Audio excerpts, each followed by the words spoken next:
Put your complicated rock complications to task. There are two models. One where the Earth is moving and one where the Earth is stationary. Which one makes more sense? So it's just a model. We're comparing. Well, both of them are. You're proposing a model. No. And It's he's not a proposing model a to model. go outside and experience no motion of the Earth. That's not a model. That's just reality. You're If you were going the same speed as the Earth, then the Earth would be linked still to you. Right. Oh, so wait. If you were So going the same again, speed your as the Earth- argument is just to assume motion, assume that you can't detect it. That's not an argument, There is bro. no absolute motion. Why are you assuming There's motion? no absolute Why are you motion. assuming motion to begin with? Like, you can't compare motion relative to empty Why? void. Answer the question directly. You need to have a relative Why reference are you frame. assuming motion? Why are you assuming motion in the first place of the Earth? Because if I were to take any other observation point that wasn't me on the Earth would be moving. That's imagination. That's imagination. No. But Why if are I'm you on the Earth, assuming? it's going the same Why are speed. you assuming motion of the Earth to begin with? Give us a straight answer. Is this a one-on-one? Another claim. A claim stack. For now it is. Okay. The question on the table is, why are you assuming motion of the Earth to begin with? Experience none.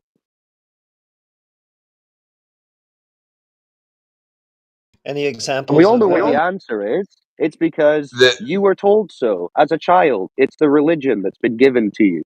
But it's humorous to listen to you guys try and intellectualize and validate this religion. So try.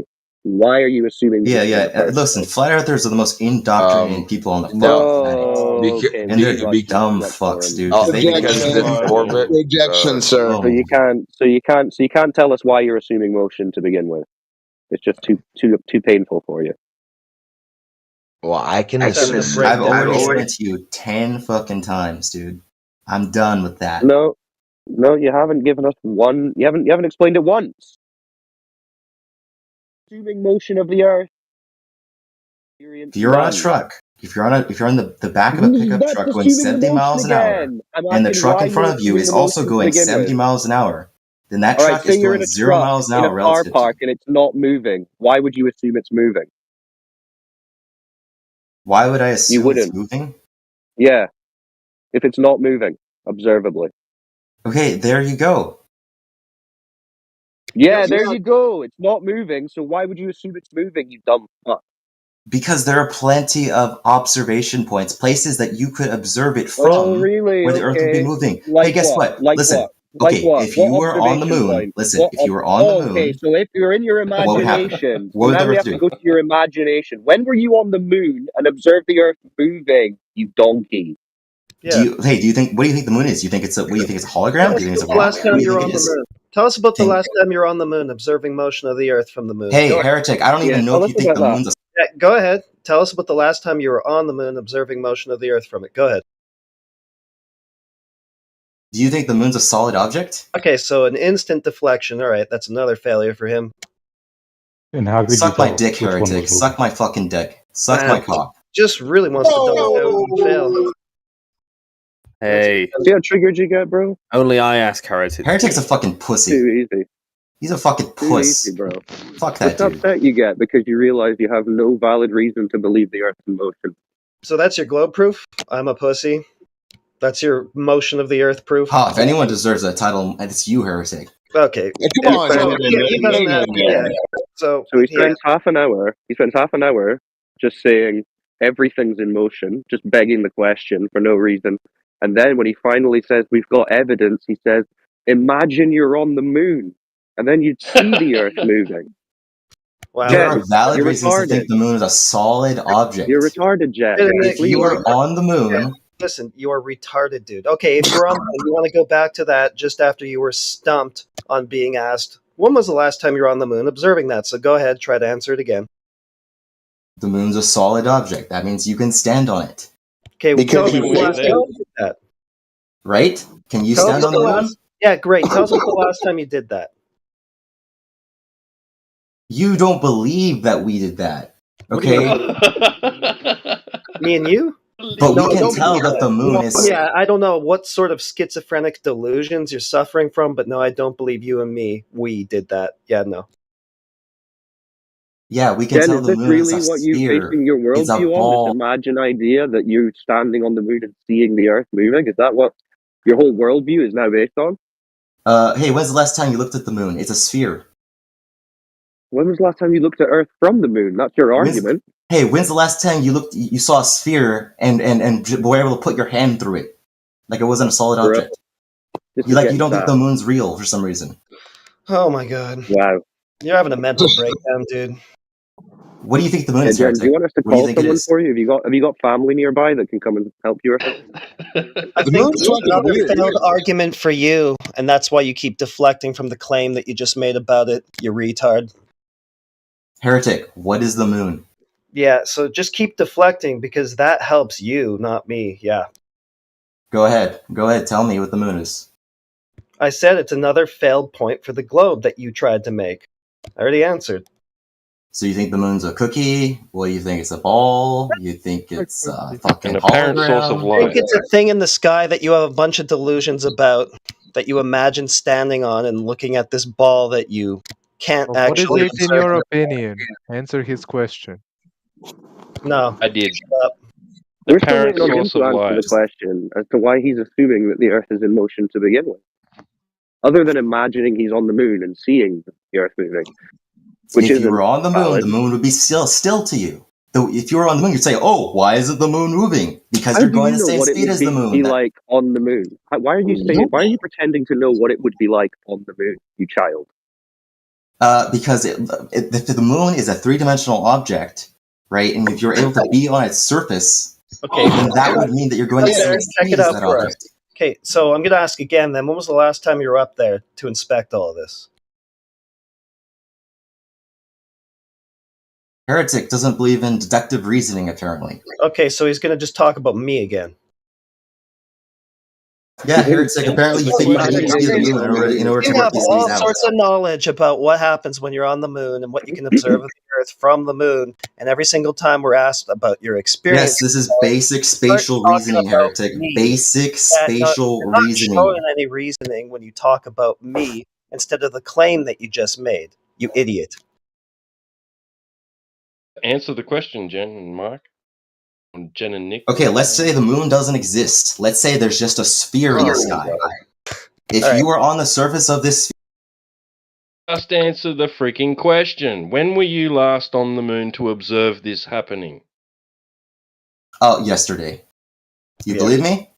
What do? I gotta provide evidence for you? Or are you gonna tell me I Do you believe yourself? You're gonna tell me it's CGI? Do you believe yourself? Yes, I believe myself. I'm God. You were on the moon yesterday? Literally. See, this is the problem. What'd you wear? This is the problem. What'd you wear? Oh, you can't prove I didn't. You're gonna prove I didn't? You're a moron. This so is that really makes sad. it true. Yeah, he thinks he's God. I mean, this is how bricked the little Hey, twerp is. could you see the stars from the surface of the moon?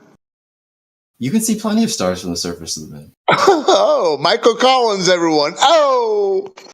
Yeah, you better tell NASA that their images are all wrong, man. Y'all don't understand what optics is. I'm sorry. Y'all. Yeah, bro. We're the ones struggling here. Clearly. Yeah, it's pretty fucking obvious that y'all don't Can you get guys? how Can you cameras guys work. write a? Sorry to interrupt. Can you guys write a book, please? All of you guys that are moderators. Make it a mystery.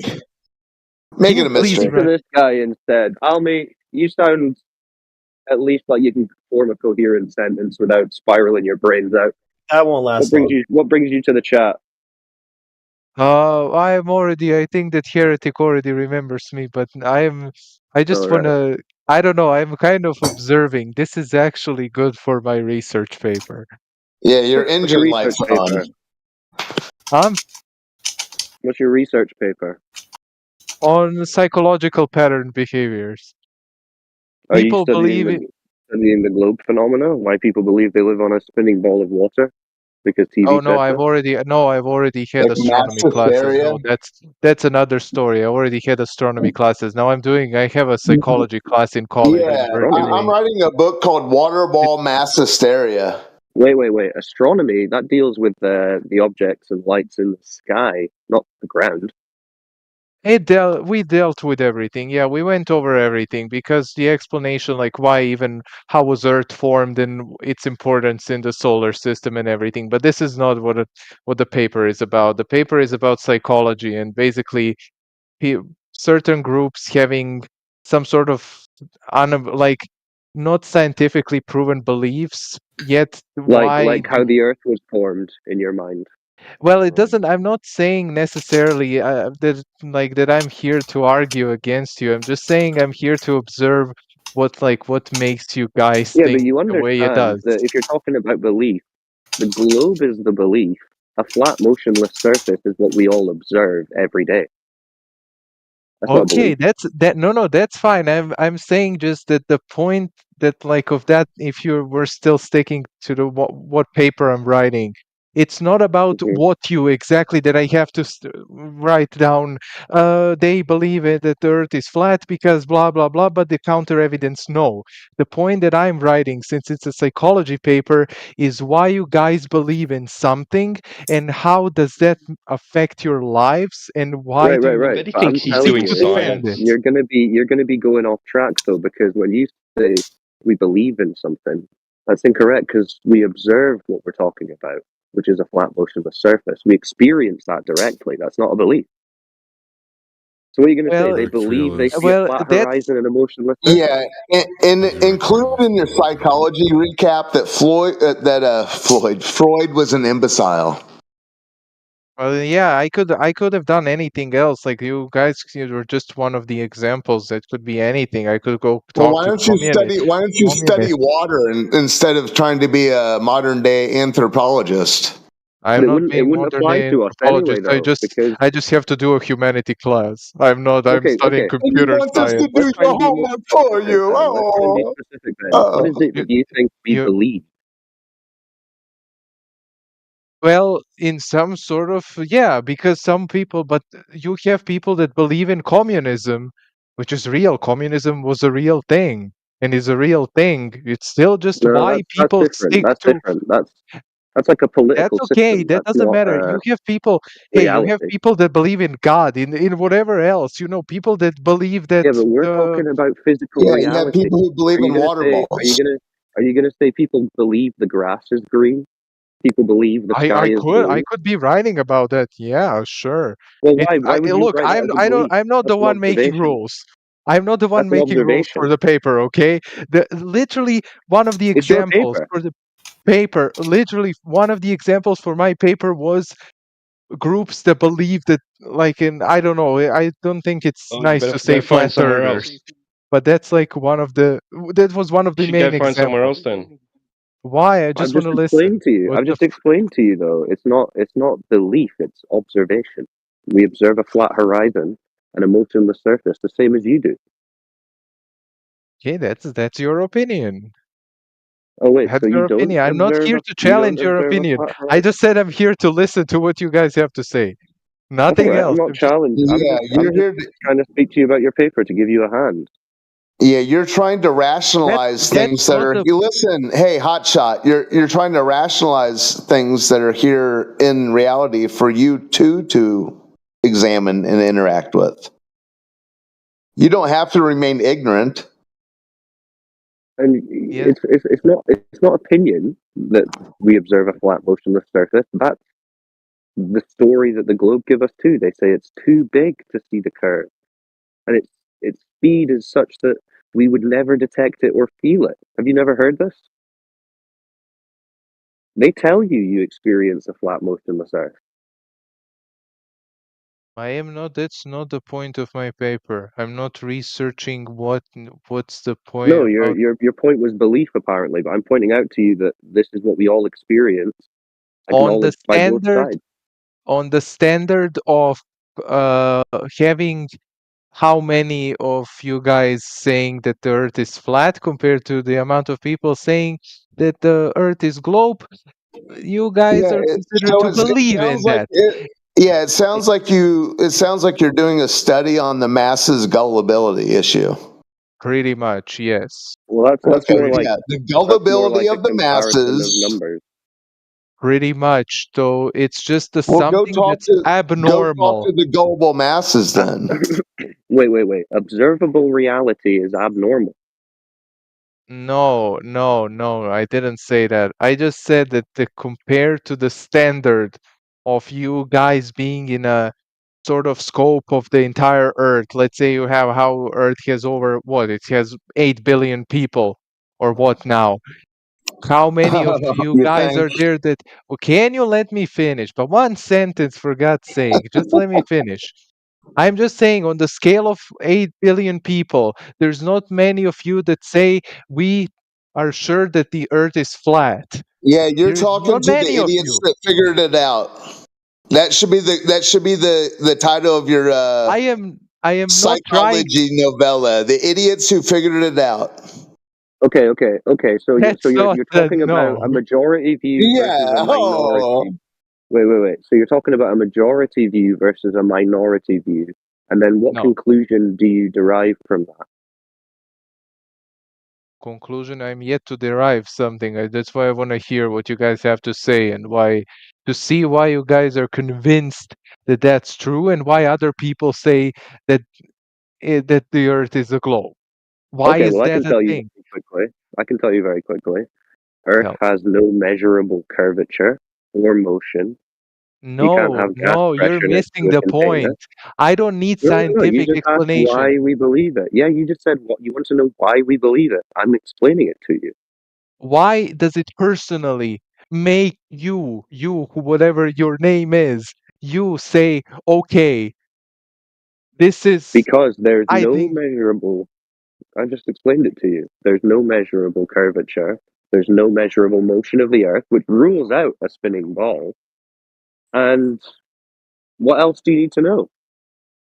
Hey guys, do you believe that your opinion is scientifically proven? You say you want to know why people think this or that. So they gave you the reason. It's rooted in science, idiot. Fuck your book. It's not opinion. It's just observable reality. This is what you seem to be missing. Do you know what observable reality is, as opposed to opinion?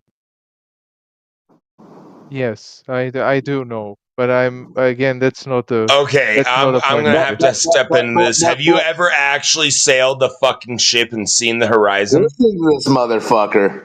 Yeah, motherfucker. The horizon's flat. Yeah. He did this exact script like a couple hours ago. I swear to God, I sail ships, bro. I've seen ships go. Why did you mute him? No, all I was gonna say is I've seen ships go over the horizon. Oh, sorry, I didn't catch it. Go ahead, bro. Tell me again. Why? Hey, you motherfuckers! I've seen a boat disappear. You fucking motherfucking retards! This is gonna be so good. Yeah, oh my. He did this for like an hour, a couple hours ago. Yeah, he respawned. He thought we weren't remembering. See, these people have they have the attention spans of gnats, so they expect that we have the same. At least he's remembering what he was told in 3rd grade. Most of the Globers can't even regurgitate that.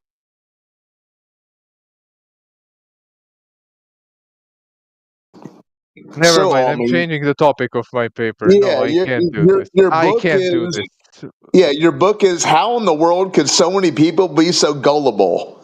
It's not a book. I'm not writing a book. It's and dune buggies on the moon and other stupid shit people saw on TV and they believe. It's a simple college essay, bro. I'll ghostwrite it for you.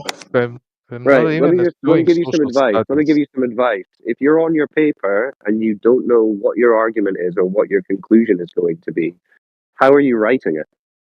I'm just starting. That's the point. I'm starting way ahead. Like it's a paper should be 6 pages, and I have until that's a tiny mid-March. Until mid-March. I know it's a simple college class. It's not nothing spectacular. I'm a computer science major. I don't give a fuck about social studies. It's just something, there are humanity requirements I have to do. I don't know why the fuck I picked this subject. Fuck this. Why the fuck? They said, it's gonna be an easy class. You're not gonna do anything. Motherfuckers lie this shit. Well, it could be easy unless you start trying to debunk flat Earth. Then you're going to make it very hard for yourself. I know. That's why I'm gonna write about something else. Fuck this. Yeah, I would pick something else. Why the fuck I do have to go to psychology? No, go to the US, study computer science. It's so awesome. Fuck this. Well, computer science will be more useful for you, I would say, than psychology. I know it will be useful. Just design a video game and be on with it, Almy. Oh yeah. Just be an IT guy or whatever. Yep. Totally agree. Don't get involved in trying to debunk observable reality. That just makes people spiral. Agreed. No, agreed. Totally agreed. That's why Right, computers awesome. Yep. Yeah, it would have been a great paper, though. It's too bad you're not writing it. Maybe. Well, if you need any more help in your academic studies, us flat earthers are always here. Oh, that would be all for now. There is no help for me. I need a new brain. If you guys were selling that, that would be awesome. Or like if you have a clone machine, so I can clone myself. We can teach you to use the one you already have. No, that's not a problem. I don't have a problem with this brain. I just need to kind of multiply so I can take the workload, because this is every single fucking day. So many assignments, so much shit, and I'm not getting, like, I'm literally not. No, just okay. Time out. Relax. It's school. Listen, they're not gonna kick you out. Just relax.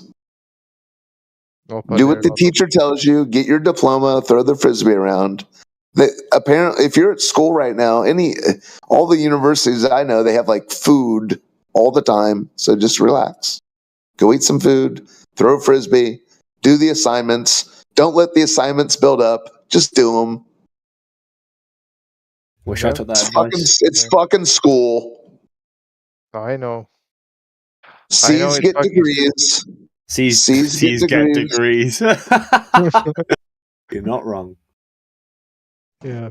Yeah, don't stress yourself out, man. It pains me. I mean, because, yeah, don't even get me started. But yeah, don't get stressed out by school. Just fucking do it. Don't do it. It's only 6 pages, bro. Put it to size 16 font or something. I know. This I'm not even whatever the damn paper's on, sit down and write it. This one is nothing. I'm not worried about this one at all. I'm just saying about other stuff that's more important. This is a shit subject. Everyone said, "Oh no, it's easy, it's amazing, take it." And now she figured out that everyone was using fucking Quizlet to get answers to her quizzes, and now she was like, you're not gonna do that anymore." Yeah, whatever school this is you're in, just get out of it. Drop out. It sounds like you're like in a Riddler. I can't drop out. I'm in sophomore year. I can't drop out, and I'm in the US on a student visa. I can't drop out. You don't drop out. I'm joking. Buckle down. Just don't get stressed. You're doing school in an age of Chat GPT. It literally couldn't be easier for you guys. We had to do shit by hand. Go to libraries and stuff. Yeah, that's true. So they started figuring it out. The Chat GPT is a thing, and I don't know how. I'm still trying to figure out how they developed such good detectors. It actually can detect pretty well. So there are some loopholes. Yeah, you don't copy anything. You don't copy and paste anything off the Chat GPT. Yeah, just rewrite it. No. I know. But it's like for code and stuff. They even managed to like detect, because ChatGPT has some sort of its logic how the code is built. What the hell are people going? Why are people going $100,000 into debt if they're going to go to the school and just use ChatGPT? Yeah. Shake yourself, people. You want to learn. Do the assignments or drop out of school. If you don't want to be in school, don't do it. If you're in school, do it. Don't cheat. The fuck? Because this is the system. The system is not supposed to actually educate them. To be fair, I think I know that's why it's ridiculous. But if you guys are in some situation where you feel you need some degree, just get the goddamn degree. Don't stress yourself out, and don't use Chat GPT. Why? I think ChatGPT only gives you a C maximum, and with a C, well, it does get you a degree, but it doesn't get you like much. No, unless you get caught plagiarizing. Yeah, I mean, it can come up with a framework for an essay that you can easily just write yourself following that framework, and it's not going to be able to. Learn what it says and put it in your own damn words. Yeah, I mean, that's the hardest bit of an essay, coming up with your overall structure at the beginning, understanding what points you're going to make. And once you've got those bulleted out for you, you can just use your brain and then do the work, and that's still saving you way more work than you would have had to do previously. Yeah. I mean, it's probably easier to actually get the references and just copy, because, like, let's be honest, right? When you're writing an essay, you just copy what someone else has wrote from a paper mostly. Maybe you have your own little spin on it. Well, it depends on what kind of essay you're writing. But yeah, you don't need the references out of the way. Masterpiece. Just do the damn thing. Procrastination when it comes to academic assignments, that ruins people. Yeah. I left my master's dissertation to the last month to write it. So I had to write 20,000 words. And think how miserable were you when you're putting that off? Yeah, it was. I didn't go outside for a whole month. Every goddamn day. Yeah, woke up at 8 a.m., went to bed at 12, and all I was doing was essays for an entire 4 weeks straight. It was horrible. Yeah, I knew a friend. He would get his syllabus, he'd get his classes, he'd somehow get what papers he was supposed to write. He'd have all his damn papers written after the second week of classes, and just go rock climbing this semester. I mean, it's a gift to be able to just take something on and do it. But I did it the other way around. I did all the fun stuff first, and then the essays after. Don't stress out about classwork. Just do it. Don't procrastinate, people. That only makes the time worse. You can tell Cyclone's a computer science person. He has that nerdy aesthetic, you know. I'm actually a bit of a Luddite when it comes to technology. If Cyclone was a U.S. citizen, I might write him in on my ballot anyways. But yeah, I appreciate that. I would definitely not be getting involved in American politics if I was an American. Well, if I get a write-in campaign, if I get a successful write-in campaign going on, you might not have a choice, you know. All flat earthers should move to like one district in America and then have like a completely flat earth. I'll send a flat earther to Congress. You probably could get a rep in there if you all congregate in one place.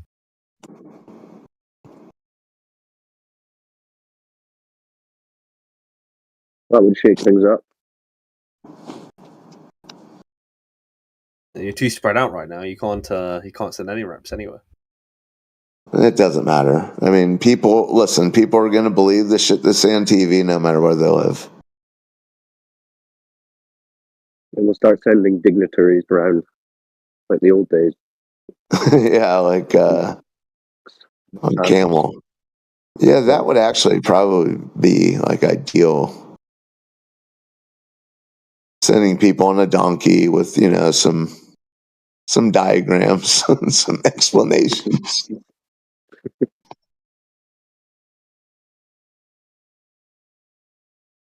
Yeah. I don't know, you see what's going on. I mean, they have more stories about outer space now. I mean, we had a guy come in here about 6 months ago, and he goes, "You guys do realize you're going to be inundated with a lot of space travel stories?" And I was like, "Yeah," and it's crazy. I mean, I get stories in my feed from Business Investors Journal telling me about them sending something like a robot to fix another robot on Mars. Like, why is Business Journal having why is Forbes telling me about black holes? Why? Yeah. Clickbait. Yeah, I mean, but it's like, what the fuck? I mean, Oh, by the way, I've hit the reset button today, so we're starting at point 1 again. Yeah, you do you, homie. I've resetted and I'm bricked. Oh, you're doing what? Are you doing? You doing a respawn right now? Like you're just left, right, tap, tap. Because you know why? The causal agent of that is no longer you. It's the topic. Yeah. Just because the topic has full control, that nothing new under the sun, no change. Exactly. It doesn't matter how many robots they send to Mars or how many stockings they hang with joy on the ISS. None of these stories have any effect on you. It's like you NPC it and just reset back to like you don't know what the fuck the word flat means. Yeah, exactly. Brixnet,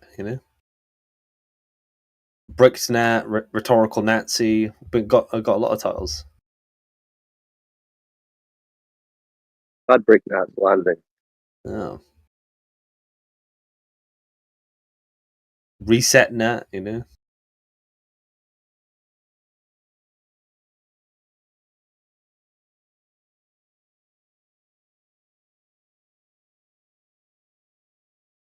Yeah, but the thing is, though, you're giving yourself all these titles. No one's. No, they were given to me. I didn't call myself Brixnet. By who? Well, I got called a Rhetorical Nazi by T2, and I don't know who called me Bricknet first, but it might have been Cyclone. I can't remember who did it first. Yeah, that was me. Oh, was it? Okay. I don't give myself titles. Especially not ones that are negative.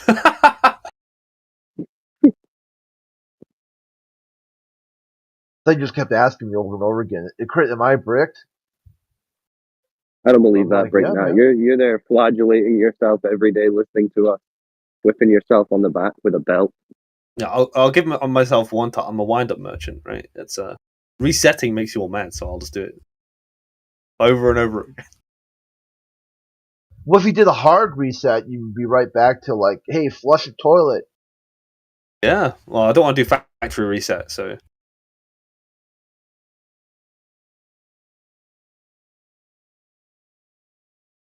You're stuck on like a 1960s reset. Any further back and you'd be back to flat again. Yeah.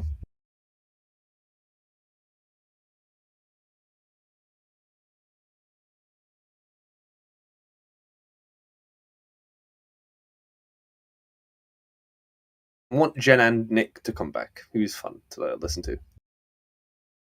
You guys were winding him up too much. I don't like it. So, poor guy. Yeah, we just wanted him to tell us about his time spent on the moon. No, he wound himself up. Yeah, that's how he wound himself up when he started telling us about. Yeah, he was on the moon yesterday. He said, "That's winding yourself up." A wind-up merchant. That's a funny phrase. So Bricknet fancies himself a wind-up merchant. Yeah.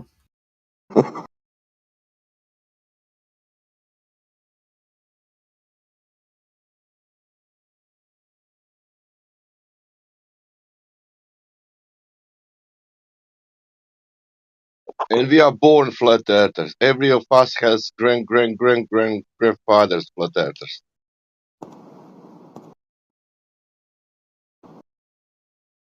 Yeah, why does no one ask why we say the earth is flat? I don't understand that. No one ever wants to ask that question. I always ask that question. All calls you told me. Then I said, okay. Then I told T-Dub, and T-Dub says it is. I said, look this asphalt. And you said it's flat. And earth must be flat. Yeah, that was the conclusion. Well, I've been hearing tonight that anything that looks flat means that it's a ball. So I noticed a big wind-up topic for flat earthers is the sun setting. That's one that gets you all a bit mad. No, it is not. Do you know why it is not? Because we're never claiming sunset. That is not our position. It's not meant to be like. To be honest with you, the sunset for me is not. The funny thing about the sunset thing isn't the sunset, the physics of it. It's just that because there's two. There's two. It's an analogy. There is another thing. What kills the flat Earth? It doesn't kill the flat Earth. I'm just saying it's an analogy to another flat thing. Earth. So, do you know what flat Earth doesn't want to speak? Also, I don't know what's that. Food recipes. They're saying that food recipes cannot curb the water. It's the same with the sunset. I don't know what you're saying. It's the same. It's the same like with the sun. It's the same like with the sunset. Sunset cannot change the surface of the water, and the recipes of the food cannot change. It's not. The funny thing about the sunset, it's nothing to do with water. The funny thing with the recipes. The funny thing about. Oh my God, Sasha! Right. I know. But you want the funny thing about it. The only funny thing about Sasha. The only funny thing about the sunset is just that it's a funny analogy to some flat earthers who say you must take things as you see them, right? And then the citation from NASA said the same thing. And then when you see sunsets, a lot of them go, "Well, I mean, except for sunsets." That's funny. I take that too. Do you know what's funny from Globe side? Is that on the sunset story for the Globe side is way more ridiculous. I mean, you guys think you are falling over backwards at 1,000 miles an hour, and that's what's causing you to observe the sun to appear to set. I mean, that's about 20 assumptions and leaps of logic in and of itself. But even if you wanted to go with take it as you see it, well, then in that case, you would still only be seeing the sun moving and appearing to sink towards the horizon over a flat, motionless plane. So if you were going to go by where we just observe it, you still don't have a globe. You just have a sun that's moving or going down over a flat surface. So yeah, I agree. I said that to one deck the other day. I said, like, okay, the Earth's flat, but the sun's definitely going below the Earth, right? It's not because it's just like if the basic funny analogy is just to say if I take everything as I see it, right? Eventually someone's going to have to say, well, look, it depends on X, Y, and Z. Maybe it's not exactly what it is. That's the funny. The funny thing is also how you see it. You see the Venus, and then you say, look, Venus is the same size like Earth. That's the funny thing. But even just the idea that the metric of taking what you see as evidence being somehow far inferior to whatever it is that the globies are doing, i.e. assuming the opposite of what they see. I mean, I think it's pretty funny that it's somehow become seen as an intellectualized position to dismiss observation in favor of TV, hearsay stories from the US government. I mean, I think with the reason why I guess a Glober wouldn't be too bothered about that is because I don't think they say because they don't mind. I don't think they make a claim about whether or not you should trust what you see or not trust what you see. It's just they do. What are you talking about? They tell us, you guys believe what you see? They literally are incredulous. Yeah, in the sense that there might be situations where they say trust that, but don't trust this, right? Whereas can I tell you what Glober is saying? Sometimes I hear flat earthers saying you must trust your eyes, and then we bring up an exception to the rule. Listen to this sentence: you cannot trust your senses.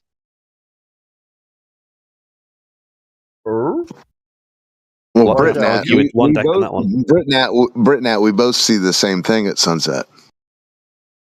Yeah. I don't know, because whenever I say the sun looks like it's going below the Earth, people say, well, no, it's evaporating. Yeah, that's an attached story. Videos. Yeah, that would be an attached story. You didn't see that. To be honest, I've seen that, right? Well, look like it's going. What is up with you guys? It's like a twist you have. When you guys say a fib, you say right. Well, so if I take the Earth to be flat and I see the sun go down below the horizon, to me that's below the edge of the Earth, right? Do you see the sun going below the flat horizon or curved horizon? Flat horizon, yeah. The sun goes below the flat horizon, and you cannot imagine now that the sun can go horizontal horizon. Behind, that's the point. Yeah, you cannot imagine that sun is going behind the flat horizon, but you can imagine that is a sphere. But then it teleports. It rematerializes somewhere else on Earth because obviously at any point in time someone can see the sun. So it's I actually have a good idea. The sun. You have a wild interpretation. Look, you have a wild interpretation. Hold on. No, he's got a wild interpretation thinking this is a 90. The sun is a TARDIS and it dematerializes and rematerializes. Hold on. You're saying, so when you see it appear to sink down, that to you is going down below the Earth. So when you're seeing streetlights in the distance appearing to descend, you think they're shrinking or going below a curve? Well, streetlights, when you're far away from them, change in angular size, right? So that doesn't really apply to the sun because it doesn't. Oh, it doesn't? Oh, really? Not that I've seen. I don't know about you guys. Well, you've never seen the GIFs and stuff posted in here of the sun changing in angular. I'll meet you halfway. I'll meet you halfway, Cyclone, and I'll say most of the time the sun doesn't change angular size unless it's a cloudy day. Then it will change angular size, or it will dematerialize in thin air. That defeats the argument that you're making. Then it would be the same the whole time. If I'm just taking things as I see it, the sun sometimes dematerializes. Sometimes when there's clouds, it likes to move away from clouds, so it moves away when it's cloudy. And then most of the time, when it's a clear day, it will just sink into the Earth, or behind the Earth, or below the Earth, or whatever, right? What about when it shrinks in size and moves away? Yeah, that's the cloudy day. So the sun's allergic to clouds, so it will move away from clouds, right? Yeah, so that's not cloudy day. You don't see that on a clear day. It's only on a cloudy day you'll see that. Yeah, like it will literally do that one day and then not do it the next day. What's your explanation for that? Weather? The sun's allergic to clouds. It's weather. It's the fucking weather. It's not how the sun's moving. It's the weather. Yeah. So the sunset's not the sticky situation that you thought, Ritnat. No, it's not sticky. Well, it is, I guess, but that's why it's funny because if you take things as you see them, you have to come up with ludicrous ideas. You guys have to rationalize and give these excuses. I think it's just better to have a principle of sometimes things are what they seem and sometimes they're not, right? Like, no, don't go hard one way or the other, right? What they seem. So hold on, Britnat. So Britnat, when you see a sunset, is what it seems to be happening is you're flying, you're pivoting backwards. Are you asking me what I think? No, you said happens, this is what you said. You said you came to this conclusion because this is what it seems to be to you. So when you watch a sunset, it seems to be to you that you're on the Earth spinning backwards. I'm not completely clear on the question. I'm not gonna lie. Well, that's how a sunset happens on globe Earth. Oh, right. But I think that's happens, what it seems to you. I mean, look, what I think happens is no. It's a yes or no.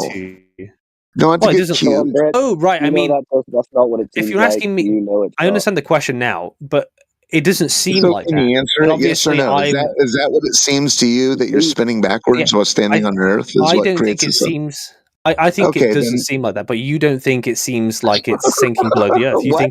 You think it looks like it's sinking below the Earth, but it's actually moving away, right? We both agree that the sun doesn't do what we look like. You said it seemed. Time out. You said it seemed to you that you were on the Earth spinning backwards, but now you don't seem that that's how it seems. Well, if I'm just taking an observation of the sun, we both agree that whatever it's doing is not. Yeah, so we both see the same sunset. We're back to 5 minutes ago. We have different ideas of what it's actually doing. Yeah, there you go. Wishful thinking, imagination. Thank you. Yeah, but we both look at the sun and we both say, okay, that's not what it's. So it doesn't seem that way. That's the way you're imagining it. Well, that's the same with you and the sun moving away. You know, that's what I'm saying. Like, we both look at the sun and we say, that's not what's actually happening. I don't have a story about me spinning backwards. It's not moving away. When you see the sun move away, it's not moving away. Well, not in the way you're imagining it, no. And then we zoom out. The sun is moving away, and you see the sun moving away, but it's not doing that. It's actually the Earth rotating away from a stationary sun. No, it's shrinking. That's what you actually see.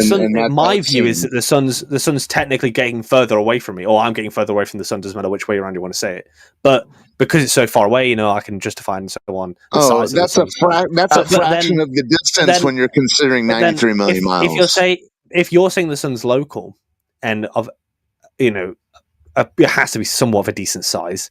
It doesn't change any angular size whatsoever. No, Yui, and it looks like it's sinking. Yui, you said it seems to you that this is happening because of the story, and the story is that's happening because you're on the Earth and it's spinning backwards. Yeah, but my view is irrelevant to the idea of why it's a funny analogy. You said that's how this all started. You said that's how it seems to me. No, it started because it was a funny analogy between when flat earthers say you must trust your eyes, and then you talk about sunsets, and it's like, well, it's not quite what you're looking at. So you must trust your reification of the story. It's not flat earthers who said they reification. You Googled it. Remember after you Googled it backwards. I don't know if I'm reifying anything. Yeah, you're you're acting as if something that you're imagining is actually occurring. When we both see the same sunset. Yeah, but we both think what's happening at sunset isn't what's actually happening. Incorrect. Nobody here is going to say the sun's sinking into the earth. Are they? Anyone? They're saying the sun moves. No, it's always above the sky. Well, we both agree with that, right? But it's seeing is believing. The sun's setting. The sun's a 93 million mile distant star, and it seems to be setting because the Earth's spinning backwards. Hands up. My hands up. So that's your problem. No, I've reset. Well, no, because at least you're on seeing is believing. Yesterday, you said seeing is not believing. I didn't say that. I said several times, sometimes seeing is not believing. Sometimes it is. It depends on the situation. That's why we are measuring, not seeing only. Exactly. Yeah. That's what Karl Popper said. Don't trust observation on its own. We have oil rigs. Karl Popper said. That's why we have observations alone on isn't science. And I finish my sentence that you don't jump every time inside. Sorry. That's why we have a distance, observer height, and then we measure drop over distance. Okay. Now you can go. Yeah, I was just saying I've never said that you must never trust your eyes. Obviously, sometimes you must, especially in local situations where my eyes if measuring is showing that. Yeah, like if you want to cross the road, make sure you look. Like if you're picking up a pen, it's definitely a pen in your hand. But when it comes to things of large magnitude, scale, sometimes it's like not exactly like a London Coventry, and then you realize London Coventry it's at 100 miles. Yeah. Yeah. Then you find out the captain of the ferry. You ask the captain of the ferry, can you tell me, please, how much is the coast there to the island? And that captain of the ferry tell you, and then you have a distance. You got to think, right? In my view, and this is where it comes from, is that we're little people on a big Earth. I mean, you would have to agree, right? Because we all know how long a flight takes to get to different places. And we have imperfect eyes, imperfect senses. We're not a cat. We don't have excellent hearing. We're not, I don't know, a fucking deer. We don't have excellent sight. But what we do have is our ability to, in a survival sense, notice things that are immediately relevant to us. For instance, a pen, a banana, right? A house. Now, and resolve it completely because it's essential, right? Non-essential things on macro scales, like a measure, are not something that are necessarily immediately relevant. So I wouldn't expect me to understand it based on just looking at it, right? I'd expect more investigation. Yeah, like a globe that nobody sees, right? Or a horizontal horizon no one's ever measured. Yeah. But it's horizontal. Why you need to measure it? The clue's in the name. I was told not to trust etymological fallacies today. Maybe because you going now in school, because from the human history level always was flat, but in 2020 started to curve. I mean, with all that being said about, well, we can't rely on our eyes, it's more complex than that. I mean, it begs the question, well, then how did all these people who are telling us this, how did they come to figure out without trusting any of their observations of their eyes. That they're genius. Here's an idea, right? Think of a jigsaw puzzle, right? You have all these different pieces, and sometimes you think that piece definitely goes there, right? Because it looks like it's the sky. And so you're putting it all together, and lo and behold, as you get close to the finish and you've got all these other puzzle pieces close together, you're starting to realize that actually it was water in the sea. It just looked like the sky when you didn't have all the jigsaw pieces together. And in the same sort of vein, you need a layer of observation to then be able to say, okay, so if this is this and this will be this, right? It makes sense let's be real. Let's be real. The people who are believing that the Earth is a spinning ball are not doing this. They are watching the TV and listening to the stories they were told as children. That's where this comes from.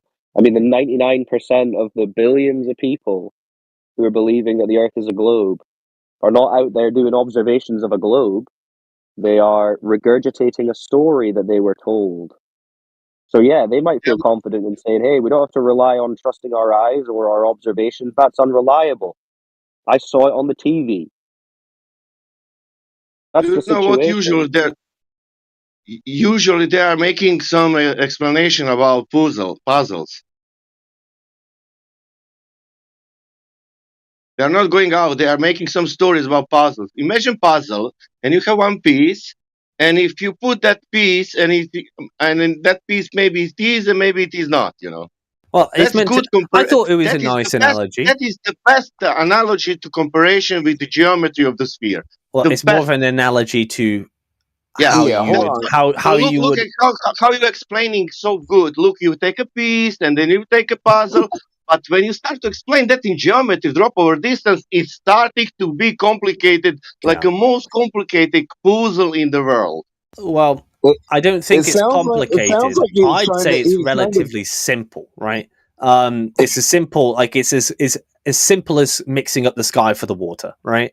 For instance, there are two observations when you look out over a distance. Sometimes you see obstruction, sometimes you don't. Now, one of them has to be not what you're technically properly seeing, right? Or something weird's going on. Let's be real. And in my puzzle piece, in my jigsaw puzzle, it's the one where you have a HD potato for a view. But Brett, let's be honest. You weren't out there doing some grand tapestry of a puzzle when you were believing that the Earth is a globe. You didn't come to the globe through meticulous research. None of us did. You were taught it. You were told it. And you were shown images and told stories. I'm not going to lie to you. Every single one of us in here, every one of us in here has been told a story, right? I might have got mine from school. You might have got yours from YouTube. Doesn't matter. Right? We both have been told stories. I'm saying, no. The globe can only exist in story form because you have no experience of it. The same does not apply to our position, which is to point at what we observe and say, look, this is what we observe. Those are two very different things. But the point is, anyway, you're making the globe process sound more grandiose than it actually is.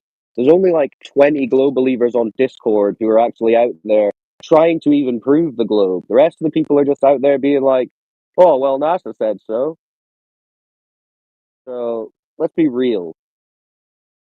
So you observe the Earth to be flat. Do you stop there? I mean,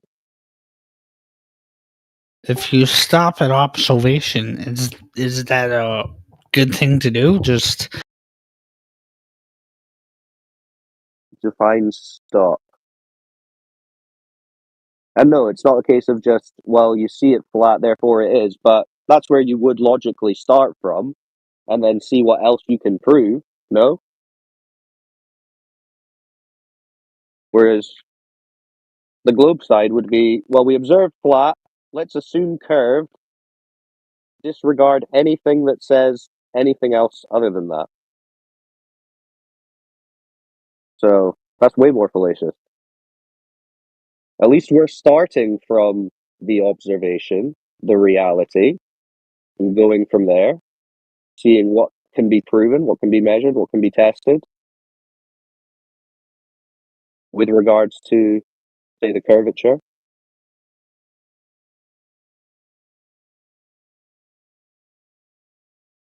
So yeah, it's not at all a silly position to start with your observation and go from there. I agree. Go from there. Don't stop there. I agree. Yeah. And we go from there, and it's still flat. No one's observing the curve. No one's measuring the curve. So where do we go from there? Do you know how you would measure a left to right horizon to see if it curves or not?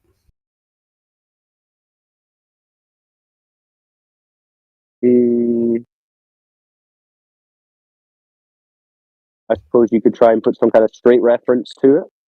See if it deviates. That's one way, I guess. I think pilots use it, don't they? Pilots use it to keep the aircraft level. See, I've seen people do that, and people show me curve. So I don't know. Yeah, I mean, you can manipulate images in all sorts of ways, but I mean, you can go and observe a horizon for yourself. You can take photos of a horizon yourself and see it's not curving. But it's called altitude flying, isn't it? They use the horizon to keep the aircraft level. Altitude flying. That's what they use, the horizon, to keep it level. Altitude flying. Say that one more time. One more time? Yeah, one more time, please. From the top. One more time, please.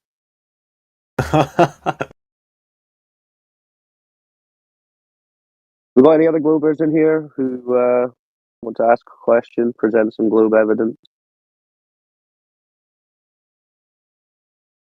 We didn't do that yet.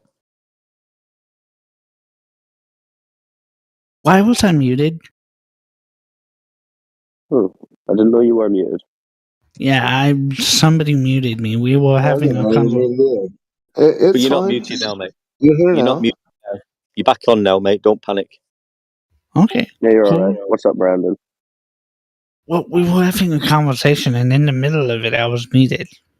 I don't get it. Okay. So that's what we were talking about observation, and I said your observation is a logical starting point. Yeah. Yeah, no, I was asking if you stopped at observation, and I was muted. Okay. Well, no, I don't suppose I would stop at observation. I mean, you try and test the limits of those observations. But yeah, just like eyeballing it with your naked eye, seeing a flat horizon. No, I wouldn't say stop there. Yeah, you can but I mean, it doesn't seem to matter how far we go. There doesn't seem to be curvature or motion anywhere.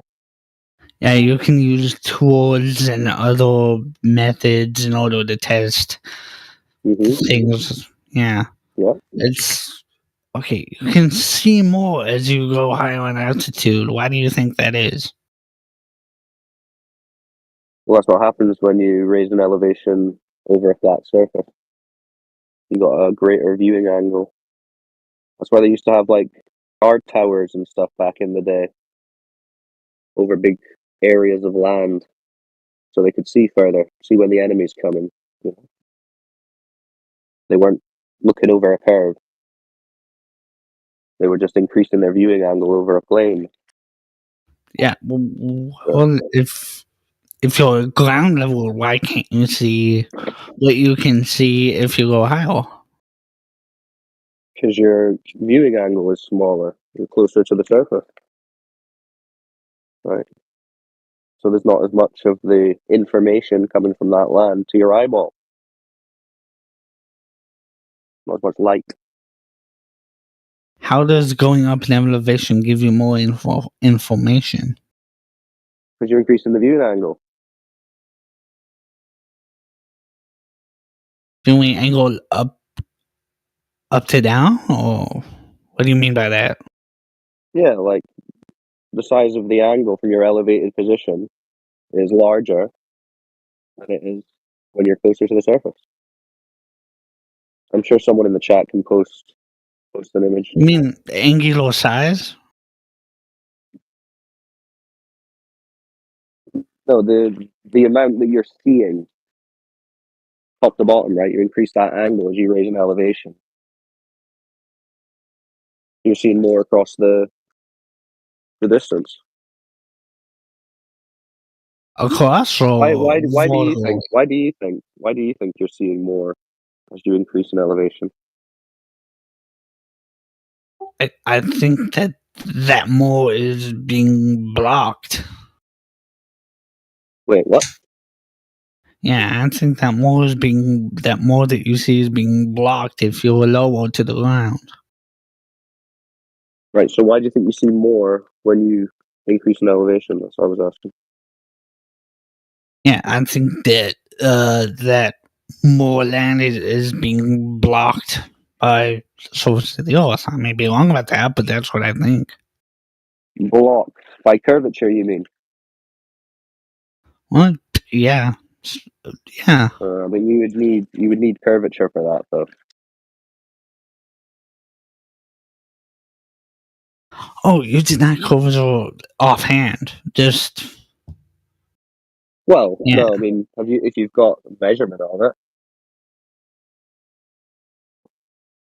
There isn't. Every 69 miles, it's 1 degree of curvature. That's a measurement. A measurement of what? Curvature. Every 69 miles, it's 1 degree. 1 degree what? Of curvature, yeah. Of curvature of what? Of the earth, yeah. Of the surface? Of the earth, yeah. Like drop over distance? 1 degree over 69 miles, yeah. So what's that in feet? 1 degree in feet? It's it's very low. I know that. It's shit. It's I don't know. Like shit. Maybe you go work that out and then show us who's measured that. I can look up 1 degree in feet right now and see what it says. Hold on.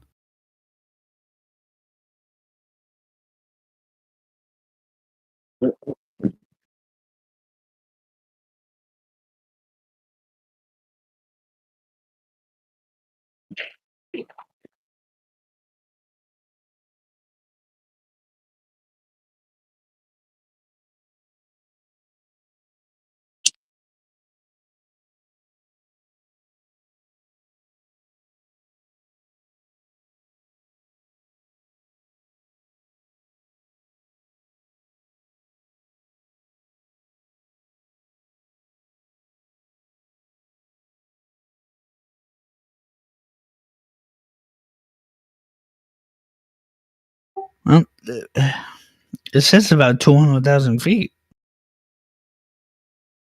200,000 feet. Yeah, well about, and then the second you've carried the one there. The second result says 90 feet. Yeah, the second result says 90. Well, that's a bit of a discrepancy. 90 feet versus 200,000 feet. You want to try and figure it out? I don't know. I'm looking.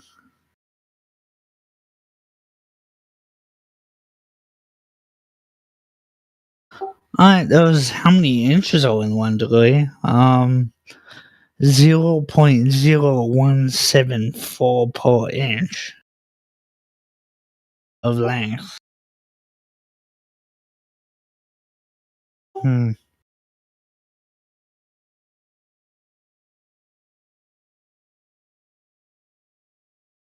So how much feet of drop over the distance that you're talking about? Yeah, I don't know if we're talking about a specific distance. Wasn't that your point? There's a certain amount of curvature over a certain distance. Yeah, we would need to get really specific. Hold on, there's a couple pixels posted. Hold on, I'm looking at them.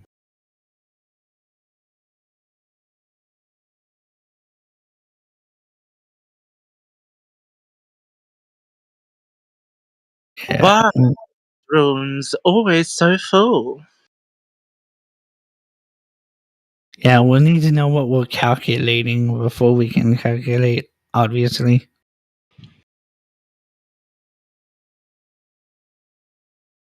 Well, I thought you made the claim. Yeah, I know. I didn't bring up a specific calculation. That's on me, I know. Well, is anyone measuring a drop over distance of any distance? Well, hold on. There's an observation I know of that kind of helps out. I need to find it. Hold on.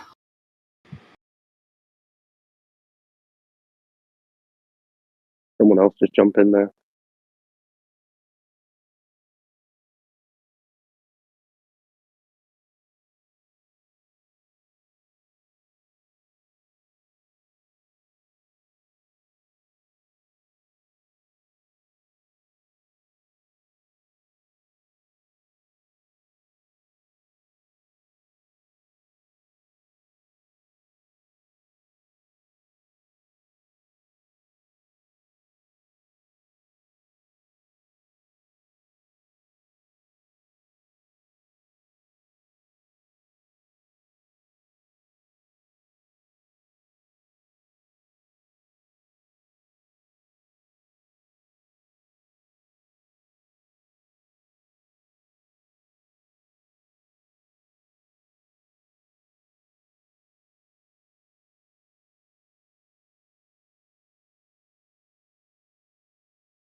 What's that you posted, Jen, in there?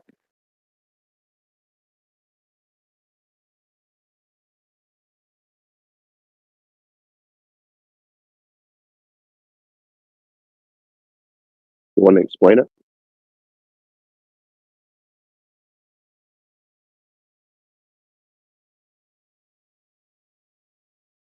The Bluebies have one curved lake.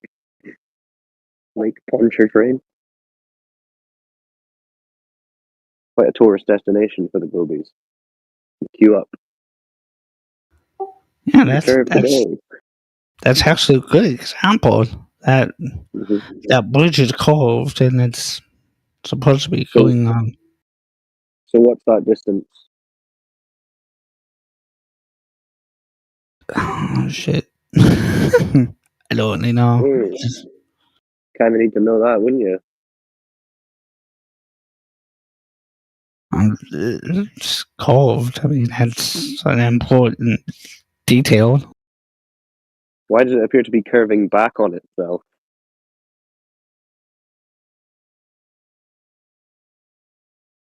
Back on itself. That picture that's curving back on itself. Yeah. Look at this. Yeah, I'm looking at that picture. Yeah, you see how that curves back on itself?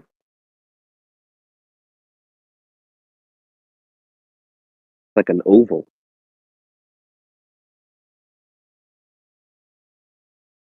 That's a strange bit of Earth curve. Hold on. Let me do something.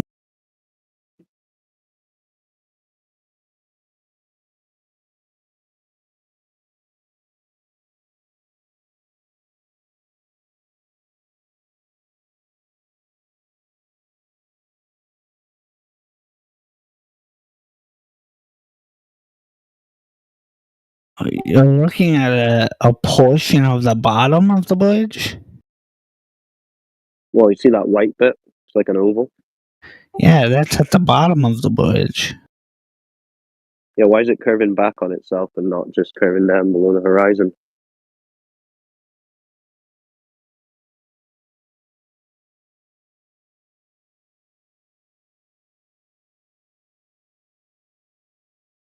I'm looking at the picture that shows the whole bridge, and the top is curving. That's what I'm looking at. Well, what about the bit that's curving back on itself? That's at the bottom of the bridge. Yeah, I mean. So at the bottom of the bridge, it curves back on itself. So I'm still not too sure what you mean by that. Well, it curves back on itself, like an oval. Remember?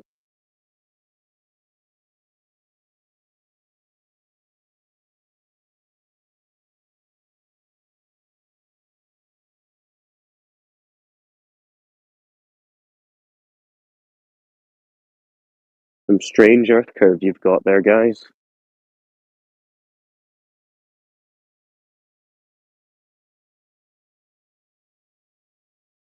And yeah, you should speak to Neil, because he's telling you can't see Earth curve from even 128,000 feet. Maybe he's never been to Lake Pontchartrain. He also says that the Earth is an oblate spheroid, so pear-shaped, right? Yeah. He says that, yeah. I believe that, yeah. Oh, you believe the Earth's pear-shaped? If you're going by what Neil deGrasse Tyson says, yeah. So how come NASA keeps showing us these pictures of perfect balls and not pears? It's not a perfect ball. Well, the NASA images seem to be. It looks like pears. Looks like it, but if you get more specific, you can see that it's not. If you get more specific, you can see that it's not. What does that mean? Yeah, near the middle, it's wider than at the top. Yeah. But we don't see that in the photos pictures that NASA show us. They're just all. Hold on, I got one idea. Hold on, let's see. I need to find it. Please. Show me the pear.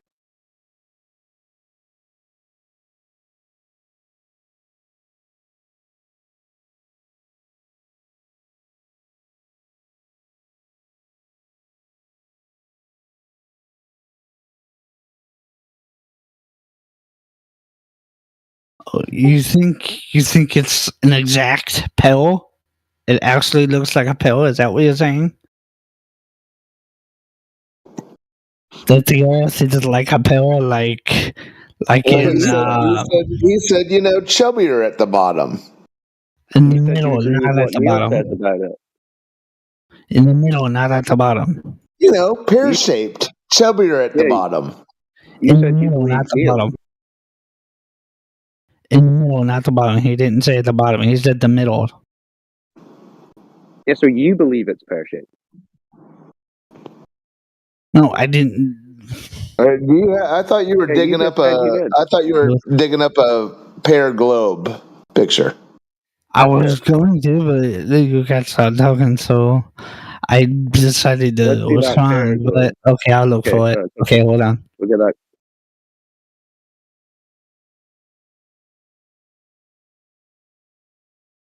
Because one day they're telling us it's a sphere, next day it's an oblate spheroid, then it's a pear. We need to be up to date here. Probably on the same page.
Yeah, that's it right there. It's in the chat. That's the 1972 Blue Marble. It just looks like a ball. Not perfect though. It's. You think it's an actual pill? Is that what you're saying? No, that's what you were saying. No, I said it was wider in the middle. Hold on a minute, Brandon. Hold on a minute, Brandon. We've gone down this road before. What are we seeing there? We see Africa? I can't really tell. I love the. Is that well? Hold on. I think we can tell what it is. I would have to like zoom in and stuff. Yeah, that's Africa. That's Africa. That's Madagascar. You see that? Hello, viewer. Hold on. Anyways, how the hell are we going to fit all of Asia, Europe, North and South America, Australia on the other side of that? It's big. Okay, well, so Africa encompasses one half of the globe, and then Asia, Europe, Australia, North and South America, they're all on the other side. Well, they're all two sides to a globe. Okay, so that's what you're going with. Well, if the Earth was flat, we should be able to see everything. We're talking about the picture you posted. I'm talking about the picture you posted. Yeah, we don't see everything here. Yeah. Yeah, and can you concede that Asia, Europe, North and South America, and Australia, and the seas surrounding wouldn't fit on the other side of that ball? No, why wouldn't it? Well, that's the question you're going to have to ask yourself, I guess, Brandon. Well, why wouldn't it? Well, you said it wouldn't. You seem to have an answer. Well, so. Asia, Europe, Australia, North and South America. When one half of the globe is Africa, is 3/4 of Africa. I need to zoom in to see exactly what we're looking at here. Okay. And I need to change my settings too. So.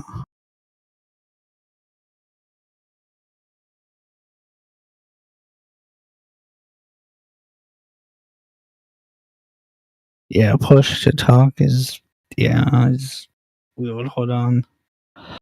I can zoom in on this to see exactly what our field of view is.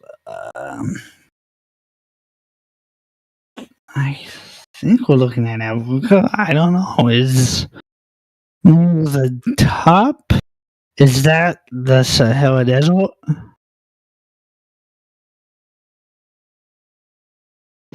Looks like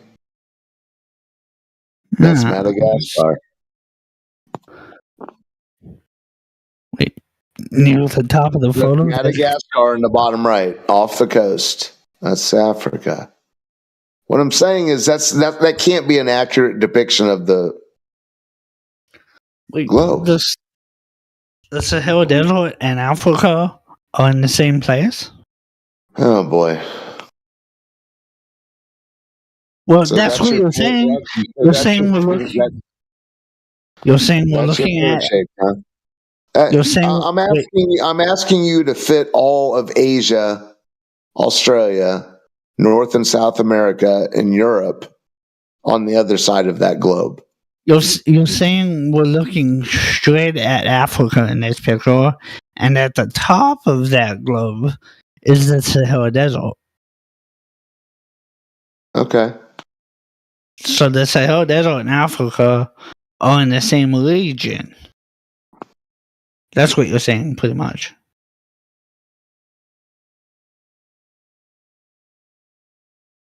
Where do you think the Sahara Desert is? Yeah, is the Sahara Desert at the North Pole?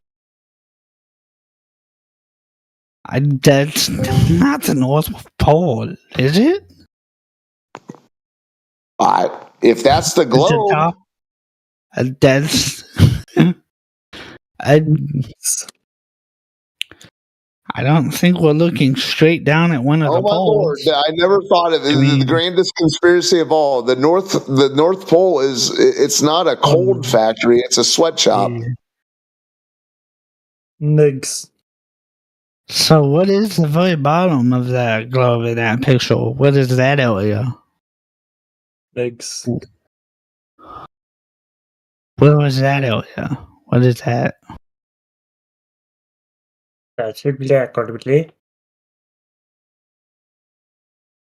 What language is this? Southern tip of Africa, Madagascar, and it looks like a bunch of clouds. They didn't even have the balls to put Antarctica in it.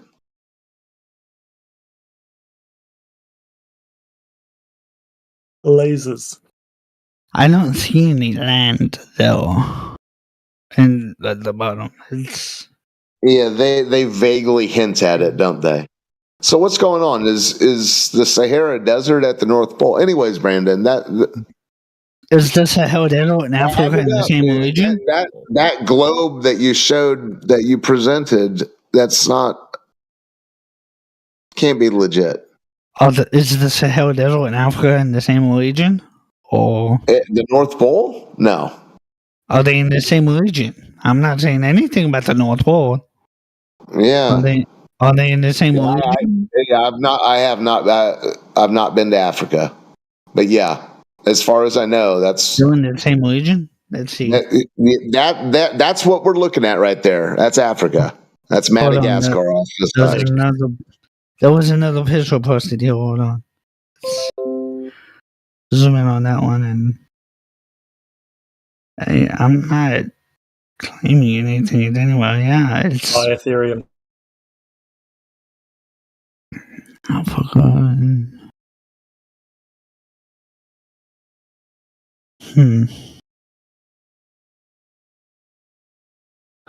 The Sahara Desert is high. I don't know.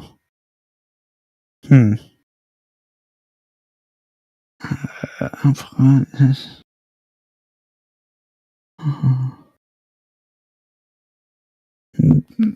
Just examining this. I'm not making any proclamations or anything, so I don't know.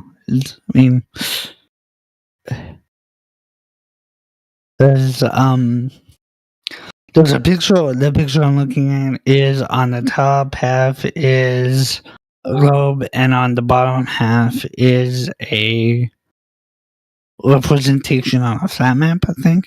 Yeah. Let's see what else we have.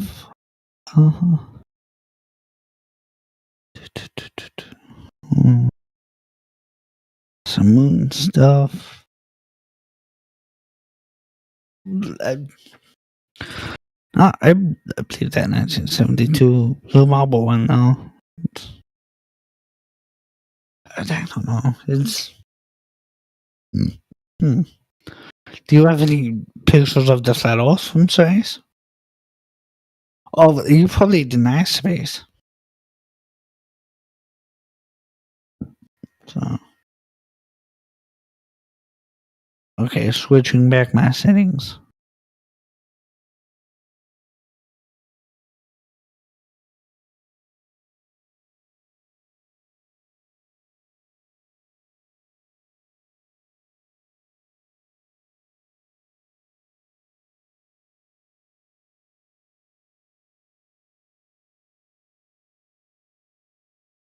Who took that picture? Oh, that picture taken. That's part of the Earth in the shadow, it looks like. Well, that's the one I think that they show in A Funny Thing Happened on the Way to the Moon, Brandon. Where they turned down the cabin lights and they filmed or they took a picture through the circular window. The second picture above the GIF, or the second. I guess I assumed I knew which one you were talking about, but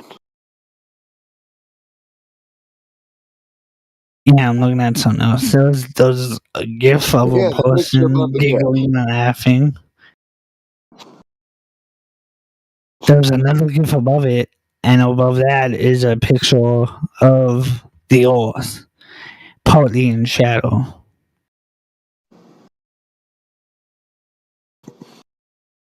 Or that image was created a different way to give the impression that that was the Earth in shadow. Okay, well, what way would that be? Well, I mean, like I described, there's a film of the Apollo guys where they have a rolling film of them turning down the cabin lights and shooting through a circular window. So they could see the Earth better. So they could give the impression that they're looking at a ball in space.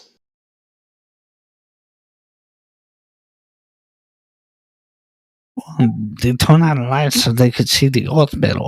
Yeah, they turn off the lights inside the vessel, and they're looking out the window at Earth from an aircraft of, That would make sense if you wanted to see the Earth better, wouldn't it? Yeah, well, especially if you want to give the impression that the Earth's a ball. I'm just saying, there's different ways to create these images of Earth as a ball, whether in post-production or when the image was created. There being other possibilities doesn't mean that they are the other possibilities.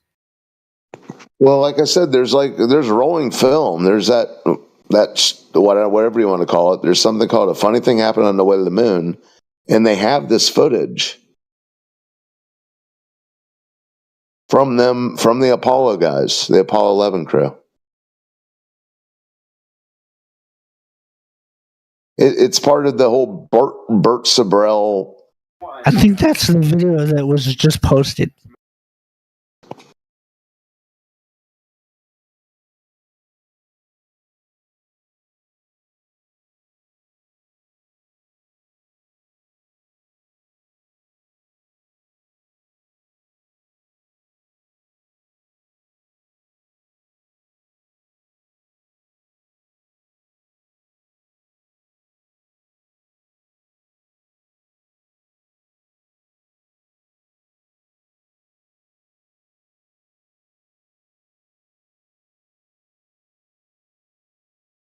Oh, what do you think about space? Do you think it's real or not?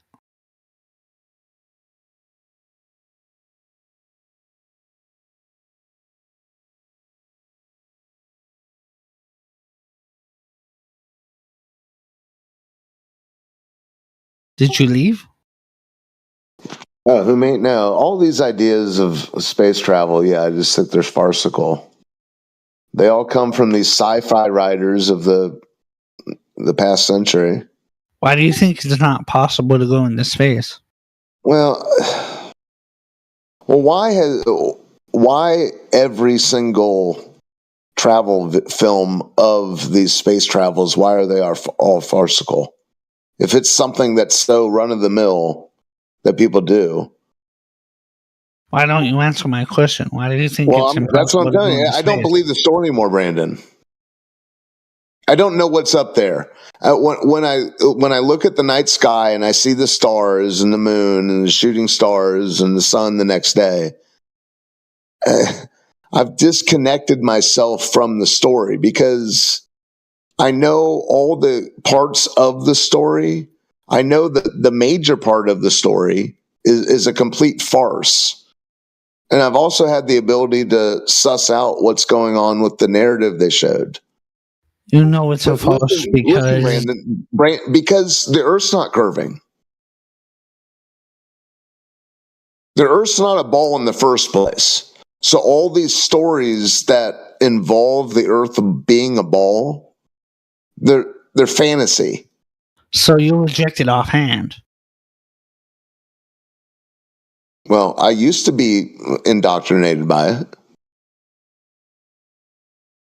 Yeah, I know it's a farce. I know it's a farce. So yes, I reject it because I know it's a farce. I know the centerpiece of this story. I know that's not reality, Therefore, I know the entire story is a farce. Okay, how did you test it? Well, all my life, you're not going to believe this, Brandon, but when I used to go on vacation and, be with my cousins and uncles and all that, we would see cargo ships. Okay. They were ever present. And when you're at the beach all day, have nothing else to do except spend the whole day at the beach, people used to talk. And I swear to you, Brandon, I remember an uncle of mine specifically saying, "Oh, look, there it goes over the curve of the earth." Even back then, this was mid-'80s. I thought to myself, that's weird. At the same time, there was a landmass that was beyond where these cargo ships were disappearing. Okay? And you could still see that.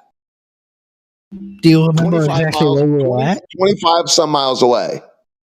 Okay? Yeah, do you remember exactly where you were at? Oh, yeah. Of course I do.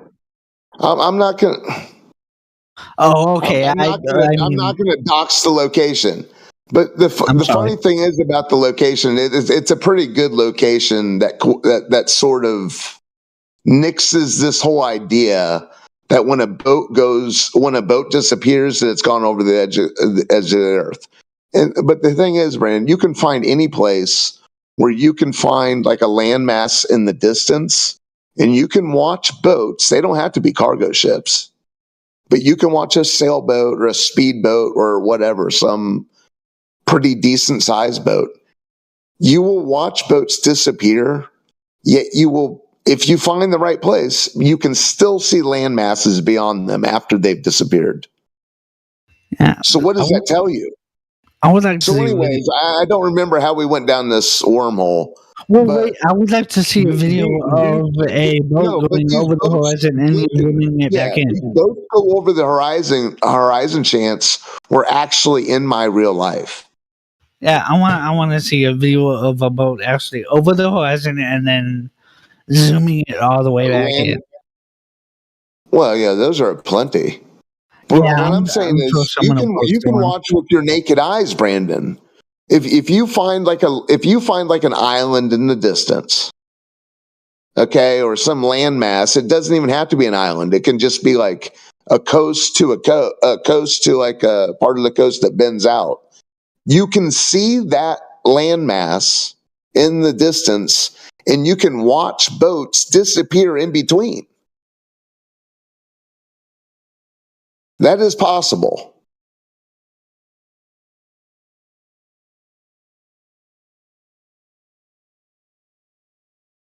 I'm just saying, people need to make their own long distance observations and see that this whole seeing beyond the supposed limitations of the 39-59 mile radius ball are not anomalous. They're run of the mill. They're every day. You always see beyond these limitations unless you're in the fog. Yeah, and other atmospheric conditions can do that also. Yeah, if you need to convince yourself that everything you're seeing in the distance is some sort of projected image up over the curve, that's fine, but that's lunacy. Did I say it is always projected image or illusion? I didn't say that. It would have to be if what you're saying is beyond the limitation. Listen, if what you're saying is beyond where the Earth would have curved away, yeah, it would have to be.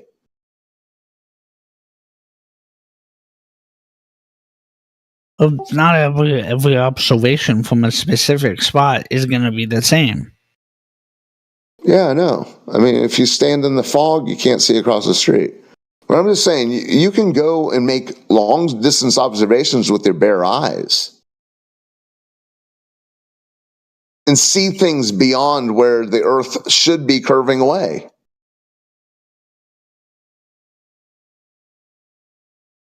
Yeah, there's all kinds of fancy zoom ins where people zoom in things from way, way, way back. But yeah, you can see things with your own bare eyes. I don't know. It's pretty simple, Brandon. I mean, what are you hoping? You're just into the whole outer space thing, huh, Brandon?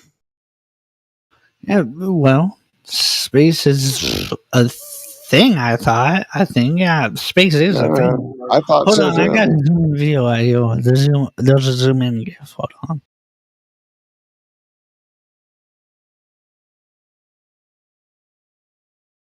That ship was never actually over the horizon. It's at the horizon.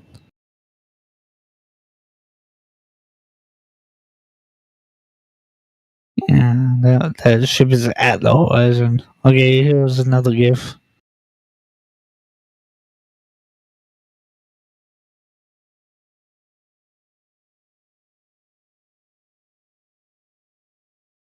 No, you can see the horizon past that boat too.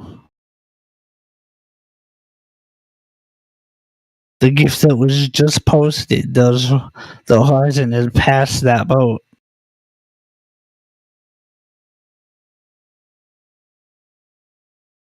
Okay, here's another one.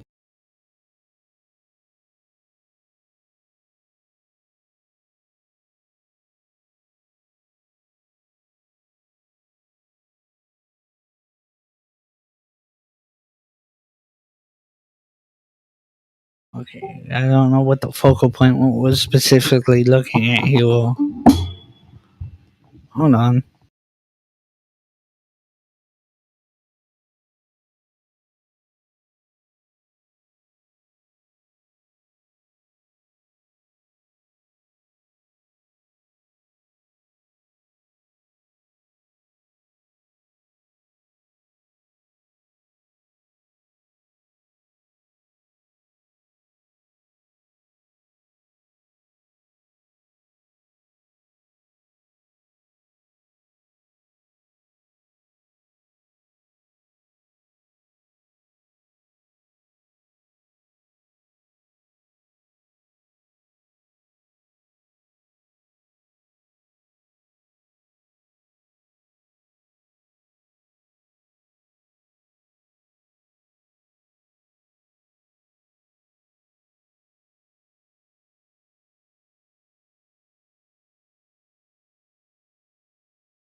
Okay, there's an.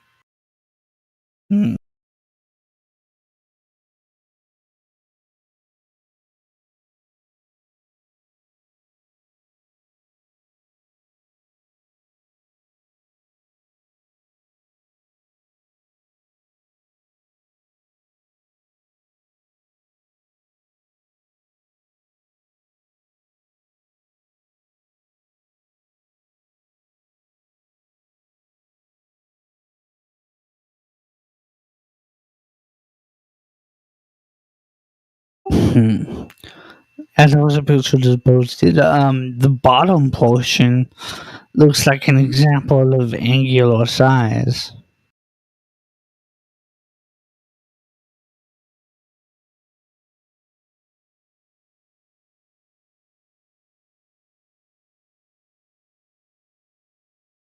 Whatever.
Yo, what the fuck? What is Tiger here?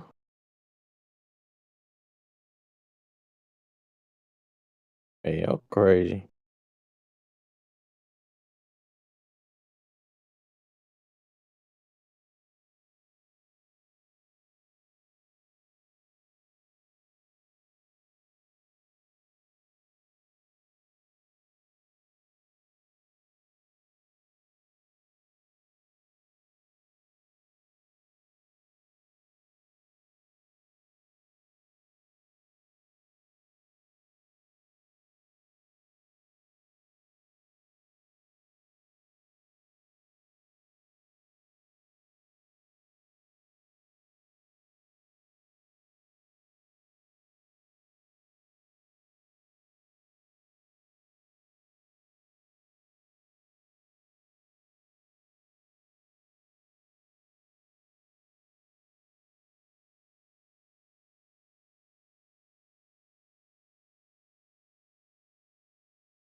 What's up?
Gdje ste, momci?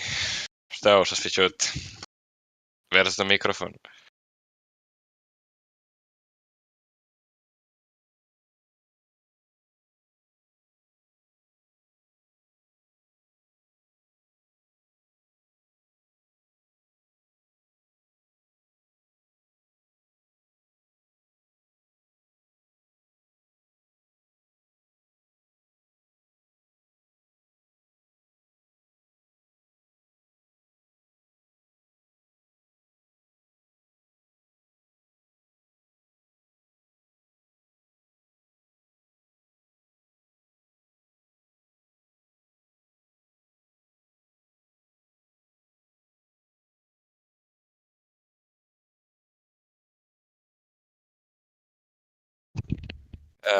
Meni se čini da ovdje niko ništa ne priča.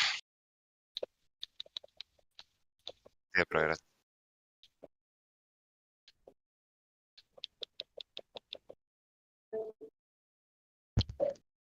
Zemlja je okrugla i jebova Bog otac mater u pičku. Znaš da preksutra, ali ja mislim da ovdje niko ništa ne priča. Ma pričaju oni stalno, sad će samo da kaže, samo reci What the fuck? You bring me here then you don't speak English. What the fuck, bro? Okay, we will speak English. But yes, it looks the like the art is square. Yes, I agree. The earth is square. Yeah. Yes, of course it's a fucking square. The earth is not flat, it's not flat, it's not flat, it's not flat. It's any shape that I want it to be, actually. Gravity. Hey, Voislav, you know what they said? You know what these idiots said? They said that I asked them how are satellites staying up in the space. You know what they said? What? They are balloons. They have balloons. And I said, you guys are idiots. What balloons? Where's the balloon? Even women uses balloons in their breasts. Yes. Heretic, fuck you bitch that you keep muting me every 5 minutes I'm in this channel, fuck you motherfucker. Oh. What the fuck?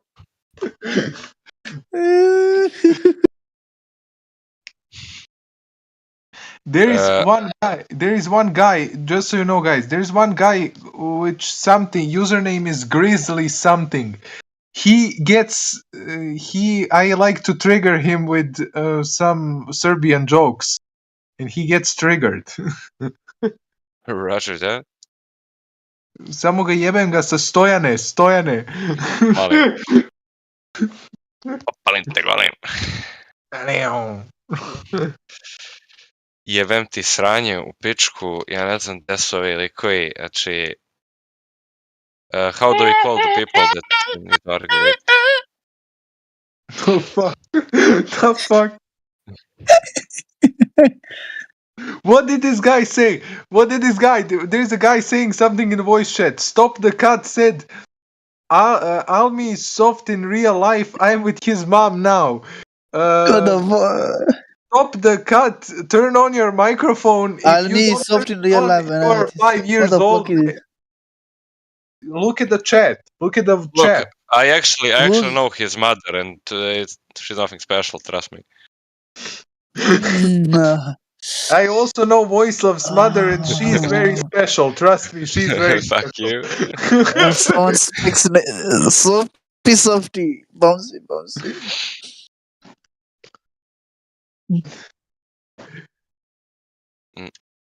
Wait, what a minute. I was doing something and I forgot. Stop the Cut. Turn on your mic. Turn on your mic. Turn on your mic. You're 5 years old. Don't speak with your dick. Speak with your mouth.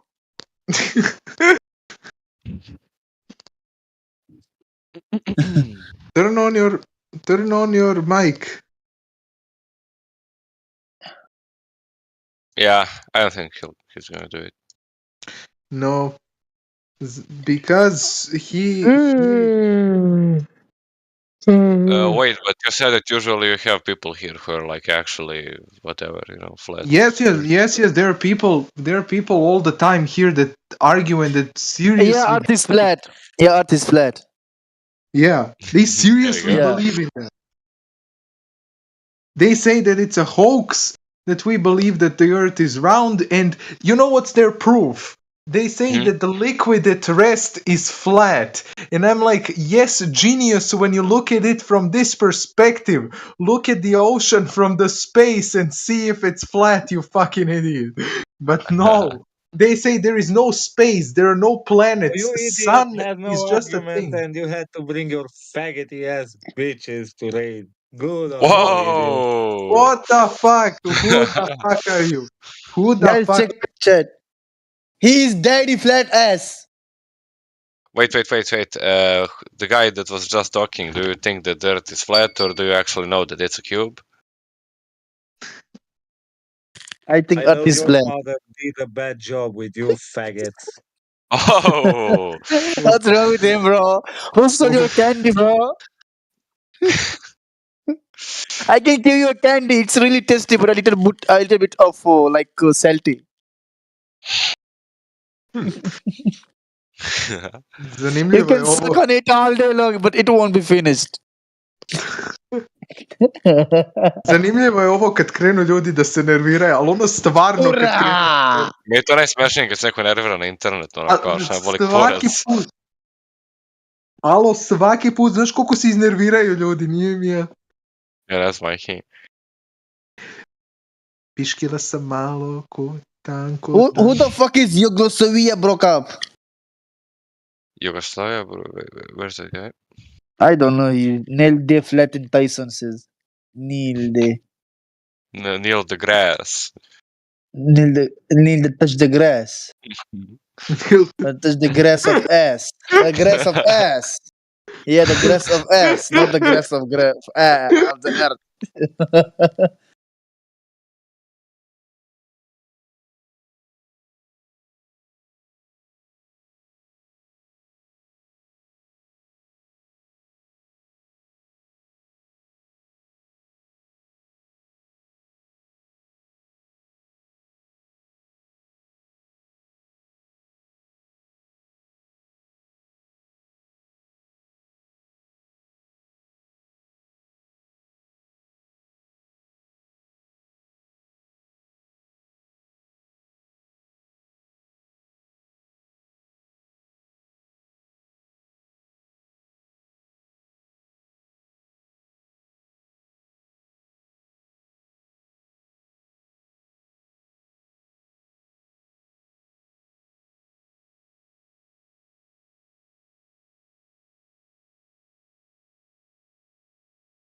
Snakes.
What's going on?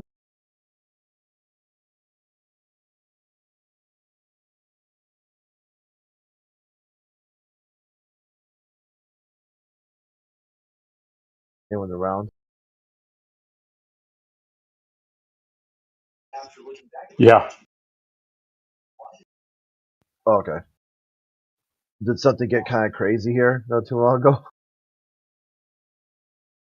There were like 3 ass wipes in here, like speaking foreign languages, and they're like going in and out between English and some foreign language, just talking shit. So Okay, I you got muted rid all of 3 them. of them at once. Yeah, yeah.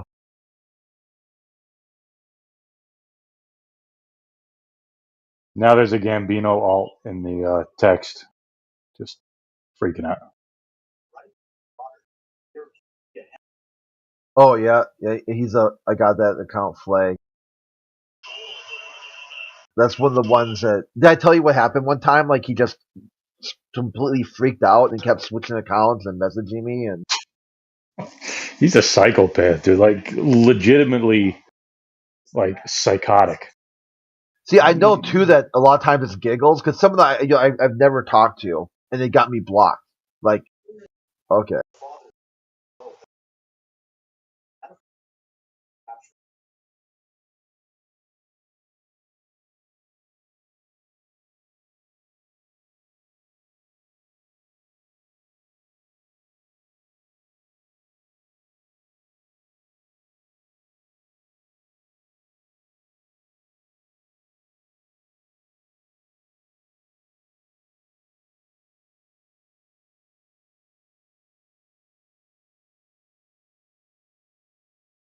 It's funny you see them typing up a storm and just ban them or disconnect them, and then they're like, "Oh, they never got." He Yeah. never got his last little word in there.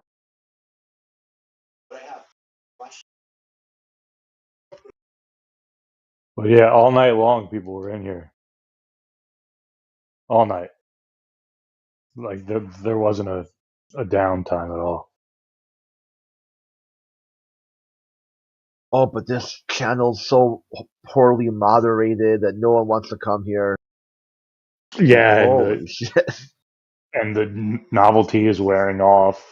Yeah. It's only because it's something new and, Cope. The globalist Cope is like, it's like, wow.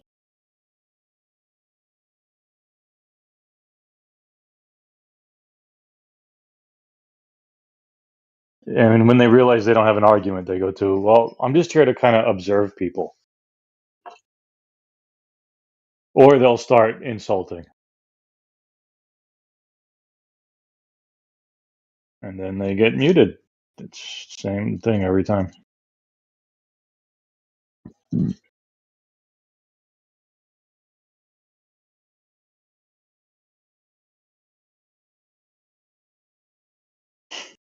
See? He just freaks out every day, every single day. It's such a nut, dude. He came right back.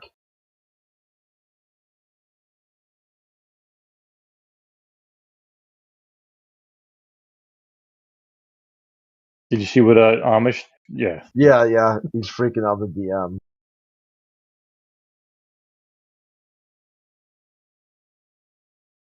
See, they're upset because this idea of their worldview is based on control. So inside their worldview, they want to be able to control flat Earth. So when flat earthers say, "Hey, we don't want you around here. Go someplace else with that bullshit," that freaks them out because now not only do they not have control, they realize they're being controlled.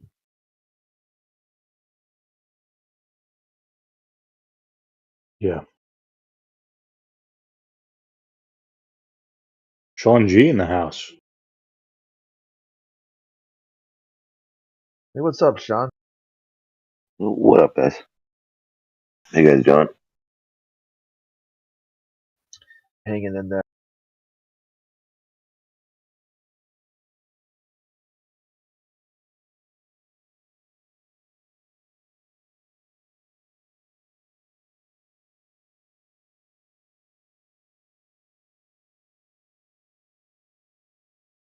Sean, do you know of Gambino, the Flurfer Nerfer? Yeah, unfortunately. What kind of mind is so obsessed with flat Earth that he has literally thousands or has used thousands of stock accounts and comes back every day? And like what is that? Have you ever talked to him? Yeah, he has self-loathing issues.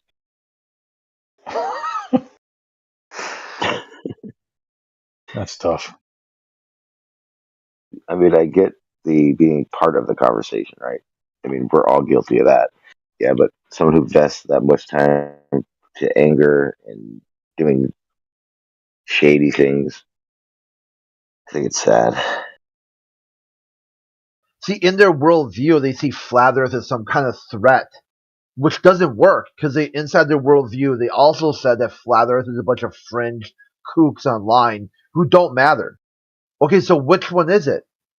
If flat earthers don't matter or they do matter and they're doing things against your sensibilities? And they'll say both. No, that doesn't. It doesn't work, homie. I'll say for sure. Us Globers keep flat Earth alive, 100%. Yeah, but before they picked a fight, like the atheists in 2016, they got just trounced.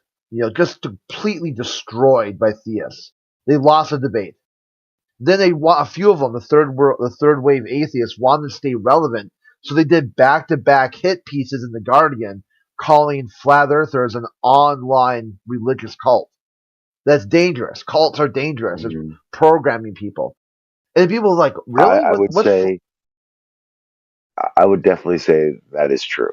But that is not flat Earth in general. Because you could have that in any group, right? I mean, there's a cultish group for the Care Bears. I don't know where they are, but there is. Yeah, or the bronies, or whatever they call those. Yeah, I mean, I think it's definitely not a general assumption or a general description of flat Earth. But the problem is, flat Earth there definitely are cultish flat Earthers. Same way there are cultish Globers, cultish Care Bear lovers. I mean, it just, when it's pointed out, it shines brighter than most. That's the only problem. And the main issue too is they have to figure out why they care, because they also have this worldview, this nihilistic worldview that the universe is so large, nothing matters. Okay, if that's the case, it's so large, it gives you, this is what it does, the cause and effect is nothing matters, then why does flat Earth matter all of a sudden? If it doesn't matter. See, that's what they're really reacting to, the contradiction in their worldview that they can't explain and they can't really acknowledge. So what they have left is just to freak out. And they're falling and they're just grasping at whatever they can grasp. That's pretty much what it is. I don't know about the information part of it, but the emotional part of it for sure.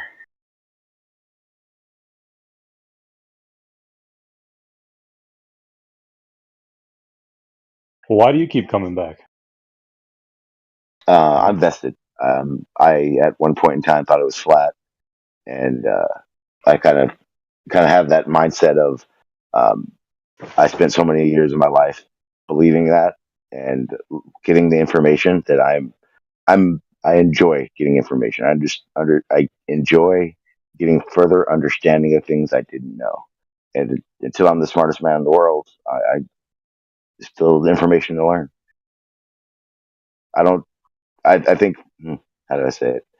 Flat Earth definitely gave me the opportunity to give a fuck about learning stuff. Yeah.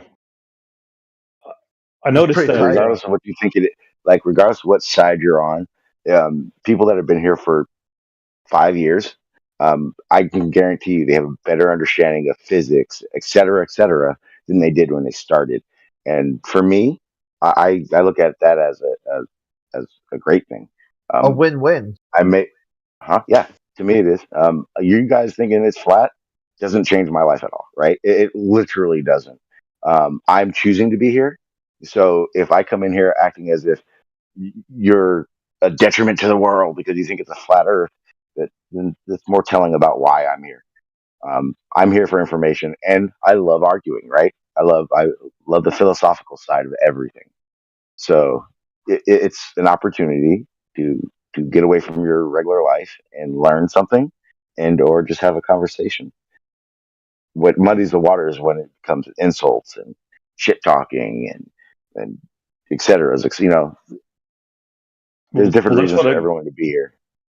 Well, that's what I wanted to bring up is like why are you able to have a kind of a civil discussion with people, but other ex-flat earthers, like say Babs, like he cannot have a conversation. Like what do you think the difference is between you and him? Time. I was angry too. I call it when you come across ex-flat earthers, I always wonder like what stage of ex-flat earth they're in.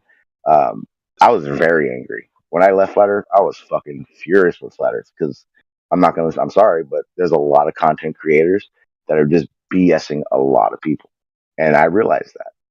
It may have just been the groups I was in, but it does fuel a little anger. Like I want some answers now. I've been defending this for so long, and I'm not getting the answers that I feel are acceptable, right?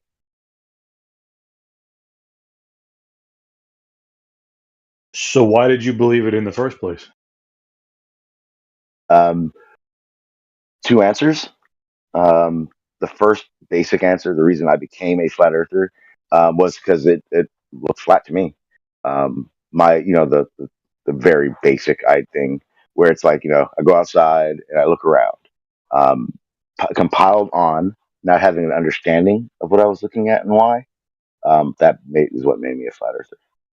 Plus the asshole globers that I was witnessing when I first came around. I didn't want to be part of that.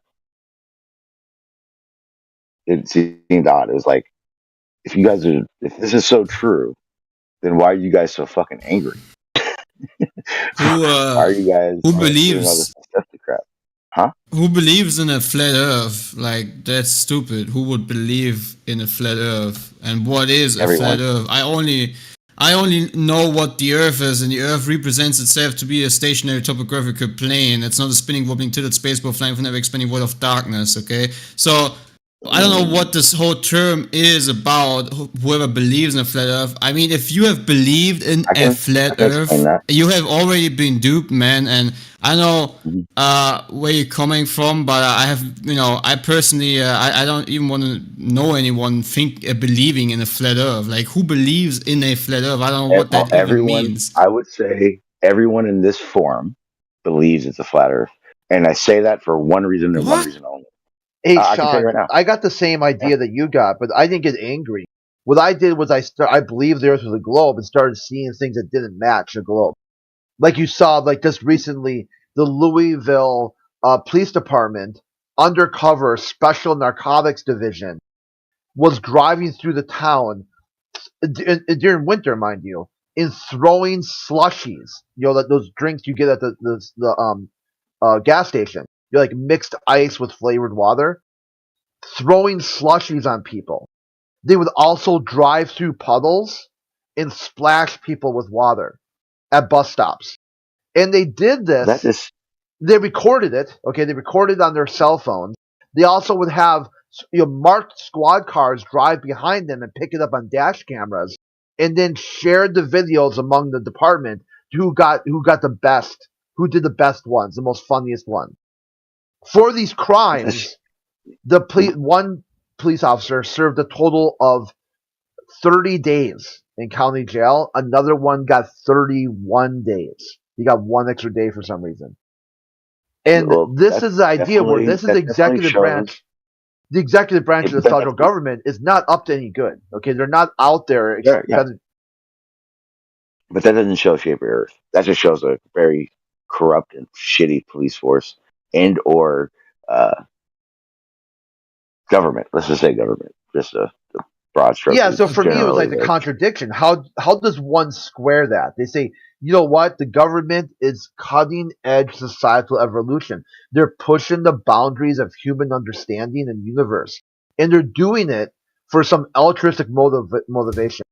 No, they're throwing slushies on people and laughing about it. No, but I don't personally think that has anything to do with the shape, though. But I did want to respond to what was said before that by the other guy. I'm not sure who it was. I'm sorry. I'm not trying to be disrespectful. Why would you I just don't know who believe? it was. Yo. Why would you believe in a flat Earth? And what is a flat Earth to you? Because I don't know any flat Earth. I only know that the Earth is something that it represents itself to be, and it's a topographical plane. Then even better, you're not a flat earther, sir. So the question, so you're questioning the idea that I say flat earthers believe. Doesn't matter. You're not a flat earther. You don't believe in flat Earth. So why would I have to justify it to you? Dude, who believes in a flat Earth? Like, why would you believe anything? Flat earthers. Yeah, no, I personally, I personally know a lot of people. Is going to be a win for you, right? So I mean, everyone believes. I'm not here to win anything, but I'm trying to understand how you come from a perspective of flat Earth. Everyone does. To globe Earth. Do you just switch beliefs, or what is it? Oh, no. My understanding got a lot better. Oh, so you understand that the Earth is a spinning, wobbling, tilted space ball flying through an ever-expanding void of darkness. So if you understand that, then please provide evidence for direct measurement that doesn't need to look at the sky. Okay, I want to preface this really quickly. I've been here a very long time. I'm just going to put it out there now. I'm really not interested in a conversation with a script. You're not interested in a conversation about what? I'm not interested in having a conversation with somebody who is going to play off a script. I like just free flow conversation. I'm not playing off a script. Mm-hmm. You're here saying that you believe the Earth is a spinning ball. I'm saying, can you provide any evidence? That's not what I said. That's not even what you're coming at me about. I never said that. So what is the shape? What is the shape that Earth represents itself to be? It doesn't matter. That's not what this discuss. It's not what you came at me about. You came at me about. Oh, I'm trying to open up your non-script conversation. Okay, perfect. An example of a script. I understand it's a globe. I understand that a lot of the information that I have is believed to be true because I can't do it for myself. How do you understand it's a globe? By the information provided. What information? One example. There's plenty of information. I'm pretty sure you know that information. You just want a response so you can play the game. I answered your question. My understanding is why I'm not playing a game, man. You're playing a game if you can't actually give one piece of information why you understand that the Earth is a ball. I'm challenging your understanding by asking, what is that one piece of information that tells me that it's a globe? Why?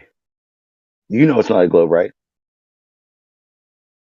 I 100% know it's not a globe, yes. Okay, then you give me the information that you know it's not a globe. No, that's not how it works, man. You said you understand it's not a ball. I just want to have one piece. I mean, I could say, give me your best one. I'm just saying, give me one piece of information of all these great understandings you have. So I have kind of, can understand where you're coming from. And where maybe the confusion has started. So maybe give me one of your best pieces of information. There's definitely... Oh, there's no confusion, Clay. No. I'm not confused. All right, then give me one piece of information for you that understands that the Earth is a ball. My understanding. Yes, your understanding comes from information, is what you told me. Some kind of information. I want to know one piece of that information. You don't need to give me all of it. Just give me one. One good one, maybe. Obstruction. Nothing to be afraid of. What? Obstruction. Trust me, Clay. There are plenty of people here that know me that know you're not frightening me at all. No, I do not want to do that. I'm just saying there's nothing to be afraid of giving your information out. You're I'm saying not afraid of it obstruction. about anything. Okay, you're saying obstruction. By a spherical shape with the radius of roughly 4,000 miles. Is that the obstruction you're talking about? That the surface is roughly 4,000 miles in radius. Hence, you're gonna observe obstruction. Obstruction is due to curvature. Yes. Are you adhering to the mathematics of a spherical surface of roughly 4,000 miles in radius? I am telling you that obstruction is due to curvature in the physical body at which it is using to be blocked. So that's my answer. I understand. But are you adhering to the mathematics given by the heliocentric We'll model? do this. How about this? I know you want a certain answer to fill in the blank. You asked me a question. Man, why are you even here? Then just go, dude. If you don't want to talk, if you want to just bring in your own globe radius. Hey, do me a favor, Crit. Are you bringing your own radius? I am answering his questions. So you don't have to get angry that I'm not answering the questions. I'm not angry. It's just you're just a sophist right now. You're just going on instead of just saying, yes, I do adhere to the heliocentric model. Crit, and I was having a conversation with Crit and somebody else. And now I'm here having a conversation with you. I don't care. I do not care. Okay. Just answer my question. I did. I'm sorry you didn't like how I answered the question, but I'm not going to answer the question how you want me to continue on. You said obstruction, then I'm saying, you're saying obstruction, then I want to further understand what obstruction you're talking about. I'm saying, do you adhere to the heliocentric model, saying that the Earth is roughly a radius of 4,000 miles, and you just need to say yes. Can you say yes? No, I don't have to answer it your way. I'm going to answer it because you asked me the question. Can you say yes? Due to curvature, and the reason that curvature is there is because the Earth is a globe. What is that radius of the globe? Here's the thing.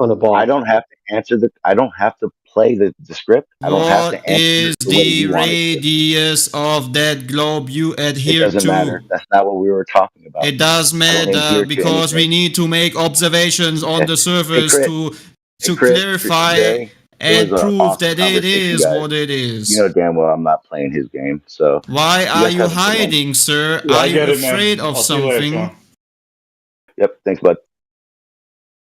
Oh man, what a baby. Yeah, nothing definitive. What else is new? That's what you get, man. No backbone. Any glober here who wants to challenge my belief, because I you know, it's obviously a belief, right? I mean, it just looks flat and stationary, but I mean, it's a belief, right? I need to believe in it to make it look like that. If he said yes, where would you have gone with that? Show some obstruction, and he believes and wants to believe it is Earth obstruction. Yeah, but he doesn't want to go take the steps necessary to prove it. Exactly. He's so scared of just saying, yes, I do believe, like the heliocentrists tell me, that it's roughly a radius of 4,000 miles. And he exactly knows that then I would challenge that 4,000 miles and say, where can I see that 4,000 miles of a radius? And then it's just a baby, man. These people are babies. You can challenge my claims all day. Come on, any glober.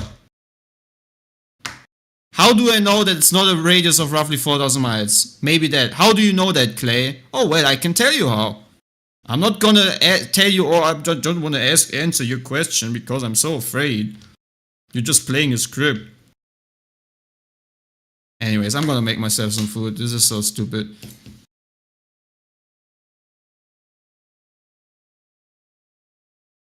That's tough. Looks like obstruction. It is it's tough, up to man. you to prove it, guys. You prove it. It's tough that there's no glober with any backbone, man. As soon as they realize they have nothing, they're just gonna act the way they act. Oh, I don't like how you talk to me. Oh, you sound rude. Oh, you're just playing a script. Oh, you know, I just don't want to answer that question. Or, you know, I just want to divert back to talking about semantics. That's what you get with people who have nothing to say, who just believe in a spinning, wobbling, tilted space ball. They're also gonna tell you that woman and man are the same.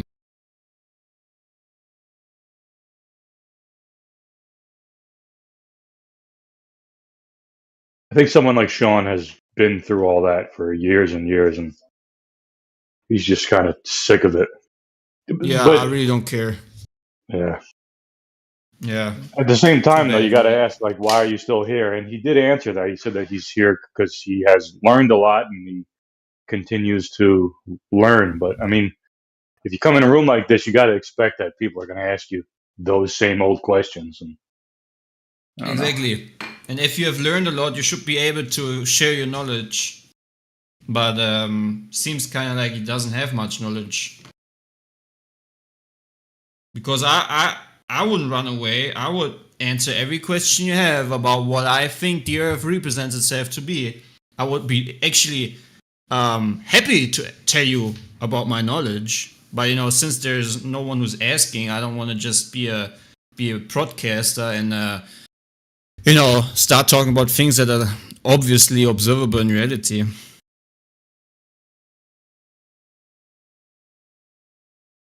Anyways, I understand these people. It's not the first time I've seen a global like this with no backbone, who can't support any of their beliefs, quote unquote. It's kind of a familiar thing roaming around in the globalists' mindset.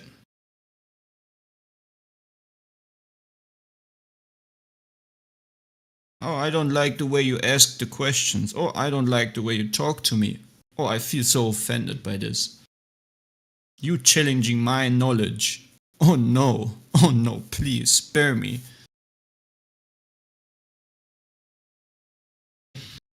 Anyways, let me see here. I hope you can hear this, guys, okay? So, can you tell me if there is any direct measurements of the globe without referring to the sky? Ground-based surveys and measurements are common methods. Land surveyors... No, do any of these refer to the sky by using meridians or something else? Is there any direct measurements of the ground surface proving the radius of roughly 4,000 miles that it is a sphere? Or do they all need to adhere to things in the sky? Based measurements, like geodetic surveys, focus on Earth's shape without relying on celestial references. They use distances and angles measured on the ground to determine the Earth's curvature. You agreed with me before that they always need to adhere to reference points made and observed from the sky. Guys, I have a question, I've misspoken. Ground-based measurements, like geodetic surveys, primarily use distances and angles on the Earth's surface. While celestial references can be helpful, they're not always necessary for proving the Earth's spherical shape. The ground measurements themselves... Okay, can you give one peer-reviewed measurement of measuring directly the ground without referring to the sky at all in any time? What are you doing, bro? Well, he said angles. Peer-reviewed studies off the top of my head, but geodetic surveys, such as those by the National Geodetic Survey... So you don't have any information about direct measurements that do not refer to the sky? Apologize for any confusion. Geodetic surveys and ground-based measurements, while they may use celestial references for precision, primarily focus on... Is there one direct measurement that is not using anything from the celestial sphere? Okay, one peer-reviewed paper that is just using the ground without referring anything from the sky.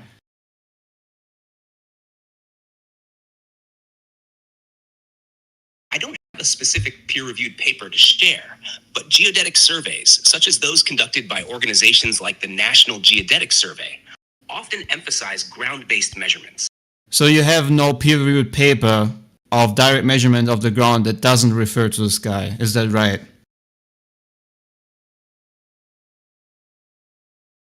I don't have a specific paper at hand, but geodetic surveys typically rely on ground measurements, emphasizing the Earth's surface. So there is no empirical evidence of these measurements.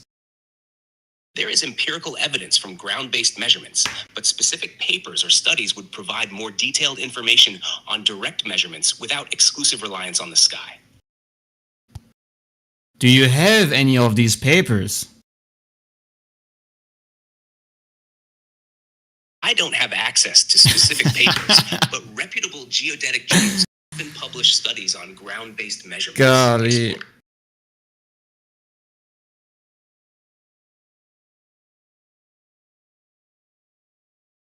What is gravity? Well, ask it if they measure a hump or a drop. Gravity is the force by which a planet or other massive object draws objects toward its center. It gives weight to physical objects and is responsible for keeping planets in orbit around. Be more precise, so it's mass attracting mass? Yes, in Newtonian gravity, it's often described as mass attracting mass. The force of gravity is directly proportional. Okay, so you're wrong. You do know that it's the bending and warping of space-time, right?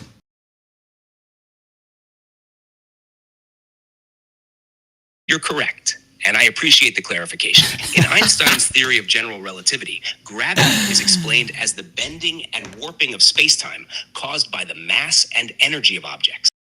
It's a more nuanced understanding beyond just mass attracting mass. Thank you for pointing that out. So in geodetic surveying, do they actually measure a curved hump of the Earth? In geodetic surveying, the curvature of the Earth is taken into account. Surveyors use mathematical models and calculations. You're saying taken into account, do they actually observe it measurably?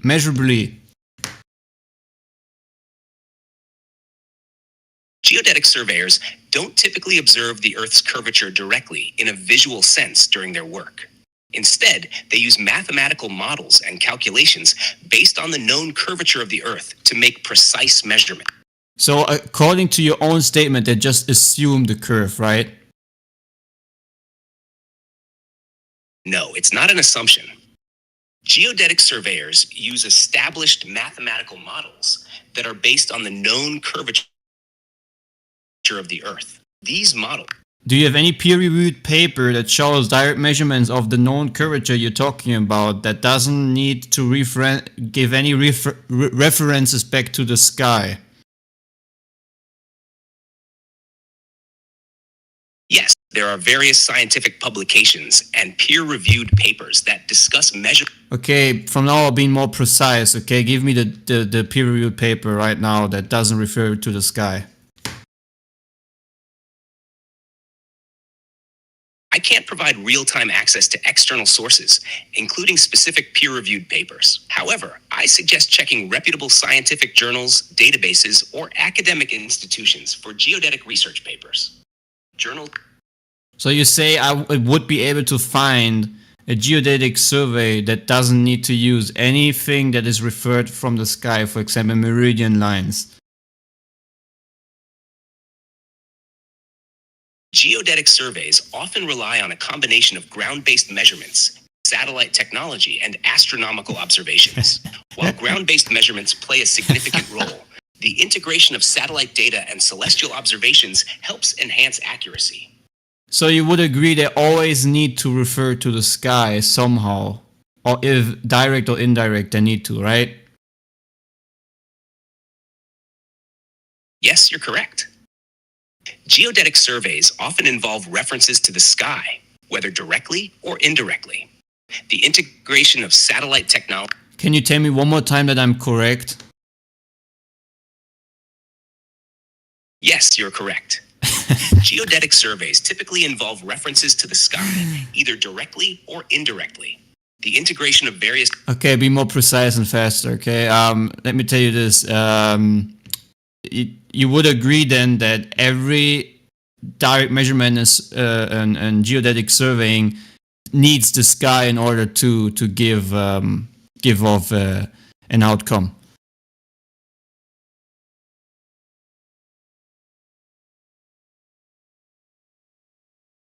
Every direct measurement and geodetic surveying typically involves references to the sky for accurate outcomes. So so you would agree that it's impossible to find any peer-reviewed paper that actually doesn't use anything regarding the sky if the basis of geodetic surveying is always needing to reference things derived from the sky, right?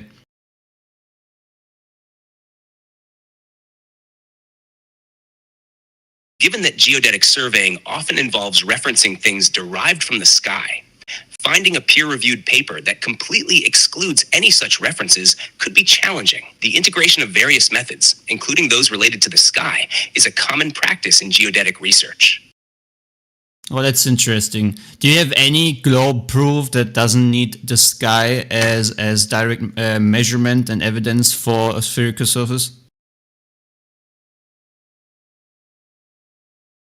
Direct measurements and evidence for a spherical surface often involve methods like satellite observations, celestial measurements, and geodetic surveys. If you're specifically looking for proof that...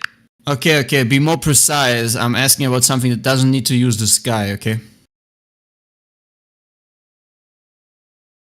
Finding direct measurements or evidence for a spherical surface without any reliance on observations derived from the sky could be challenging. Many globe proofs involve a combination of ground-based and sky-related methods. It's the comprehensive integration.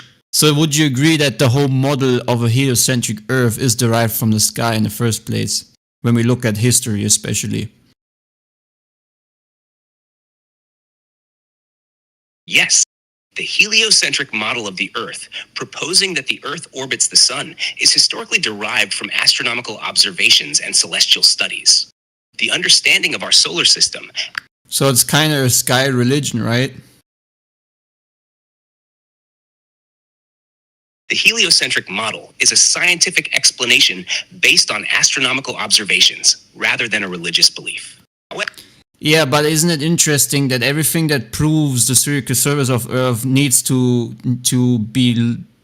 be derived from the sky? It's interesting to note that many proofs and measurements supporting the spherical shape of the Earth involve observations related to the sky. This is due to the integration of various methods. But bro, can you just tell me one observation of physical measurement that doesn't need to use the sky in order to prove the ball Earth? Direct physical measurements that prove the Earth's spherical shape often involve methods like geodetic surveys, which, as discussed earlier, may incorporate references to the sky. It can be challenging to find a measurement or observation solely based on the ground without any connection to the sky. Okay, since you're a sophist and you always use the word challenging, can you just be more precise and agree that there is none within your database and information, and the same is equal to mine information, that there is no direct evidence that is not using sky references?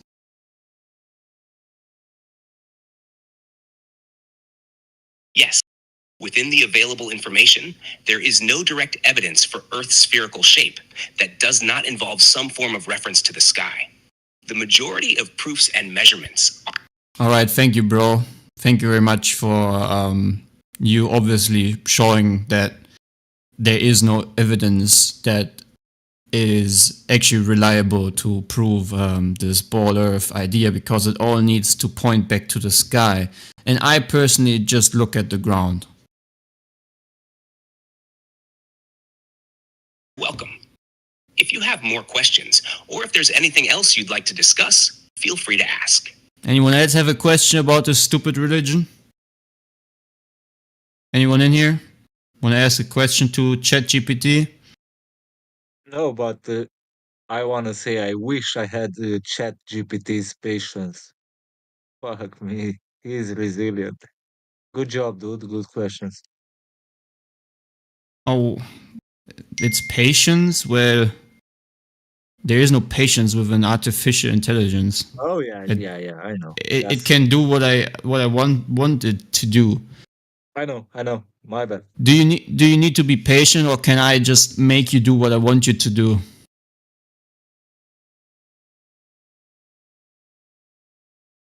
Feel free to let me know what you'd like to discuss or ask, and I'll do my best to assist you. There you go.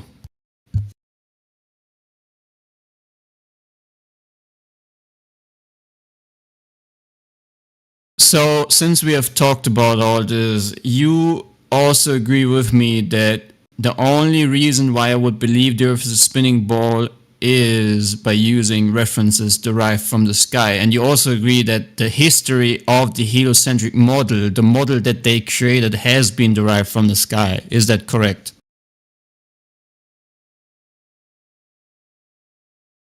Yes. Our discussion has highlighted that many proofs and the historical development of the heliocentric model are closely tied to observations and references derived from the sky. It's a central aspect of the evidence and historical context related to Earth's shape and the heliocentric model. So, would you agree that the way they came up with the heliocentric model, with the model of the Earth, they have completely copied or have derived it from looking at the sky, right? Looking at history.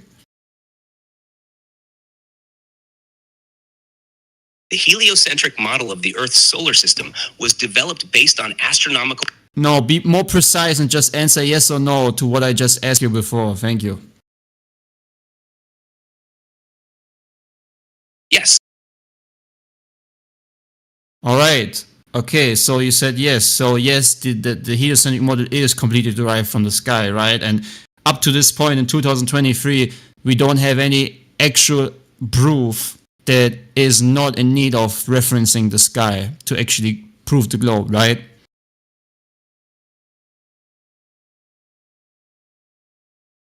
Yes, the heliocentric model is based on observations of celestial phenomena. And as of now, the majority of evidence supporting the Earth's sphericity involves references to the sky.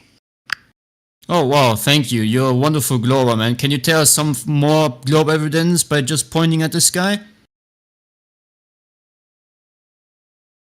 Certainly. Observations such as the curvature of the Earth's shadow during a lunar eclipse, the changing positions of celestial bodies in the night sky based on location, and the way constellations shift as one travels are examples of evidence supporting the spherical shape of the Earth derived from sky-related phenomena.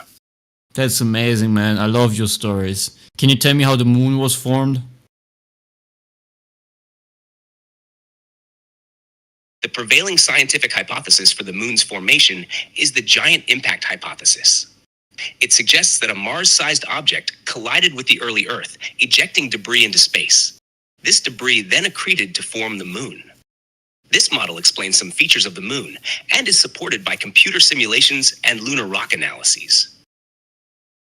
Can you tell me why you, like every other glober or most other glober, got the gravitation thing wrong by saying it's mass attracting mass, even though it's already surpassed by bendy space-time?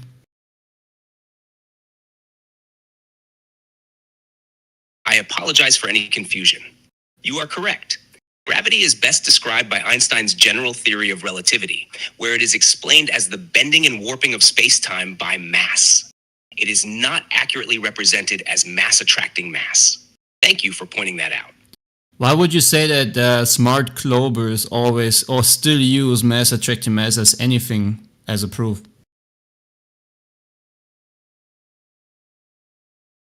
It's possible that mass attracting mass is a simplification often used in introductory explanations of gravity for its simplicity. However, for a more accurate and comprehensive understanding, the concept of bending and warping of spacetime in Einstein's general theory of relativity is crucial. Advanced discussions in physics typically involve this more nuanced explanation. How do you bend and warp space and time? The bending and warping of spacetime, as described by general relativity, occur due to the presence of mass and energy. Can you bend a concept, which is time in this case?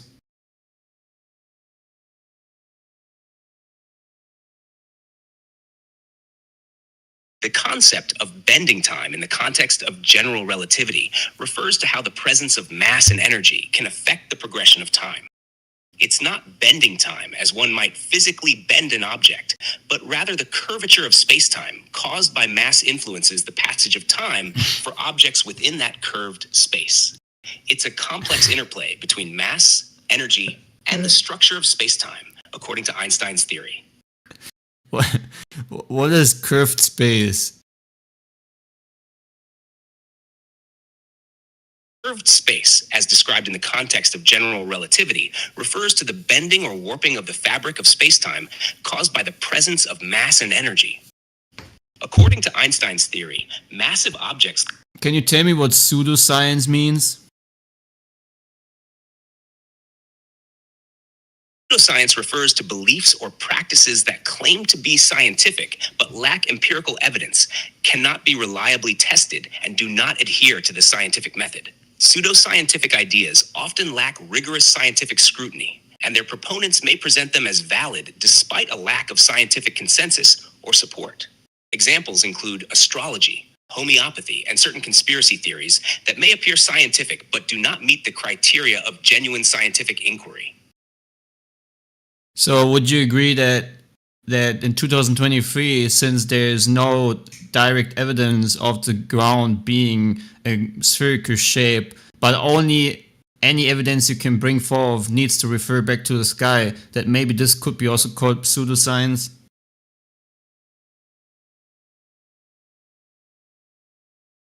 Well, the scientific consensus supports the spherical Earth model based on various observations and evidence. However, it's essential. You and me just agreed that these various observations and this various of evidence, you Mr. Sophistry you're talking about, is just based purely on the sky. Do you agree that it's just from the sky?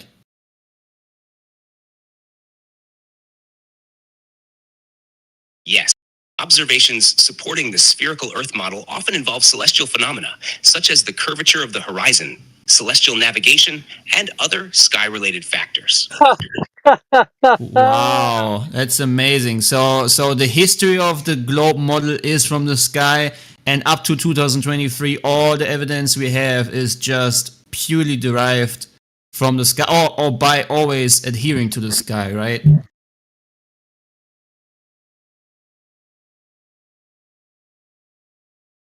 Yes. No. Historical development and much of the evidence supporting the globe model are linked to observations and concepts derived from celestial phenomena and the sky. So do you think it's quite amusing that globers can only give evidence by pointing at the sky, or do you think there's some connection?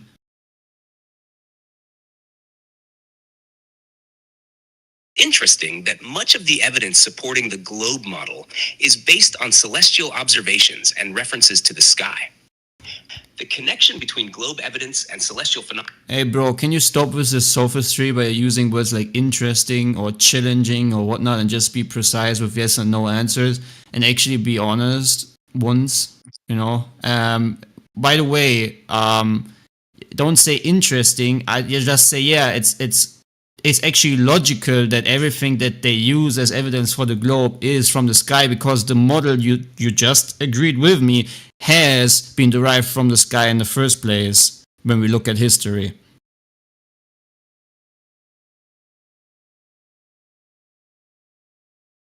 Sure, it's logical that much of the evidence for the globe model is derived from celestial observations, given the historical context. Okay. Did you want to say something else? Why did you suddenly stop? No particular reason. What else is on your mind?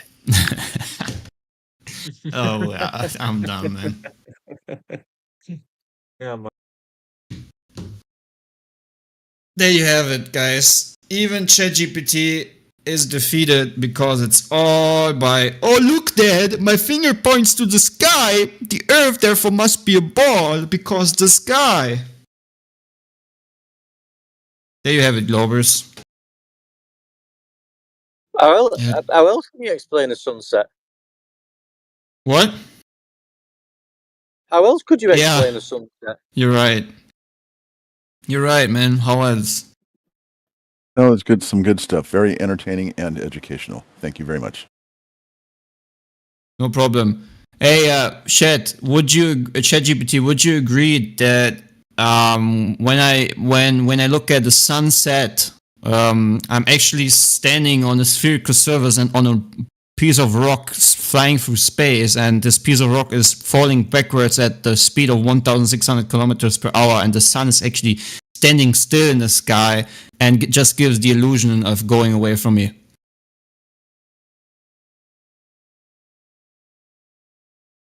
Sunset is an optical illusion caused by Earth's rotation, making it seem like the sun is moving below the horizon. It's not the sun.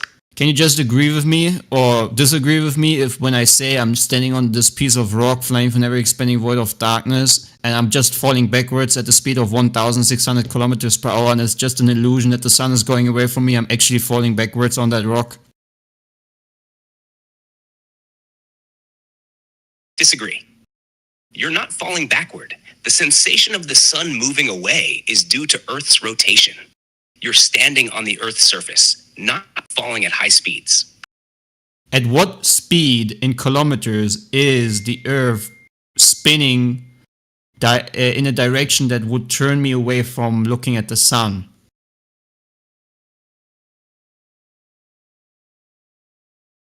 The Earth rotates at roughly 1,670 kilometers per hour at the equator.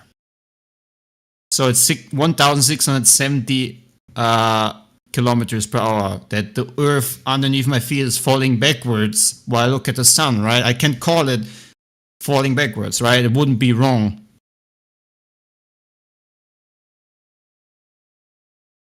The Earth's rotation does not make you fall backward. It's more accurate to say you're standing on a rotating planet. What is the motion that is happening when I look at the sun, by referring and looking at the sun, when the ground beneath me is going backwards at 1,600 kilometers or rotating at 1,670 kilometers per hour? Can I not use the word falling backwards?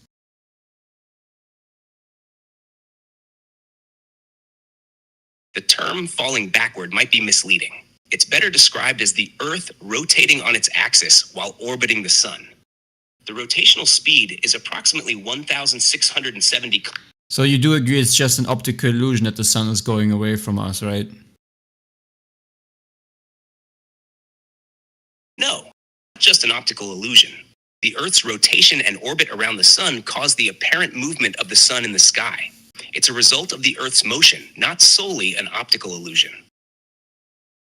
Well, isn't it that in a heliocentric model the sun is standing still, and because of the rotation of the Earth at 1,617 kilometers, the ground beneath me is just going backwards or rotating backwards, and the sun is standing still and just looks like as if the sun is moving, but actually it is us who are moving. Yes, you've got it right. In the heliocentric model, the sun appears to move across the sky due to the Earth's rotation, making it seem as if the sun is setting. So would you think it's crazy to believe that someone would not accept this kind of belief of the Earth, spinning backwards and the sun just standing still? What if I tell you that I personally think that the sun is just doing what I observe it to do? It's just going over my head and is going away from me. Hold various beliefs, and it's okay to have different perspectives. Some believe in the It is an observation that everyone can observe equally, a belief.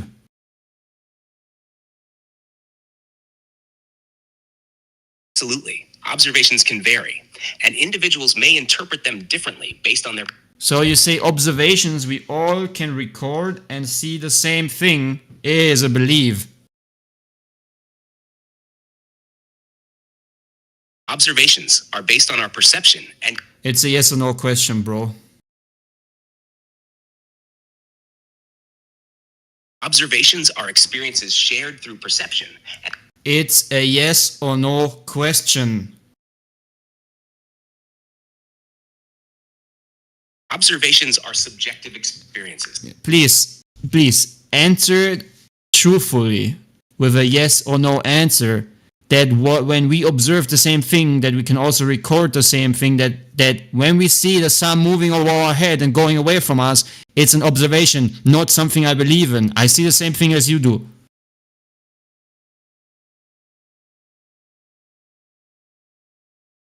Yes, people can make similar observations of the sun's apparent movement. Ah, so observation is not equal to belief.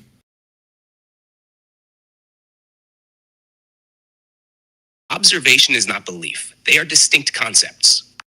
Ah, thank you very much, man. So you're wrong again. Sure, I'm here to help. If you have any more questions or want to discuss... Well, in the future, you could help me by being just intellectually honest and answer a yes or no question truthfully instead of going into semantics again, which you like to do a lot.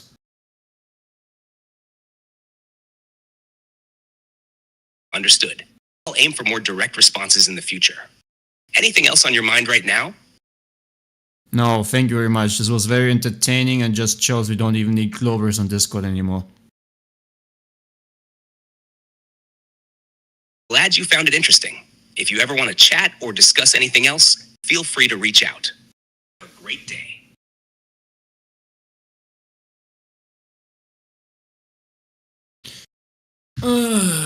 Anyways, later.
So was that Chat GPT that you were using just now?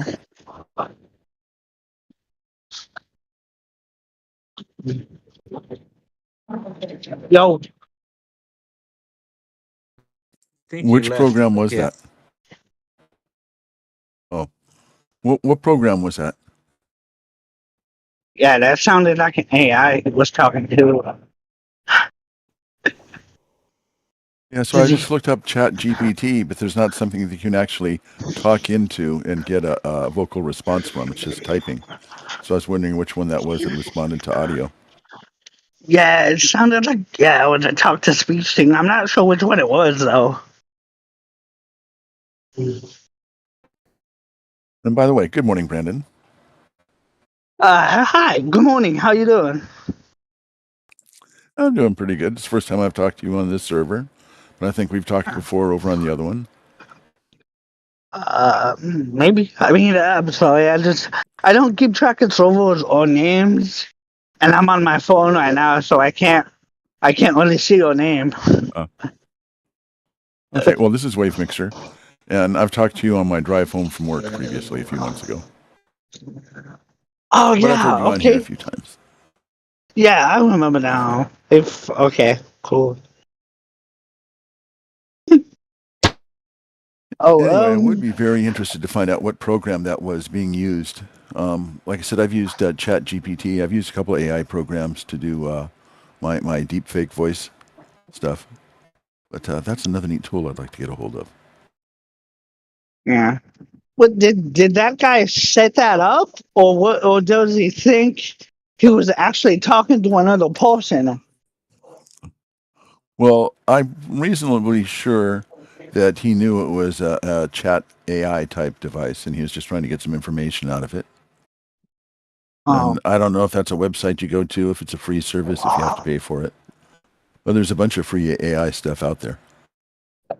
Oh, well, yeah, like on Snapchat, you can have an AI, but it's text, and I think there's one on Skype too. Yeah. Well, there's Chat GPT, and you can log in to that, and you can tell it, write me a song about Friday before New Year's Eve, and it'll go ahead and write you a song. Or you can have it. You can do a few different things, but if you ask basically the same stuff that he was asking, it just does it all in typing rather than vocally. But you could just type chatgpt.com, I believe. Oh, and you can get it and it's free. It's free. That's cool. ChatGPT is a free-to-use AI system. Use it for engaging conversations, gain insights, automate tasks, and witness the future of AI all in one place. That's cool. So actually, it's chat.openai.com is the URL. Okay. So let's do this. I'll go ahead and I'll paste the link in here just to make it a little bit easier. And yeah, just DM me the link too if you don't mind, please.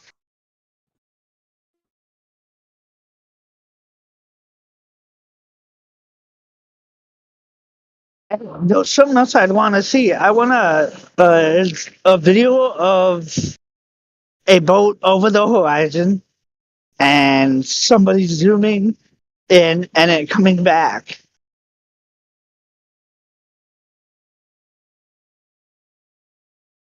Trying to figure out how to send this link to you here.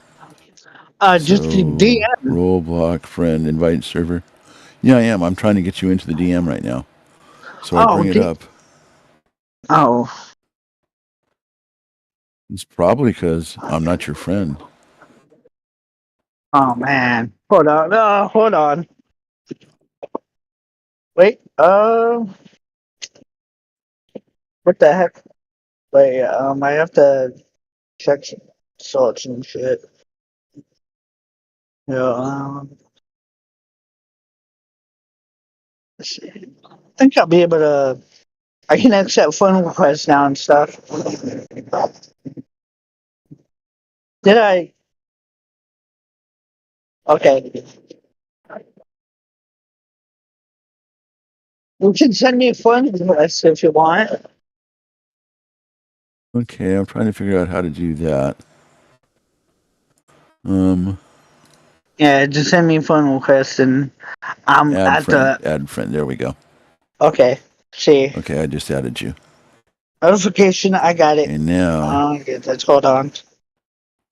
Now message. Here we go. There we go. I accepted it. Bam. There's your link.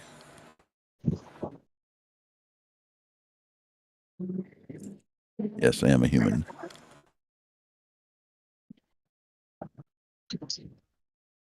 All right, so Brandon, you've got that in your cool. DM. I got it. And the rest of the world out there, it's in the chat right there on the side. So sweet.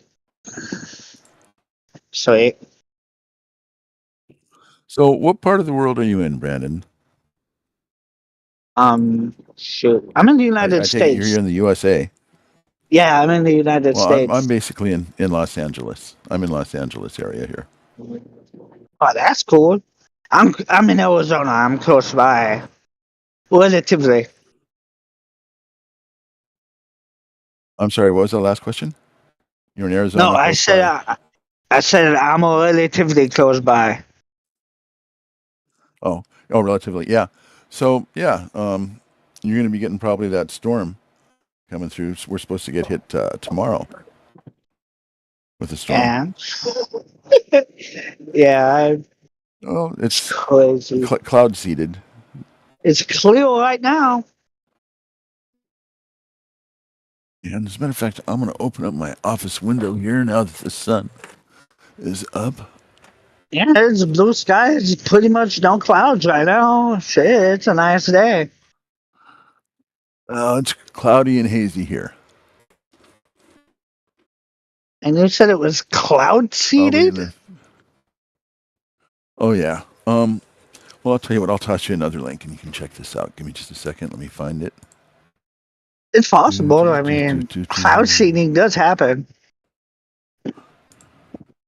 Well, yeah, it does. I know they do it in Saudi Arabia, I think. Oh, they do it here in the USA all the time. Oh, that's cool. That's okay. So, and let's see. How do we get to do that now? Go here. Now go Brandon. Message. All right, check out this link. manufacturing window blizzard for what purpose? Well, you know, what purpose does anybody do anything for? For somebody's benefit. So a lot of times when people want to benefit, they don't necessarily care about other people's loss. So if you take a look at this actually shows. Pardon me? I said, whose benefit would it be for? Anyway, so well, you know, the people that are doing it. So if you go out and go to the gym and get some exercise, whose benefit is that for? That's for you. If you go out and go to work to make money so you can buy food, whose benefit is that for? It's for you. So usually people do things for their own benefit.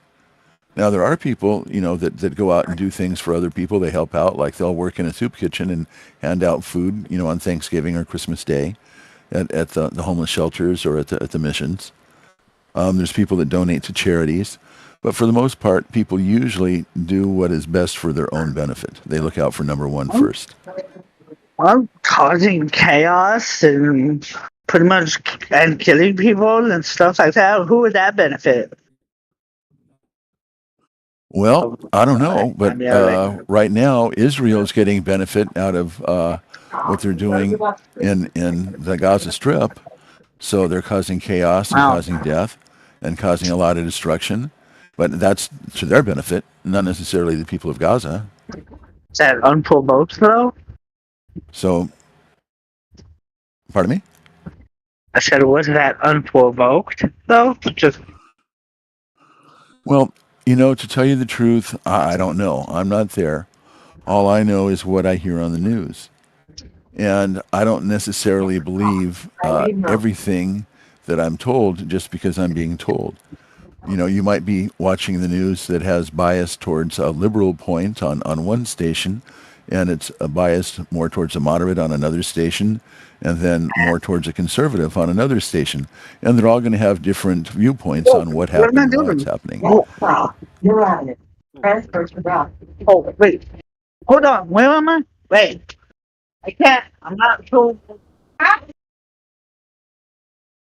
Oh, never mind. I'm sorry. I'm sorry. That was a mute. I'm sorry. I just freaked out for a second. I'm sorry. Where are you going? No. So what bus have to get on? Yeah, the Butte Avenue.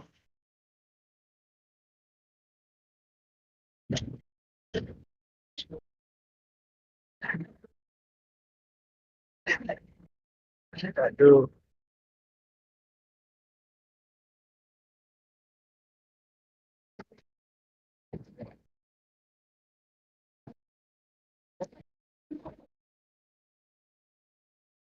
No, I'm really Oh, sorry. I didn't realize what it was for a second. Right? It's a mindful. That's cold.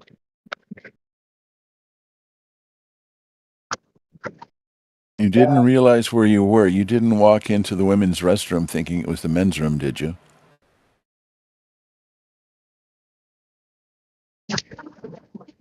You still there, Brandon?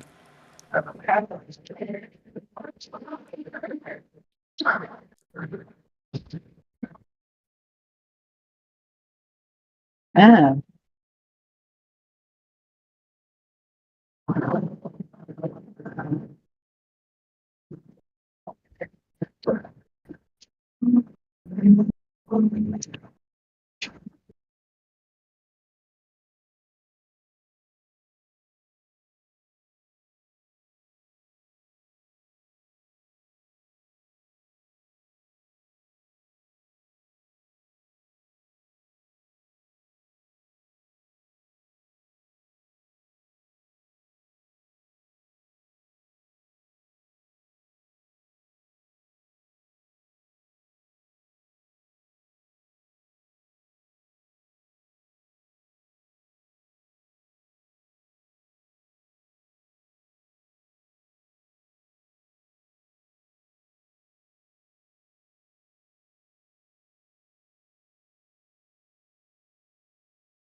Oh, good morning, Crit. How are you doing today? I see your mic is open. Your headphones aren't blocked.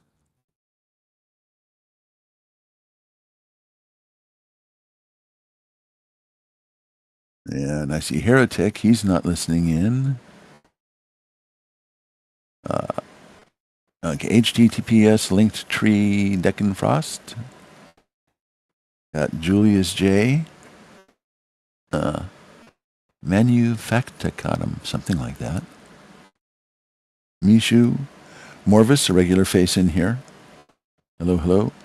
And Neil D. Flat Tyson. Oh, brother, I love that name. Gotta love that name. Super Monkey Ball, been around here for a while. Turquoise Dragons in here. And Yui.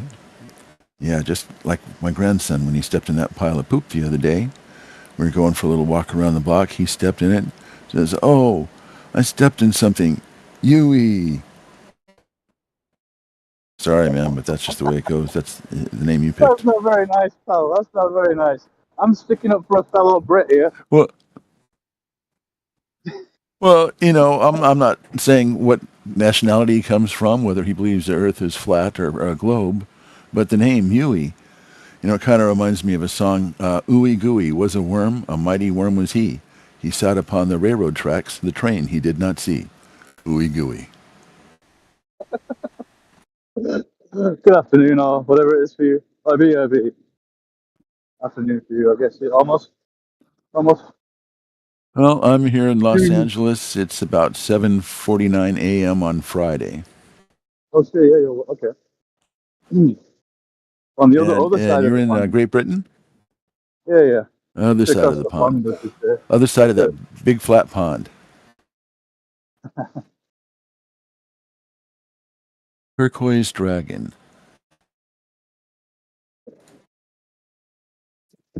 Nice to meet you.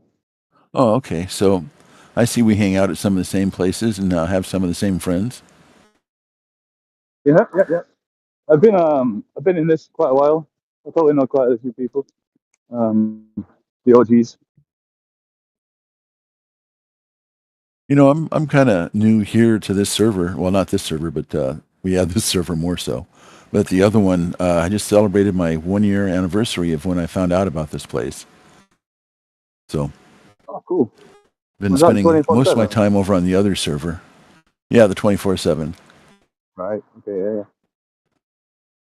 Would have been bouncing around when it gets slow over there. I come over here, but I work during the daytime, Monday through Friday.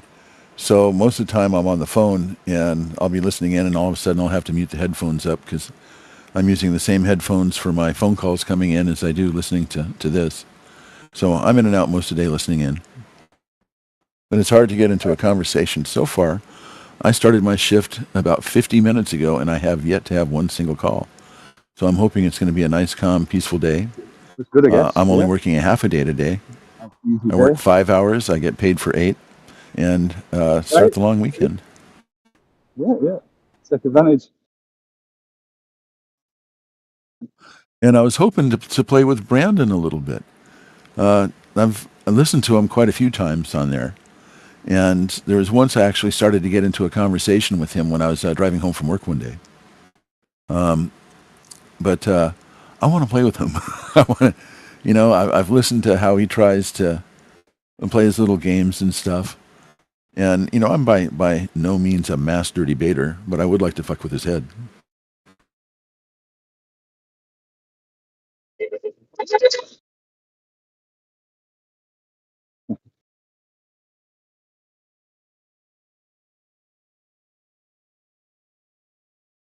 So we've got two people from over the pond. We've got Turquoise Dragon and we've got Yui. And not only are you guys both on the same side of the pond, but you're on the other side of the fence, it looks like. I don't know what that means.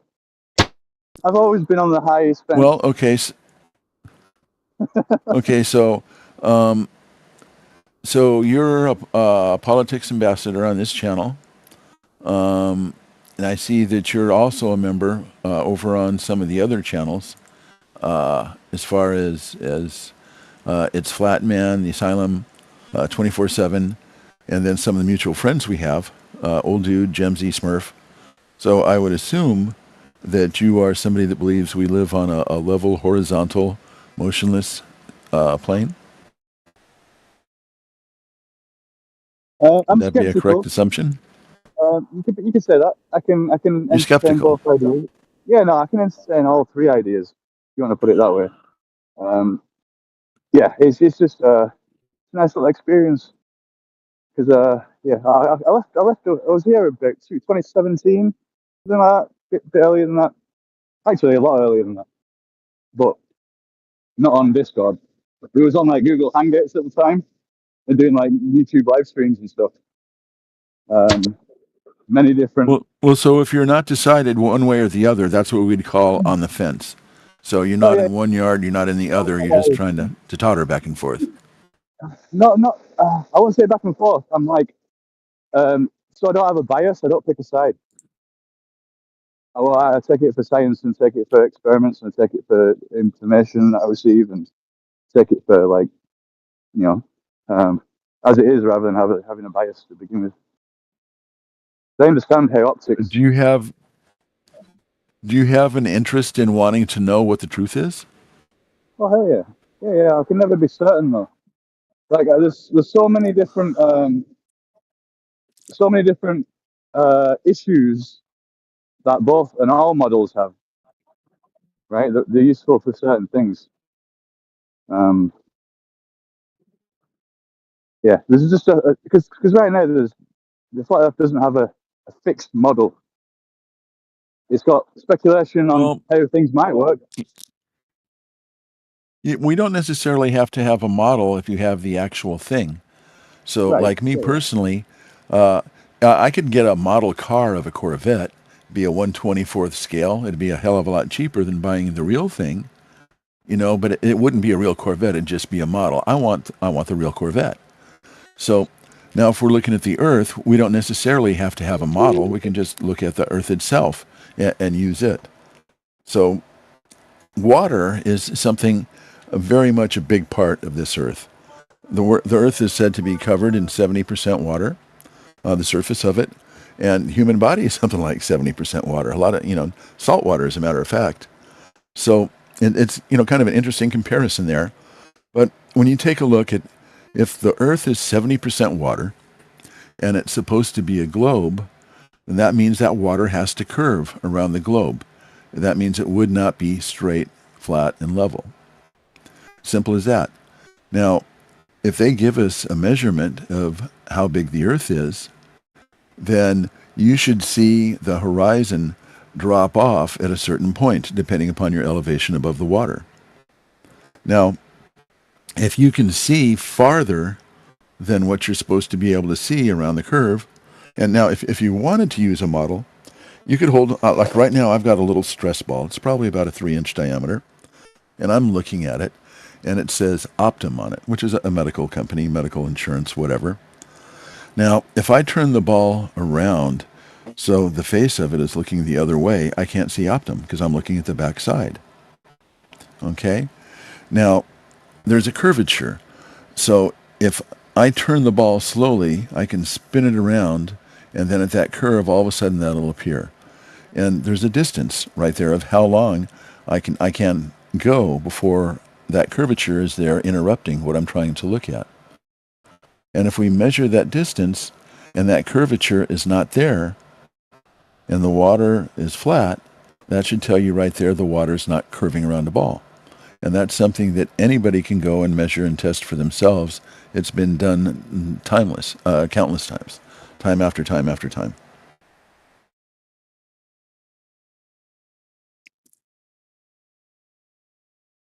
No model needed. Just take observations of what we have given to us right here.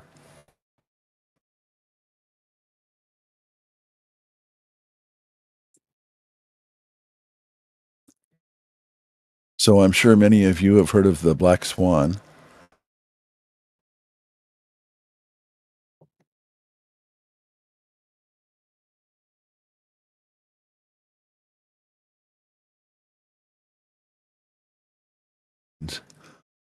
before I heard of the Black Swan, I didn't hear of the Black Swan until about a year ago when I first joined this channel, or first joined the 24/7.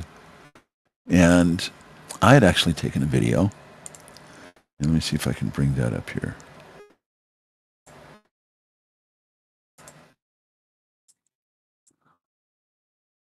This is my own version of the Black Swan before I knew there was a Black Swan. And me taking a picture of a boat that I shouldn't have been able to see because it was too far away. Go ahead. Question?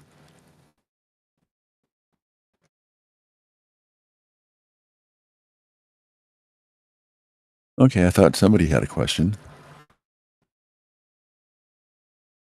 Yeah, it sounded like Stacy for a moment. I don't know if she just popped in or out. Might have just been some video somebody was watching or something. I had to mute up because I'm near a very busy road right now, so I don't know. That's what a nuisance.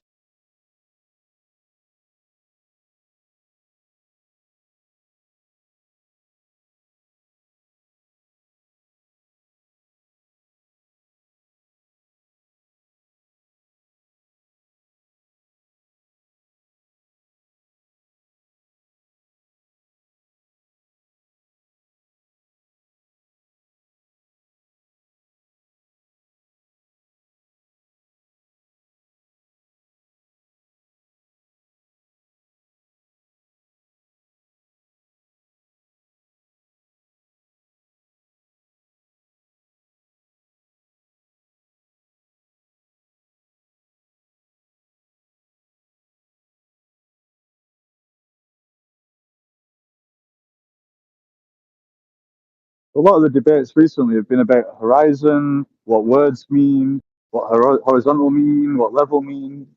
Yeah, it's been pretty interesting, especially with all the surveyors or like construction related people who use theodolites and surveying instruments like that. It's been interesting to have them on with a profession or whatever. Been good.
Oh. I just found out I haven't had a call all morning, and I called the 800 number to test it, and somebody's got the voicemail up saying we're closed for the holiday already. Yeehaw.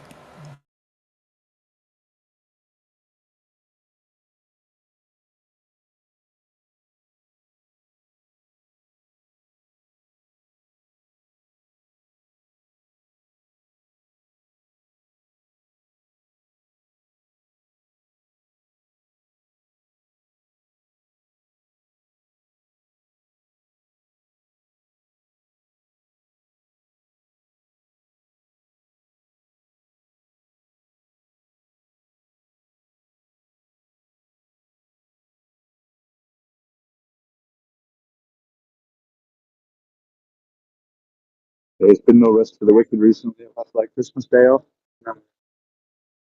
I'm gonna have New Year's Eve off. I think no New Year's Day off. That's about it.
Yo.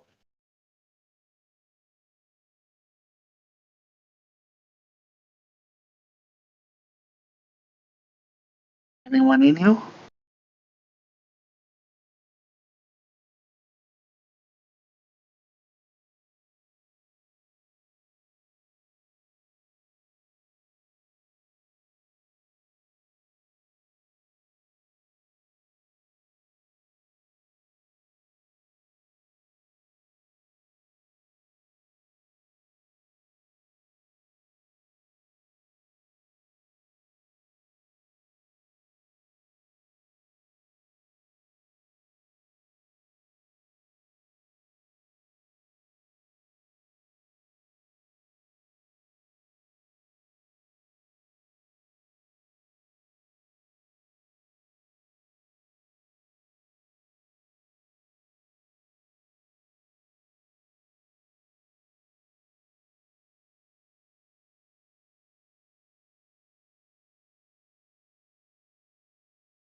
Hello, hello, hello.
Hello, hello, hello.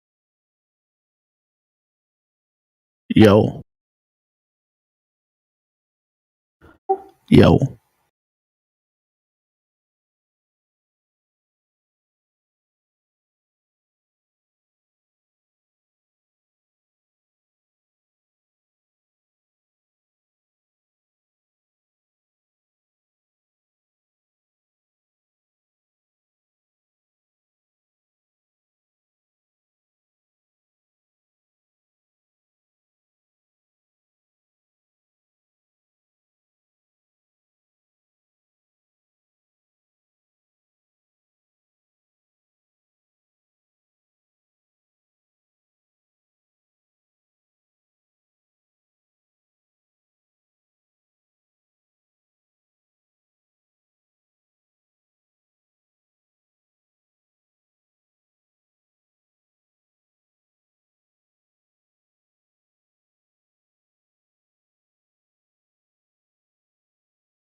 Hello? Crit, I've reset.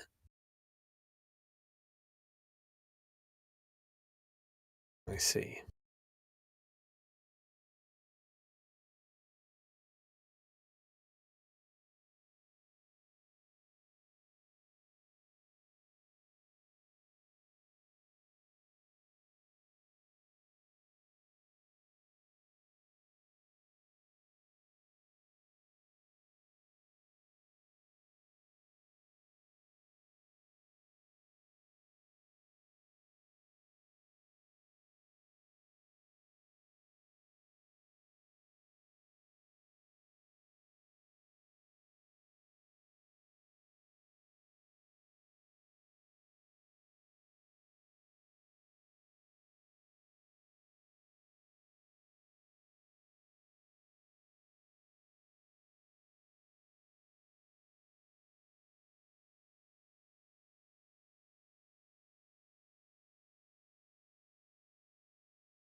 Welcome to my domain. Oh God. Hi. Hi. Welcome. Hi. Do you believe in the flat Earth? No. Do you believe in the globe Earth? Yep. Why?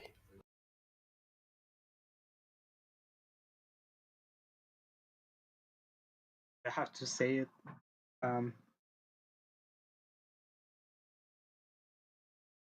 You can literally see the curvature if you go high enough. Oh. How high? Well, I've seen videos of the curvature in fucking helicopters. Like eating the Helicopters. Yes. Neil deGrasse Tyson said that you can't see the curve from the ISS, so how can you see it from a helicopter? You see a slight curvature. You don't see a fucking whole curvature. You see a little bit, but you can appreciate it. Can you show me one of those videos? Sure. Do you know what camera lens they're using? Sure, man.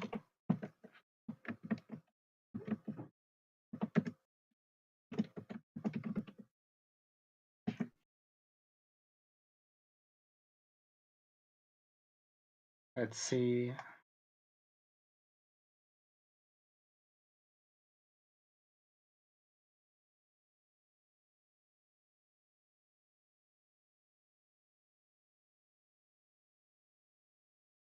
Huh.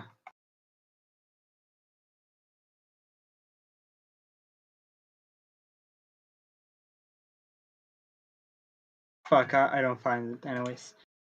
Maybe later. Okay. Well, in that case, Look, I'm going to ask you a thing, okay? Why would anyone fool people to make them believe there's a flat Earth? There's not a flat Earth. Why would somebody lie about something so inconsequential as the shape of the Earth? what makes you think that they're fooling people? Well, how it could be the case that they just don't know, and they're misinformed. They don't know. Yeah. We have satellites in Do we? space. There are things in the sky, but what makes you think they're in this place called space?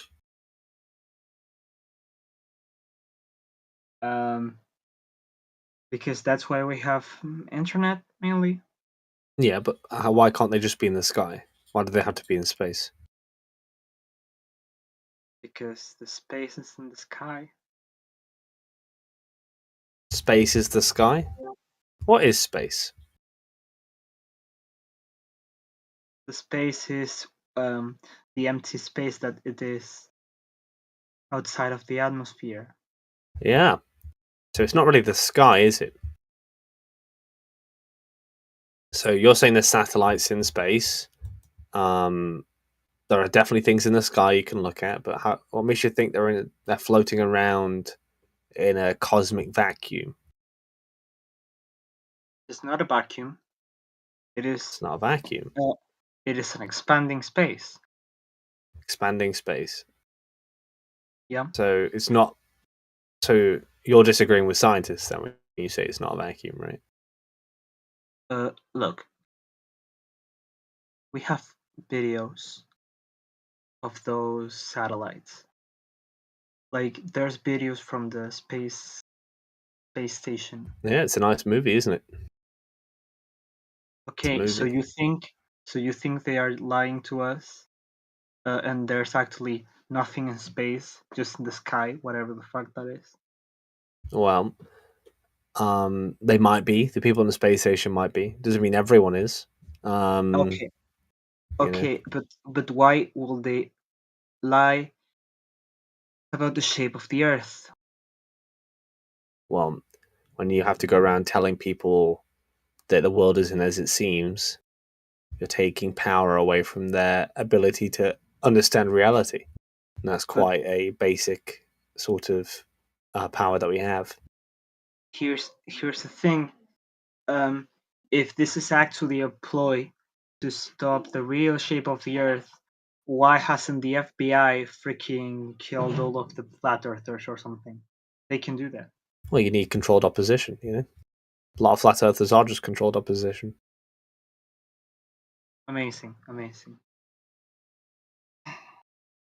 Okay, so basically you feel that you don't have control over society because they are leading the truth, and the truth is that the earth is flat, and people just spend a lot of resources to fucking make you believe that is round, but Bro, it is go not actually. take your meds. Spare us.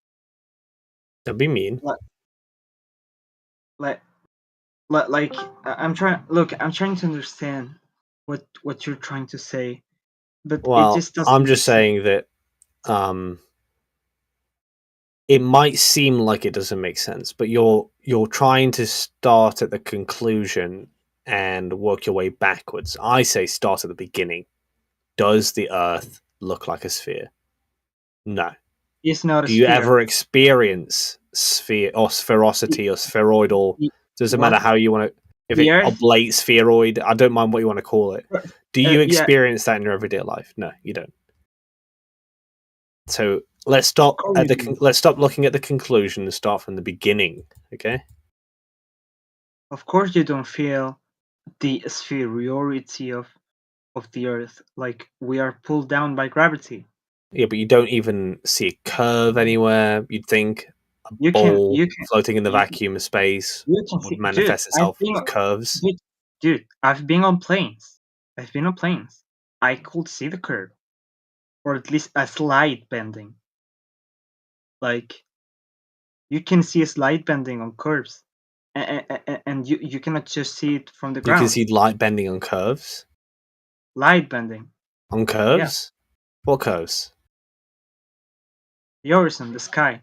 You see a slight, very slight, almost unnoticeable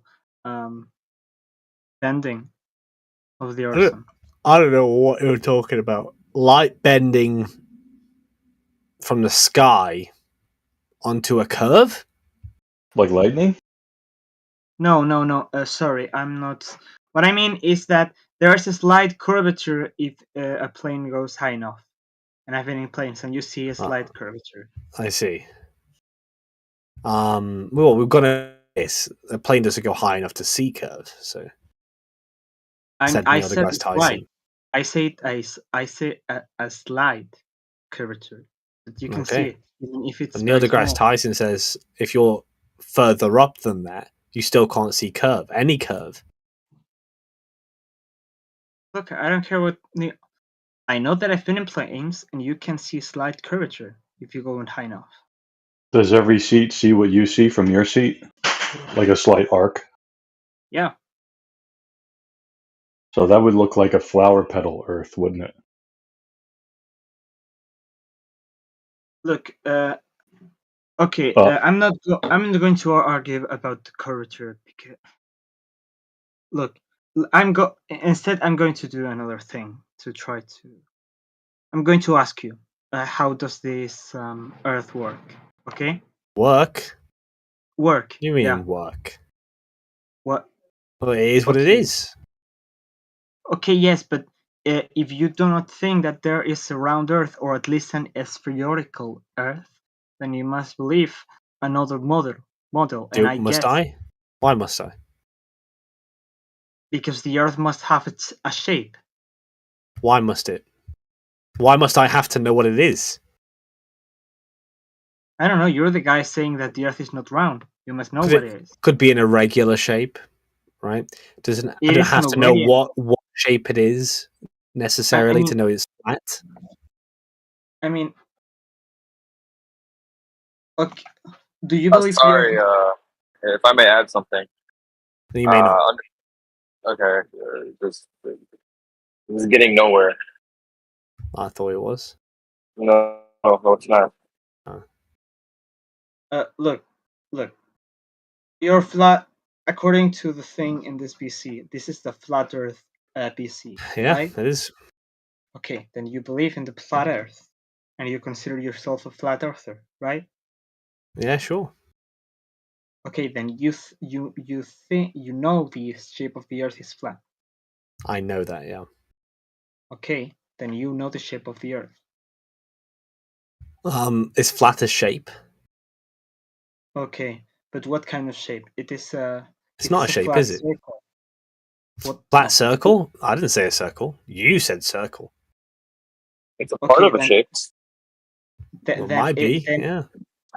Then is it a square? Is it a square like in Minecraft? I don't know what it is. I told you.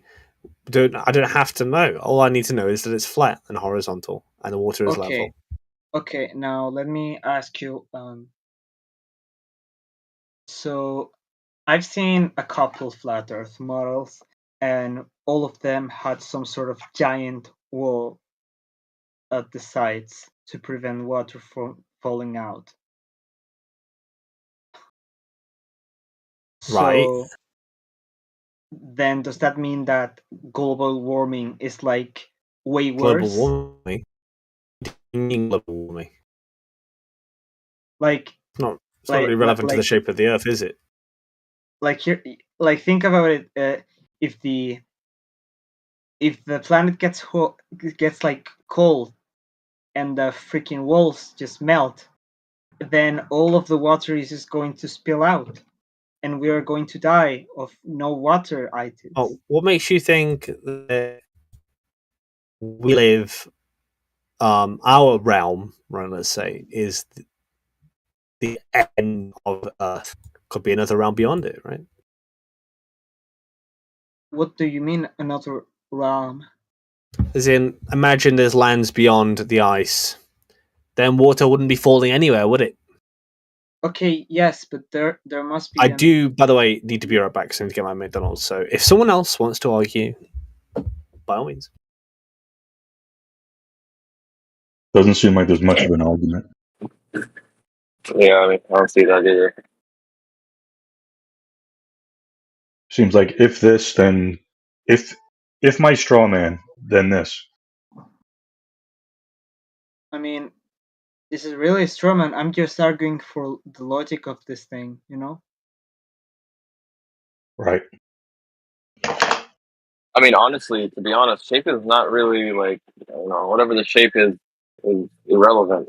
No, it is completely irrelevant because I just want to understand. I just want to understand climate and the tropics and variation and the different seasons, how that happens. Yes, that's the thing. We have an entire model based on the shape of the Earth. That's All why right, we so- understand how climate works. That's what I want. Right. So if it you gets say hot outside. Hold on a second. So it gets hot outside. Therefore, the ground is a ball. Is that your proof? what? No. It means that we have cycles that prove Right. the shape of the Earth. Right. So it gets hot, and then it gets cold, and then it gets hot, and then it gets cold. No, Therefore, the no. ground is a ball. Like, look, how do you explain weather in a flat model? I don't. I just wait for the weather to change.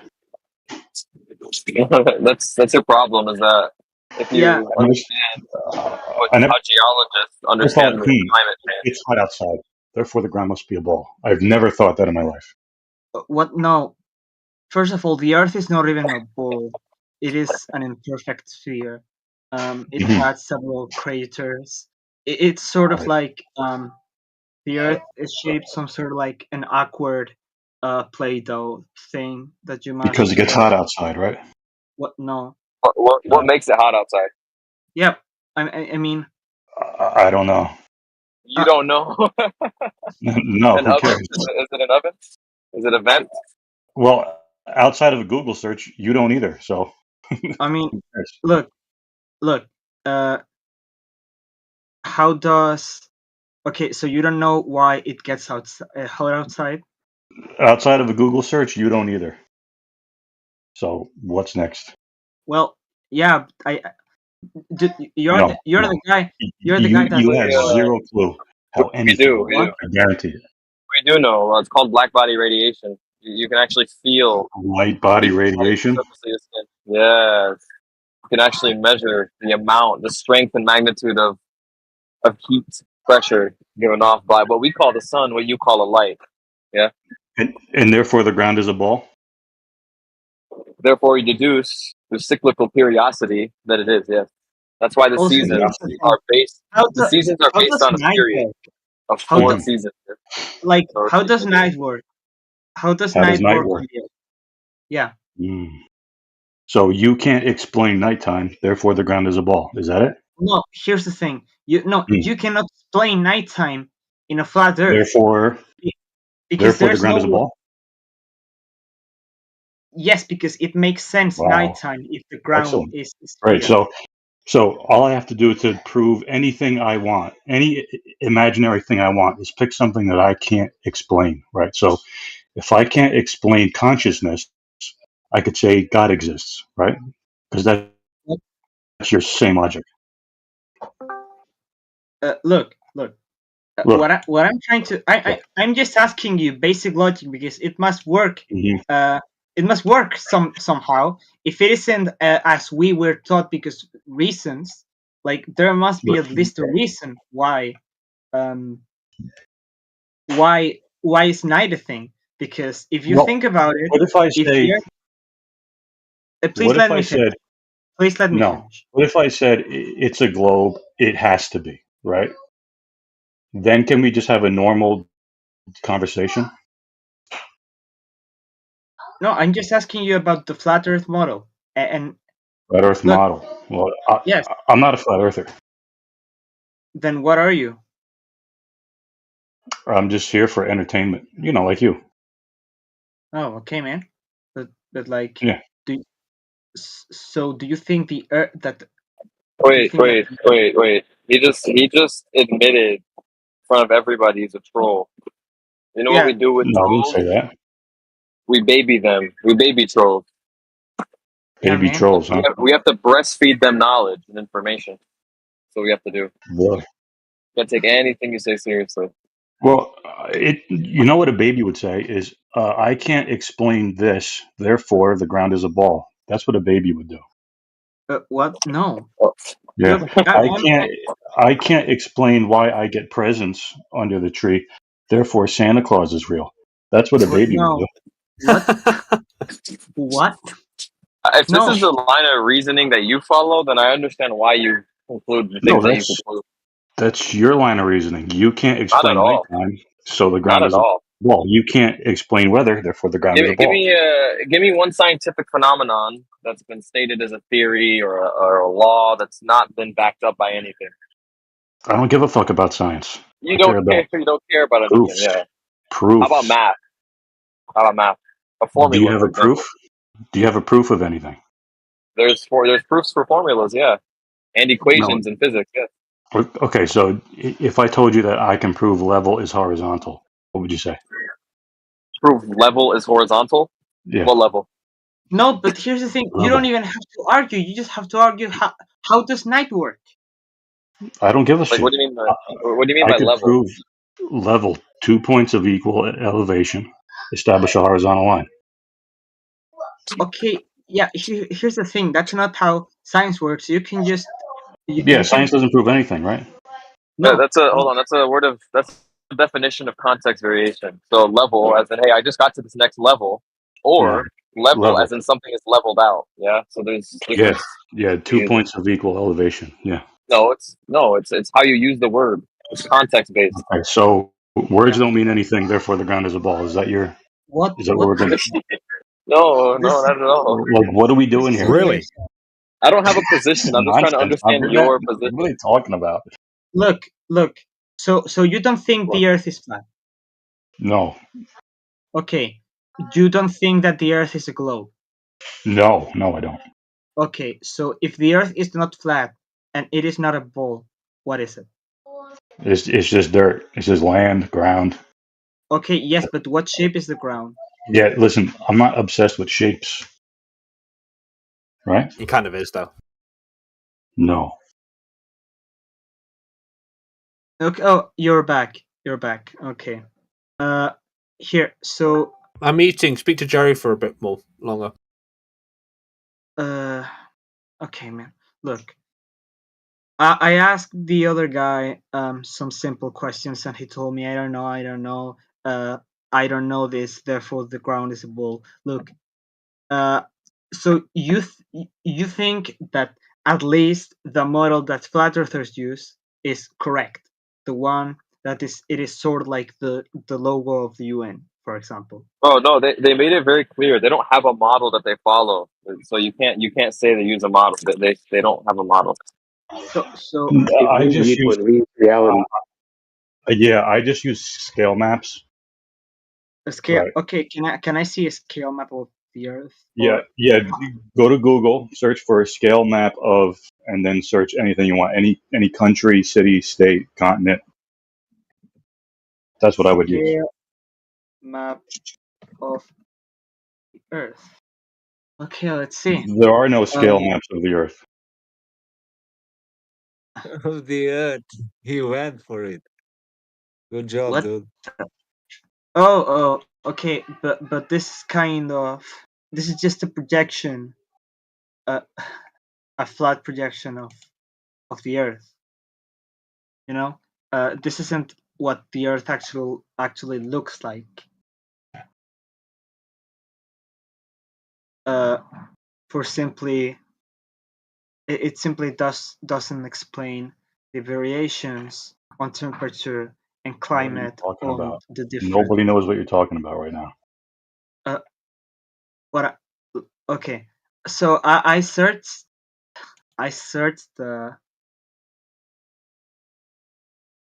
Drop over distance that's also still horizontal. Yes, I searched the scale map thing, and it's just one of those maps that they put up on schools. So search, what country do you live in? I live in Spain. Okay, so search for scale map of Spain. Right, so that scale will apply to the entire area. Arriba! Right, it'd be a straight line scale. Okay, but you know that, first of all, Spain is a very small country compared to, I don't know, the United States or China. Yeah. So when does a straight line stop being straight then? No, here's the thing: Spain doesn't work in a straight line. Really? Like there's a slight bend at the center. A slight bend at the center. Like, look. Here's the thing. I'm you looking. Still haven't answered how night works. I'm not a flat earther. I don't have a flat earth model in my head. Okay, then what the fuck is your model? You have to work with some model. Then I cannot rebut you. Then it's just no, not true. It's flat, but I don't know what shape it is or how it works, or I don't care. I can prove that level is horizontal, right? Like I may not know how nighttime works, but I know that level is horizontal. But you have to explain it because you have to explain everything. You are basically trying to say a new theory of how the freaking world works, and the world is a very complex place. You cannot just say that it doesn't. It is fake or something. I'm not saying it's fake. I'm saying your beliefs work for you. That's fine. I mean, you're just in a world of, I don't know, I don't care type of stuff, and that's fine. Honestly, it doesn't really matter. Like, yeah, man, but yeah, there's stuff that you guys don't care about, right? Yeah, he's agnostic about it. That's fine. That's a fine position to have. I mean, it doesn't really matter. Hey, yes. Is there anyone that actually cares about this? I mean, I don't want to fall off the earth, so what's up? I think Amish cares. Or Erdebear cares. You want to speak up, Erdebear? What? Look, now that you're back, wait a second. Okay, I've got a guilty confession to make, Frog. I am a globe earther. I was just teasing. I was bored, okay? Yeah, he thinks he's on a ball. Yeah. Fine. No, I'm on a ball. Right, because Axiom 1 is, it's a globe. It has to be. It has to be. Oh. The flat earth gods are going to come after you, man. For as much as Bev is like a chimp, right? He does say funny things. He does say some funny things. Okay, Dewey, I want to ask you a thing. Dewey? Why does everyone keep doing that to me? What? That's your name. That's your name. I'm Yui. Yui. Yeah. Like Juan, right? Juan. Yeah. I guess. Look, I really. I'm a globe earther, buddy. You don't need to argue with me. There's some flat earthers in the room now. We've got 3D printing. We've got Adam's. Hold on. You said you're a flat earther. I was Why bored. do you consider Give me me a a globe break. earther? Yeah. Why do you believe the Earth is a globe? You want to try me? Yeah. Why do Buddy, you believe the? I'm Earth the is a globe? rhetorical Nazi. You'll never test me. Why do I think the Earth's a globe? Just play with it, man. Just go with the role, man. Come on. I think there's a set of observations that adequately point towards a globe. Yeah. Okay. With that in I'd also say, now this isn't, well, testimony is evidence, and it's very good evidence when it's from unrelated people. So, for instance, how do you know Jesus existed? It's because Matthew, Mark, Luke, and John weren't friends. They were telling the exact same story and had never met each other. Right? Oh my god, is there an actual flat earther around here? So just a second, right? So in the same vein, if there's groups, organizations around the world unrelated to each other coming out with the same conclusions and observations, it's good evidence to say they're probably right, you know? I mean, hey, that makes sense. I mean, you'd expect that, right? Of course, I think that I know that the Earth is a fucking globe. Yeah. There's. I don't know. Spanish people have a bad history for thinking the Earth is flat. Is there anyone who is a freaking actual flat earther around here? Amish actually is. Neil DeFlat Tyson, that's his name. Neil DeFlat. You there, man? I think he's scared. I think he knows that the room's been overtaken by globers. So, like, look, you're the guy who's saying. Has there? Like, this guy is just posting some weird pictures on BC text that I don't even understand. Oh, Adam, Adam, just turn on your mic. Yeah, man. Hi. A little bit. The channel will get full soon, so you can just speak for a little bit, and then take over. Someone else could take over. No, what's going on, guys? I got girls asleep next to me, but what's up? What do you mean? What do you mean? Whatever. I think he means his kids. I don't think he means like he's got like several women in his. Well, I got my girlfriend and my baby. Yeah. Okay. Oh, nice. Well, it is nice to know that flat earthers get pussy and I don't. Well, that's not something I'd admit to. My apologies, bro. You should try telling girls how you figured out that the ground is a ball. Tell them that it got dark out. Yeah.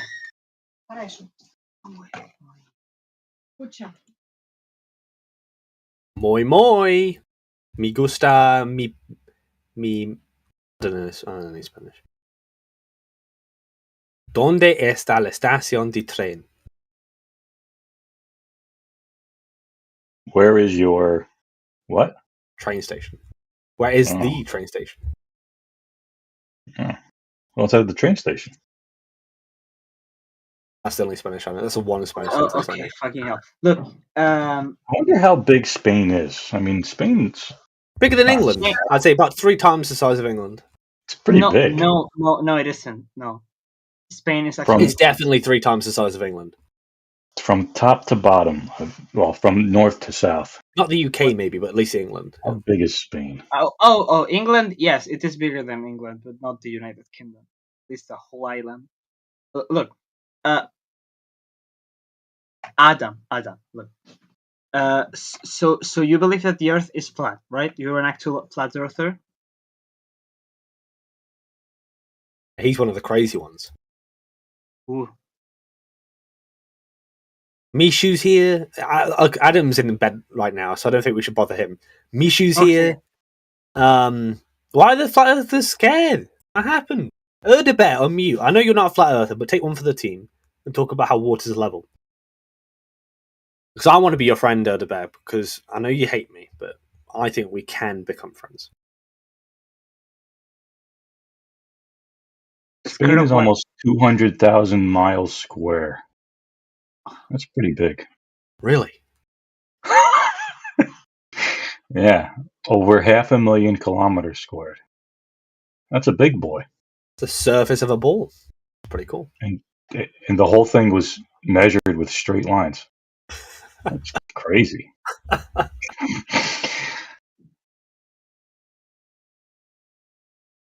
You know, Jerry, I don't know if you relate to this, but I get told, I hear the question. It's not really me. It's more like people say it, just anyone. But like, why are you in here? Why do you care about flat Earth? But in my head, I don't think like, man, I have to stop these people. I think, you know, this is going to be funny to spend the next few hours listening to. And I feel like every globe earther is the same. I don't think there's a globe earther who, or maybe like Scott Mackey or someone, but most of the time, they're not in here because they want anything other than to watch funny shit. I just gotta lie to Blurf. What the fuck is Blurf? A ball earther. A blurf. Blurf. Blurf. Damn. It sounds like Bummet. Blurf. What the fuck? Yeah. What do you think about my argument from testimony, Jerry? Do you think it's a good persuasive argument, or do you think it's irrational to think that way? What's your argument again? Well, so I don't know if I'd frame it as an argument. I'd frame it as more of a method for when you would say something's probably true, right? It's just what, like, you know, how I mentioned Matthew, Mark, Luke, and John, Jesus Christ, or how you know he was alive, or those sorts of things, or how you might think he probably was who people say he was, based on several sources confirming the same thing without ever having met each other, is a good method for knowing that there's probably some truth in it, right? Well, that's how juries work, right? Yeah. I think in the same vein, when it's applied to what scientists around the world, because not all of them know each other, they don't have each other up on speed dial, they're doing their own research, they publish it in their own journals, and they all seem to say basically the same thing about the shape of the Earth. And to me, that's persuasive. Yeah. Well, the issue there is that they all admit that science doesn't prove anything. True. The globe is a model. Yeah. To explain what we see in the sky, and wasn't arrived at through measurements or proofs or anything. It was just a model to explain various things. And also, like scientists also work on things that go up in the sky, like astrophysicists. So, and they say the same thing. So, I mean, look, I struggle to imagine a world where every observatory, every astrophysicist is just being fed incorrect data. I can't, like, not even one of them, right, got the right thing, right? So I just think balance of probabilities. I'm not saying that they got it all wrong. I'm not saying that they got it all wrong. I'm saying that they have a model that works. They don't really have a proof of anything. See, I'm willing to give all that away for just one proof, and I have that proof. Yeah, I don't know. Do you think that if it's not a proof, you just default to it's not true, or you just are agnostic on it? Like, how do you operate probabilities, for instance? It depends on the claim, right? So if someone said it was probably a spheroidal, you'd be like, well, that's too much. But if they said it's probably going to rain tomorrow, you'd be like, yeah, that's fine. I'll believe that. Well, if it's a ball, then it could be proven geometrically, but it can't be. I don't know if I would accept the then part of the if-then statement. I don't know if I'd accept the then part of the if-then statement, because I don't think it is a question. It's only 8,000 miles wide, man. Shh, your sister's wait, No, your daughter's asleep. Be quiet. Okay. Would you agree with me, Erdebear? Huh? Would you agree with what I said? With what? No, Erdebear. I want Erdebear to. What about what? Doesn't matter. You mute your mic, Adams. No, I'm muting. Here we are. No, You said, "Hey, Adam, talk." I'm saying, "Okay, cool. Let's do it." All right, then. Where's Frogs gone? Oh, Frogs has gone. Never mind. Hopefully. I think everybody has different standards of evidence. And Bring wine. You have to bring wine, I think money, Bear's hot micing towards the chicken, door there. neurosurgery. To his lady friend. I hope it's his lady friend and not his mum, otherwise that's kind of embarrassing. Anyone want to deal with that? Thanks. But yeah, I think that's a good standard because a lot of people say, oh, you were told this. I don't think it's about being told something. I think it's about evaluating how different people have come to the same conclusion. I think that's convincing. Let's right? talk about how many people have come to this conclusion and why you're here. Well, in this sense, and with all due respect, I don't think any With of you all have due done any respect. research in your There's no lives. respect given from a fucking glober to a flirt. It's just not. Yes, there is. I love half the flat earthers here. The other half I could probably watch die and not care, but not literally. Yeah, like, me too. I feel the same hyperbole, way. right? But yeah, no, I think that's with all due respect. I don't think. I think we're all in here operating at best at A-level physics, right? And that's being generous, right? So to put all of us There's in here on the same pedestal. 150 ways on the top of anybody in this motherfucking list. We can tell you 25 things why it's not a globe, why it isn't a globe. So get the hell out of here with this. Oh, well, this perfect thing. Fuck off. I'm not. Do I sound like that? No. Not really. Start at 1. Start at 1 and go to 25. I'm just a little. No, I'll be fair, right, and say like, look, obviously we're all intelligent, but there's information that I expect that other people have access to more so than we do, right? I mean, look, I remember when I was doing research, I had access to a whole library for free. Now, if you're outside of the academic system, you have to pay. Nobody's paying for scientific articles. No one is that much of a loser, right? So I don't need science to know that it's a flat fucking Earth. I don't need anything to tell me that it's a flat Earth. It's pretty freaking obvious from so many different directions. I think things always appear obvious if that's what you want your conclusion to be. From so many directions, yeah, it gets to be like, oh well, fuck, 150 things compounded onto each other, and then all you got is theory onto theory, hats on hats, because there's little holes in the last hat. Adams, I'll challenge you, right? And I think this might be a good building, a good development building exercise. I challenge you to build a fucking building that's not flat. So if you decide to go on Google Scholar, I think you can get a lot of scientific papers of Google And my favorite part of Google fucking hold on. This is development. This is self-improvement. Right? And you remove your bias. Think, okay, it's not flat. It's not a sphere. It's not flat and it's not a sphere, right? I don't know what it is. Just like pure, I don't know. And then you read the paper. You might see more than what you're seeing now, or different things that you weren't even considering, because I think your motivation is definitely informing what is immediately obvious to you. Hope for my whole life. Fucking hands across America. Fuck you. It's the same with anything. It's like political views. Like if you just remove yourself from your political bias and you actually try to read objectively.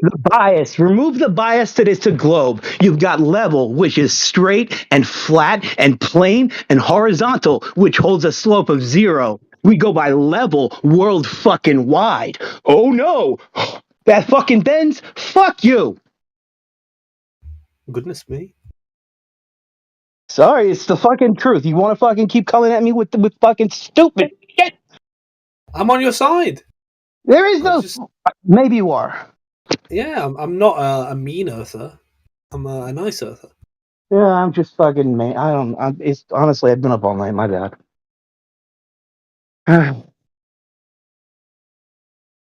But I do think it's a good method for anything. If anyone in any subject, it could be economics, it could be politics, it could be religion, wanted to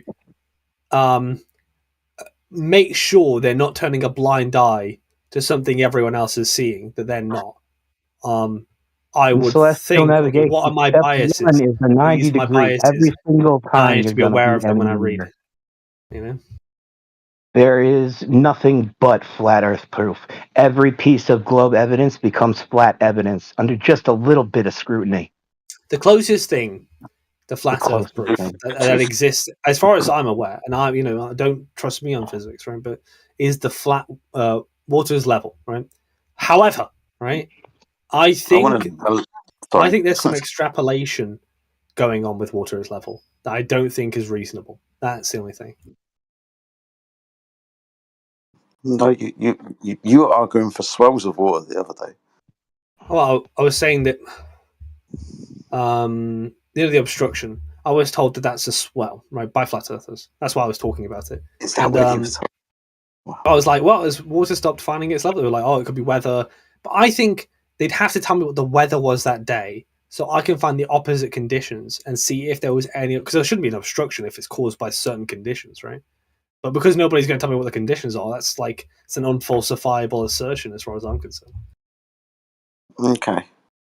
So, what are you arguing? What do you think's missing with the water is level argument? What disparages are you trying to dig your heels into this week? Well, okay. Tell me what you would use to determine if water was level. Water level, probably, right? A bathtub, a bucket, a cup, right? Yeah, we'd look at the water. Yes. Yeah, I think there's an element of extrapolation from bathtub water to great big bodies of oceans that I don't think is good. Level miles of big. Oh my god! That's with that extension of the container. So the area of the surface. We go from one claim to another. Right, on a globe Earth, we go with the expansion of distance of water. It will display curvature because it's the surface of the Earth. It's water. It should display curvature, right? Gravity, blah blah blah. But when we experience water on a very local level, if we're talking about teacups in your bath, then we're just experiencing water to be horizontal and extrapolating out that, wow, the bigger the distance, the water doesn't seem to be behaving in any other way apart from trying to seek its level. Right? Can I give an analogy? Right, I think this is probably I don't know if it's a perfect analogy, but it's good enough to serve the point. If I was going to take a basketball and try to draw a triangle on it, if I did it infinitely small, I could get very close to 180 degrees on the surface, right? But if I tried to do a big triangle on a ball, I think it would be far from 180 degrees, right? Or triangle, whatever you want to call it. I don't really care about the semantics of it. So in the same sort of way, if I had a cup of water, it's so horizontal, but slightly, it's so infinitely not horizontal, right? Like in its tiny sense, right? That you may as well just call it horizontal. But when you expand the body, then I think it manifests itself that way. Okay, so I understand that. But when we, for example, because we don't just have that one point of view, we're not just looking at a glass of water. In some instances, we're looking at huge expanses of water. And when we draw a comparison between the micro to the macro, well, there's no difference. We're told be skeptical. Sorry. Well, we're told there should be a difference, right? Because you're saying on a small level, it would be unnoticeable. But on a large level, it does curve. So this is kind of your first the first time you dip your toes into the water, so to speak. This is where we all fucking start. Is that water curving or not? Yeah, I think on the issue with the extrapolation is that I understand that if there was no other effect that might create the sort of thing that I'm talking about, and water just was easily extrapolated from cup to bath to lake to ocean, then yeah, of course it would just be virtually the same. But I think that it's almost verging question begging because one, if there is an imperceptible curve to, I don't know, a lake, you can't expect to extrapolate what you're perceiving onto an ocean because you haven't affirmed the lake to begin with. Well, it would depend on the size of lake, right? Yeah, I don't know. I think there's lots of physical mechanisms involved in oceans as well that don't exist in a bath as well. So yeah, there's lots of physical things that happen in difference with rivers to canals, lakes to waterfalls and oceans and seas. There's lots of different things going on with regards to them, but at all times, no matter what energy is being put into the system, like I said yesterday, whether it be waves or tides, like we said earlier, swells, so pressure differentials above the surface of the water, that water, because it has energy, is going to seek its level. It has a potential, right? It's going to want to reach equilibrium. Its equilibrium is level upon the surface.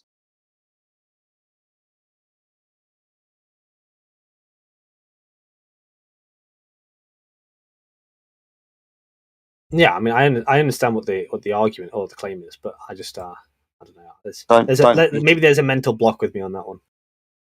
Maybe we just don't see that water curving, and you need to wrangle your head around that by claiming, I don't know, physicsy things with light. Yeah, gravity or mavity, physically things with light, all sorts of things. And this is why I think, like, even if I did find this argument persuasive, I don't even think I would be so bold as to call it a knowledge claim, because it still could be all of those things, right? Well, if we're specifically talking about the surface of water, then that can be extrapolated out to the surface of the Earth, right? The surface of the Earth is not curving because the water's not curving, or the water is curving because it's the surface of the Earth and gravity and shit, so it is a ball then. We've got to look at the Earth, right, see if it's curving or not, and every time we have this conversation, there's a reason why we wouldn't or shouldn't or can't, or maybe at some point in the future will, but we definitely don't see Earth curvature.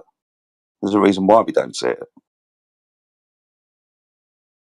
Refraction, the atmosphere, that type of stuff. I'm trying to think if I could say anything new on the topic, but as far as I'm aware, it's just like, yeah, it's not to me intuitively extrapolated. I'd need like something more clear for telling me why it has to be something you can extrapolate, like some sort of, I don't know, inference rule to extrapolate the bath to the lake to the ocean. And I don't know if anyone could do that. Well, I would say it will be the only thing that really we could extrapolate out, right? If we're going to be talking about the surface of the Earth, we've only got two choices what that surface is going to be. It's either going to be solid or it's going to be liquid. Liquid seems to, I don't know, would have to be pulled to the centre of mass, display curvature. I don't know, man. Well, obviously, some people would say that. Well, I would argue that the obstruction is it's displaying, like, you know, when people say you don't experience Earth curve, they would point to that and say, look, in as much as the black swan is a black swan on the globe, the obstruction is the black swan of the flat Earth, and that is you experiencing Earth curve right there. And I haven't really, you know, I brought this up. That was my topic of the week, really, but I've not heard a convincing point into what obstruction is, especially when it's between two objects, right? What do you mean a convincing argument as to what obstruction is between two objects? What do you mean? Like, if there was an obstruction between two boats, for instance, I've not heard a convincing point as to what that is, and if it was something like water was physically rising, the people on the boat would also see, well, there's a clearly obstruction between us and the other boat, but because the boats are closer together, then the observer is on the beach looking at the boats, they wouldn't see that, right? So then it can't be like the water's physically rising, so it would have to be something else entirely. I've not been told anything convincing as to what it might be. at least refraction on the other side of the HD potato photos as an explanation, even if people disagree with it. I don't know, man. I wonder if Manufact Totem's going to debate tonight.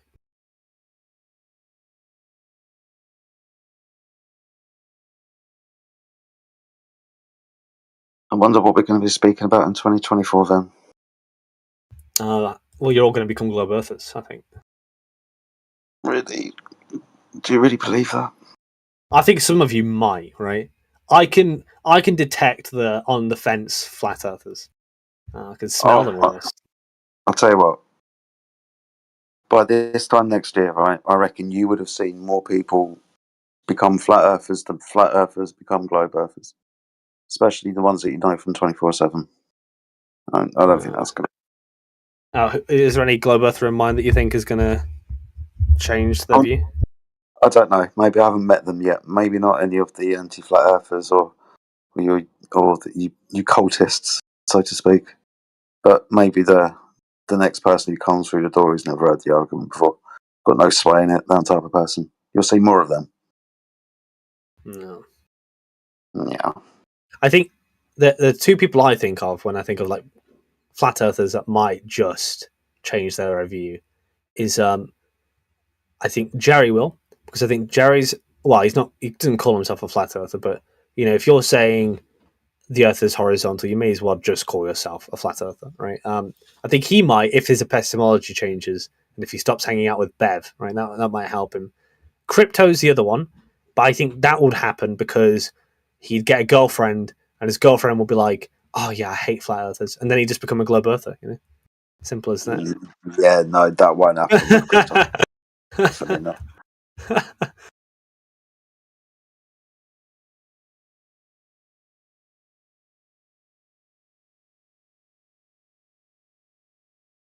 I don't know. What do you think a flat earther is, dude?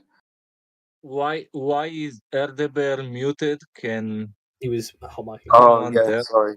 He was muted earlier because I don't know. Maybe his wife was talking in the background. Oh but, yeah. maybe hot mic. Sorry, I jumped the gun. Yeah, no. My bad. No worries. Were you asking me what I think a flat earther is? Yeah, what's a flat earther? Someone who thinks the earth isn't a globe. I'm going to call that a flat earther. Fair enough. So I would include Jerry on that, and I would include people who do this Yeah, whole yeah. like level thing. Yeah. It's kind of what I was pointing out.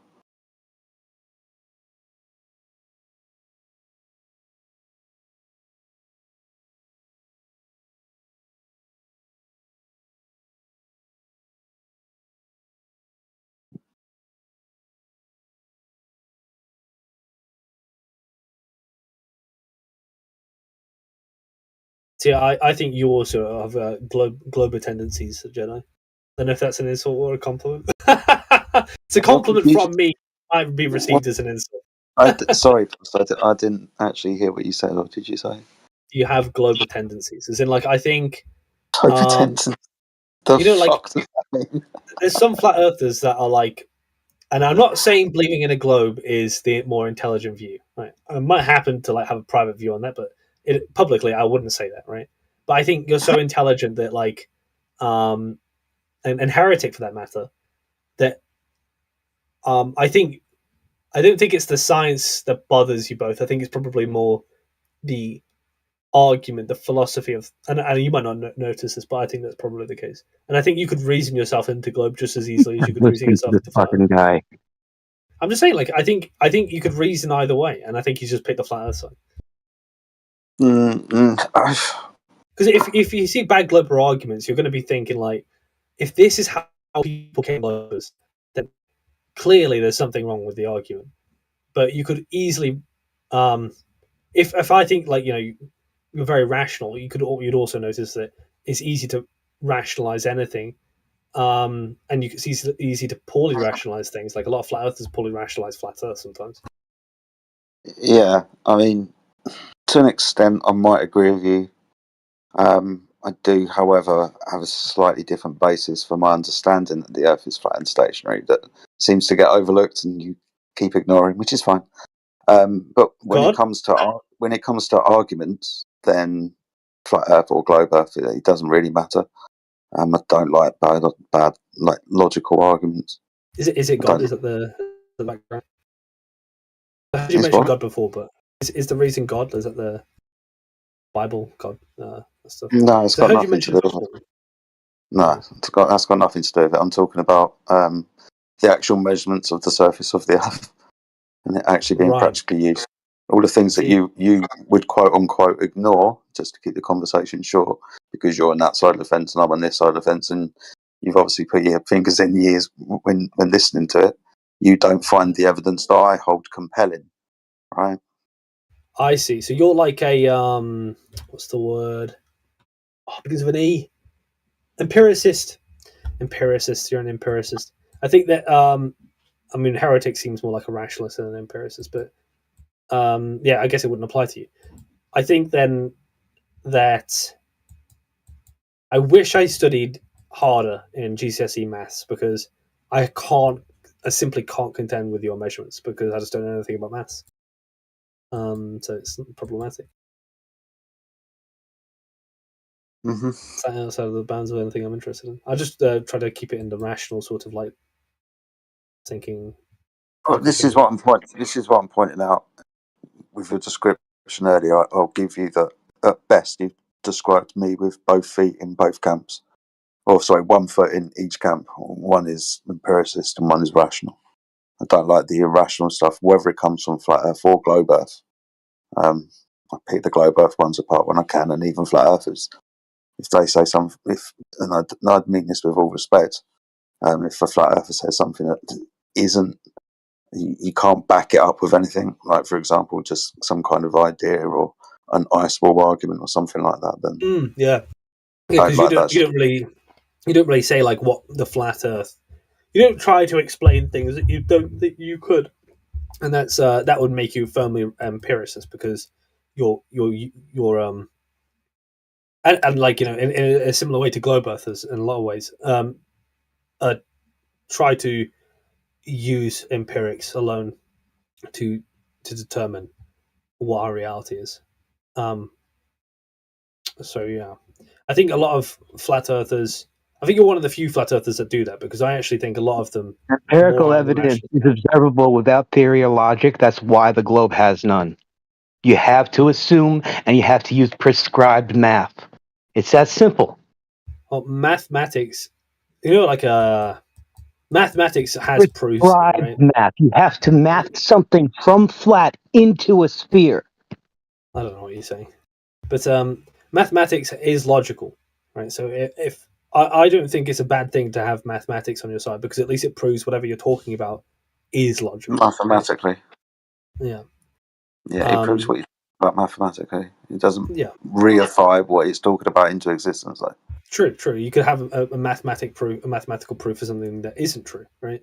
But it shows that whatever you did was logical, right? And so The fundamentally, doublespeak is in the word proof. To mathematically prove something and to empirically prove something are two different things. yeah, I agree. The mathematical proof is to show something is logical. An empirical proof would be a step beyond that, and to show that whatever you're talking about is true.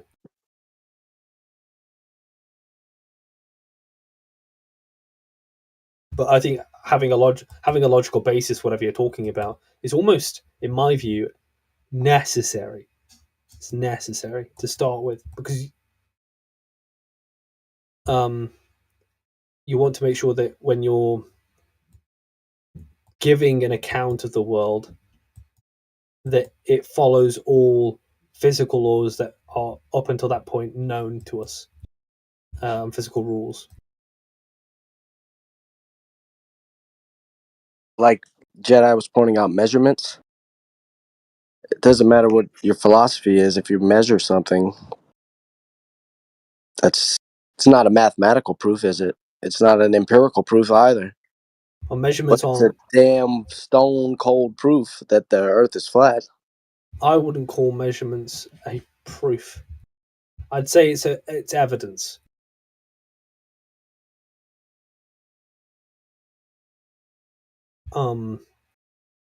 Well, it's not empirical proof for sure, and it's not a mathematical proof. Yeah, it's evidence. It's empirical evidence. If I maybe we can sort this out with a question. If I measure something to not deviate away from horizontal, like a table, for example, or floor, is that then described as being flat and horizontal? Would that be what Geometry. it is? The geometry is a Virtually, proof. yes. I'd say virtually, yes. Yeah, virtually, yes. So if I'm trying to describe a surface and I measure that surface, to describe that surface, because there would be a geometric and mathematical way of expressing that surface with either format, then by using either format, I would have demonstrated what that surface is. Well, when I say virtually, I mean like it could be deviation, but it's so irrelevant to the point that you may as well just say, well, yeah, it's flat. I mean, it could, for instance, in that house, like let's take a I don't know, portrait, right? When you're trying to make it horizontal, you put your bubble level on it, and for all intents and purposes, it is virtually horizontal, but it probably isn't perfectly horizontal. In the same way that if you measure down a horizon or whatever you want to do, the deviation would, in this case, could be so minuscule to the point where it's not detected with the tools you have. Where you measured, there was some sort of physical happening that interfered with the measurements. But even if it came out as almost virtually horizontal, you may as well just call it horizontal. Right. See, this is what we were talking about earlier with water, right? Eventually, with distance, that horizontal won't be horizontal anymore. Right. Yeah, I mean, what, like left to right? Well, yeah, whatever line from A to B you're going to draw, that's called out the surface of the Earth or surface of water. When point A doesn't, or point B isn't higher or lower than each other, then with distance, point B should descend from the horizontal that was point A. With some distance, right? And we know that distance. It's an 8-inch deviation from the horizontal after 1 mile. It's a 66-foot deviation from horizontal after 10 miles. Out of curiosity, Mm-hmm. because you sprung a thought into my head. Because I asked one deck this and no answer, so I wonder if you know, right? When left to right horizon is supposed to be horizontal, right? Is what I'm being told. Now, how would you measure that? Because I hate the self-evident argument. I was like, please don't say self-evident. I just don't want to hear it because self-evident just means to me says I don't know. I'd rather people just say I don't know. Sorry, what do I think? How the horizon's measured? Yeah, like the left to right. To check if the horizon is horizontal, what tool would you use to measure that? He wants to say theodolite as if theodolite isn't a level with some bells and whistles. I actually do not have an answer in my head, right? So I would prefer someone else to tell me what, because I'm being told it is horizontal, right? So I will take any answer. The word horizontal comes from the word horizon. Well, that's an etymological fallacy. We'll try again. What would you use to measure it? How is that an etymological fallacy? Because if you're deriving what something is from how it got its name as an argument, it's a fallacy. The horizon comes from the horizon is the horizontal we see in nature. Yeah, that's just an assertion. It's not really a fallacy. It's more like a definition. It's more like, just what it is. Well, I think horizon doesn't mean horizontal anymore. I think that's where it got its name from. That's fine.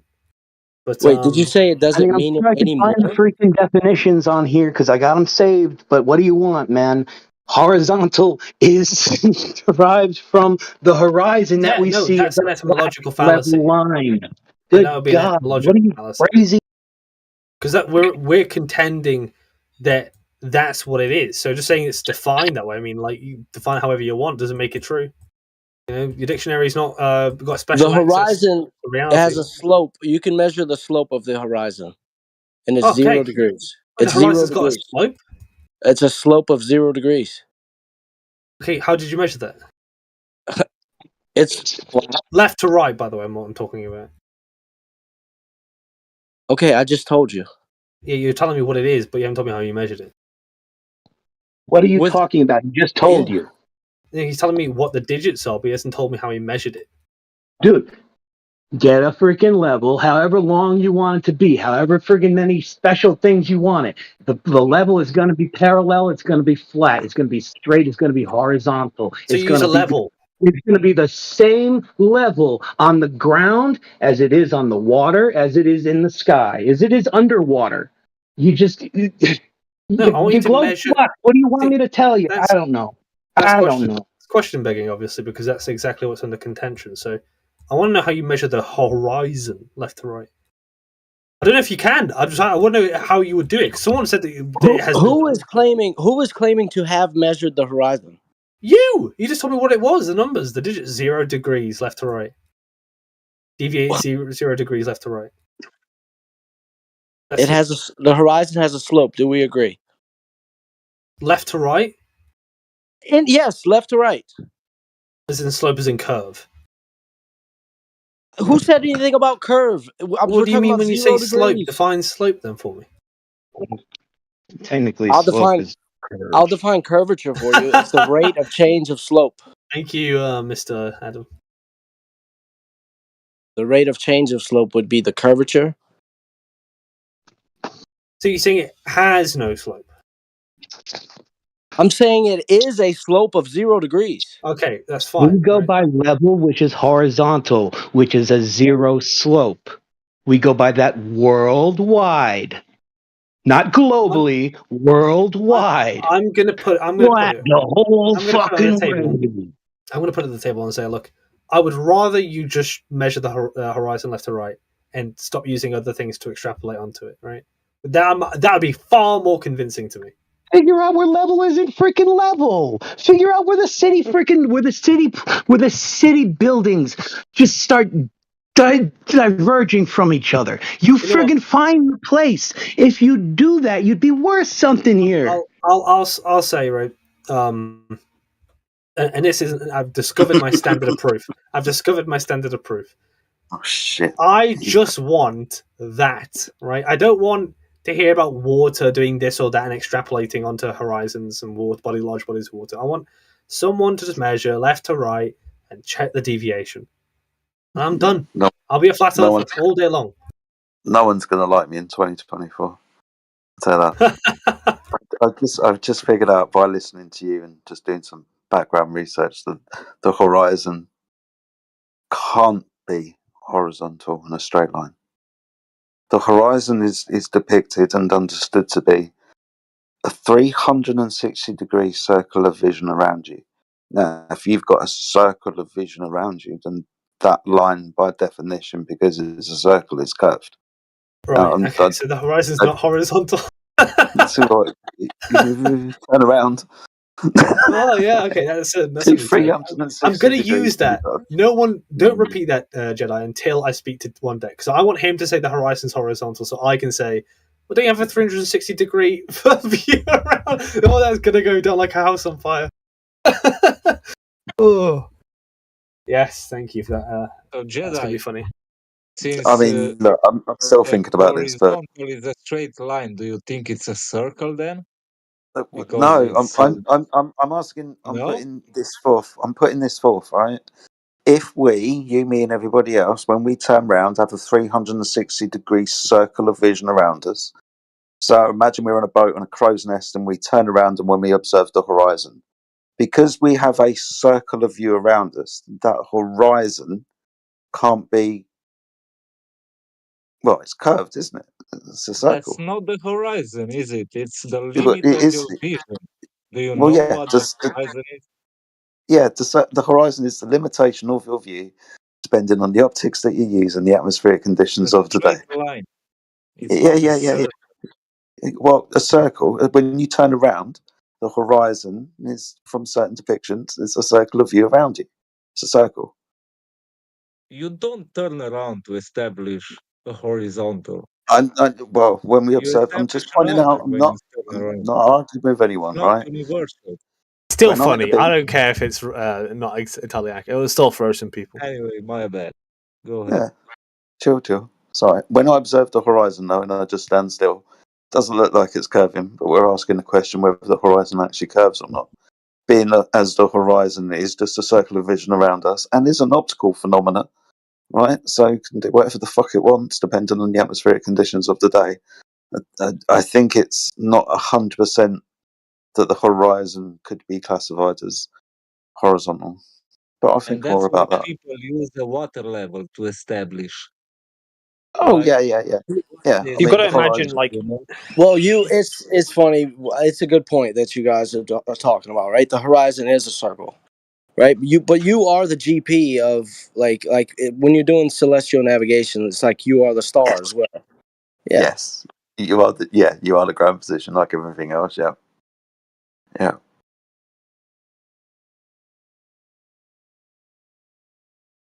I guess that circle is of equal altitude as well. Yes, that's equal elevation. Yeah. Just minus the 6 foot. Yeah. Well, you go with So that. it's measured. So it's measured not flat, and that's got to confirmed. be. I'm telling you, it's We use the horizon to derive horizontal, like you were saying earlier, from us out to it anyway, and then beyond the horizon to the ground position of a star that we might be trying to measure an elevation angle to, possibly. And if we're going to be drawing circles of equal altitude around things, then we're definitely going to start doing that. And where that ground position is 90 degrees, where I am is 90 degrees. Yeah. Here's where I would remind you that elevation is from level, as in flat. Mm-hmm.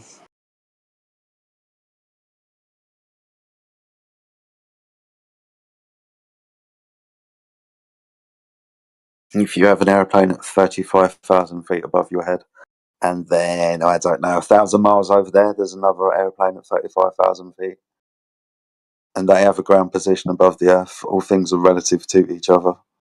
So from my position, that aeroplane at 1,000 miles away is 35,000 feet above my head.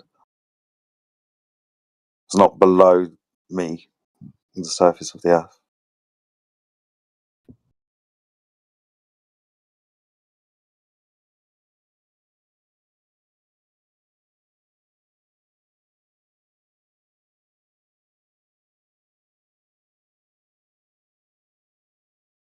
Flat is flat everywhere.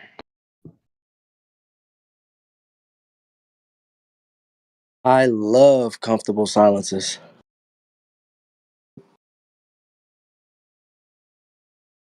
it's a sphere. Moon River. It's sphere. He's scared about something. What's going on? By the way, I think Crit might have earwax in this ear because I said the other day, I don't take things as seeing as believing or not seeing. Everything's not what it looks like. I'm somewhere in the middle, right? And so he heard me say that and just went, so you think nothing's ever what it seems? I was like, clean your ears up, Crit. What the hell have you just heard me say?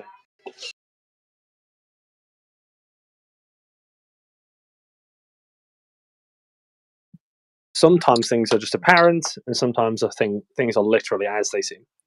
So, you don't have to be a hardcore one way or the other. Hardcore one way or the other with flat versus sphere. Well, it's interesting. I don't know. It's just interesting that you need it to be flat in order to derive a sphere. What? You require the Earth to be flat in order to imagine your sphere. Do I? Yes. Every time you take an angle measurement to a celestial body. Yes, you require a flat Earth for that. Can you show me the method? Can I show you the math? What math? By the way, this is how you Measure- catch out. This is the method of catching out the flat earther that is a critical thinker versus the one that isn't. Because if you're not We going to could give me a show- method I now, can show then you I know for a bunch of- fact a someone's just bunch of told you that and you believed photos it. from textbooks and stuff like that, and they'll all show you the same thing: the triangle. textbook? If you're going to start any. Which textbook? Introduction to Celestial Navigation. There you go. Right, just to be clear, right, I will look at that, but I just want to make one thing clear. That is how you know when someone is critical thinker, because I take it Jedi has read that book since he can cite off the top of his head, or some of it anyway. If you didn't know it off the top of your head and you're saying it, someone definitely told you to say that, right? And you didn't know it for yourself. No, I said that myself. Yeah, I didn't fucking someone see it just for tell you to say myself. that? That's Are you fucking asking gotta for be help? true, right? Can't have seen it. Ah, I think it's a good standard to have, to know who the NPC you flat could earthers are. dispense Yeah, of we'll these take it as a badges to the concession. critical thinker or not. You, come on. I don't think You I don't am. I think I'm about- a debate king. Yeah, Debate but king, if you're intelligent. not, how can you know with father, sir? I mean, how can you put that badge? Oh, what? Sorry. What badge? You're I'm not. I'm not in. calling people either critical thinkers of not or not. How can you make that How- distinction? Oh, like I said, like it's a difference between when someone's regurgitating information, which is low effort. people. Yeah, if you're a critical thinker a few days ago, and Yeah. it's a mess. So Yeah, I'll it- tell you. I don't Well, know. someone said critical thinker meant being critical. It's not what critical thinker means. And I actually explained that before. So Red it's kind of herring, like red herring. it's not what it means. That's what they were saying it meant, and I was like, no, that's not what it means. That's being skeptical. Critical thinker is about logic. If you did a critical thinking class, it would be about logic, right? If we compare whatever you're saying now to what you said 2 days ago, it would be like. It's exactly what I said 2 days ago. I'll clip it. Sure. What was I Go saying? ahead and check Yeah, it you for can tell yourself. you can tell a non-critical thinker from the regurgitating people over the people who bothered to look up something for themselves and didn't actually rather than the people who were just told this is what you have to say, right? What are we talking about? Critical thinking.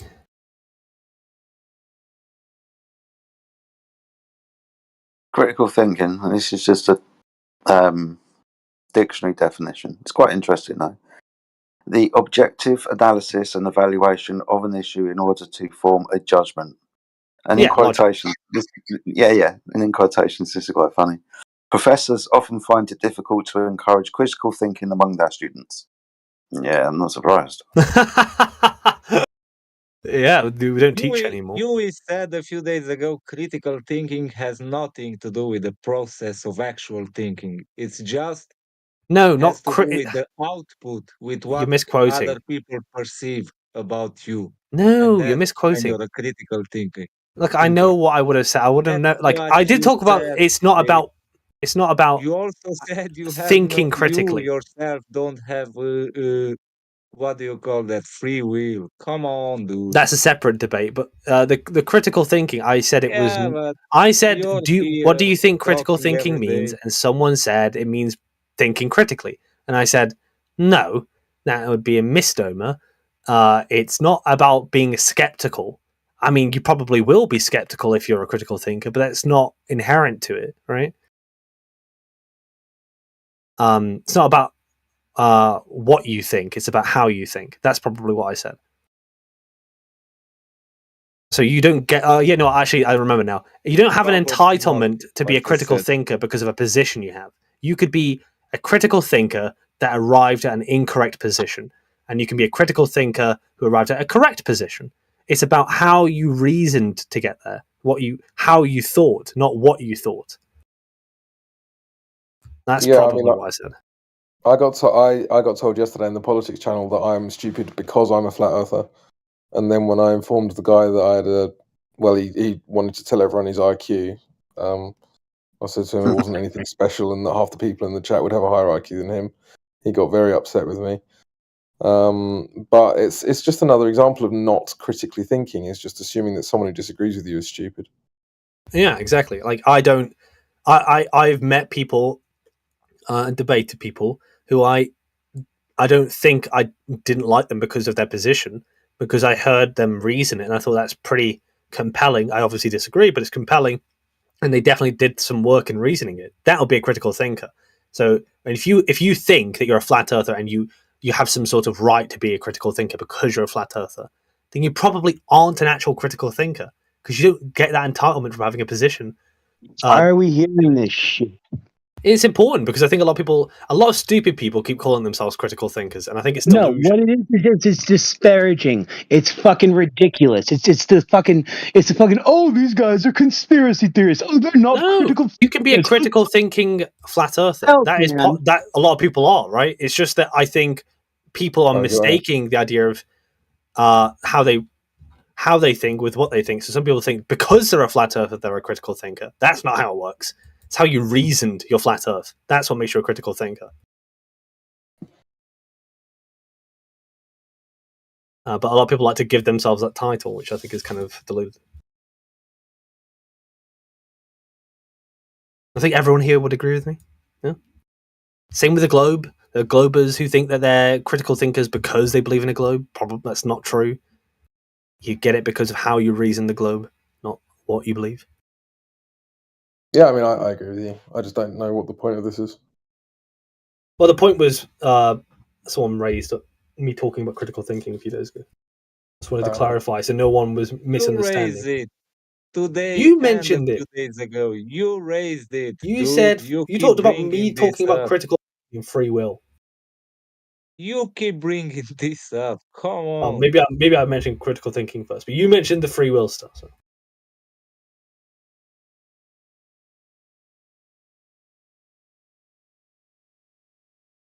It's a fun learning session, though, isn't it? Oh. Where's my new factotum? We need a real glober in the chat. Are you not a real one? Well, I am, but I think everyone's tired of me. I do about an hour, and then everyone gets bored, so I may as well just let someone else go. Oh. I just get the chat going, and then someone else takes over. You come in to just like stir the hornet's nest, and then you get stung a bunch and leave. Yeah. Sometimes I'll make an extra effort to be really aggressive in my debating, and then people don't like that either. Like, they don't like it when I'm like being nice. They don't like it when I'm being mean. God, I must be that boring. I've got a really good project for you if you want. So next time they fire up the politics VC, because like I said yesterday, I was in there and they decided to just basically dogpile me because I'm a flat earther, right? You can go in there and be the non-flat earther defending the flat earther and see how they treat you. Well, yeah, I mean, I can mug anyone. I'll mug them. I've done it before in here, with globers who are mean to flat earthers, especially when they're mean to the nice flat earthers. It's not fair. I don't care about people being mean. I care about if they're making retarded arguments and then talk over me while I respond. Well, I bet they're not doing it because they have an argument. They're doing it because they want to be mean and they're lonely, right? So you have to be mean back sometimes, right? So that's how it works. Oh yeah, but there's sometimes like there are guys who just never stop talking. Like they'll accuse you of something and then like talk over your rebuttal and then act like they won the argument. It's like, okay, I know you don't like when people talk over you. It's not even about being talked over, bro. It's when someone's directly made an accusation to you, and then you're literally in the process of rebutting them, and they talk over it. It's like, well, you can't act like you won because you didn't even allow me to talk. Yeah, that happens a lot. I think people they'll say something, and it's almost like they know that you're going to mug them, because as soon as they say something and you're trying to ask them a follow-up question, they just don't want you to get that question out. They really don't. They're talking over you the whole time. Yeah, it happens a lot in the politics section. Because, I mean, a lot of guys... So one guy, he made an argument. He said, oh, well, the reason that it's important that... he said something like, I shouldn't vote, right? Because I'm stupid, because I'm a flat earther, right? So obviously these are all claims that are stacked on top of claims. And then I didn't even get to the point of telling him that I don't vote because I don't believe in the political system. He'd already built this enormous narrative that I shouldn't vote because I'm stupid. And then when I went to reply and say, well, I don't vote, he talked over that. And it was it took about 20 minutes to get to the point where he was muted by someone else before I could say it. And then he just left. So, yeah. Yeah, it's funny. I don't mind if stupid people vote. It's not like one person's vote's going to cause much of a problem. Yeah, but stupid people vote anyway because they're disabled the people downs No, but what I'm saying is that stupid people vote by definition because they believe in the political system. Yeah. So they have to be stupid. Well, yeah. Are you calling me stupid? Because I vote. Well, do you really think that voting for a party is going to change how Britain is run? I'm not deluded. I said I vote. Right? That's yeah, but voting is an act of delusion. I think the purpose of it depends on why you're doing it, right? So I vote because even if who I vote for doesn't get that many votes, it's an expression of my opinion and dissatisfaction. And if one extra vote adds to that overall expression of other people, then I'll take it. So I really don't like the current government. So I really will be, and I don't like the Labour Party, right? So I will be voting in a way that at least adds to the idea that I hate both parties. Yeah, but no one cares anyway. Let's just say that you vote for the UE party, right? And they have all of the right ideas and they would actually make a change if they were allowed to get into power. They simply wouldn't be allowed to get into power. It's really that simple. Well, in our system, and you experienced it not too long ago, but when third parties get some votes, what the bigger parties tend to do is they want to get those votes for themselves. So what they'll do is they'll incorporate that smaller party's policy into their own policy. So at least you have small victory, and small victories are better than nothing.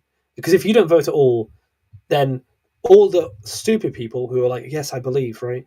That's going to fill up the the votes of the parties that they're going to be like, oh yeah, look, everyone who voted for us. Well, you're sending that message to them. All right, let me ask you a question, right? Because I feel like you're missing my point.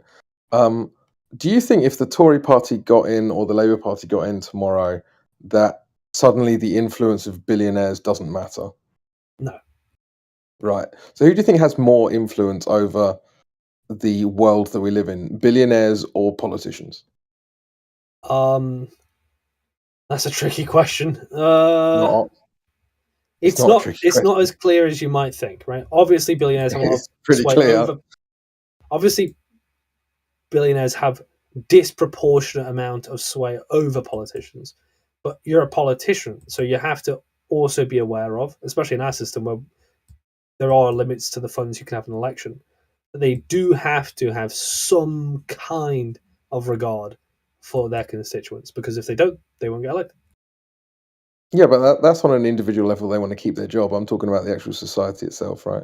The politician who gets voted in because they want to keep their job has absolutely no influence on how the country or the society is run. Yeah, like in proportion, as a proportion. No, but even as a party, they don't. Is virtually not important, right? But even as a party, they don't. If Jeff Bezos decides that he's going to change how the infrastructure of England is built because it benefits Amazon, he'll make it happen. Yeah. And there's fuck all the Tory party can do about it. Oh yeah, there are some things. So, for instance, you remember when that policy came through, like a couple of months ago, where they said they're going to end end-to-end encryption, right? And WhatsApp their entire business model is around end-to-end encryption, and they said they're going to pull out if this bill passes. And the government were like, "No, you won't." And the bill got passed, and WhatsApp hasn't gone anywhere, right? Sometimes people will sometimes companies can't blackmail the government, right? Sometimes it's not successful, right? Right, but if it was that detrimental to their business, they would have. Yeah, if they thought that this policy is going to destroy end-to-end encryption on WhatsApp, then they would have we would have followed through, right? It would have been not a veiled threat. But WhatsApp was saying that this is what they're going to do, and the government just didn't buy it, right? Because they know that WhatsApp have a lot of interest in continuing business with the government. So it's not it's a one-sided thing. Yeah, but that's only because it doesn't really affect them. Like, if it actually did affect them, if you're actually like affecting them in some way that would benefit the people, then it wouldn't have happened. And you know that. Well, the effect of the policy hasn't been felt yet because it's not actually come into force yet. I think it comes into force later Right. this year. But we'll see. We'll see. I think that there is bargaining, right? So obviously it's a two-way street. Government gets something, the company gets something. But at the end of the day, no one's voting on whether WhatsApp has end-to-end encryption anyway. No one cares about that. It's I not think on a people voting do. ballot. I honestly think, like, No, but it's imagine. not. Do you really think Right. the Labour Party are going to have that as one of their core principles to vote for? Oh no, none of them care because, like, to them, being able to spy on phones is like, everyone in Parliament wants to do that, right? The idea that people are happy to open backdoors to scammers, hackers, and everything else on an app they presumably only have because it has end-to-end encryption and the messages are secure. I think it probably people would care, but people are just short memory, right? So they don't remember that long. Yeah, I mean, sooner or later, people will just leave WhatsApp and they'll go to a new thing, and then that thing will get powerful because it's end-to-end encrypted, and then it'll get compromised, and then people will just move to the new thing. It's just that's how this is always going to go. You know, Discord have good encryption. They don't have end-to-end encryption, but it's decent. So yeah, it can't be Discord's got hacked. other issues though. Yeah. Like, yeah, I mean, we know what we know what those problems are. No. Like the fact that I had to create an alt in this server because apparently I can't have a man rubbing his hands as my PFP. But Joe Stalin is fine. You know, no problem.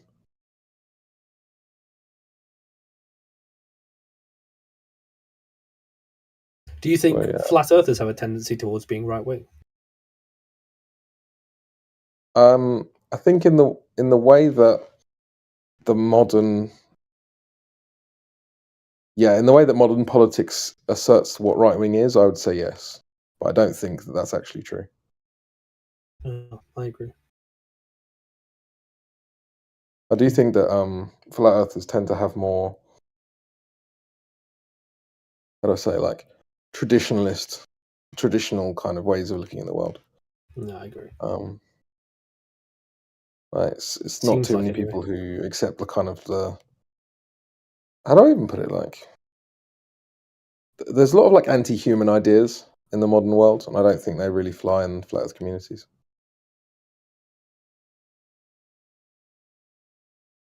It's also because of, like, I guess the demographic of flat earthers, from at least in this community, is I'd say the average age is definitely above 30, and if you're above 30, then the time that you grew up in is far and away different from the time you're living in now, and so you might have some sort of longingness for how the world was.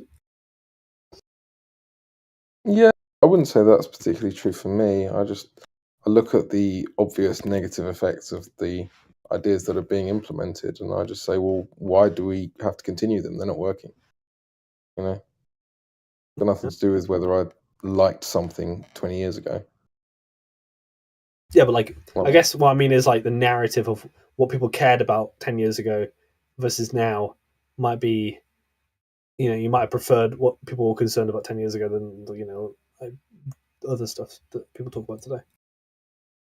There's quite a few things to attack that kind of traditional value foundation, though, isn't it? That right way of thinking. The world isn't necessarily right wing now, is it? It's very liberal, very liberal.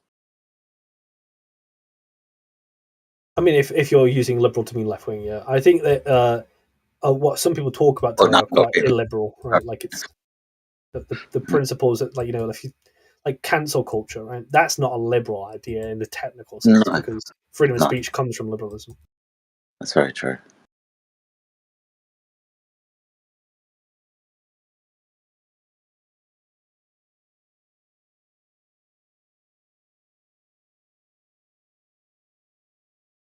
And you are so young. What is regarded even as extreme right wing today was soft left wing maybe 15 years ago.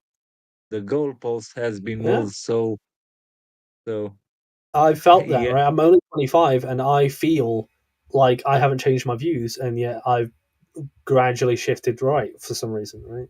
My views have been the Yeah, same. you get caught like being a right winger or being called a Nazi for having whatever views that were normal and are normal, I guess. But Yeah.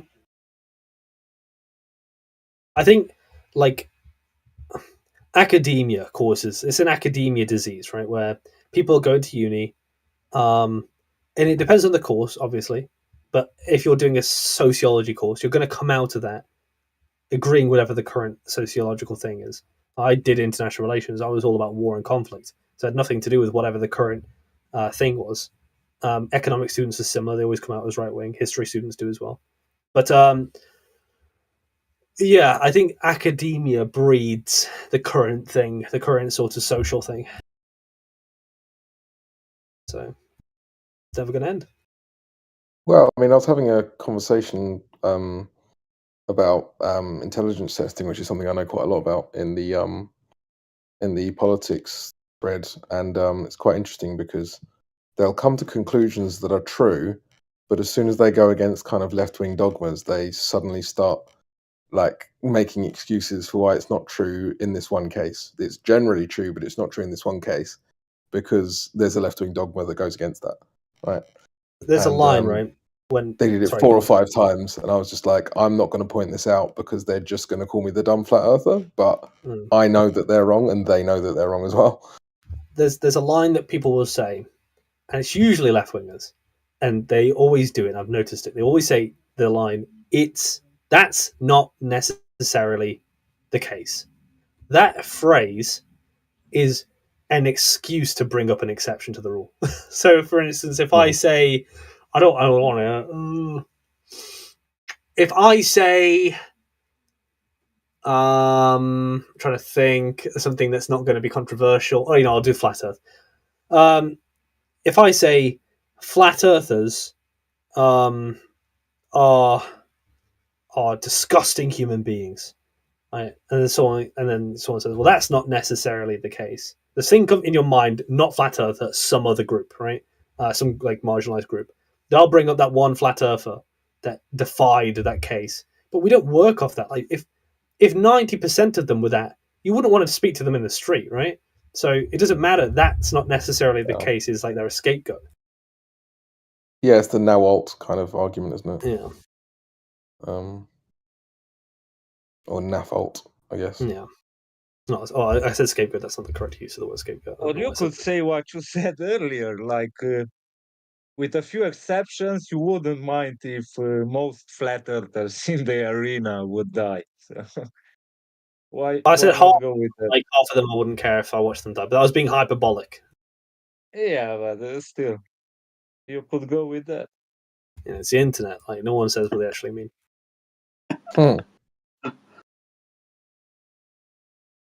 Yeah, no, it's interesting because obviously when you're talking about, I mean, again, intelligence testing is an interesting one because you can talk about individuals, you can talk about the plasticity of brain, you can talk about the crystalline versus fluid intelligence. There's so many areas of knowledge that are so interesting, but the one that seems to be really, let's just say, controversial is as soon as you stop talking about individuals and you start talking about groups, suddenly everyone just loses their mind. It doesn't even seem to matter what group you're talking about. Like if you compare men to women, everyone loses their mind. It's like they must be exactly the same, and we know they're not. Yeah. Everyone knows that men and women aren't the same. You know this from your day-to-day life, and men will do better in certain areas and women will do better in certain areas, but as soon as you talk to a left-wing intelligence researcher, everyone must be the same, and it's just cringy and stupid and obviously not true. It's like when people talk. I mean, I had a lot of issues with people saying like white straight men are problematic or whatever, or people talking about because I'm British that I inherited some sort of original sin from what my ancestors might have Right, done, yeah. right? And I Sorry think for making fun of your accent, by the way. the floodgates have been opened to the idea of like it's usually Americans that do it, to the idea that if you're in any way average, then that's a problem. You have to be the quirkiest, quirked up white boy you possibly can. Like if you're not sucking a dick, you're not with the current times, right? And I think that's a bit strange. It's a strange view to have. Right. Yeah, you can't just be normal. You have to be like, yeah, I know what you mean. It's I think the thing is as well is a lot of these people, they've had this kind of like 20, 25 years of just this propaganda that you are the worst thing ever. And you dare go anywhere near a controversial topic, we're gonna beat you down. And I think a lot of them, they just it's coping. They're just coping with it, and they're just like, how can I avoid any controversial topic? And so then they take an interest in stuff that's really bizarre, but not like it's not interesting enough to draw criticism. Yeah. I mean, the way I operate in real life, like I will just adhere to all these laws because I don't care, right? Like honestly, if someone wants me to call them that, someone wants me to agree on something, I'll just do it. Like it's not worth the hassle of a debate in real life, right? So I like especially in the workplace, right? I'm definitely not going to approach that with that fire. But online, if I notice that if I talk about what I actually think, like I can't say it because I don't think it's in this VC's name rules, so I'm going to try and avoid it. But if I say someone's not something in a technical sense, right, but I'm willing to go along with it, I'm branded as a phobic of that person, right? Which I find is like this, it's annoying. Well, I don't have an irrational fear of compelled speech. It's actually a very rational fear of compelled speech. So, if someone calls me a phobic of anything, it's like, well, it's not irrational. It's I am scared of compelled speech for sure because of where that might lead, but I'm not scared of the person telling me, "Oh, it's ma'am." It's like I'm not scared of that weirdo. Like, what I'm scared of is the implications for my freedom. Yeah, but I also don't like it when people go too far in the direction that I'm talking. So, like, if someone starts to almost become 1940s sort of mindset because they can't comprehend the idea, because I'm probably somewhere in the middle of like those two arguments where I just try to think about it rationally. Like, I'm okay with accepting things. I just don't have to agree with the rationale of how someone got there, right? There's some people on the far other end, I'm not going to say right, who are almost as bad because then they say things like women shouldn't vote, right? Or like men should be able to be polygamous and cheat, and women have to be loyal, right? Those sorts of mindsets I can't get on board with, right? I don't know. It's not good. Just people have to be rational. That's what we have to do. Yeah, but I mean, I don't think anyone should bother voting anyway. So if someone says to me that women shouldn't vote, I'm thinking, well, you're thinking about it in a different sense. Voting's pointless anyway, so who gives a fuck? Yeah. But yeah, I guess that's a different way of approaching the argument.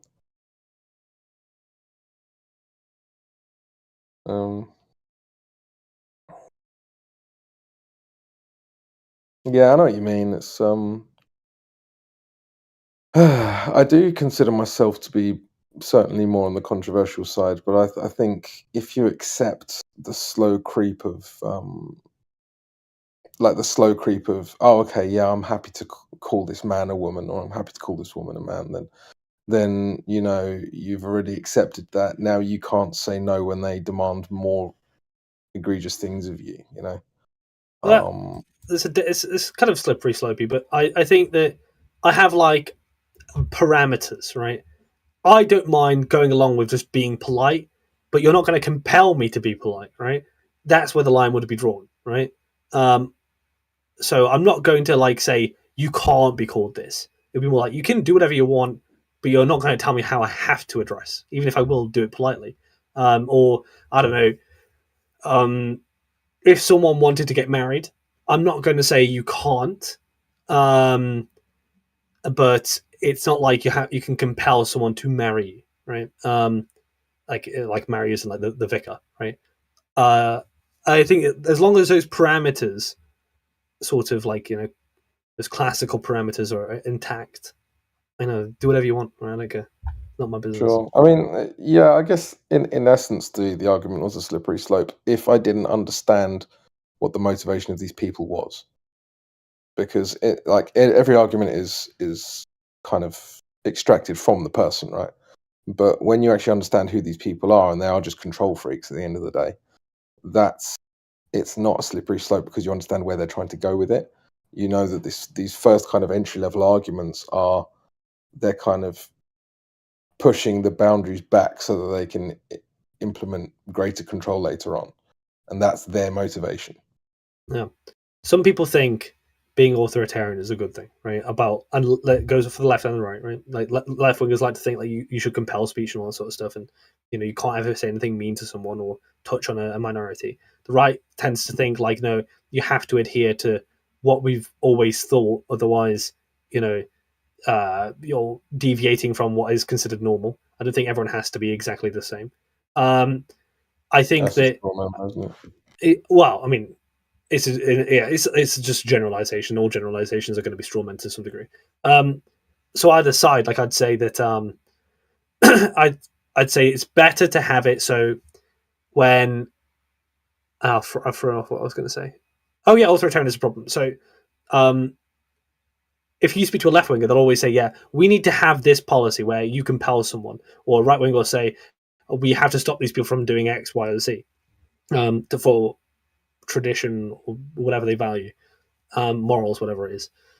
But authoritarianism is like signing away a sacred contract that your ancestors got, and you can't guarantee that whoever succeeds the current guy that you're agreeing with is going to be someone who's going to be someone you like. But you've signed everything away. You've given up all of your leverage, all of your bargaining power, because now they can just do whatever they want. So I'm cautious of those sorts of people, like authoritarians, because I think they're sometimes a bit misapprehending the idea that what you want isn't going to be a perpetual thing, and it's not always going to be enforced in a perpetual way.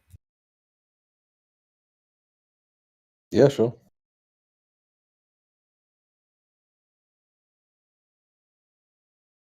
Yeah, I mean, I don't disagree with any of that. I think slightly different to what my point was, but it's about compelled speech, but I was also like criticizing the right wing. Yeah, I mean, so I wanted to pick up on the thing that you said that I thought was a straw man. I don't think anyone thinks that everyone should be like carbon cut out versions of each other, right? But it's more of like having acceptable norms and then unacceptable norms. I think that kind of order is much more important to certain people, and actually, I think that people who are kind of social outcasts, which is how I consider a lot of what the modern left would be, is they're just kind of social outcast weirdos, right? They don't like order and they don't like structure because that means that they actually have to adhere to something. They have to put effort into being something good, and you see that with like the health at every size movement. I don't think anyone actually thinks that being obese is healthy. Like anyone with a functioning brain really thinks that. I wouldn't legislate on that though. Like someone saying being obese is healthy. Like I wouldn't legislate on that. I wouldn't legislate on someone saying anything. And there are norms in society, but there are like higher norms and lower norms. So higher norms is like thou shalt not kill, don't rape, don't do any of that sort of stuff. Lower norms are like, I don't know, pick up your trash like when you drop it. Like I don't think like it's not something I'd like throw someone in jail over, right? Or be polite. Yeah, but so where I was going with this is the equivalent of say someone says to me that if a man pretends that he's a woman, that I have to then call him Mrs. or she or Gemma or whatever. I have to do that or I'm guilty of hate speech. That would be the equivalent of, say, an obese person being allowed to force feed children until they were as fat as they were, and me kind of, I don't know, passing a law saying that they can't do that, right? Yet on the one hand, it's like forcing people to to say things they don't believe is considered morally good, right? But force feeding children would be considered morally bad, right? Do you understand the Yeah. parallel I'm drawing here? So I think you should be allowed to stop people doing both of those things. I think what you think you should be allowed people to stop doing hate speech? No, I think you should be allowed. You should be allowed to stop people forcing other people to say things, and Right. using their freedom as a make weight against that. So for instance, if someone says to me, and this is in Canada and other couple of places, like you have to call people by their their chosen name. It's like, well, if you're clearly a man and you say to me, "My name's Gemma," well, I'm not going to call you Gemma because I don't think you're a woman. So, and I should have the right to call you whatever the fuck I want. And Yeah. the force of the state shouldn't be leveraged against me if I choose that. That's kind of like the opposite of authoritarianism, because you're saying like you don't want to compel someone to do something or to adhere to some sort of norm, right? Right, exactly. But then that's why I brought in the health at every size movement, because it's like the authoritarianism on the other side. But there's like no one that I know is saying, well, we should jail fat people, right? So, but there is plenty of people who say, well, you can't dead name anyone. But really, it doesn't matter about idiots on social media or Discord saying it. It matters what policies are actually being forced upon people in their day-to-day lives.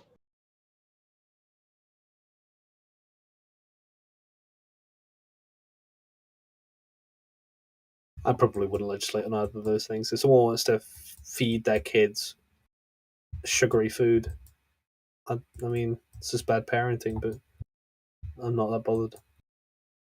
Yeah, I don't know. I still feel like you're not really engaging with my point.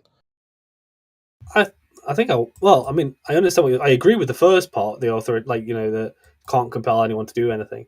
But the analogy for the fat person thing, I mean, I would just say on both ends, I wouldn't legislate. I'm quite I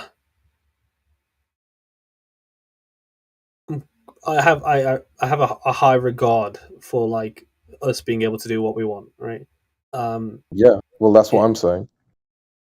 Well, when you say that you're going to legislate on not feeding kids sugary, fatty food and making them fat. No, I was using the two as examples of equivalent things that people would do to other people that would be bad for them based on their own, let's just say, based on their own politics. But on the one side, people are being forced to do it, on the other side, they're not. Right. Okay. I was just making that comparison. I wasn't saying that we should jail fatties or anything like that. Yeah. Flat earthers have a hard time with not freedom of speech, but I'd say this is why I'm surprised sometimes, like, because a lot of flat earthers are quite, let's say, they like to mock minorities, right? And some minorities, they don't think they're really deserving of mocking, right? Some are, some aren't. Which minorities are we talking about? And I think that, like, a lot of flat, like, think of Clay, for instance, like, some of the stuff he says that comes out of his mouth, like, you have to be effectively in his head very, very holy, very biblical. But if we hold that standard for one, like, I don't know why he'd be surprised that people have that standard for flat earthers, right? Like, a lot of people do think flat earthers are loony, right? And they'll treat them like they're crazy, right? And I don't think anyone likes that. So why would you extend that onto someone else? I don't know, what minorities are you talking about, though?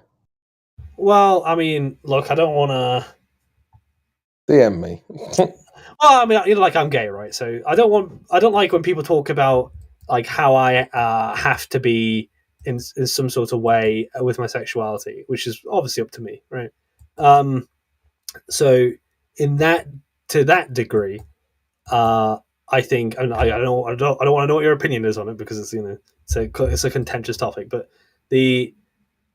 like I would expect that you would not be homophobic to me, and I would be polite to you as a flat earther, right? Because we're both parts of a minority to some degree, right? Sure, but let's put it this way, right? I personally don't give a monkeys about your sexuality, but I reserve the right to be rude to you if I wanted to be. Yeah, So like I'm not going to for, do it, right? Because that's not what I would do naturally anyway. But I don't want to be forced to be polite to you under duress. that. I'd agree with that. I think that the way that I see it is like first of all, I'm no star in this because I always go for like the minority, like attack the minority sort of thing whenever I can. So if someone's a minority, it's the first thing I think about, like attacking. But when it comes to just basic respect, like for one another, if you're like saying like, why do people like talk about flat earthers like this, and then you do it to someone else, then you shouldn't be surprised, right? Because this just opens the floodgates. If you think do unto others, there you go, the golden rule: do unto others. It's just a simple principle.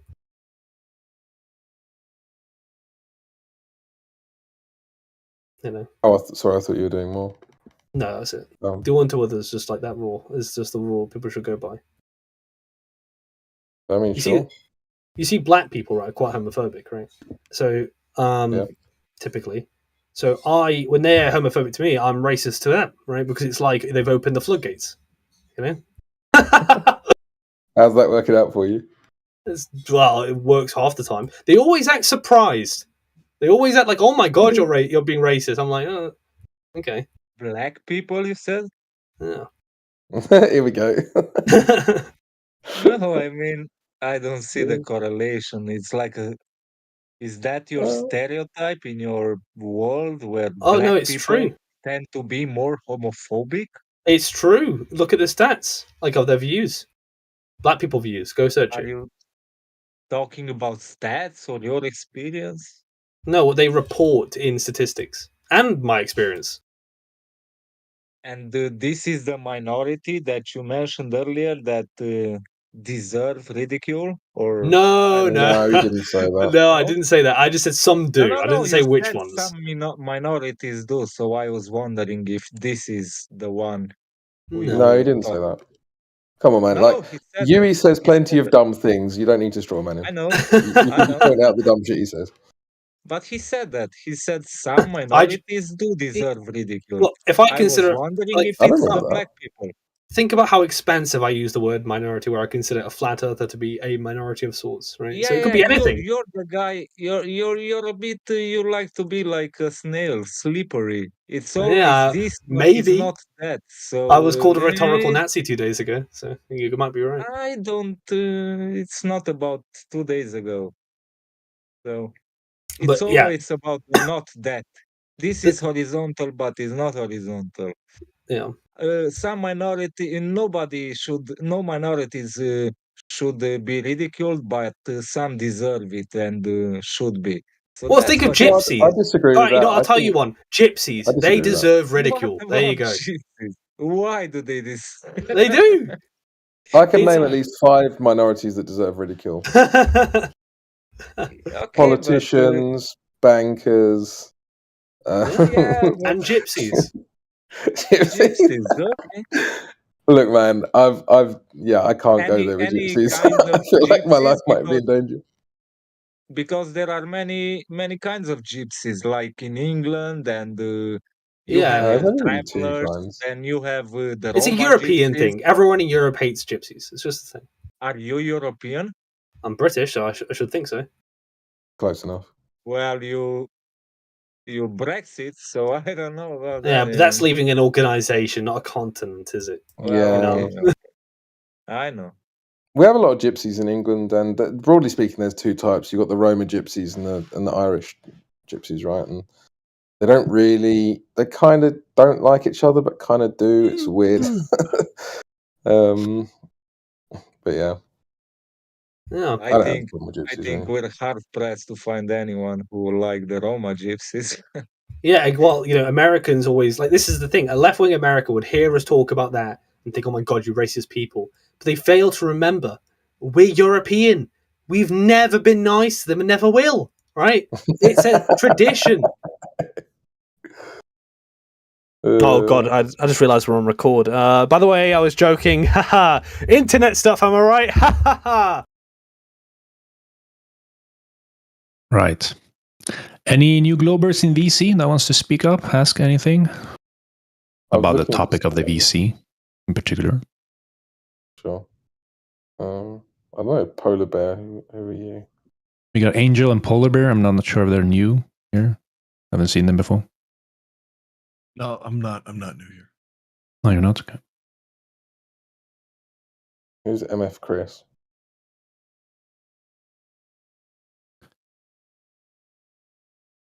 We've also got Plum Bob. And then all the Flat Tyson, who I think spoke earlier. Oh yes, Amish Arthur, of course. Have Morvis. And we've got that scumbag Manufactotum. He never debates. What you have been asking about that for, Huey? Oh, he has like a very crisp voice. I don't like. I like his debating, but it's more like you could sleep to his voice. Very calm. Who's Desperate? Oh, Sasha. Angel 1990.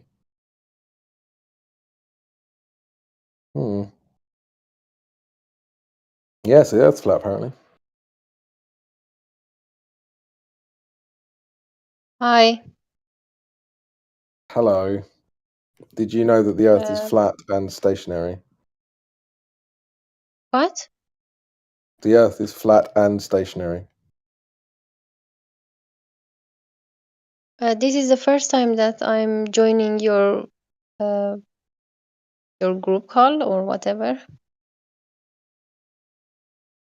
Okay, what do you think about the Earth being flat and stationary? Actually, I have no idea. You've no idea? Okay. Well, do you have any questions for us? No, I don't know what you are talking about. Earth. And also, my English is Oh, if you not speak that advanced. if you speak to Sasha, he speaks really good English. He might be able to help you. Okay, no need to troll here. It's important that you are. It's important that you are good in geometry. Doesn't matter language. That makes sense to anyone?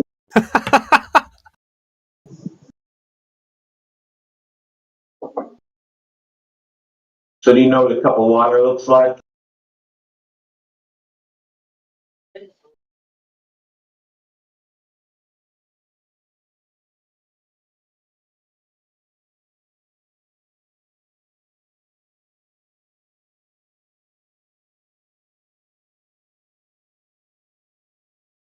I think Manufactotum's all salty in the chat.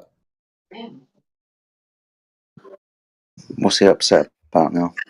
You shouldn't have said it was a joke. You should have kept it going.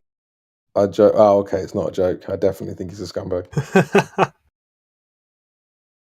There we are. Is that better? Yeah. Yeah, he's a nice scumbag.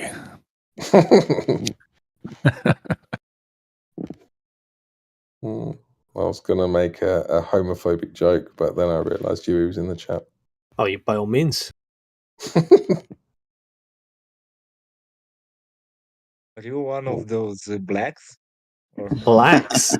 Goodness me. Don't say the B word around me. So, Manufactotum is a scumbag and Yui is a scumfag. Yeah, exactly. Well, if it looks like a quit, it sounds like a quit, it's probably a quit. I remember when Jedi used to call me Britflap, or whatever he said. I can't remember what it was. But for some reason, in my head, I imagined that it was something homophobic. I don't know why. It just sounded like he was talking about me being loose or something. Just called you Shitflap. Shitflap, that was it, yeah, Shitflap. I was like, that's definitely got homophobic connotations. I thought it was funny though. I'll tell you what, when I first said it and the first few times I did say it, definitely wasn't in any realms of homophobic. It's rhymed. This sounds funny, yeah. I wouldn't have thought there would be any. Again, though, it's not... Yeah, I mean, it's not homophobia because I don't have an irrational fear of being bummed. I very much don't want to be bummed. Oh, That's a very rational fear. we need Very Manufactotum in here. Talk about the globe. Sorry, the console just got us back on topic. I just ruined it again. Sorry, bro. You wankers. Guys, I have a question, guys. Sorry, man. All right, okay. Who's this guy? This is the guy who cried in the town hall meeting. Welcome back. Get Guys, alive. I have a question. Guys, I have a question. You do? Have any of you ever? You do? Have any of you ever? Made Shut the fuck up. Who cried in the in this man? What did he cry about? He wanted this VC removed. He started comparing pedophilia about Flat Earth. Why would you do that? Let's hear him whine. Should we hear him whine? Like Go a on, little what you gonna whine bitch. about? Like a little bitch. Let's see what happens, innit? Go and get alive. Why don't you carry on crying, bro? Go. No, I just wanted to ask you a question. Sure. What question was that? Scumbag. Go on. Has anyone here ever made love to a man? No. What are you? What are you useless fucking wanker? No, I can't say I have. You probably has. To be fair. Quetzalcoatl and I once did it, but Did what? What? What are you talking about? Don't worry about it. I think Yui might be the only person here who's felt the love and embrace of a man. Maybe. Oh, Jesus. I don't see any women in the chat. For fuck's sake. Get alive. Have you got a proper question, or shall I just ban the fuck out of you? Ban the fuck out of you. Fucking hell. Not just ban you. Quetzal, would you? The guy was crying about misinformation, whispering misinformation, and one of this VC deleted by the admins. Well, I'm not surprised they didn't listen to him now. And compared us to pedophilia. Someone. Yeah, I mean, some kind of weird analogy there. Just listen to I think this guy should be fucking banned for life. Oh, yeah. Fucking scumbag. Manufactotum's getting all jealous that someone else is taking his nickname. Oh, don't be jealous, man. He keeps coming back, though. That's kind of interesting. I'm going to unmute him again. Manufactotum really likes it here. That's interesting. Get Alive said in the chat that what I said is inaccurate. What's inaccurate? Get Alive. No. Not what you said. What Quetzal said. That's inaccurate. That's what you said. Yeah. What was inaccurate? That I asked the room to be banned. What did you ask? Why did you raise your hands in the town meeting? I just wanted to know Doobie's opinion. That's all. Doobie? The owner of the server. Yeah. Doobie's opinion about what? Opinion. That's a bit open-ended. What do you mean by opinion? About what? I wanted to know why Doobie was interested in keeping this room open. That's it. Why do you think? It's because people join. It's just one of the busiest rooms in the server, bro. Yeah, essentially that's what he said, yes. Yeah. Then why wouldn't he? Sorry, Popular. We're very fun to hang around with.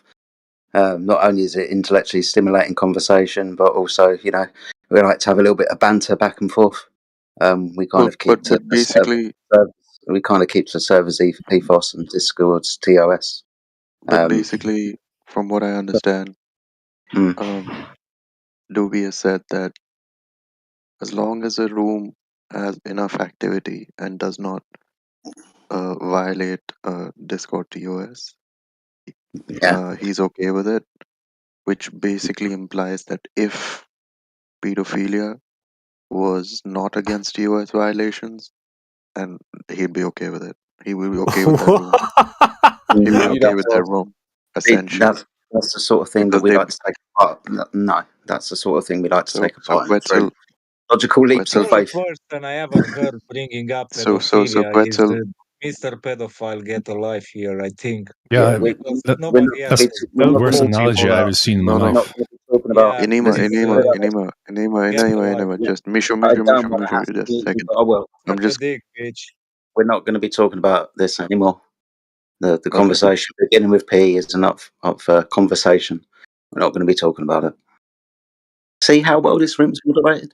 We're just going to stick to the fact. For someone who wants to, prove or disprove something, you got to be accurate, man.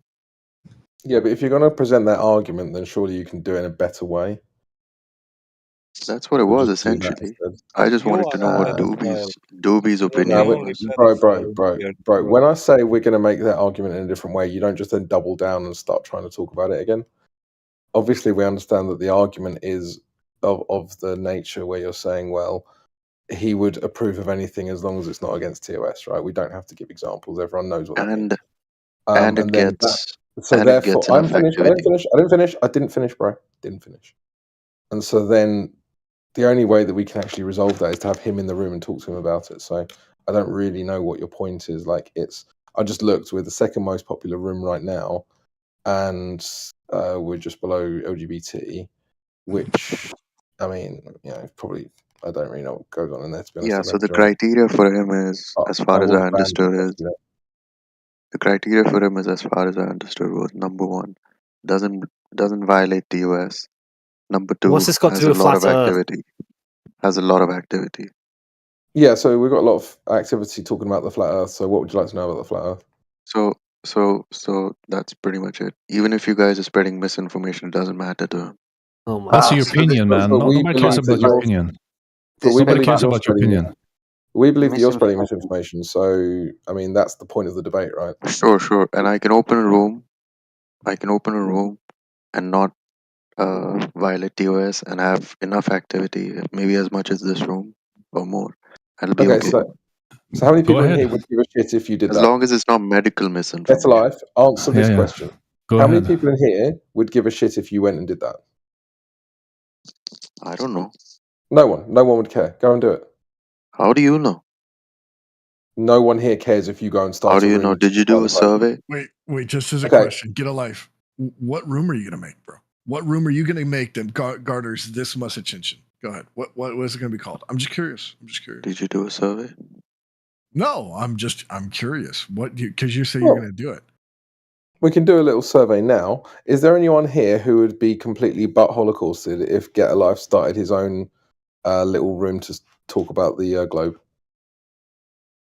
Talk about the globe. Why would I start a Well, room to talk I'm about the globe? surveying the room, bro. You don't talk over the survey. Is anyone here annoyed that that's Get a a wrong Why survey. are you talking, bro? Like, it's The not for you to. parameters are wrong. I'm asking everyone else a question, and you're The talking over. parameters are potential answer. wrong.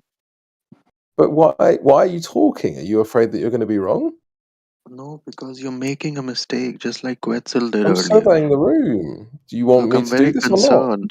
I'm very Would you like me to concerned with survey the the very room or active not? Then participants fucking here who want leave, to. you piece of shit. Yeah, just fucking leave, bro. If you What don't the want me to fuck? You survey keep the coming room, back if you're crying all the time. What's wrong with you? you don't want me I'm to not survey the crying. room. I'm I've just literally saying. asked I'm the just. room the thing that you wanted me to, and then you talk over the answer. That's retarded. Now, does anyone here have a problem if our friend Get a Life starts his own room and talks about the globe? No, no one gives a shit. So go and do it. No. Yeah.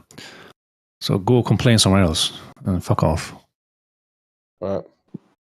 How about that?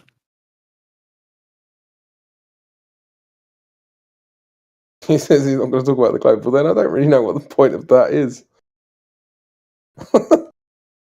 Asking about opinion.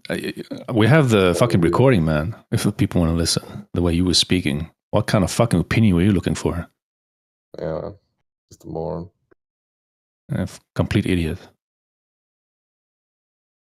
And his voice, I don't know, it gives me some vibes, like heavy vibes. I haven't known many people or any people in my life, but this guy, come on, that's a weird association and analogy to Oh, make. Misha, you gotta And admire her in side chat, Misha. I guess that was his well, argument when he tried to get Yeah, the no, server banned. well, no, at I'm least getting I the get vibes as well. something. All right, I get that. He's a strange character. Say that again. He's a strange character. Say that again. We're here all week, folks. Yeah. So, who does want to talk about the shape of the Earth? So we still got a polar bear in chat. Yep, polar bear's here. What's up, polar bear? Here's the big thing with me. I think we should start a GoFundMe and get a voyage going and do some survival training. And we should actually go. We should actually go to the edge. We can put it on TV as well. Yeah. Hey, Gregory, yo. You're in here. Hi. Yo, what's good, Gregory? I might be becoming a reform, by the way. What's good, Gregory? He's Very good. weird. That's what's good. Hey. Okay, that took an interesting turn from traveling to the ice wall to some game turn. Yeah, cool. So we're going to the edge of the earth, are we? Yard, if you want to talk more, then meet me in my server. If you don't have the link, then I'll send it to you. I think a voyage of exploration would be a lot more interesting than a scientific study. My opinion. That's my or a geological survey, I guess, would be more interesting than scientific study that they're trying to do.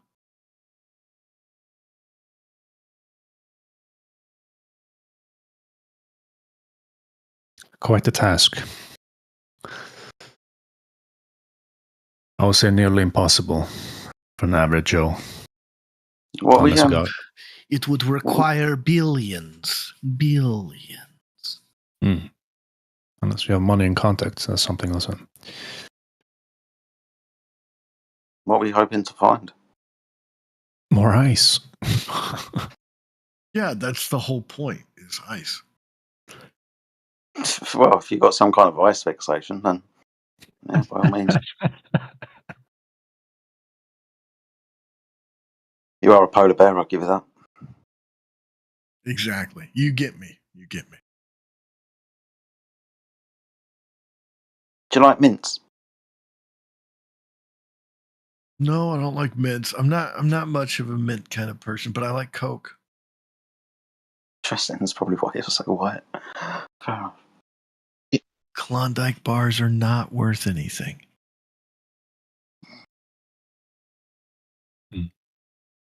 So, Gregory, how's that beard of yours?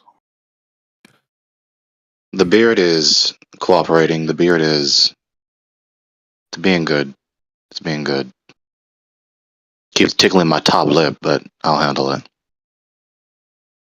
Yeah, I understand that feeling, mate. I got more grey in my beard these days than ever. Definitely feel the age. I've let it grow for the last 4 or 5 months. Yeah, it's quite thick. I have 2 gray strands. One on growing from my chin, and the other growing from the right side of my cheek. Yeah, the bottom edge of my jaw.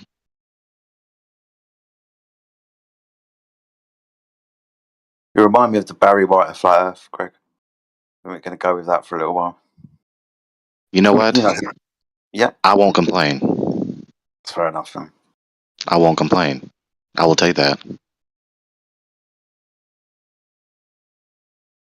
No, we just need to find a globe for you to sing to, I guess. Who's Himothy? Hello, Himothy. How are you? See you jumped into the server. Welcome to the 24/7 Flat Earth server. Have you been here before? Is this your first time visiting us? Himothy. Himothy doesn't want to talk to us. A little glober. God dang, how many roles do you have, Schrodinger employee? All of them? All of them. I hope. Oh, what brings you here? First time? Yes. Cool. Any questions? No, I was just hoping to learn a little bit. So I want to just kind of listen in the background, that's all. So a topic like this controversial, you have no questions whatsoever? No. Come on. What's controversial about it? You're not skeptical? Are you skeptical? About what? In general, are you skeptical about things? I think there's some things, yeah, that you could be skeptical about. Okay. Like the 9/11 and some of the Middle East stuff, and sure, maybe even the moon landing. Interesting. Maybe you want to share some of that for us? What you think about it? I'm just saying you could be skeptical about it. I don't have much of an opinion on it. It seems reasonable. Can't trust everything everyone says all the time. Yeah, of course. Goes both ways. Even here. Yeah. Have you ever discussed a flat Earth or looked at any flat Earth information before, or seen it on the internet, social media? No, I don't use social media that much, so, and nothing to do with flat Earth. That is. That's why I came here to. What's that? Why do you think flat Earthers exist? I don't know. There's a group of individuals that think the Earth is flat, and that seems like a thing they believe honestly, and that's all right. I don't see any issue with it. Do you understand why we, to use your words, think the Earth is flat? Do you know why that is? No, that's why I came here, to hopefully hear some of the background conversation. Well, it's because it's measured flat, so horizontal, the surface of the Earth. Horizontal? So yeah, horizontal, not deviating, as in curving. Oh, okay. So if we I guess that makes sense. Yeah. So we're told the Earth is a ball, so the surface of the Earth should curve. That surface is, you've got two choices. You've either got physical land or you've got water. So the water or the physical land should curve if it was the surface of the Earth which curves. It doesn't, though. We don't measure any of that curvature that we would expect to over distances of water or land. Oh, well, if it's so clear cut, why does anybody believe it's curved? Yeah, I think it's because we're being lied to. Well, obviously we're being lied to because we're told the Earth is a ball, but when we go and measure it, it's not. So I don't think it's that hard to figure out. I think it's just a story that's been made up for whatever reason. Wait, who's lying about it? The schools or the government? You can say the schools or when you turn on the TV or your computer, but within the schools, that would not necessarily be the teacher lying to you, just repeating a lie that they've believed.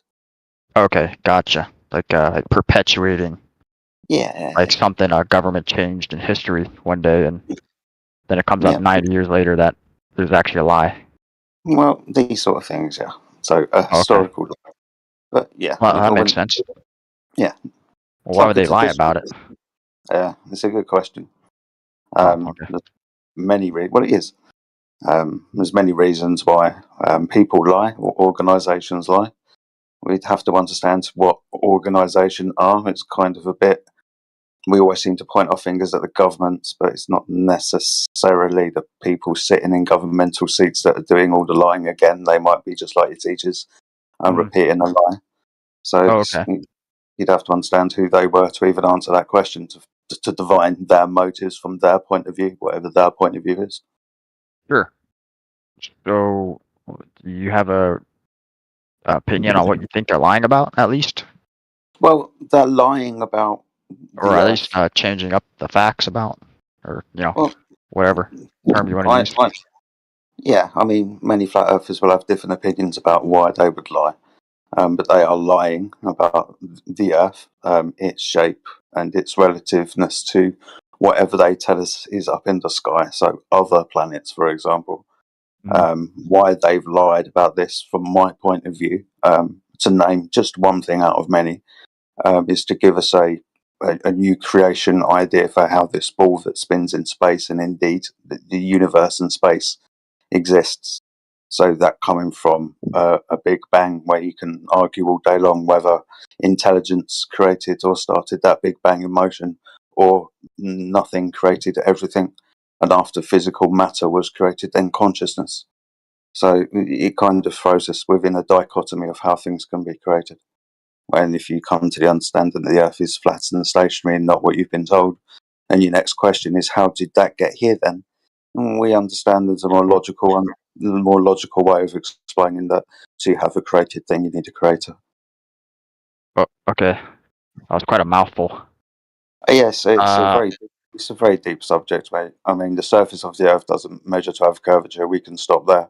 But if you ask them why would they lie about such a foundational aspect of our daily lives, then I guess the answer's pretty deep. Well, I mean, sorry, I have a little bit of cough. Oh shit. So like JFK just got like outed, you know, like the whole thing it came out, the whole file, and like it was a conspiracy. Okay, so why would they lie about that? You know, why would they lie about anything? Why do they lie at all? And that's a good question, but you know, it's not a question for people who don't own the fucking earth. Who owns the Earth? I'm a little bit confused. Not me. Okay, I was a little bit confused following that. That's all. Interesting. I guess that makes sense. But Jordan, you consider this answer in the open chat. What's that? I said, consider this answer in the open chat I tagged you in. You can ask further questions also. The open chat. Okay. But wait a minute. So, I'm trying to take in that whole explanation because there's quite a bit of words. So fundamentally, at least from your belief, the idea is to deceive people about the Earth being flat, and they say it's round instead to support the idea of things like intelligent, or not support things like intelligent design and like that, or did I misunderstand? Yeah, you're on the right track. Oh, okay. To lie and deceive the people about the cosmos, the truth about the cosmos. You radically change their worldview, a very integral aspect of their worldview. Because the cosmos, as obviously important as it is greatly indicative of what caused it to exist, and what's possible, and what's impossible, and a whole host of ramifications and implications, which also concern how we ought to live, what is the best way to live in that cosmos. And so when you, for instance, deceive the public into believing the cosmological paradigm and the worldview that the vast majority of persons believe today, then they behave accordingly. When you believe that everything came from nothing for no reason, no intention, no purpose, no value at all, and it's just a bunch of matter in motion, and eventually we're just going to die off in the struggle for life and the preservation of the race, and everything eventually will just die in a heat death, and perhaps maybe if you're determined to be hopeful, transhumanism and posthumanism will elapse and be achieved, and then now you can actually become God, what was supposedly believed to be a God, right, in that worldview. In contrast to the worldview which, for instance, that is taught in the Holy Mikra, aka the Bible, that the God is the creator thereof, and the only way to attain complete blessedness is to obey his law as you live under his jurisdiction, which stretches throughout the entire cosmos, the heavens, the earth, the seas, and the underworld. Okay, I'm following a little bit better now. Yeah, that makes sense. On paper, yeah, I can understand that. Interesting. So, what's the big counter argument to this exactly? Because it seems like you kind of have it mapped out pretty well. Seems like you have it pretty mapped out pretty well. So, what's like the counter argument to what you say? What's the counter argument to what I affirm to be true? Yes. Well, that's a number of things. You know. Okay. You try to counter the supposed coherency of the Holy Mikra, aka the Bible, or you try to counter and attack the supposed empirical inadequacy concerning the facts, supposed facts that are asserted in the Holy Mikra, and appeal to perhaps some other set of empirical facts, which may or may not be facts, to demonstrate my position to be empirically inadequate, and whatever other scrutinizing questions and or critiques to demonstrate it to be untenable. So of course, many people realize that the Holy Mikra does teach that the Earth is has a planar surface under a solid container under the cosmic waters, and they disbelieve and toss the Holy Mikra over their shoulders into the, as it were, the trash heap of falsehood, because they believe the cosmos is empirically not that way. One second. I don't want to interrupt you, but can I use the restroom real quick? Go ahead. All right, I'll be right back. Sorry.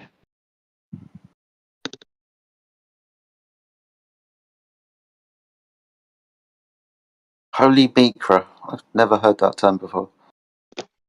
Yep. The vast majority of the orthonyms, the correct names, or the alethonyms, the true names, are not known to the majority of the public, especially the public of a people that don't speak the native language of the people where these terms derive from. So you have the endonym, the name within the people, the name which the people themselves used, the Holy Mikra, Mem Kek Resh Aleph, meaning the Holy Scripture that is to be read publicly, the reading, in short. So the Holy Mikra. And then, of course, we have the English word Bible, which is just an anglicization of the Greek word biblos, meaning scroll or book. Gotcha. Hey, can I just ask, Gregory, what does kek mean? I hear all these kids using this word kek. No, okay. That's funny. The Yahudi, aka Hebrew letter kek, rather than the meme. Yeah, they're homophonic. Oh, I see. That's hella funny.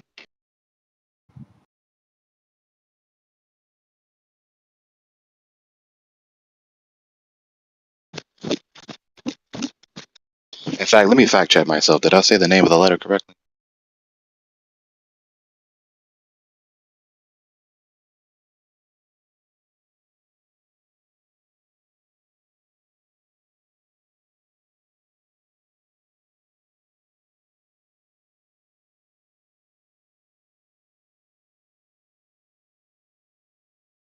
Cop. Yeah, let me check myself. Cop, not kek. Okay.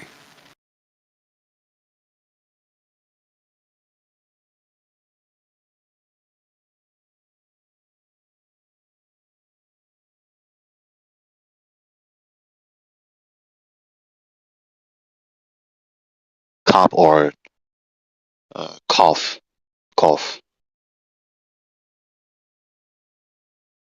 Like how in English we have H or H when you go over to England. Sorry about that.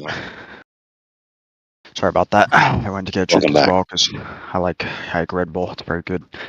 So why is it called the Mika real quick? I've never heard that term before.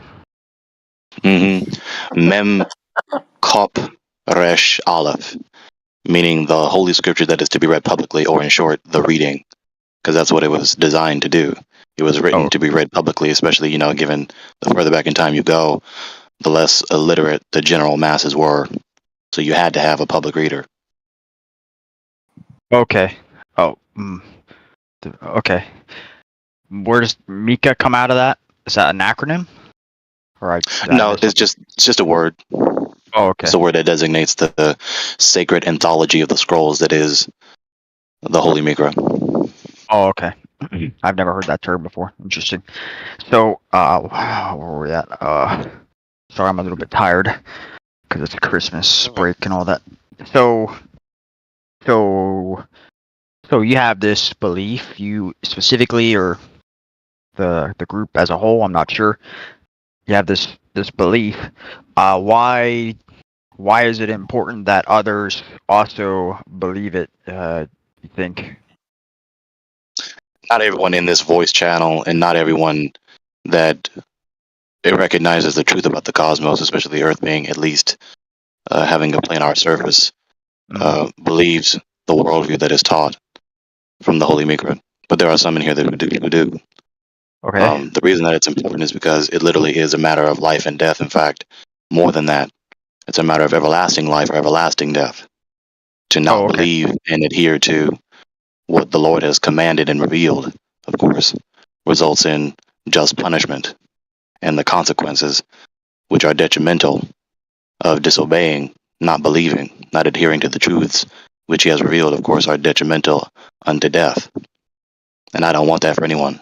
I'd rather everyone be blessed. Well, okay, I understand. That makes sense. So you're just trying to give people the opportunity to recognize this risk they're taking. Or I'm not sure if it'd be called a risk, but... No, you're right. Okay. Yeah, it is indeed a risk to not obey, to persevere, to live in a way that is contrary to his commandments. Okay, that makes sense. Interesting. Okay, that kind of explains it all. It all makes sense on paper to me. I don't see any illogical outcomes of that. I'm nodding my head. So let me think about this. So the Earth being planar, that's not necessarily the issue. The issue is that it's to cover up the deeper problem. Is that right? Indeed. Oh, okay. Indeed, that's not the ultimate issue. That's not the ultimate concern. Now, when you pay attention and listen to others talk long enough, you kind of see that in their minds that they do consider this geometric concern about the surface of the Earth to be the most ultimate issue. They don't want to graduate on and beyond this issue to more higher thoughts, more higher concerns, more deeper and profound controversies, which is sad and a shame, and hopefully the Holy Spirit grants them repentance. And so, as it concerns when you're talking to a man like myself, this is a concern. I can say it this way. The Holy Mikra, beginning with the scroll that is the Torah, introduces itself with cosmogony and cosmology. Cosmogony, the study of the origin of the cosmos. Cosmology, the study of the structure of the cosmos. And if the very introductory predications, the very introductory presuppositions, the very introductory presentation of the worldview, if that is empirically inadequate, if that's false, then of course that destroys the credibility and plausibility of anything written after it and built on top of it to be true. So that's why this is a concern. And of course, if there is a devil, and there is, then the devil has no reluctance and no self-imposed limits on what he will attempt to deceive the people, to deceive humans to believe. Yeah, I'm following along. Yeah, that makes sense. Okay, I can see where you're coming from. Do you remember earlier when I spoke to you and I said, do you remember earlier when I asked, do you remember earlier when I asked who they are and why it's important for everyone to understand who they are when answering this question? And Gregory's pointing out that adversary to the creation and the creator. Mm-hmm. So that, taking it from that point of view, then maybe some of the other things that you've already started to speculate upon yourself might start sliding into position. I don't know, 9/11, all of these different things that have taken place in recent history. Yeah. Atheism is born out of this. Atheism is what? Atheism is born out of this idea that the Earth is a ball spinning in space. Oh, okay. I wouldn't call myself an atheist, but I can understand what you're saying, I think. Yeah. Okay, that makes sense. Interesting. Yeah, there's a subtle distinction that is worthy to be mentioned on that very point.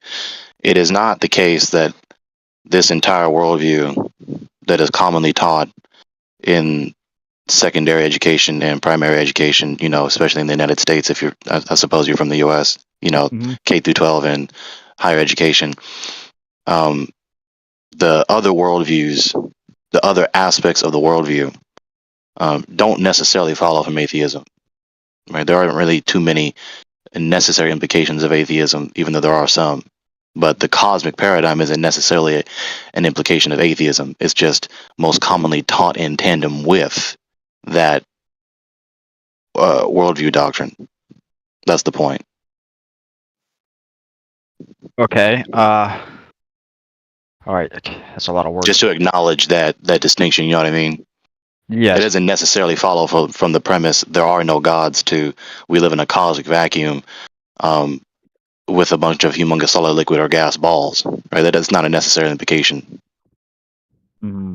So, okay. So this is getting complicated real fast. So why does the community? Because obviously, this is a touchy subject for some people. So why does your community get so much hatred or distaste exactly? What's up with that? I mean, you seem to have a rational conversation. You seem to be well versed in what you're talking about. So I don't know what the problem is. Thank you. It's another good question. I'll say with the most charitableness at best is because they strongly despise and are adverse against what they perceive to be flagrantly false doctrine and or sophistic deceivers at best. And at worst, such persons are corrupt, wicked, sophistic bigots who are determined to believe what they want to believe that conform to their preferences and how they want to live. Usually it's the latter rather than the former. Sometimes it is the former. Give credit where credit is due, be fair. Interesting. Okay, yeah, that makes sense. It seems pretty well. Your argument seems pretty well. I mean, I don't see any issues with it. Can't prove the Earth is round or flat specifically, so. Wait, what? What's that? Yeah, no, we measure the surface of the Earth to be flat. There is no measurement of curvature or rotation. What's the process you guys? By you guys, I mean somebody specifically or a group. I don't know. What's the process you use? There's many processes. One is by using a laser targeting system, passing a laser between one point and another, and seeing if the surface of the Earth deviates from that straight line. So, let me think about that one real quick. So, passing a laser between 2 points. Yeah, if you've got, your views are very ancient, and why jump to technology when a water level is much more accurate than a laser? So, well, we're trying to see if that we're trying to see if that water that we observe to be horizontal is indeed horizontal by using another tool to compare it to. That water. Trying to verify a we're water level with a lesser accurate device. How would that work? We're trying to figure out if there's any obstruction between point A and point B. That obstruction would be the curvature that would be between point A and point B if point A and point B were on a curved surface. A water level is the most accurate device ever. Yes, and we're measuring across that. Laser is not. Whichever one. Well, we're trying to measure that water, aren't we? With a laser. Yeah, we're trying to measure the surface of the Earth. Oh, the Earth. I'm sorry. So it's the Earth. Okay. The waters of the Earth, yeah. Oh, the waters. Yeah. Okay. So you're using a laser, and how do you? Do you have like a example of the setup? Yeah, it's quite simple to explain. It's like I just said. I'll add a little bit more detail though. For example, if you've got a laser and a target both 6 foot above the surface of water, and the distance between point A and point B, the laser and the target, is 25 miles, then if the surface of the Earth was curved, that 25-mile stretch of water would display curvature. There would not be a horizontal line between the laser and the target. The target will deviate from that horizontal, and from point A's vantage point B, it will have descended from that horizontal line. Or the curvature of the Earth will obstruct our ability to hit the laser when we aim the laser at the target. One way or another, we're trying to figure out if that water's curving. It doesn't, though. So let me make sure I understood that. Sorry. So you have a laser coming from something, and you have a target 25 miles away, 6 feet above the water. I'm assuming this is all on the surface of some body of water. Yep. And you're saying that we shouldn't be able to hit the target. Is that right? We shouldn't be able to hit the target if the surface was curved. No. But we do. Yes. Therefore, the surface isn't curved. Oh, okay. 25 miles. So we hit the target. Is it?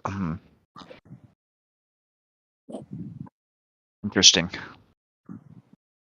What if he went further? What if he's like a radio wave instead? Yeah, we do. We use radio waves for, well, obviously sending radio signals.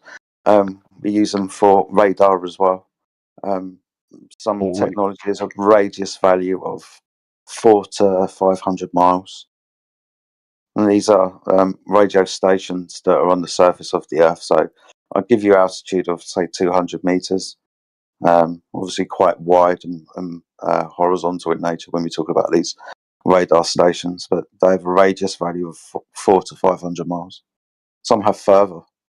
Now, if they're radar stations and they're detecting aircraft in the air, but also vessels at sea, then we understand we would have a bit of a problem if the surface between the radar and the objects at 400 or 500 miles away had a curvature between them, because that would be two traversals for the radio signal, right?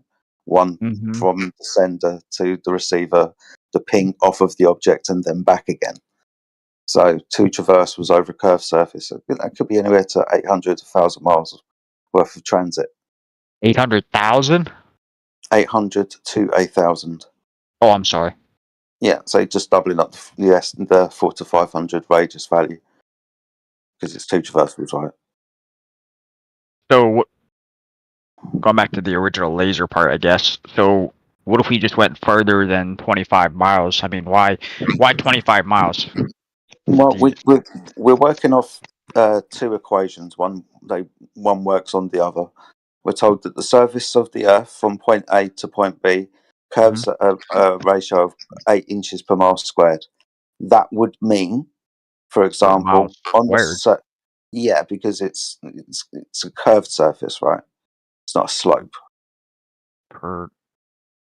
I don't. It's an approximation. Yeah, but why would you need a square area? It's just a single distance, right? Not square mile, a mile squared. So not square mile. Not looking for area here. Yeah, not looking for area. I'm looking along a straight line. Yeah. Okay, I'm still a little confused. So you have, I'll just go back to the original experiment setup, I guess. You have a laser looking at something shining at something 25 miles away, 6 feet above the water level. Where does the square miles squared, square miles, the same term, I believe. But why do you need an area? It would just be miles. Yeah, we're not interested in area. We're talking about the straight line between point A and point B being a curved function. Right, so it's a slope. It's not a slope. Oh, okay. So what's the problem with saying going out to 35? If it's flat, it should hit it regardless of how far away you are. Depending 40 miles. Depending on the energy and the wavelength of light. Yeah, you should be able to and do indeed hit targets of 50 miles, and up to a distance of 100 miles. Oh, what would the characteristics of the laser change? The only things that change the characteristics of the laser, I want to be specific now, because when we talk about I meant like why does the characteristics of the laser, like its frequency and wavelength, why would that matter in that case? Because different wavelengths of light interact differently with the atmosphere. Sorry, I just took a drink. Excuse me. So if it's already traveling 25 miles with no problems, why not just go to like 30? We do, like I said earlier, up to 100 miles. With the same laser? Like the same type of laser? Not the same type of laser. Again, you'd have to have a very specific, very high energy laser to do this. These are the ones that are these are laser targeting systems. We're now talking about military technology. So radar, laser targeting. Yeah, dual tri-band infrared laser targeting systems. Solid laser, super accurate laser aiming devices. Well, I mean, it's all still light at the end of the day, right? Mm-hmm. Yeah, and we use light to target stuff at distance over the surface of the Earth. So can we? Sorry, scratch my face. So is there like a calculation that relates like the wavelength and frequency of light to how well it performs under these conditions, or something like that? You know what I'm saying? More than likely. Yeah, more than likely. Oh, more than likely? I mean... Yeah, not that I know of any equation that's got to do with how the atmosphere is going to impact the light, apart from refraction equations. But that's going to be, again, very specific, which is, again, why we're using different wavelengths of light to measure that refraction of that light through the atmosphere. It's the only thing that we do, obviously, have to take account for. Obviously, are these equations reliable? Well, it's Snell's law, yeah. Okay. Interesting. So all... well, do we believe in satellites? Depends what you mean. Are satellites reasonable? Depends what you mean by satellite. Well, actually, you know what? Somebody told me before about sat balloons or sat balloons. Yeah, this is what I mean. Sorry? Satellons. Yeah, I think that's what it was. Something like that. Satelloons, dude. Satelloons, yeah. So couldn't satelloons, since there's not as much atmosphere, the further up you go, shouldn't they be able to see better with the laser? And you should be able to go further than 25 miles with the same laser characteristics. I mean, I guess so. You're just going to start talking about Star Wars technology. Oh, I don't know. They say they're satellites, so I just kind of roll with it. Yeah. Interesting. So if we, well, wait a minute. So if it's, why does it got to be 6 feet above the surface of the Earth, the target? Doesn't have to be. The only thing is your altitude's going to make a difference to where the curvature of the Earth is going to be. So for the 6-foot observer, the physical geometric horizon should be at 2.9 miles away. For example, for a 1-foot observer, the geometric horizon should be 1.2 miles away. So obviously with altitude above that presumed curved surface, that tangent point from your device or your eyes to that supposed edge of the sphere, the Sagittarius, the top of the arc, then that mathematical value is kind of what we would have to take account for, because that's where the curve begins for that observer. So, excuse me. So couldn't we just put the target like right next to the surface of the water? Yeah. And still hit it? So other laser tests have been done where both laser and target are 6 inches above the surface of the water. 6 inches, okay. Yeah, so at a distance of 10 miles. So point B, the target, would have descended from point A's horizontal at 10 miles. That's 66 foot. 10 miles? Why don't we just do that to 25 miles? If it's flat, it should still work regardless, right? Well, yeah, but we start small, get bigger, I guess. I mean, just I mean, just kind of hearing it, or I guess trying to make sense of it, you're adjusting the height to compensate for the change in the target's altitude. Well, this is what I pointed out. Laser and target are both 6 inches above the surface. The target would have descended by 66 feet. So even if we're going to use the globe math, right, then at these distances, that math dictates this curvature rate. At these distances, we don't measure that curvature rate. Yeah, so why not just make it even like more obvious instead of like what's suggested? Why not just kind of go crazy and just put it right next to the surface of the water, assuming it's like a calm day and there's not like huge waves. Like it should still hit it no matter how far away it is. Yeah.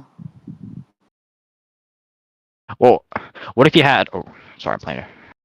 So what if you had like a different setup? You have 2 lasers and a target in between them, and they're the same distance from the target, but like opposite directions. That's interesting. Wow, how would that change anything? No, but it's interesting. Oh, okay. I don't know. I've never thought of that. Well, if you did one at 25 miles on one side and 25 miles on the other, that would give you a total of 50 miles then. Yeah, but they're aiming at the same target in between. So I'm sure there's not like a 25-mile flat spot and another 25-mile flat spot. 1 second. I gotta find a, because somebody was telling me about this thing with ship radars. I'm trying to find a good picture of it. They're describing it to me. Quickly, also in the meantime, you mentioned earlier about satellites. Yeah, satellite. You pause and think about it. Right. What's that? I was just mentioning this comment when you mentioned satellites. Okay. You can have machines flying above the surface of any surface, of any kind of surface. Right. Yeah. So satellites, the existence of satellites, don't necessarily imply, or nor even strongly imply, that they exist in a cosmic vacuum flying around above a ball. They can exist flying around the surface, flying above the surface of a planar Earth. Would we see them a little bit better if they're like in? You asked, would we see them? Yeah, I mean, I've been in a plane. I mean, how much higher can you go after that? Have you? Sorry to interrupt, Gregory. Have you ever heard of Project Echo before? No, sir.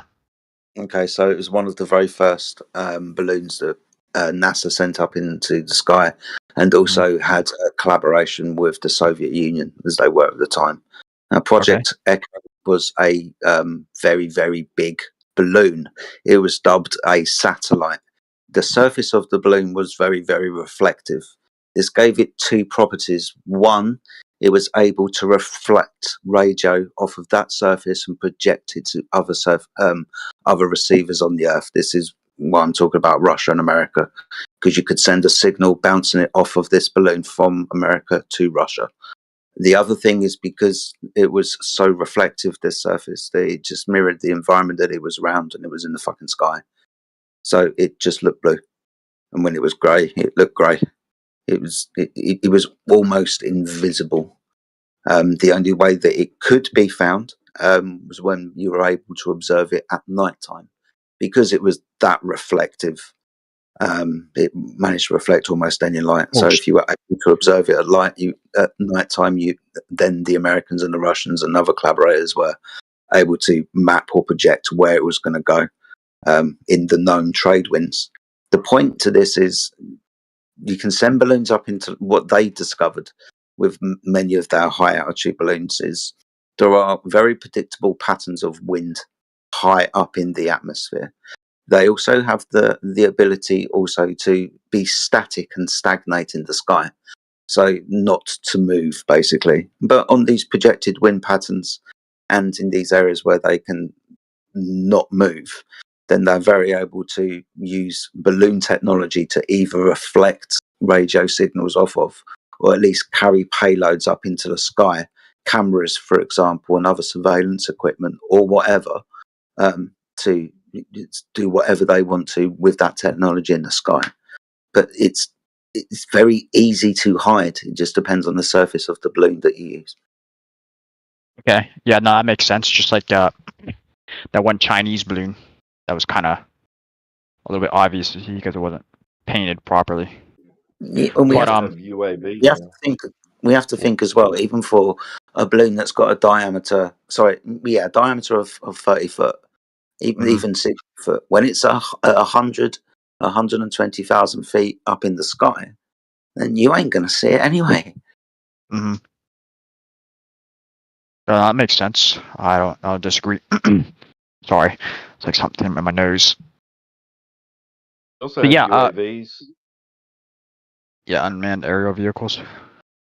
And there's glider technology too, which is capable of sustain very long flight. They reached a record altitude of a manned glider. I think it was 70,000 feet, something to that effect. But essentially, the only thing that stops a manned glider from, potentially like staying aloft permanently is the fact that it's the human can't survive. Oh yeah. It needs, right. So, but they can manipulate. They can take advantage of exploit I said trade winds and other winds. How the winds are behaving at altitudes, and they can take advantage of that. Unmanned gliders. Yeah. Yeah, no, that makes sense. Yes, sir. Oh, hey, Gregory. Hey, look at your DMs. Yeah, I saw That's all. that. Yeah. Oh, hey, what's up, buddy? Okay. Yeah, I didn't know where you were from. Because I was not looking at the names too much. Oh, that's cool. But somebody sent me a picture of this radar. I was just looking at Google Images. And I found one that was kind of a little bit more inflammatory. I took that one down and added this one instead. If you scroll up a little bit, this gentleman keeps posting this. How does a radar work on a globe? I don't know what that's referring to, but they sent me this image with like I don't know what the DH means. What is RE, radius of Earth, I guess. H, I guess, is the height of the radar, the dish, the thing sending the radar, whatever. And they're showing this radar shadow. So is that like a real thing, or can you elaborate on that? Or looks like a cartoon drawing. I don't know who's speaking. I can't. Who said that? I did. It looks like a cartoon, doesn't it? Dr. Mean. I guess I don't know. I just found it on Google and it was similar to the one he sent, or I guess talked about. I mean, does that change? I guess what I'm asking about it. I just found it on Google Images. I didn't make this. Yeah, I'm not sure what that's representing. It doesn't represent radar, just like line of sight. That's why I'm asking about it. Yeah, a second. I can't hang around for long, but yeah. Take your time, buddy. Take your time. Yeah, okay. But I've spoken to you before. Spoke to you before on here, so I've got to but want everybody to know. Oh, hey, Erdy Bear. What's up, buddy? This guy is not as dumb as he's acting, saying this is his first time here. Sorry, Erdy Bear, you sound not clear enough. Can you adjust your mic or something? Yes, I didn't know what you said exactly. Sorry.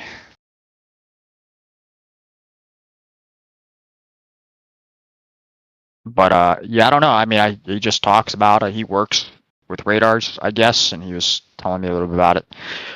I just wondered if you guys had like a explanation or I guess a description of what might be going on here, or if this isn't correct. The distance is going to depend on the altitude of the sender, the radar device that's sending out the signal, and two, the power or energy that can be put. Because as soon as you start sending signals and they start to dissipate, lose energy, right? So this radar horizon is you notice how it's after an area of ground interference, right? 1 second, I have to find the fucking picture again. Oh, there it is. I'm sorry, could you repeat that ground interference? Hold on, let me look at the picture again. Yeah, I'm looking at it. Yeah, so the clutter zone, and then the radar shadow. So the radar shadow just basically extends. The surface, the direct surface of the Earth is going to cause that clutter zone that they're talking about, right? That radar shadow, depending on the altitude, that'll change, but primarily depending on the input or energy that you put into the system to send the signal further. Now, if you can imagine that if you've got an installation that's, say, 200 meters above the surface of the Earth, and you've got a boat that's 600 miles away, you're talking about something that is being on the surface that you are looking over. So that area of radar shadow, that's well beyond any. I mean, that has to still be on the surface, right? If you see that area just underneath that straight line before it goes down to where it says the curvature of the Earth is. Yeah, I'm following. Yeah, so that curvature would have to be a physical obstruction, right? It can't be. That means there should be a geometric horizon for this radar installation. Let's call it 200 meters. Then it should be at 1.2 times the square root of that observer's height in feet. 200 meters, 200 foot. Okay. So just doing the very simple math, the square root of 200 times that by the distance 1.22. If you have a radar that goes further than that, if you have a radar that can pick up ground positions, vessels at sea from 400 to 500 miles away, then you supersede that physical curvature of the Earth, and you have what they've politely called a radar horizon beyond the limitation of that device. That's all a radar horizon is. Okay, interesting. Yeah, I don't know. I don't quite understand it myself, which is why I wanted to ask. I guess that makes sense. If you've got a signal, if you've got a sender of a signal that has a limitation in its capacity to send that signal, obviously that signal is going to stop, right? It's going to change. Go on. You got to consider receiving capabilities as well, and not to mention the square law. The inverse square law. Oh, inverse square law. Yeah, Okay. the inverse square law. Yeah, sorry, the inverse square law. Yeah. Gotcha. Oh, that's definitely interesting. I don't know. He tells me a lot about something to do with like the Navy or something like that. And what is this? He mentions a lot about the AN/SPY-1 radar. I don't know if you ever heard of that, but he talks about it a lot. I'm just on the Wikipedia page. Apparently, it's used on like I don't know, a lot of stuff. I don't know. And there's a specification section that says it goes 201 miles or 52 miles against sea skimming missiles, which I'm not sure what that is, but that seems like a lot further than 25 miles. So how does that work? Wait a second. What are you saying is seen further? He talks about this spy. What is it? The AN/SPY-1 radar, and looking at it. Yeah, looking at it. I'm looking at the Wikipedia article. I'll link the Wikipedia article if you want to take a look at it. And looking at the specification section, it says here that the range of this radar is 201 miles, but it says the against sea skimming missiles, which just going off the description of sea skimming, I assume it means it's like close to the surface of the water. It says it's 52 miles, so that's a lot further than 25 miles. Yeah. The other thing to keep in mind, which I was thinking about when you guys were speaking, because it goes into more of the navigation and so forth. But if you look at how far the distances that lighthouses are seen by navigators and vice versa, but before they didn't know the location of ships that precisely, and they still don't. But those lighthouses haven't moved. And so they're seen up to like 200 and 300 miles at times. Those are extremes. But lighthouses are seen from like 50, 60, 70 miles away all of the time. I've seen it myself while out at sea, coming into islands in the Caribbean, 90 miles away. Oh, We okay. spotted islands at 90 miles off. Oh, And we were interesting. right. And we were right because we measured the distance from that point that we saw it all the way to the island. We saw it the whole time and stepped on shore. It was no shit, solid ground. Well, look at that. I guess that makes sense. I don't know. I mean, that's why I'm here. I'm trying to figure these things out, Yeah. or at least get a better idea of them. Yeah, so I just wanted to add to that as far as the lighthouses and how we use triangles in navigation. And there's several different types or styles of navigation you can use using triangles. And a Jedi knows a lot about that. I'm starting to think maybe Jedi was a naval cadet when he was young or something. He seems to know.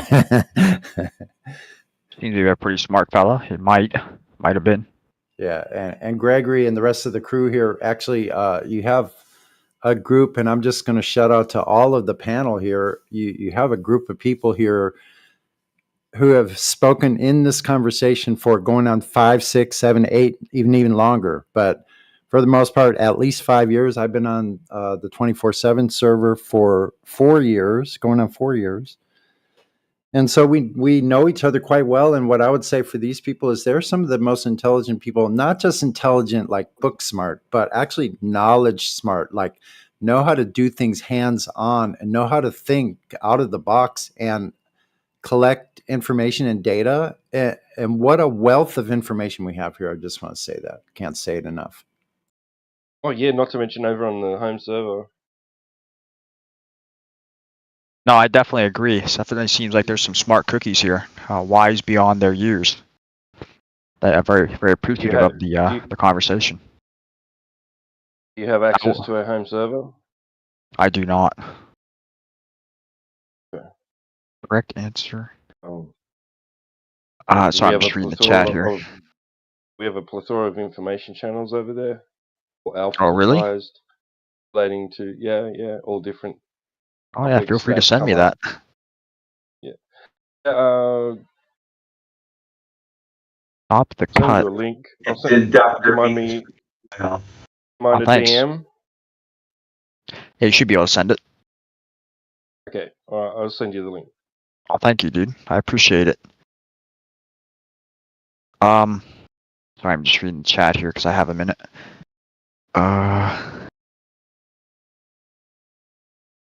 There are a lot of questions about radars, I guess. They sound cool. I don't know how they work, but they sound cool. Jenna Macy, Mother Flurfer. That's a cool name. It's quite easy to understand the premise of a radar, right? You send a signal out and see if it comes back again. That's pretty cool. That's pretty cool. Oh, I'm sorry. Massey? Is that how you say it? Oh, Macy. My bad. Mace. Okay. Yeah, sorry, Jenna. I can't pronounce that name. Oh, Mass. Okay. Massey. My bad. Yeah, bro. It's Massey. It's all right. I was like M-ass-E, Massey. But anyway, it's cool, dude. What's up? There you go. Yeah, Massey. Nothing much. I'm just trying to understand all the sides here because I don't like being uneducated in debates. So I want to know more about why people do certain things, or sorry, why people believe certain things rather than just assuming they're wrong just because I was told something else, That's valid. That's valid. I was like, y'all give this guy the benefit of the doubt, and you do seem genuinely interested in figuring out what the truth is in this world. So kudos to you, dude. Thanks, Jenna. For I sure. appreciate it. And I've sent you that link. And because you've had such a cordial conversation here, I can go ahead and just give you the VC verified over there, which will allow you mic access in the channels, in the voice channels. Just make sure to read the welcome page and agree to the rules and all that. So yeah, but yep, I don't think we'll have any trouble with you, mate. So I'll do Absolutely. that for you. Well, thank you. That's cool. Yeah, no, I'm liking these discussions. I come here a lot. I kind of feign ignorance, but I come here a lot asking genuine conversation questions, and I think sometimes I come off as a little bit maybe misunderstood, and maybe I came off as a little bit more inflammatory, when really I'm just trying to figure out the perspective everyone has. First thing you need to do is figure out the difference between knowledge and belief. Okay, I don't know what that's referring to, but well, you figure out what the difference is. Is that referring to something? Yeah, Or is that homework? Should I go read something? Okay, but that's cool. So I'm trying to think here. So if we had these satelloons, what if we sent one up in like the U.S. for as an example, and sent one up in like Australia? Shouldn't they be able to see each other if there's no like mountains or anything in between the two? Yes, Adams, that is what it is. Well, even within the heliocentric idea, the reason why we have satellites is to get out of the way of the curvature of the Earth. So if you're talking about a satellite here and a satellite over there, would they be able to see each other? Well, we're already told that they're communicating with each other, right? And sending radio signals between one another in a straight path. That's why they're so high above the sky. So we already do. Oh, okay. But what if you shine like a visible laser? Would you be able to see that with like your eye? I guess from a hypothetical standpoint, if you have a direct line of sight between the two objects, then yeah, hypothetically.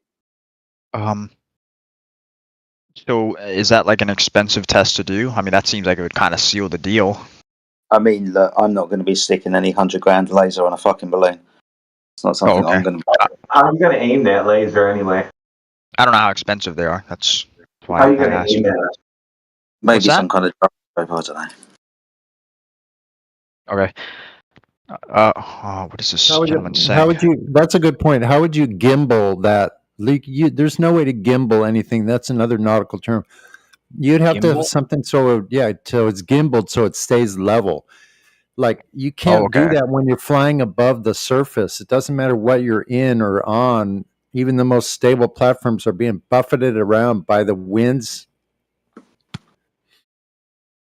different directions. All kinds of stuff's going on up there. It's moving all the time. Okay, I guess that makes sense. I mean, yeah. Shouldn't you be able to see the laser just kind of flinging in the air then? So here's the thing: like when you're looking up into the sky for these answers, we can only tell so much because you're up in the sky. So if you stick to the ground, the preponderance of all of the actuality or the actual part of this Earth is just outside your door. You could find this out for yourself. Just do a drop over distance test yourself over water. And it's quite easy to see for yourself. And that's basically why we're here, is to help you to learn how to think for yourself and to go out and test the Earth yourself. Like, don't take our word for any of this stuff. I sure wouldn't. Yeah, absolutely. I can see what you're saying. So you have to go do it yourself. You have to go out to a shoreline and go look and see if you can see too far. Find out, take an Earth curve chart, like take a couple of the measurements that they give us. They've already given us the size, with the 3959 radius, that at the surface, we know that at 5 miles, that's 16.67 feet of drop, 10 miles, 66.67, so on and so forth. So those are noticeable amounts of drop that you could see at any shoreline. For instance, I lived live by the beach in San Diego. Mhm. So I can go to the beach and look 5 and 6 miles down across water to the other beach to the north. Like if I go right to the water and I'm standing 5 or 6 feet above, I'm looking 6 miles out, and I can see waves that are broken 6 miles on the rocks. Those rocks are under the water mostly, but they create waves that break the water and cause white water, right? So I can see that those waves are no bigger than 4 feet. They should be under 16 feet and more of vertical drop in elevation. Do That's you have only like at a, that's a at 5 miles. do you have like a suggested maybe couple experiments I could maybe reference to try to do myself that you think are reliable or like I guess easy to pull off? Just suggested ones. They don't have to be If you specific get a ones. camera and you know your location, you note those locations, you log the distance and so forth to the landmark that you're shooting at a landmark across water. You can do it just like that as long as you know the locations and the data, the information, but the parameters of like how high, what the elevation, the landmark is, what its cardinal direction is, your exact location. Now, the other way you can do this is go 2 people to a shoreline, one at each side, one have a huge, like a mirror, like a walk-up mirror. They're cheap. You just go get a mirror. You have someone at the shoreline, you go 5 miles away and you film it and have them flash the mirror right at the water's edge. Okay, I'll have to do some research into that because I want to pull off something. You know, if I was to try to analyze. Those are simple ways that you can do it. Anyone can do this. You can just go look and see. Like, I don't know if you live near water. I do. I'm fortunate. So I can look across the harbor 3, 4, 5 miles away, and I can see stanchions from a very well-known bridge here going all the way out into the bay, going from about 1 mile away to about 3 miles away. As far as distance from me, where I'm viewing it at. And so I get these kind of views all the time. And the clearer the weather is, the better it is. I can see these islands that are 25, 30 miles offshore, off of Mexico.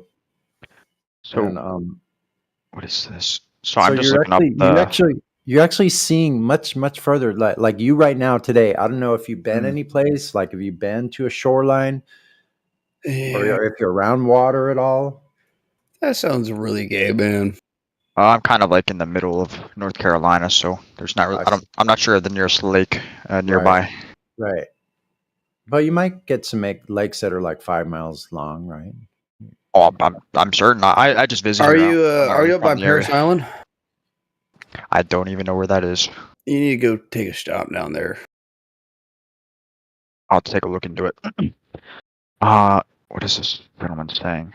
What Sonny is talking about is not a belief. Learn the difference. Mr. Stop the Cut, I don't know what you're referring to with like learn the difference part. That all the globe is a belief. Okay. But yeah, I guess it's 3 miles. Really, you can only see 3 miles out? That's crazy.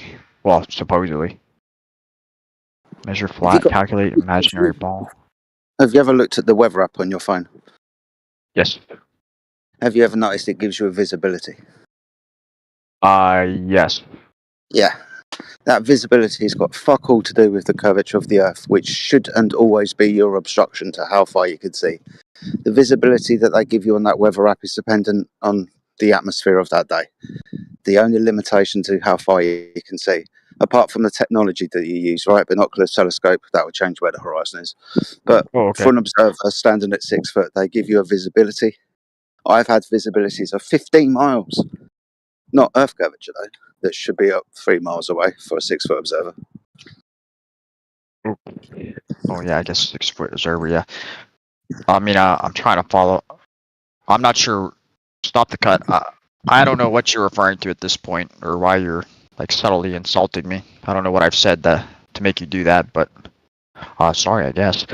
Yeah, I don't know what he's constantly referring to, but no, these are some interesting points. I might do some research myself and see if I can pull off one of these tests, and maybe I can come and share the results or a video or something. So, what about? I haven't really watched many of them. What about some of the videos that are supposed to, quote unquote, prove whether or not the Earth is flat or round, whatever? But then it turns out to disprove itself. Like there's that one popular video with the, I'm not very familiar with the experiment, but with like the 3 holes. Have you heard of that one? Yeah. What's going on there? Well, you've watched the video yourself, right? I'm sorry? Have you watched the video yourself? Yeah. Yes. I believe Yes. so. You believe that you've watched the video before? Yes, I believe I watched that video that I'm referring to. So you understand that they didn't use a laser. They used a torch, a flashlight, right? Isn't a light, isn't a laser the same thing as a light? Technically. No. What's the difference between a laser and a flashlight? There's a few differences, but what's the primary one? They're both just visible light, aren't they? All right. Okay. So a laser is a directed beam of light with a collimator, because we understand that light disperses. So an outward angle which increases with distance, right? A cone shape, if you will. A collimator on a laser keeps the laser light band narrow. So those are the two distant. So that's one of the primary differences.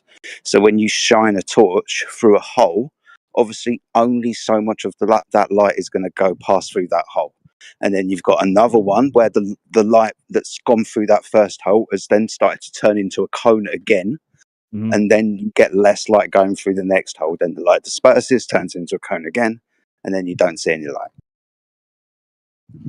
Okay, so in this instance, a torch or a flashlight is just the laser after it's kind of had time to expand or turn into a cone, I guess. So let's just see if I can look at the video real quick. This is kind of along the same premise as a laser test, except one thing that they don't do here is taking the refraction accounts into the pathway of the light. It's never mentioned. Now we understand light does deviate off of a straight path when it interacts with dense mediums. It does do that, and it does that at a different rate depending on the wavelength of that light. Ultraviolet, infrared, blue, those types of things, right? So that's never stuff. How they penetrate. That's never mentioned here because that's shining the torch. Okay. I think I'm following along. There's another flaw in that so-called test is, if you assume that they leveled, right, the light source, then raising it is not going to matter, because if you're to assume that you're on a sphere and you use perpendicular to vertical, as your horizontal, right, as your horizontal, that's not going to, raising your light source is not going to make a difference, because you're not looking for an obstruction of the light. You're looking for an obstruction of view from the target of the light, right? So the light isn't hitting the surface. It's supposed to be showing that there's deviation from horizontal. Yeah, I follow along. So that it wouldn't, if you held it at 3 inches or 10 feet in the air, the observer is not going to see it hit the target. Okay. Yeah, that makes. That seems like a simple test to do. Maybe I'll have to look into the details of it and maybe use like a laser instead of a torch or something. Sorry, I'm just reading the chat here. What does it say? Light amplification by stimulated emission of radiation. It's a laser. We are still waiting for a globe proof. That's not a fallacy, but feel free to not understand again. I'll be honest. I don't know what you're asking me to do, but I haven't brought up anything about the Earth being flat or not flat. So I don't know what you're referring to. But no, it's good talk. Good talk. I'll have to look into one of these experiments and try to do it myself. My dogs are freaking out in their cages for some reason, so I might need to go get them out. But I'm gonna come up with some. Well, not come up with. I'll probably look into some experiments and see which ones I can do reasonably, and then I'll report back the results. That's a nice Jim Halpert meme, although I don't know where it's from. Cool. Nice meeting you, man. Hey, I appreciate the information and the invite. I'm definitely gonna check that out. The Discord. I'll read the rules first. Make sure I'm good with that. Hey, FE Jedi, I really appreciate it, buddy, for all the info. You're more than welcome, mate. No worries. Maybe see you on the other server at some point as well. The other side of the Earth. On the other server that you've been invited to. Okay. Yeah, just pulling your leg. Thank you, buddy. Oh, no worries, man. Take good care. All right, have a good one, everyone. Thanks for the info.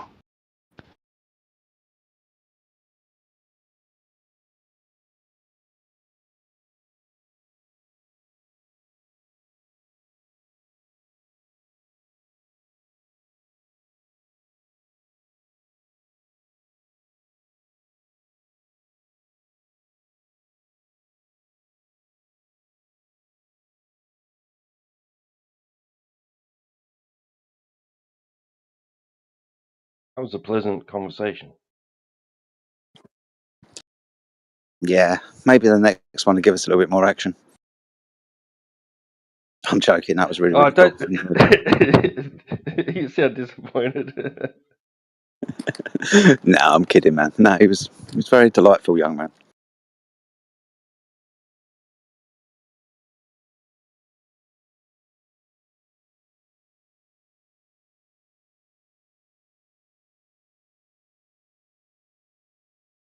We got any more contenders?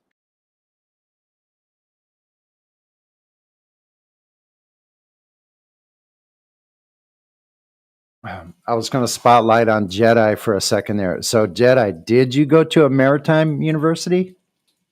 Did I go to a maritime university? Yeah. No, I've never really expanded on this too much, but I will because it's Christmas and I'm feeling in the mood. A little bit of naval history in my family. Quite a few members, grandfathers, great uncles, served in either the Royal Navy or the Royal Marines.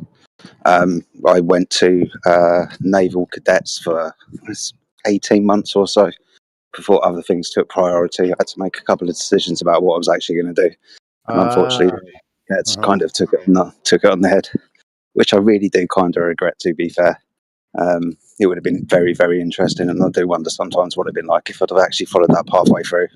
But I went on to other things anyway. But yeah, I got a little bit of history. Cool. So that's why I was wondering. So naval cadets for a while. That's awesome, man. Like, yeah. So you got to do some actual navigation on one of those big square sailors, huh? We had kind of because you understand the Royal Navy's got quite a lot of history attached to it.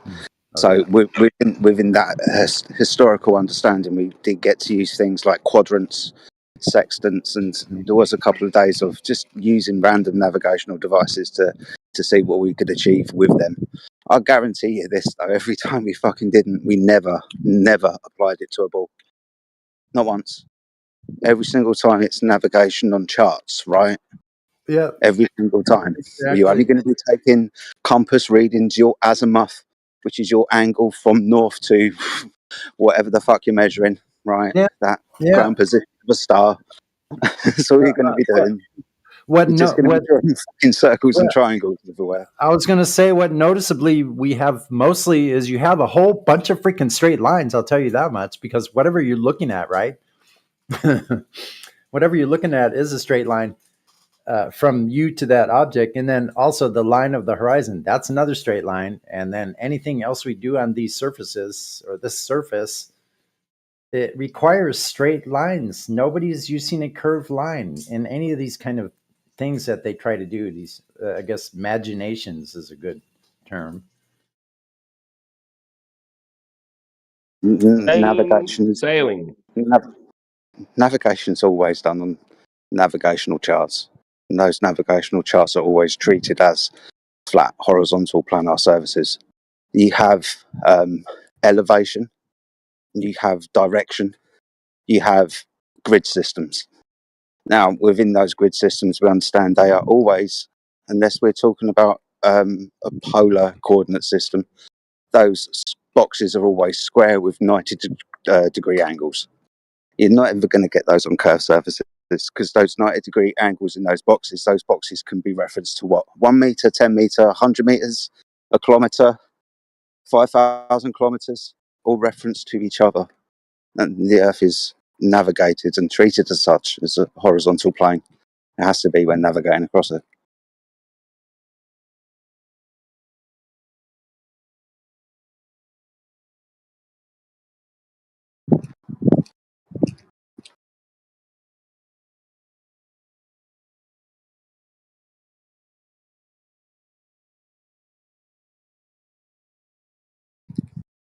Yeah, I think these are all really good topics because it keeps our mindset on what we're actually doing, practically speaking, how we're actually using the surface. Like, that's the problem with the globe belief, or the globe, whatever these people are that believe they're living on something that they've never experienced. They don't quite understand that we're traveling along this surface, that is the purpose, the navigation itself. They want to avoid the surface at all costs. It's really uncanny to see that time and time again, though, in my opinion. But just for the sake of argument, let's say you're right and the Earth is flat and shit, right? Okay, so what's your point? And then? And then you figure it out. You figure it out for yourself as the end. Why do I figure it out? You come up with the theory, man. I didn't come up with that shit.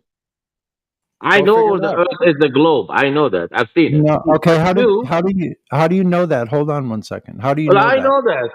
I know that. There are many. There are so many evidence about this, but none of them will get into your fucking head. But let's say it is true that the Earth is flat. Let's say the Earth is flat. That was a quick spiral. Let's say the Earth is flat.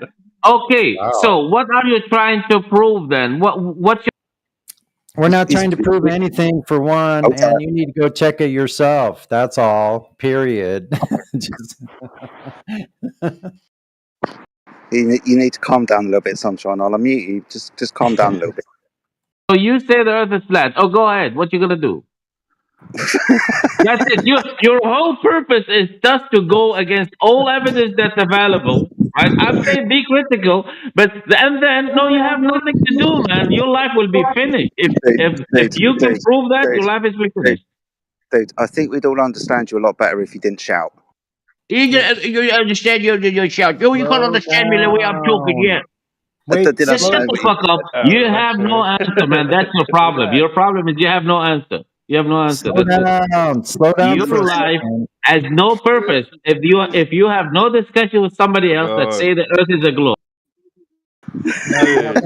You have no proof for the globe still, but could you please just slow down and calm down a little bit? We can have this conversation, but you're going to have to slow it down because you're moving so fast, nobody can understand you. So let's just calm down, slow down. What's your next step, Einstein? That's what I'm talking about. Wait a second. This is the cowardness. No, you interrupted me at the very end of my sentence. So see, that's what I'm talking about. We can't have that in a normal conversation. So try to be the adult here. Use your words, but you don't have to be so excited. So we want to know, what is the one proof that you have that you say Earth is a globe? How do you know that? The how part. If you say the Earth is flat, fine. Yeah. And then what's your next step? What's your next step?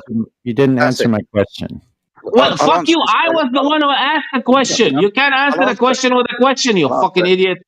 I'll answer it. Oh, no, you called us a fucking idiot. Now I'm not going to answer it. I called you a fucking moron. Oh, there we go. He's a fucking moron. He wants an answer to it. You're a moron. The Earth is flat. And then, go ahead, Einstein. Go ahead. That's it. Okay. Yeah. That's the question. Sorry, that's a question for you. The Earth is flat. Okay, you discovered the Earth is flat, and it's up to you what you do with that information. What the fuck are you saying, man? Are you stupid or something? No. Oh, the Earth is flat. Oh, you proved God, and then okay, do whatever you want with it. I'll fuck it in the ass then. I'll fuck Earth in Yeah. the ass then. Yeah. For example, myself, I've decided. Jesus. For example, Man. myself, I've decided to use my time and come and speak to you and other people like you to tell them that the Earth What is like what you, you've man? been told. You are putting people in corners. You are look. You believe the Earth is flat, right? No, I don't believe the Earth is flat. I know the Earth is flat and stationary. You know. So, Okay, you know. It's nice. yes, That's very nice of you to say. Okay, so you proved that the Earth is flat, which you didn't. Okay, but it's what's your measured next flat. step? What's your next step in that? It's measured flat. It is proven it's measured. Measured And now flat. It is fucking the flat. next And step, then, and the then. next step is to try and get that through to you somehow. I don't know how. No, You've come don't. here. Why are you worried about me and what I think, you idiot? Or at least, I'm not. You've at come least here. just to have the discussion, right? At least just No, to have the you see, discussion that's what I about was it. saying. Come here. You are saying all this shit for the sake of arguing. No. You You've want come to here. prove something. You're just like Christian, Jews, No, I don't want Muslims. to prove. I want Your to prove religion anything is you've done. flat Earth. That's it. No, already proven the Earth to be flat. You've come here. To you, you are trying to convince me that the Earth is flat. I'm not trying to convince. Why Not do trying you to convince you care? of anything. I'm not trying to Why do you convince you of anything. care? Why do you care about me, you fucking monkey? Why do I care about? you Yeah. call me a fucking monkey. If you have truth or science or truth anything, you wouldn't care. It's about what you can prove. But for you, it's just the sake of arguing. That's No, it. it's not. You're just like I'm a not arguing. Christian who's trying to prove Christianity is good. A Muslim is trying to prove Allah exists. That's it. Definitely not arguing. You're arguing. You seem to But be I very asked upset. you, what's your next step? You still didn't answer. To come and talk to you. I've answered you like 3 times. Do you see what you see? You I told you have nothing to say. 10 minutes, 10 minutes, and you still can't say what you're gonna do after you prove the Earth is flat. Do you see? I said it Discuss 3 it times. with you. What doesn't he get? Now I'm going to talk to you about it. You don't seem to want to talk about That's it. what I said. You see, his only answer is, "I want to convince you." This is No, fucking No, stupid. talk about it. Just talk about it.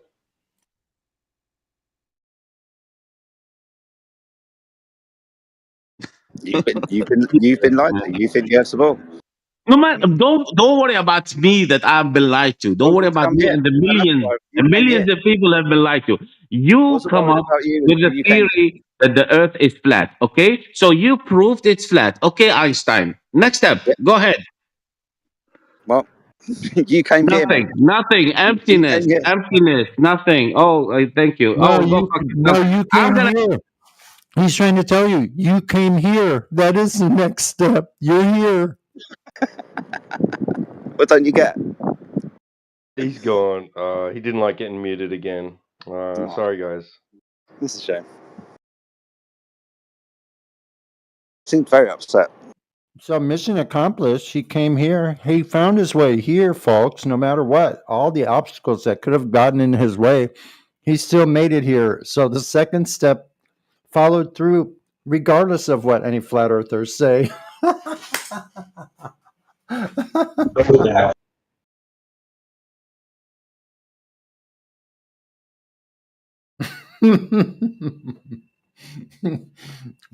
That's the funniest thing ever, man.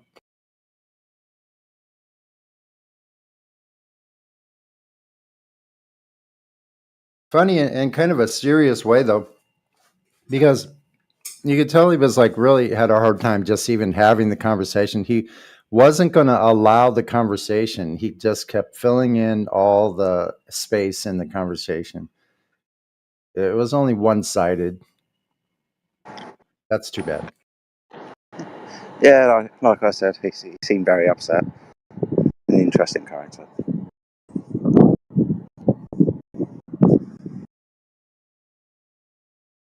It's like any piece of information, right? You've got 2 choices with it. You can either not share it or share it. And I think with flat earthers, we just decide to try and share that information with anybody that we bump into in an environment that promotes that kind of conversation. Yeah. Okay. What else do you want us to do?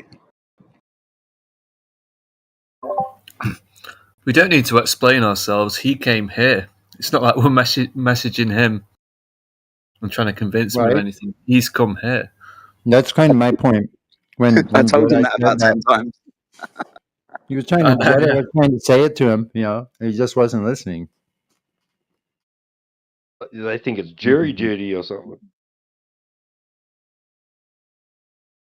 Yeah, like that's the same kind of argument you would have. Why did you call me here to jury duty? Yeah, like, well, you got the letter.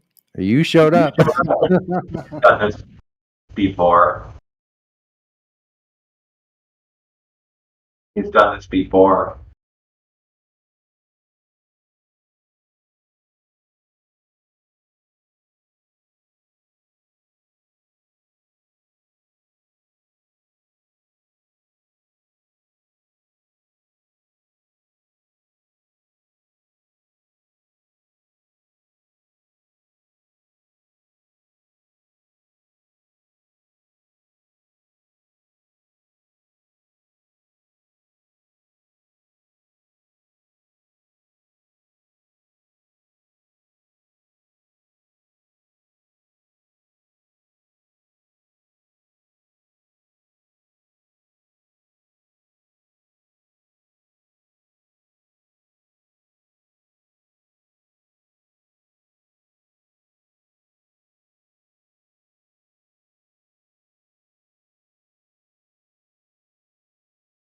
Yep. So if you heard about flat Earth somewhere else and you found your way here, then the second step did work. Congratulations. We're glad to have you. Welcome.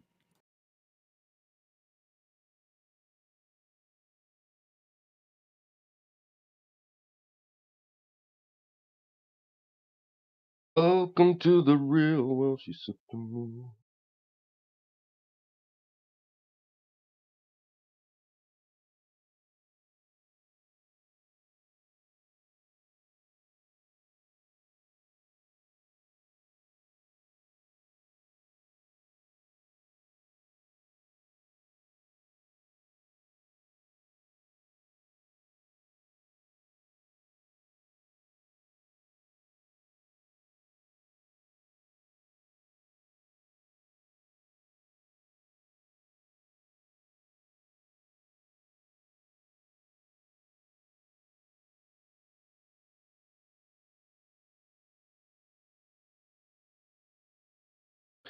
Just a lie, you've got to rise above.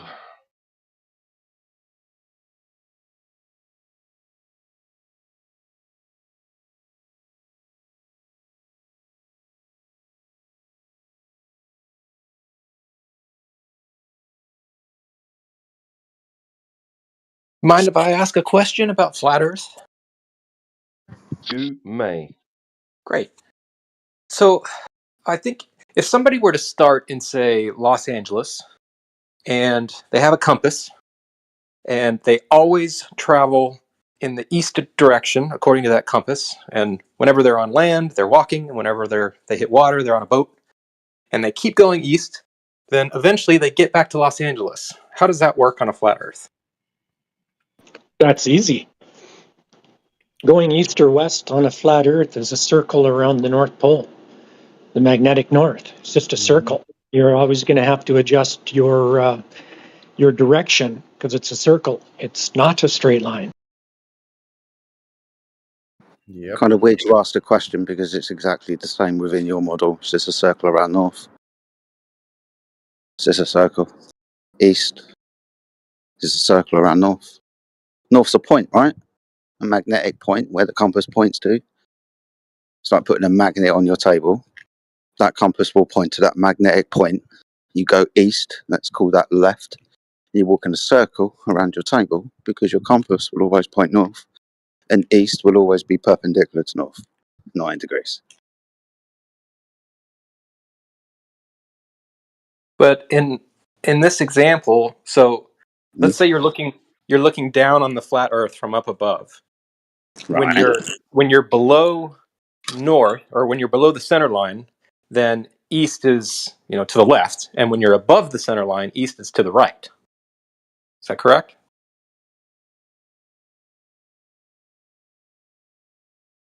Say that again.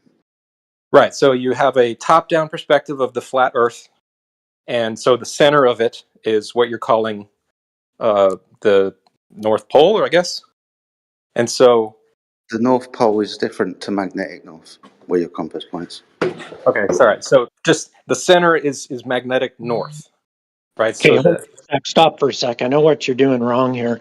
When you draw that circle for your western or eastern path that you're going to take, you've got to put arrows on there so you understand that you're traveling in a direction. So when you're looking at the thing on the other side, you're still going in the same direction. You're still traveling the same direction. You'll still be going east or you'll still be going west. Okay, so don't think that east and west is a side of the map. It's not. It's a direction around north. That's all it is. It's a circle. okay, so the idea of looking down on the flat Earth from above, you would actually see somebody be walking in a circle on flat Earth, and from your point of view, half the time they would be traveling right, and then the other half of the time they'd be traveling left. Is that correct? No. What, from your God's eye view, when you try to compare east and west, east and west to left and right, when comparing somebody travelling on a circular path, from your vantage point, yeah, at one point they were travelling from left to right, and then from right to left, but always travelling east. Yeah. Okay, and the person that's doing the traveling, they would never actually perceive themselves deviating from the direction that they started in, right? And yet that would depend. That would depend on how close to this center point of rotation you are. Right? Yeah, you would only perceive the adjustment you're making to continue to go along that direction in your relationship with the north position. So you're gonna only be noticing minute changes in your compass heading as you adjust to continually achieve your directional attitude. okay, but eventually, so like if I'm just walking straight forward, right, and I think I'm walking east, in what you just described, eventually I'm going to have to start drifting away from the direction I started in order to walk around the circle that you're talking about, right? Maintain your heading. Maintain east, yeah, or west. So you're just following what the compass has got the needle. You're just following the needle around to make sure it's maintaining that eastward direction you're traveling in. What's the radius of the circle that you're drawing? If you're talking about if you're talking about the compass pointing to the magnet we've got on our table, then what have we got? A radius of 6 foot? If we're talking about compared to traveling around the Earth, we've got a radius of 8, 9, 10,000 miles, 24,000 miles. Okay, so how much are we going to think about it, mate? Let me make sure I conceptualize this properly. Okay, so at my starting point right now, I've got my compass out, and the compass, I am going to walk in a straight line in the direction that the compass says is east. I'm going to walk. Your problem. There's your problem right there. You started off wrong. Please stop West interrupting. and Let me east finish. is not a straight line. It's a curve. It's a circle. You can't go straight to go east or west. It's a circle. No. Hold on, let me finish. So you've got your compass out, right? And an arrow is pointing east. And so you put your compass away, and you're now going to walk in a straight line in the direction that arrow was pointing. Let's say you go like 100 miles that direction, right? And then get your compass out again and have a look. Have a look at it. Now your compass, according to the flat Earth model, the compass would now be saying something different. Like you weren't going east anymore, right? No, on the globe too. No, on the globe. It's the same thing. That's not the case on the globe. It is. It's a circle around north. Even if you draw that circle on a sphere, it's still a circle around a point. Yep. And there's no such thing as traveling on a straight line. When you that's can the whole draw thing circles on flat surfaces, curved surfaces. When you're using when you're using a compass, you're not traveling along a straight line. You're traveling in relationship to that magnetic north point. No. I'm not talking about using the compass to always guide you. I'm saying you define the straight line at your starting point, then you put the compass away and you just stay on that header, that exact straight line. Oh, does a horizontal line deviate from a curved line? Yeah. That's obvious, right? Well, in your flat Earth model, that would have to be the case. In your model, that would also have to be the case, because that's a deviation, a horizontal line from a curved line. Well, so on a sphere, we have like the equator, for example. You could walk along the equator and always be traveling in a straight line. Can you? And the compass will always say that you are traveling east. There's no such thing as a straight line on a sphere, for one. What's the equator? And there's no such thing as traveling in a straight line on this Earth or any other Earth is not possible. Where's your frame of reference in every case? You don't have one. That's why we use compasses, because there's no way to tell where you are spatially unless you have some kind of reference. So they figured out that the compass was the reference they had to use. So you're not going in a straight line. If you think you're walking in a straight line to go to one point to another, you're mistaken. Okay, so like a little thought experiment. Let's just assume that we had a tape measure that was 100 miles long. And at our starting point, we extend that tape measure in the direction that the compass says is east. We nail that down to the floor, we put the compass away, and we walk along that straight edge for 100 miles. On your flat Earth model, when you get the compass back out at that point, east is no longer the direction you're walking in, right? If east is a circle and you're drawing straight lines, then that straight line will always deviate from that circular line. Yeah, it would be a deviation and do you know circumference. Do you know what an azimuth is? No. An azimuth is an angle, a deviation from a horizontal line. That horizontal line being from you to the North Pole.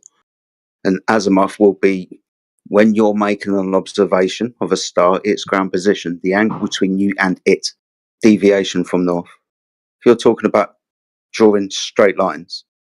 Well, for when example, when I talk about straight lines, okay, if you were assuming the globe Earth, if you were to walk along the equator, of course you are walking around a globe, but laterally speaking, you are walking in a straight line. You're not deviating to the left or to the right. And so on a globe Earth, you could walk a straight line, that being the equator, and get eventually back to where you started. Okay. But that wouldn't work on a flat Earth model. No. So have you done this? If the equator is a circle. Yes. The equator. This is all just based off assumptions of the globe, yeah? I don't see anyone who can actually show this, and you definitely can't show it, so it's just an assumption. Well, no, I'm saying... When in reality, it's not what we're seeing occur, even with the compass. So in what I just described, right, you've got your tape measure, that's now the equator, and you're walking along it, and every time you pull out your compass, east is the same direction that you're walking in. But on a flat Earth, as you said... The equator? Say again? What's the equator? Well, you would just pick any line that's going to go completely around the circle at its circumference. So the circumference of a circle? Yes. Or a sphere, in any case. But the idea is that you stay on the same header. Yeah, but what's the horizon? What's the horizon? Sorry. What's the horizon? What's the equator? I do apologize. It's just the circumference of the sphere. Like, pick any straight line that wraps around the sphere and doesn't deviate. Okay, so for a sphere of what radius? That's not really relevant to my question. I'm trying to figure out how you got it. So you guys are saying on the flat Earth model, if I walk in a straight line based on what the compass tells me at my starting point, eventually I'm going to be walking in the opposite direction. Only based on your situational, which way you were looking at this thing. It's the same thing. It's the same thing Jedi was trying to tell you with the earlier, but think about this. They're like you're still traveling east to west if you're moving east to west. Right. So It if doesn't you're matter. always traveling east to west, eventually on a globe Earth, you get back to where you started. But on a So flat do Earth, you, you end no, up having to go backwards. Like you are now. no, it's the No, same thing. It's the same thing on the globe Earth. If you looked I'm at it from talking the about. other side, it would be going the other direction as well. It's only Take a that's globe only and on. look at it. Pole, look straight down on the globe and take a compass on your globe and make it north. And when you go around pointing north, you just go in a circle around the North Pole, and then move that down farther towards the equator. You still go in a circle around the North Pole.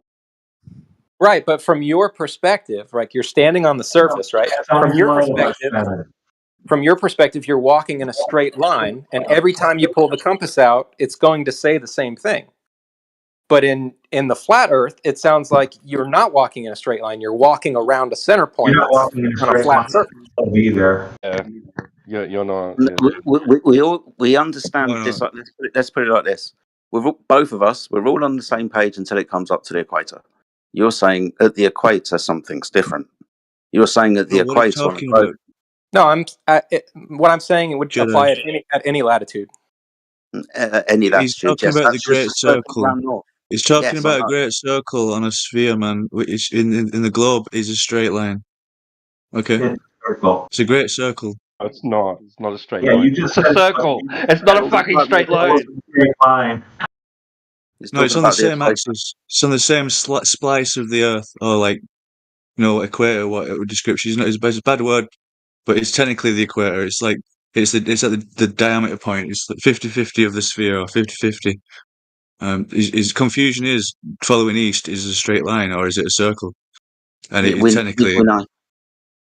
Yeah, and just to make it clear, so remove the third dimension from this mental exercise. It's a straight line, like walking along the equator. It's a straight line. Yeah, we understand that. Okay, so this is when you brought in the word earlier. Hypothetically speaking, on a globe Earth, we would be traveling in a straight line. Okay, so outside of hypothetically speaking, has this ever been done? well, yeah, like I want to talk about Magellan and anybody else who goes around the world. Magellan travelled along the equator. Magellan, who's known for sailing and stuff, Magellan crossed land as well in a straight path, not deviating from the straight path. Yeah, which is what you've been How would asking. he have known he's going straight? Yeah, I'd like that because that's what you've been asking us, and now you're saying he's done this. Well, Interesting. You're saying, they just followed east. That's how they knew they were going straight. Then you're just begging the question. It's circular reasoning. Well, they knew they were going straight because they were going east, and they know they were going east because they were going straight. What about this, Null? Your thoughts are like, how often are you checking the compass? Say it takes like a whole day to go around the Earth, right? In your little model, and like every half of a day, every quarter of a day, you'll check your compass and you'll adjust. No, you would have made like a square, basically, like if you had it in a straight line and even on a sphere in a way. You know what I mean? No. It's like bearings. I'm not talking about adjusting your heading based on checking with the compass Heading, every once in a while. I'm saying you set your direction at the beginning, and then you put your compass away, and you just go in a straight line. This is the question. According to what you guys are saying, if you pull out possibility anyway. There's no way that anyone pulls out a compass, sets a straight line to a very distant point, like traveling around the world, and then just walks off and walks in a straight line. You can't do it. There's no possible way. When you're using a compass, I've constantly looking at my compass and where I am and my maps. This is like just not even done what you're speaking of. In an ideal world, he's doing it in a hypothetical. Purely you have to assume, how do you know you're navigating in a straight line? What you're using as reference? Okay, what so you're using as reference, and are you using the Earth's magnetics? I got it. Okay, so would you agree then? Would you agree then that if I went outside and I started walking in the direction that the compass says east, and I walked for 100 miles in that in that exact line, and then I brought my compass out again, if it says that east is still straight ahead, would that debunk the flat Earth model? No, No, because you could have done because like a curve and started. You could have meant like an ear shape or something, you know. Like you don't know. Like you've got to be able to. It's not Minecraft, you know. You can't tell which way the Earth's looking, east from north and south, you know. So we haven't got these blocks to we haven't got these blocks to distinguish which way is a straight line. So you're gonna deviate. You're gonna just naturally, unless you. I've got a Sorry. 100-mile long tape measure, and I laid it out when I started. So when I get to the end, when I get to the end and I pull my compass out, should it still say that I'm traveling east, or will it have changed? if you're using a magnetic field line which is curved, then maybe not. On the globe, it'd stay straight, right? On a flat Earth, No, because the magnetics are in a circle, it'd deviate. You're right, but it's hypothetical. Who's got like a 10-mile long fucking straight line? You know? Okay, so 100 mile, he said. Yeah. Okay, so you would maybe we agree should then? stop. In this So maybe we experiment, should just actually stop talking about what doesn't happen, and let's start talking about what we actually see in reality. Yeah, because we're just imagining things Just here. theorizing. Well, Yeah, these are just theories. We can't theoretically walk in a perfectly straight line without navigation, and we can't navigate just off something that could be circular, or you know, going around somewhere, or you know, on a globe, or it's hard. You can't use that. well, Can't really so use it. it sounds like what you're saying is on a flat Earth model, east is never straight. No, because east is a circle around north. It's not straight on a globe either. That's right, just like it is on a globe. It's a circle around north. If you were to go to the north, what you call the North Pole, and you were to traverse around it, you're going to go in a circle east to west. You're not going to travel straight. You're just slowly working your way down the globe. Well, on a globe, if you're on the equator and you're walking east, that's going to be a straight walk. You're never going to deviate, and you're always going east.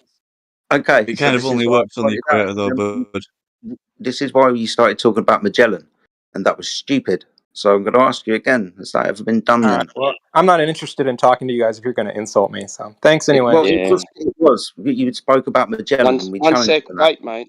Just hang around for a sec, mate. So Yeah, one to sec. close that his theory only worked on the equator, only at the equator. And even the equator, he's not using the compass. Is you've still got deviation, so you're not going to be 100% accurate working from magnetics. You can have to take the It's even He would have to easier work than from that. solar noon Yeah? to get the best it's accuracy. even- Sorry. It's even easier than that. Like after 100 miles, how many degrees are you going to be off anyway? Oh my god, yeah. Sheesh. Yeah, You so- might have one bigger leg than the other. Yeah, so like even if you are able to walk straight from your original heading, like if you walk 100 miles, you're going to be what? Not even a degree off. So as soon as you pull your compass back out, even if you turn slightly off the deviation of the where you were straight before, your compass is going to read a different reading anyway. So it's ridiculous. Imagine this. You're in like a dark like hall or something, some like open space in the dark, right? You just look at your compass, you aim, you look, you shut your eyes, you keep walking what you think is straight, and no doubt you fucking that's like on the that's a small scale what you're gonna experience. I know you're shutting your eyes. Yeah, there was I remember there was an experiment done where they were trying to get humans to walk in a straight line, and and I think it was even after 100 meters, they were all off, all of them. We ain't got no senses to guide us that way. Exactly. After 20 meters. Our ears. And that's about Yeah, it. 20 meters would do it too, because unless you've got a guide, unless you've got You a need a reference reference. point to 100%. look at and stare at, then That's you're why I said always going to be it's off. not Minecraft. You can't just look at the floor and be like, "Oh, the blocks are going this way. I'm going to keep going straight in the east." You know, it doesn't work like that. It's like squaring the circle, the old fucking like Freemasonry Masonic thing. That's what they've done. Even what was he saying? Head. What was he saying at the start about? I'm going to get a bird's eye view of the flat Earth, and then I'm going to walk right, and then I'm going to end up walking left. Yeah, What was that about? He was talking about his subjective view the same thing as when people are saying they're watching the stars from the southern hemisphere, like you're supposed to be, whatever, way down there. You see it going from right to left. And when I'm here, since I'm looking south instead of north, I see it all coming from left to right. They're both still traveling east to west, though. So the same thing with your line of travel. There's no way to tell like where you're traveling. Like a straight line does not exist. No one walks in a straight line. No one drives a car in a straight line. Boats, ships, airplanes, rail cars do not go in straight lines. I'm sorry. Like they don't think about it, because when when you're walking around, this imaginary globe, if you're doing that imaginary line around any latitude lines, you're still going around in a circle anyway. Well, how don't they get this? Why don't they get it? This is even, when I used to go fishing a lot and I'd follow either my compass or mainly my GPS, but I always had a compass, and I'd zoom my GPS right out so that I could see where I was heading to out the reef, and I was just pointing that general direction. When I zoomed back in, man, the path I took, I could have saved so much fuel. I'm all over the shop, You're heading in that general direction, but there's no way, even in a boat, that you're on a straight line north, heading straight to the reef. It's almost impossible. It's impossible. You're constantly correcting. Like you zoom in and go, wow. What I used to do is zoom out and I'd make one straight line, a path straight to where I was going, and you just follow that line on the GPS. And even, like I said, you zoom out and then zoom back in, and you were 50 meters off that line, and you're correcting yourself. There's just no possible way. Yep. I want to steal Manny's thing a little bit. So, like, what's the only perfect situation and scenario? It would be like a salt flat or something, where there's like a lot of open flat space. You can walk for like 10 miles or something. You But couldn't even then, stay you need straight. you need something there as a reference point. You couldn't just walk straight. You'd end up all over the shop. Yeah. We've got no senses to do it otherwise. So then how do you get distances like that from side to side laterally to make sure you're traveling along a straight line? It's nearly impossible. So what the guy sounded like he was talking about a little bit was like forcing the line. If you were able to make something that was perfectly straight, which is impossible. Not only to make like something a completely railway straight, track or something. even just to make something a mile long straight is nearly an impossible feat. Like you can, and then to set it up straight, because even metal has freaking flexibility. Right. That's an incredible project that, like, I don't think it would ever be done. It's The basic really way of looking at it, and I described it before, like spirit level, right? I think one of the largest things that's produced that has to be flat and horizontal. When I mean largest, I mean by cubic meter, by square meter, is glass. Now, glass, when it's cooled, it's rested. When we're talking about making glass that we look through, panels of glass, it's rested and cooled on water. And when it does so, when it's cooled that quickly, it's as level can be. No, it's level because the Earth's spinning, Jedi. Come on, mate. That's what it is. Yeah, that's what it is. I can't think of a trying to think of a manufacturing process where something is, apart from say wires. Largest manufacturing process that requires something to be flat is glass, and that I think some of the processing factories, some of these water tables, for want of a better description, that the glass is cooled and rested upon to get its level set. I think we're talking over a good 200 meters.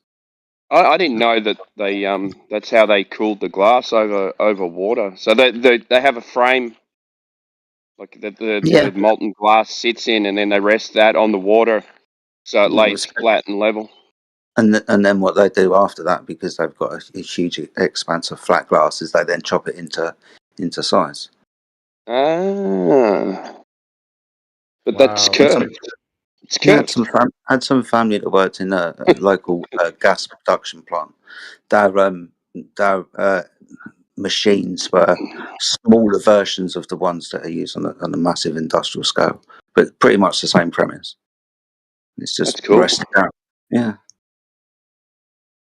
It's done that way because it's flat. Right the after best way you to- make, right after you make that glass straight and flat, you use science to make it curve, right?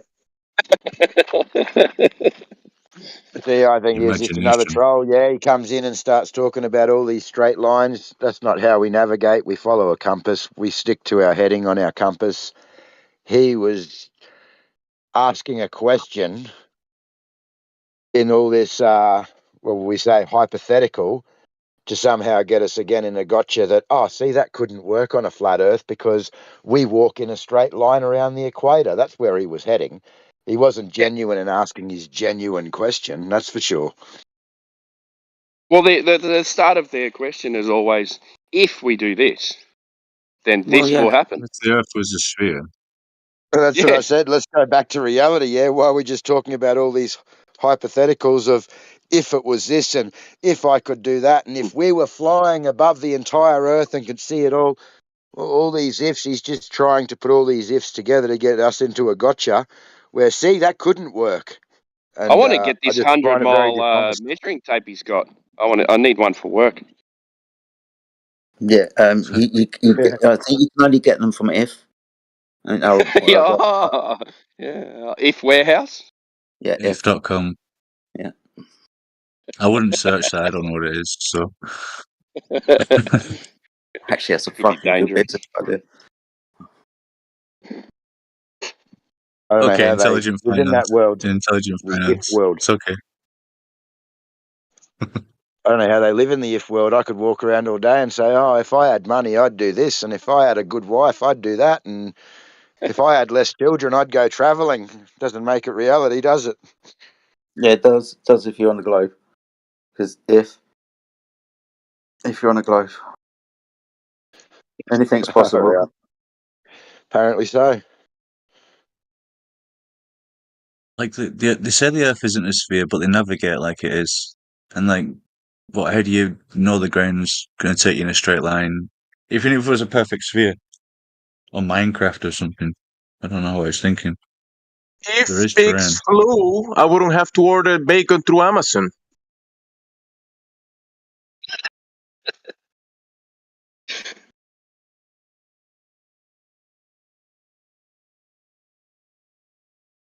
He dropped out after you guys kind of started bringing it back to reality. He's like, no, you're talking about reality now. Bye. You're insulting me.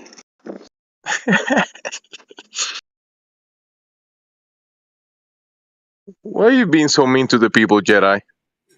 Why are you insulting the Globetards? Don't insult the Globetards. Didn't have coffee today, Jedi? What's happening? I just said his idea was stupid. I'll send you some Colombian coffee if you need to. That'd be nice. I won't say no to that, man. You want to send some Colombian coffee my way? Yeah, that's pretty cool. I Not love the my white coffee. one, though. Don't send the white one.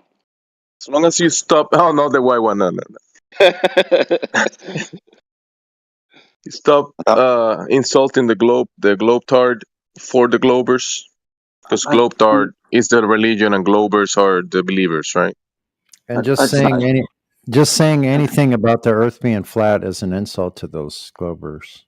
Well, they do seem really sensitive. I only pointed out that his idea was stupid, not him necessarily. That's what I heard.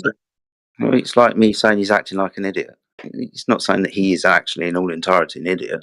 He's just acting like one. Well, he was selectively sensitive. He was only sensitive when it suited him to be sensitive. I had a Maybe question he's got for some Mr. childhood Scott trauma or Mackey. something. I had a question for Scott. Why? Why? I was just wondering. Sorry. I was just wondering, Scott Mackey, he's a school teacher, isn't he? My God, he isn't, is he? No, I am not.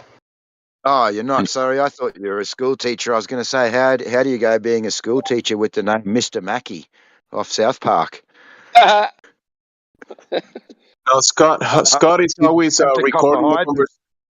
Scott is data.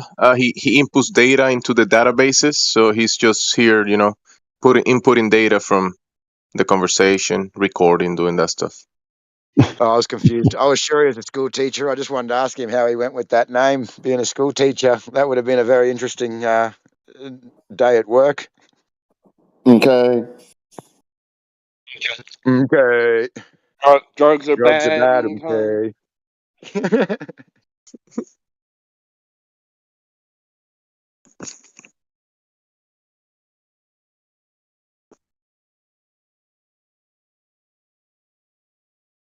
Don't ask him where humans come from. Monkeys, apes, something like that. No, that was what was it?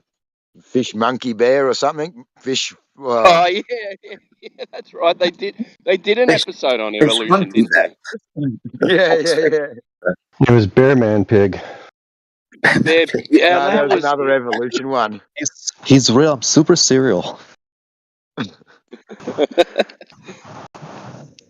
Did Bear Man Pig have a fight with Satan? Didn't he? And he killed him. He killed Satan. And Al Gore. Dude, South Park is nuts, dude. I want what drugs they're fucking on, dude.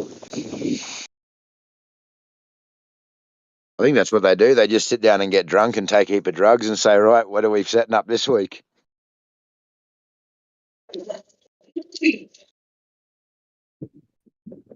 That is correct. But they bang on as well, like with their jokes. You just go, "Oh my god, that's so funny." Especially What kind of shit our character? What kind of stuff our characters are gonna tell the children that we can tell the children?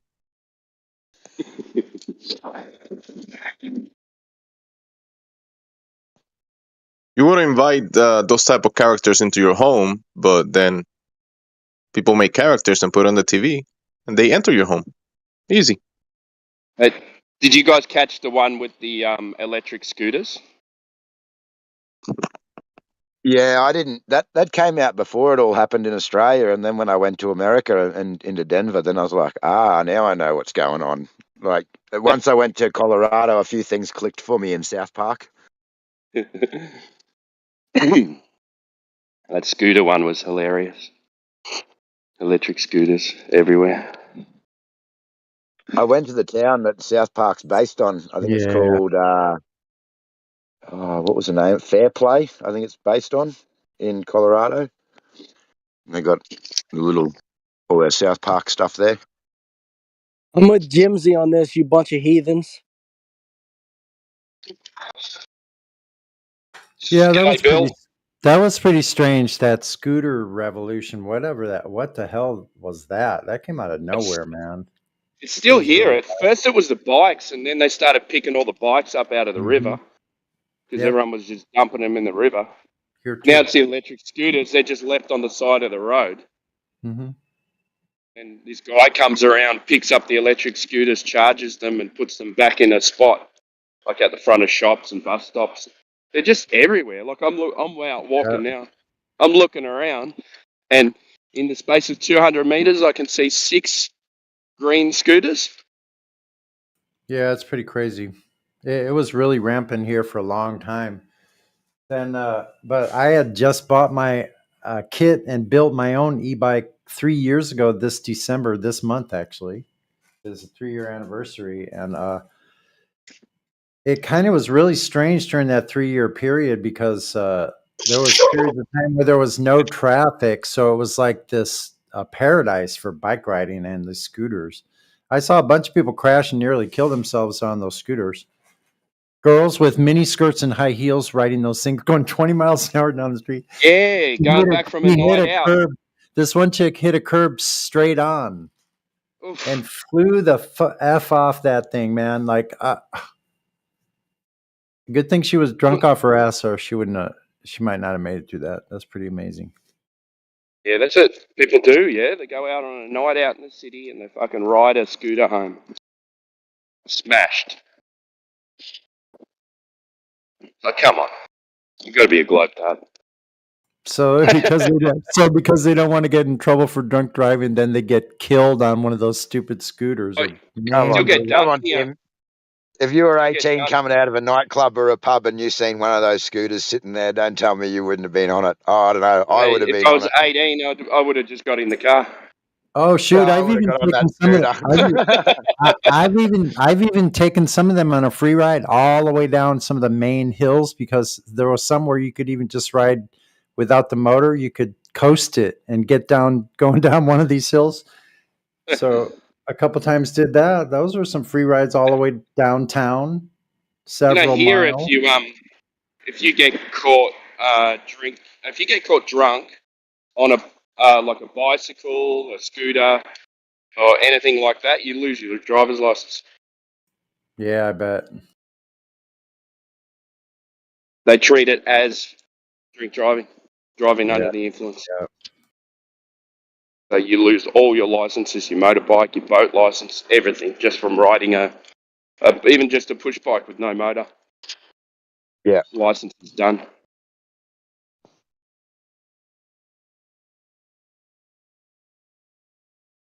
They should have breathalyzers on those. I want to get. You know what? Actually, I thought about getting a 50cc or less, because those don't even technically require a plate or anything. Yeah. 50cc, so a Honda 50, one of those little Trailblazer 50s, those old Hondas, man, from the The old 70s. red Get one ones. of those things. We call them postie bikes. They're all postie Put bikes. around, because they used to be really. Now everybody's got the real expensive ones. The Avante, what are those called? What are those scooters? Yeah. They have clubs and shit. Yeah, the Italian ones, like The Italian ones, yeah. Yeah. I forget. Well, the we name. just got back from Bali, and everyone just rides scooters there. And I just hired a scooter for 2 weeks, and just jump on it. Fucking no helmet, nothing. Just go to the supermarket. I was carrying a slab of beer back between my legs in the scooter. Like, it's just crazy. There's no rules. Wow. It was so Fucking good. bogan, man. You're such a bogan. Yeah, I know. I was There's no rules unless you're carrying a bag of weed back instead of your box of beer. Yeah, that's Then probably you're the wrong executed. thing to do, isn't it? that name will go down in history, mate. Chappelle Corby. Oh yeah. What's the policy for that over there? Like, do they turn a blind eye to people smoking it, or can you have possession of it? Nah. Is it? Nah. They're just as 'cause strict it's still just under as strict Indonesian about it. rule, which is a Muslim rule. So Oh, they right. have some laws where it's not Indonesian law, because most of the people in Bali are Hindu. So they were trying to bring in that people who weren't married couldn't stay in the same room. They were trying to bring that in, and then there was a bit of a backlash from Australia, and then all the bookings went down. So they said, okay, well, fuck it, we'll can that, because 70% of the bookings to Bali are Australians. I didn't know it was that much.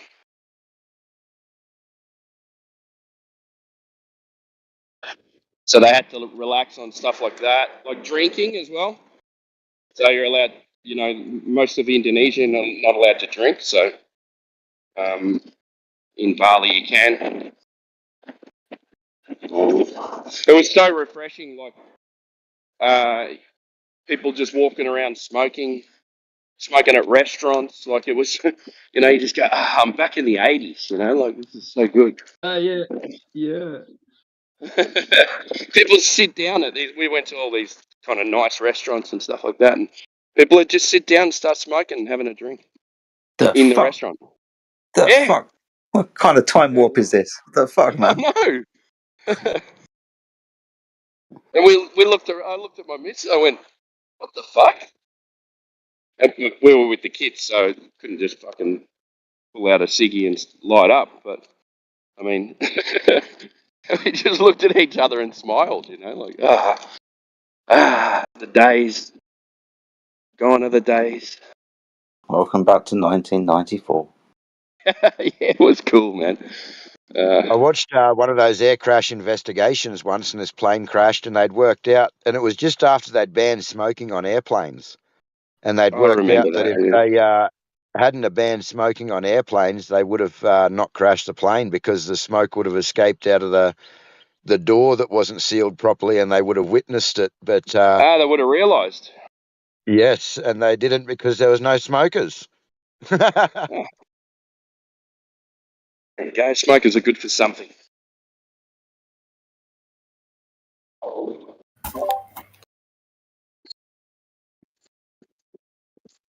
Did they learn? No. No, they still booted us out. In Australia, to have a cigarette, it's like you got AIDS. I don't know. Oh, yeah.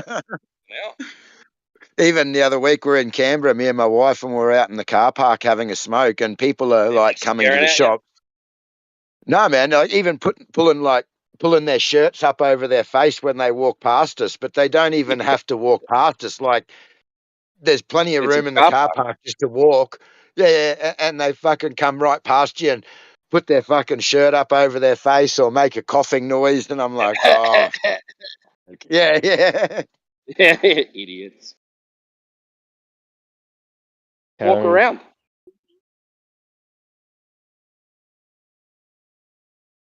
Yeah, I might see if I can use it and claim I have a disability.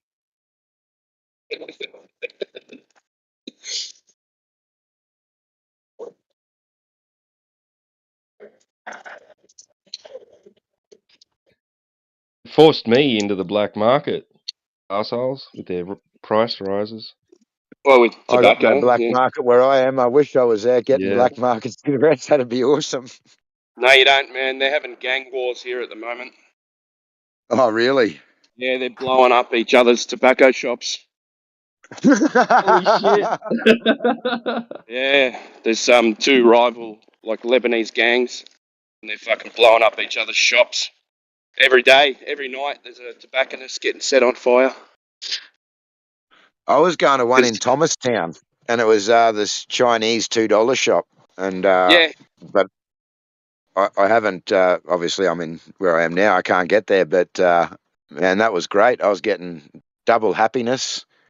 What else was I getting? I don't know. All these different weird brands from all over the world. well, I buy I got a Chinese guy down the road that I get mine off. He brings in because I smoke Marlboro, the menthols. There's when I do smoke Ice Blast. So they're like $60 a packet, yeah. So, Yeah. but he's brought them. He's brought the ones in from China, and I pay $15 for 25. I know it sounds like a lot for Americans, still, but 60 bucks a packet, 60 Australian for a pack of 25s. That's how much they are from the service station. I think when I was in the US, it was $7 for a packet of 20s. Well, I was just buying them in Bali for $2. $2, Yep. man. $2. Yeah, it's all the taxes here, man. They screw us. They put all these taxes on to make us healthy. Yeah, right.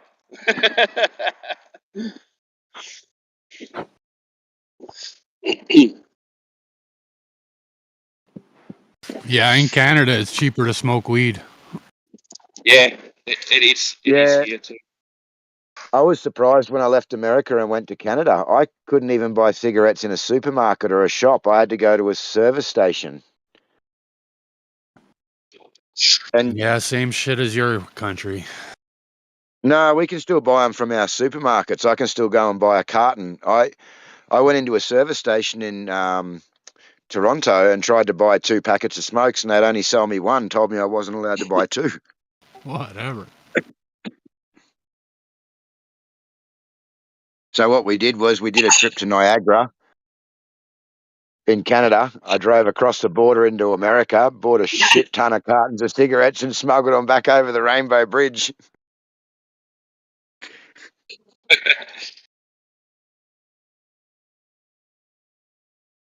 I did that. We're allowed 200 cigarettes back each. So I just bought heaps of packs, and there was so there was 3 adults. So I just divided it. So we brought back 200 cigarettes in each adult's luggage.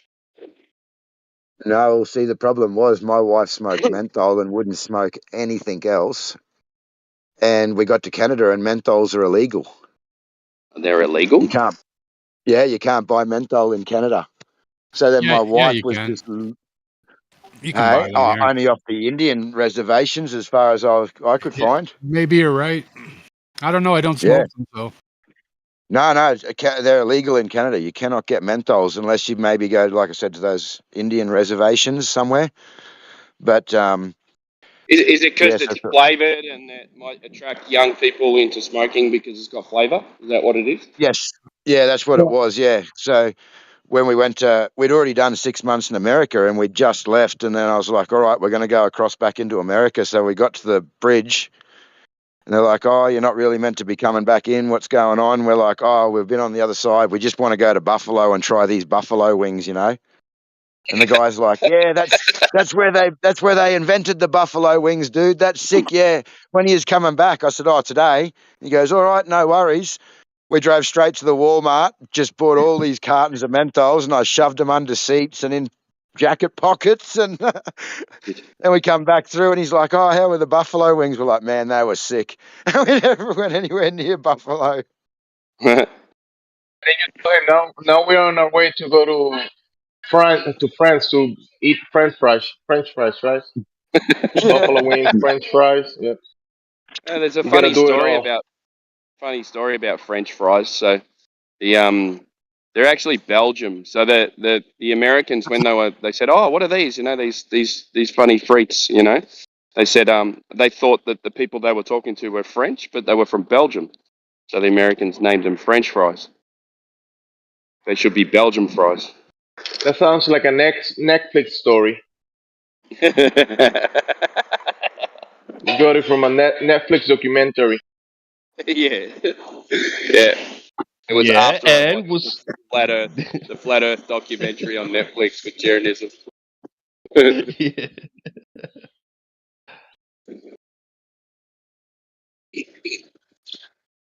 What's your point, Jimsy?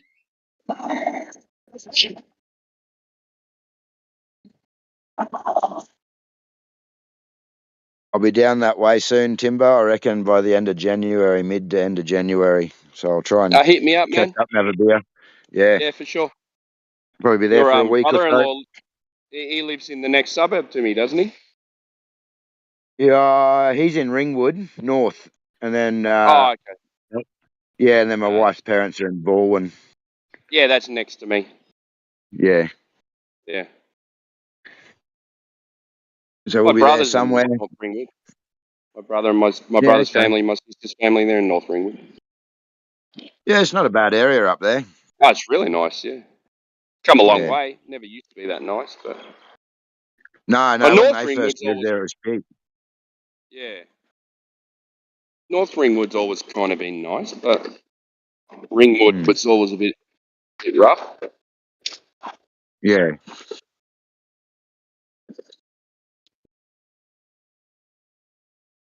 But yeah, North Ringwood's well over $1 million now. Yeah. Jay, I'm looking for a job. You need anyone to milk the cows on the llamas? You coming over here? No milking llamas. Ah, I got a bull you can milk. a bull? Milking the bull. Yeah, I'll think about it. Think hard about that one, yeah? You got to be gentle with him, though. Talking from experience, AJ? Yeah, he'll smash you.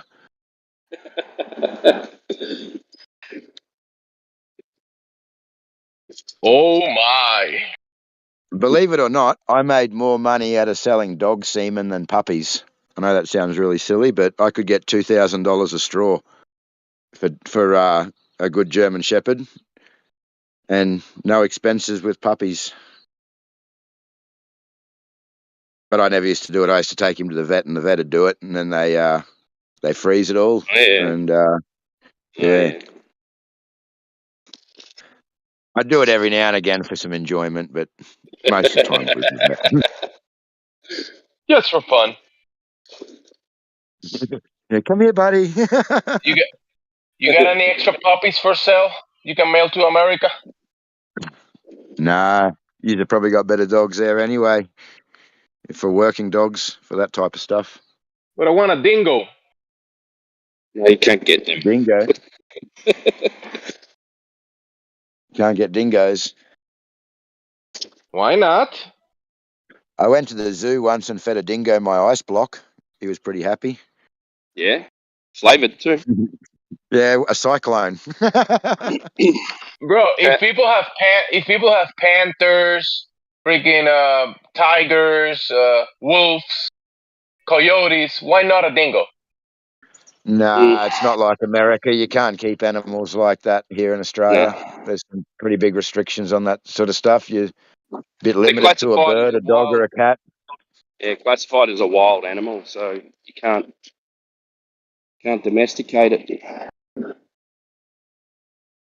People like have trying to get crocodiles, bro. People have alligators as pets. What are you talking about? Yeah, dingo can't be that dangerous. Not pets, though. You don't go in. If you're in wires, you can. Yeah, like you basically you can if you're in wires because you get to temporarily adopt, injured wild animals. And I know a guy. They get to stay with him so long they pretty much become domesticated. He releases them and they just hang around. Like wombats and stuff like that. Mainly birds, but like no dingoes around this way. But no, they'll there's a few. There would be a very, very low population of dingoes around here. But no, just like mainly birds. But yeah, other things. Probably the odd wombat. I hate wombats. I hate wombats. Oh, they're so cute. Oh, we've got hundreds of them. Come down here and see how cute they are when they're digging under the foundations of your house and they're fucking covered in fur rot and they're aggressive too, man. Yeah, they stink too, yeah?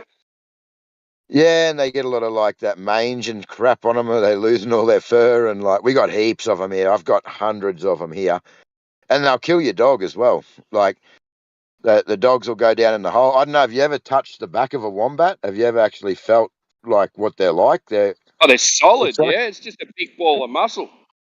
No, it's just like a steel plate. It's a big bone plate right across their back, like a shield almost. And it is insane. There's no... So that's what they do. They turn their ass to the dogs and they go down in their hole. And then the dogs go in and chase them, and then they stand up and crush them into the roof of the hole. Oh, really?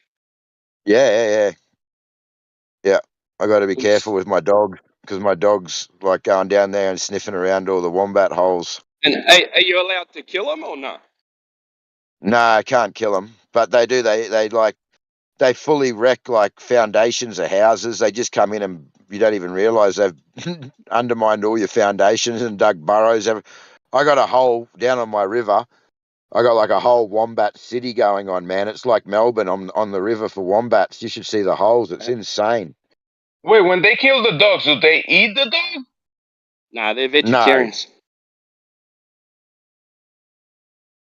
It might be the parasites then. They're vegetarians, man. They eat roots and leave. Yeah, parasites 100%.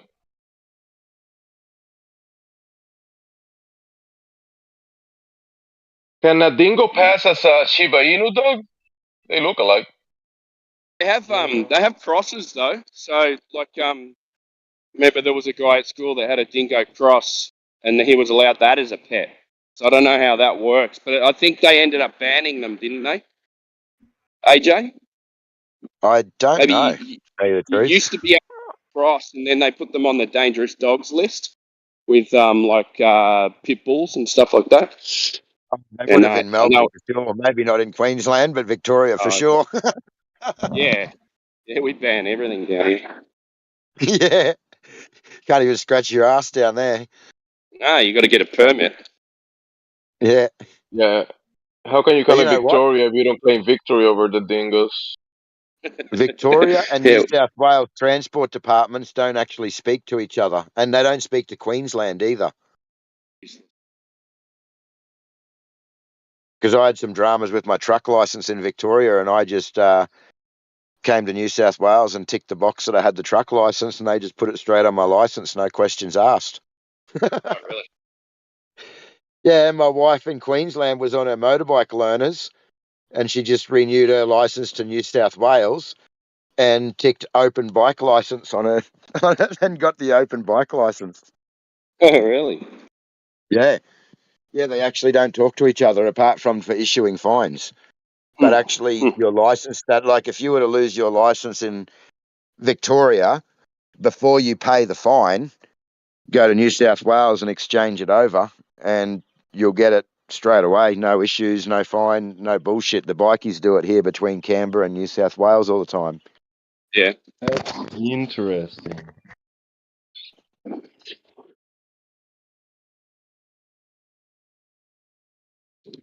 I know here, especially with like building licenses and stuff like that. Like you can take a Victorian building license anywhere in the country, but Victoria won't accept the Anyone building else? licenses from other states. You have to sit a competence course and a business course before you can get registered in Victoria with another state license. Yeah, okay. It's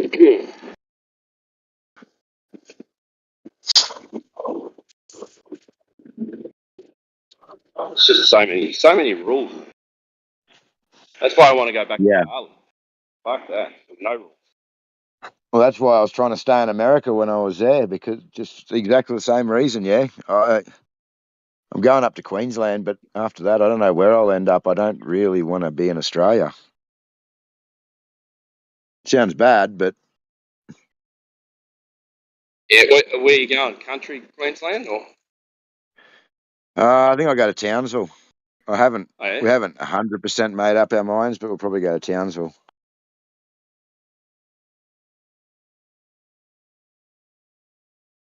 Yeah, I'm going to Queensland. I want to be near the reef so I can go fishing again. Yeah.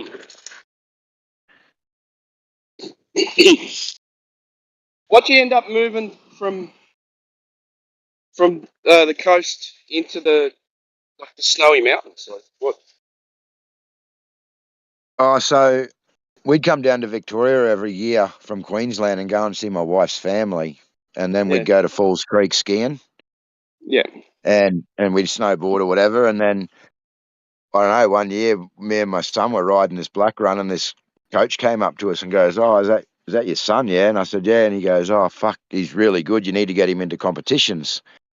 So we looked into that, and then we ended up back at Perisher, and he tried out for a squad there and got into the squad, and then my daughter got into it, and we were basically coming down here every winter for like full seasons so that they could train and in these squads and do all that, and then they got invited to ride in the US, and we're actually moving to Colorado because we're doing back to back between here and Colorado and seasons for a few years, and then all the coaching, the riding, everything was just so much better than Australia. So we were going to go to Colorado, and I'd put a deposit on a business. I'd set up coaches. I'd set up schools. I'd done everything. It took me like nearly 12 months to set it all up.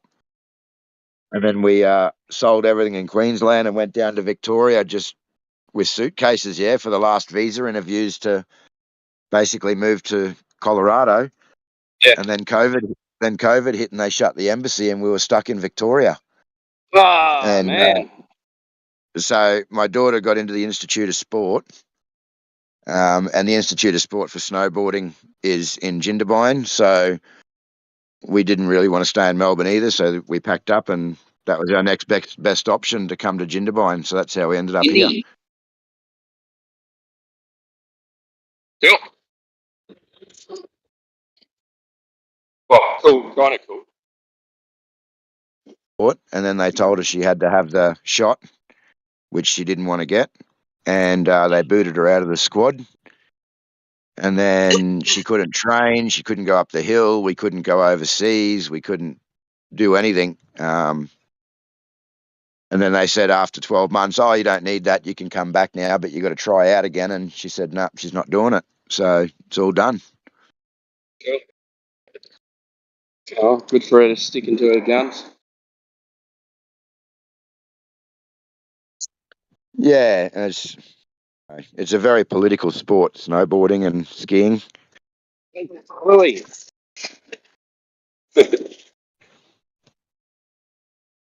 Sorry, my dogs have been weird. I've got to go start a generator. My power just switched off. One very antisocial border collie. AJ's children have been on TV doing sports. I remember when I saw those people in TV, I said, look, Daddy, Australians. Isn't that wild?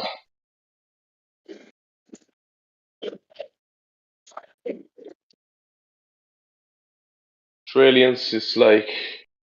Australians exist. Yeah. We're a spectacle.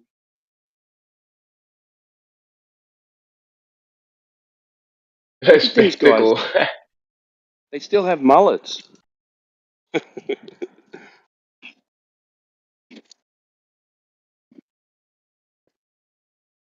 mullet has made a comeback. Big time. Mullets are making a comeback. Yeah, I've seen a few. Mm. Oh, they're everywhere here. They have mullet competitions and stuff like that. Whoa. Yeah. Up T-Dub's way.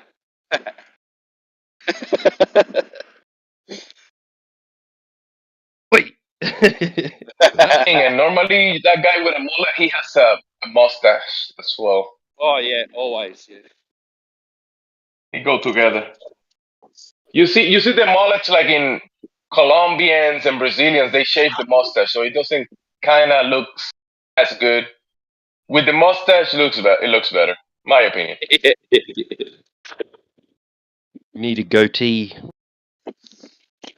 If you have a mullet, you need to wear a beer singlet as well.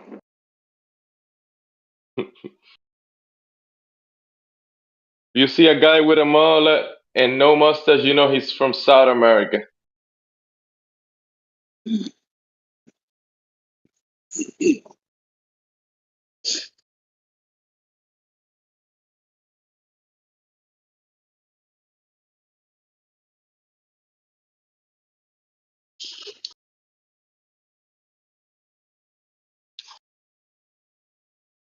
Oh shit, I'm searching mullets. Oh no.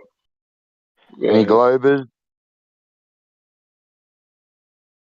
They're extinct. What's that?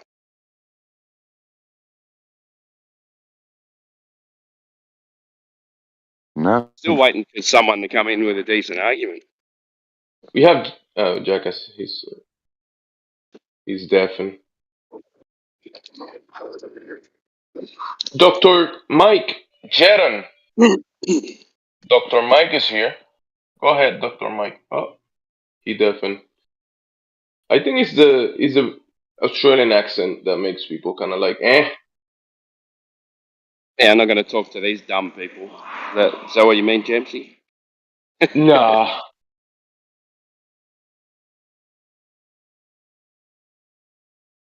Or do we sound like assholes? Yeah, Battle Mod was telling me the other day, he goes, oh, because there's a guy that come in and started speaking and he got so aggressive so quick. And I said to Battle Mod, oh man, I don't know why they carry on like this. And he goes, it's you Australians, you all sound angry straight away. Like you all sound really aggressive and like assertive. And I don't know about that. I never thought that I sounded like that, but everyone there agreed with him. So I don't know. Maybe that's yeah, everyone says that. But yeah, I didn't know anything about it until I jumped on Discord.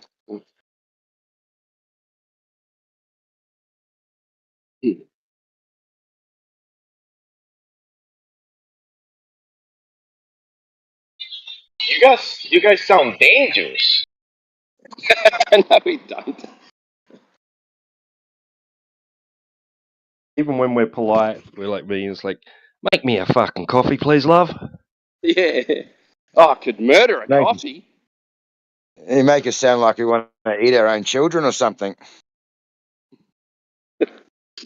I've been watching too much Wolf Creek. Yeah. Yeah. Not a good look. Azalea Chamberlain. Dingo stole me baby.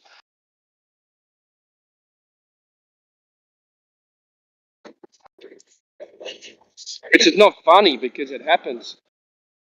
When it happened on Fraser Island, this pack of dingoes went into someone's caravan, started dragging out their 4-year-old kid by the hair. Got him outside the caravan, and then the dad woke up and fucking went nuts on these dingoes, and then started attacking him. And that's happened, 3 times in the last year, I reckon, on Fraser Island. That's because all the peanuts go to Fraser Island from the city and Yeah, and they feed them. Feed them like dogs. Yeah. And they get attacked and wonder why. Oh, why did it attack me? Be like going to Gave it a America and fucking leaving your steak, food you out for moron. the wolves or the bears.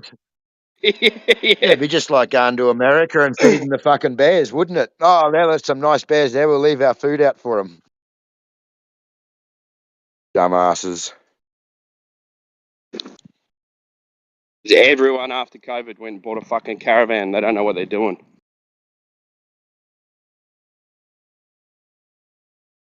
No, they're crashing them. My past 2 crashed. One of them was actually rolled on my trip up to Queensland, my last one.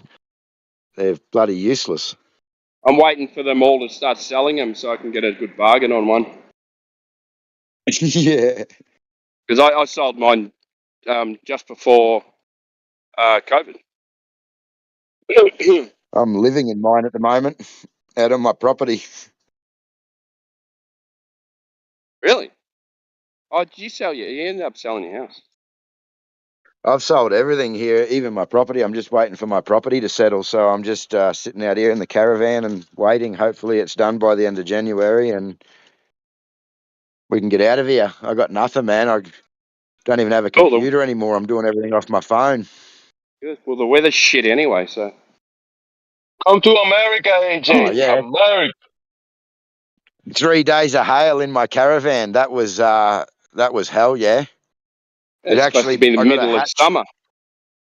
I know. I got this hatch above my fridge because I got a gas fridge in there, and it's just a vent like hatch for the gas fridge. And then I opened up the drawer yesterday underneath the fridge, and the whole drawer was full of water. I got up on the roof, and the hail smashed through the hatch into the cavity behind the fridge. I got to try and order parts for that, but everything's shut.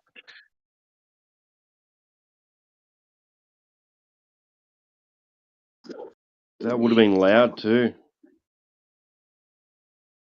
Oh, you guys copped it, yeah? In New South Wales? Did you guys get flooded? Well, like we don't really get flooded up here, but we had a lot of. One day I had a 10-litre paint bucket sitting out in the rain, empty, and it was half full by the end of the day. It pumped down rain. It rained so. I've never seen it rain so hard. And the thunder and lightning and then the hail. Yeah, it'd hail like 2 or 3 times a day for at least an hour or 2, and just pumped us. Hello again. Yeah. Hello. Hi How are you? there. How are you? Good. I'm here every single day. Welcome What's your back, name? Jose. Jose? Mm-hmm. See, he's half Venezuelan, half Puerto Rican. Mm-hmm. ¿En serio? Yeah. Is that Venezuelan flag or Colombia? That's Venezuela. Venezuela flag. And Puerto Rico. Puerto Rico. ¿Tú hablas español? Sí. ¿Tú crees en, tú sabes, lo que, ¿cómo, cómo lo puedo We gotta explicar? keep it English, bro, because the whole channel. I mean, some people speak Spanish, but the whole No, no, no, channel. no. Te quiero hablar en español. But the people will kick us from the channel because it's an English channel, bro. Unless we go to a private call, that will be different. But the people will want to keep it in English because most people. ¿Tú crees que la Tierra es plana? También. See, that's what the channel's about.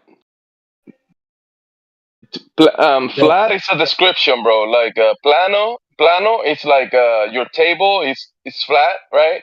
It's you describing, but the table is made out of wood or maybe glass or maybe metal, but you're describing it as a plano, as a flat, right? It's not what it is. It's the description of it. Okay.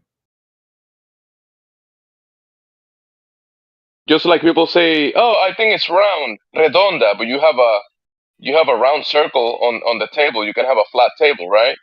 So it's a descriptor, a description. You get it, Jose? Sí. Yeah, because when we go to reality and everything we do in reality doesn't require the curvature of the globe to do anything. We don't measure the curvature of the globe anywhere in reality. So if it's not curving, and we can observe a horizontal line at the horizon, right? ¿Sabes el horizonte? La horizontal. Mm-hmm. That's a straight line that is not curving. So I think Jose speaks better English than he does Spanish anyway. No, yo hablo, Jose? I speak both. I speak both as well. I'm fluent in both. Same here. Cool. All right. So you believe the Earth is flat? He's asking questions, you know. Or do you think we live on a ball? Say, do you think we live on a ball or a flat surface? I don't know, man. I'm asking the questions here. I'm just trying to know your view. Oh, surely you have an opinion, though, yeah? Like you don't just go, "Oh, I don't live anywhere." Surely you have an idea of what you think, where you think you live. Yeah? Like it doesn't matter if you think it's flat or you think it's a ball. I'm not gonna judge let's you. see his mindset. Jose, when you think Earth, what image pops in your head? What do you see? Earth. What do you see in your mind? A sphere. Yeah, You see a sphere, right? What do you see when you think of Earth? Like, if flat is just a description, give me like an image of I look at the ground. What you Go think the outside. Earth would look like. You go outside and have a look. So when we experience the realist level, right? Because when you say Earth, you think about the sphere. I used to do the same thing, but that image that you see in your mind, you've never seen that in reality. So when you go to the realist level from your perspective, when you think Earth, you think about the ground, the soil, you think about your surroundings and what's on top of that or across it, and then we also have water in the mix, right? But the Earth that you're thinking about, you and I and anyone else we've only seen it either on the TV, cartoons, or furniture of a globe, right? That's the only place we've seen this Earth that you picture in your mind. You've never seen this in reality. It's only cartoons, furniture. You know, when you go to the store and you say, "Yeah, where's the globes at?" and you look at the globes, or maybe your kindergarten teacher point out to the globe at the corner. What about space? When you have an image from space, you don't think that's real? You think it's fake too? The thing about the outer space the thing about the outer space is that it goes against laws of nature because we live in a pressurized system. You know how you breathe in air? You breathe in air. So gas pressure, the gas pressure that is around us, a container is required for that gas pressure. So the cartoons that they show us from an outside perspective, it's fantasy. It's like looking the movie Narnia or Star Wars. You know that's fantasy, right? You know that stuff is impossible. It's not real. All that stuff that you see in Narnia. So like all the astronauts in space, they're all lying. How many of them?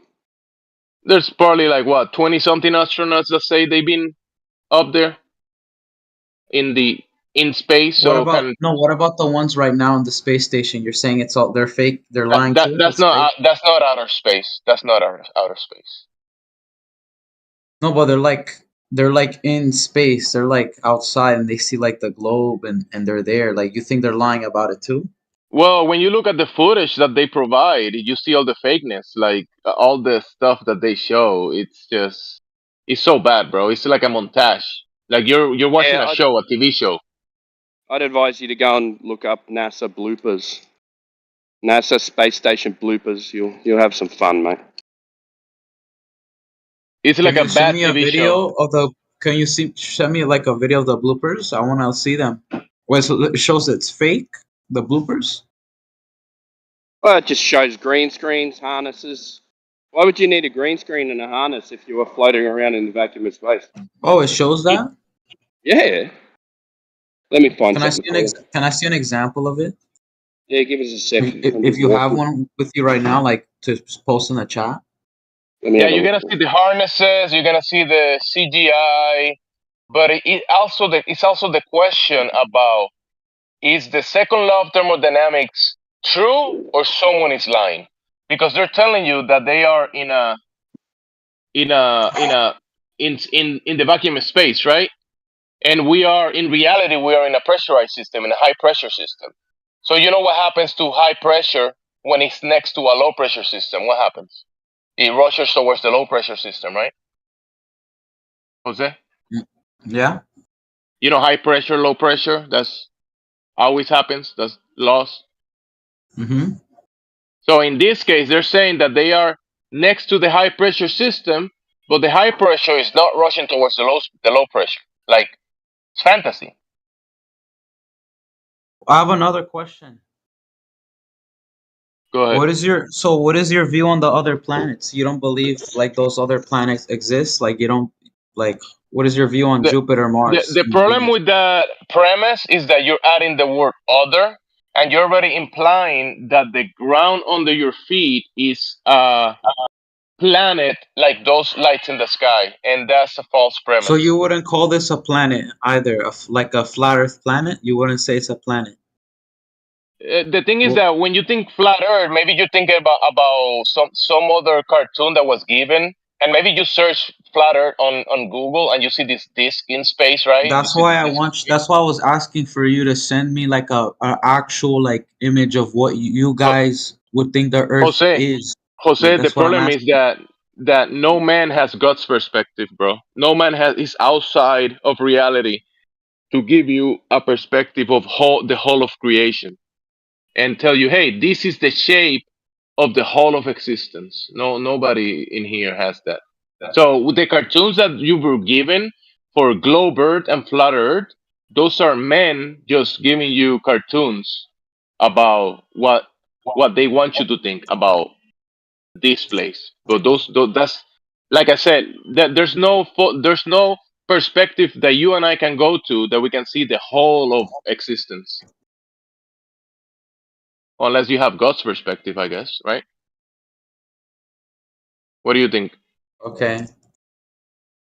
Are you in the chat, Jose? What about the moon? What about the moon? There is a difference. Yeah, are you in the chat, Jose? Because they might be posting stuff for you in the text chat. No. Before we move, the text chat of this VC. How can you see it? Mm-hmm. Okay, he can see the text chat. So when you ask about the moon, remember, Jose, you and I can go outside right now. Maybe you go to your roof and I go to my roof and we look up and we see the moon, right? I see the moon with my eyes, my God-given senses, my vision, and you see the moon as well. That is the observable phenomena that we call the moon in reality.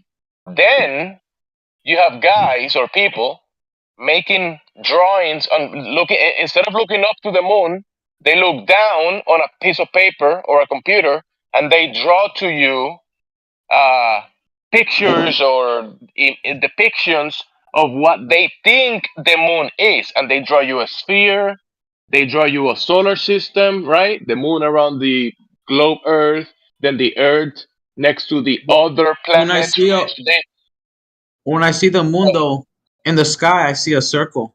I see a yeah, I ball. see a circle as well. Yeah, a circle, but a circle is not a ball, bro. Not necessarily. Okay, You so could be looking at have you ever seen a half a sphere so or a flat table or so you're M&M? saying that we're looking at another another flat disk in the No, sky. no, we can make a determination of the shape of the moon because you and I, nobody can go there and determine the shape. Because remember, men are they're giving you the distances, they're telling you the size and the make of the moon, but they're just giving you stories about what that is. They're just making stories up. So And then you think, you don't go ever ahead, want to go be ahead. curious and go to space yourself, or no? No, space is like going to Narnia, Jose. Space like going into, you can't go there. You can't go there, Jose. You can you What do you go? mean I Can you can't? go? You can't go out of reality, bro. Like it's like with the moon that they give you in the cartoons, right? That you can go and play golf. That Hollywood made movie. You can go to the moon that we look with your eyes and do that. So what is outside of the Earth then? If you know, what is outside of the Earth? That's a good question. Maybe gods know. Maybe gods know, but I don't But know if because we I have haven't the been outside. technology, wait, but we have the technology like so you don't believe the rockets, none of that? You don't believe in that either? I've seen rockets myself, and rockets go up, right? And they might come down and they go away from your view, or some other rockets go very high up. But that doesn't determine that the fantasy they told you about outer space is real. Why? Because we live in a pressurized system. You're breathing air right now, Jose. You know when you expand your lungs, the muscles of your chest, you expand your lungs, and the volume of your lungs expand and the gas pressure around you rushes towards that available volume, right? Because you're Okay. expanding the volume. Oh, so you That you don't believe in space. the space between you and I is real, right? There's space between you and me, right? And the space we occupy, width, length, right? But then for you and I to be breathing air, the antecedent to gas pressure is containment because gas pressure is the force that gases exert on the walls of its container. You see, Jose?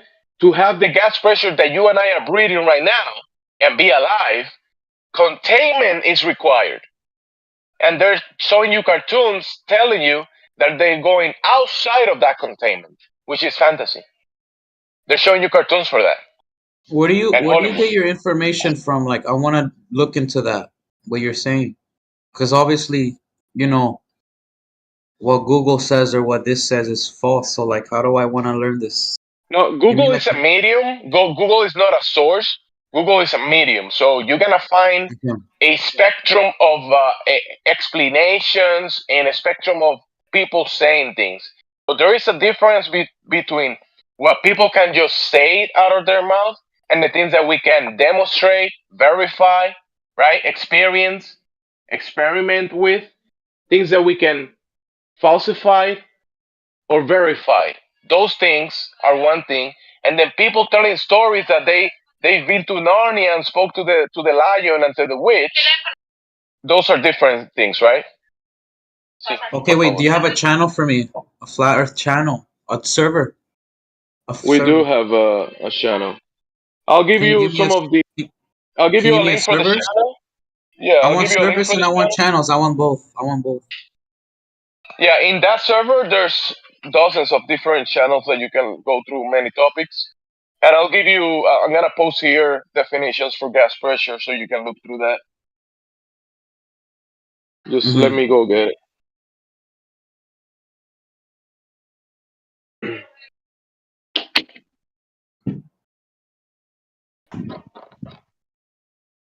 So you know an antecedent, Jose. You know how if you have a ribeye in front of you, steak. You know there has to be a cow before that, right? Oh, are you talking to me? Yeah. You know an antecedent. You know what an antecedent is? Mm-mm. An antecedent is a thing that has to be before another thing to be logically, right? Let's see. Mm-hmm. Bless you, bro. It's an event that has to exist before, right? Before that precedes another, an antecedent. So just like when you have a ribeye, even though you have the ribeye and you never saw the cow, you know there has to be a cow because you have a steak in front of you. There had to be a cow, right? Mm-hmm. If you don't know the Yeah. color of the cow, you don't know if it was a bull or a female or a male. Maybe it was a bison, right? Or maybe Yeah. it was a YU, but you don't know if it wasn't labeled. But you know there has to be a cow. That's an antecedent to the steak, the cow, and and a bunch of other things. You need the farmer. You need the grass, the water, the environment for the cow to live, and the daddy and the mommy to have that cow. So there's antecedents one after the other one. So the antecedent for you breathing air right now, I hear you coughing. That's pressure coming out of your lungs, right? And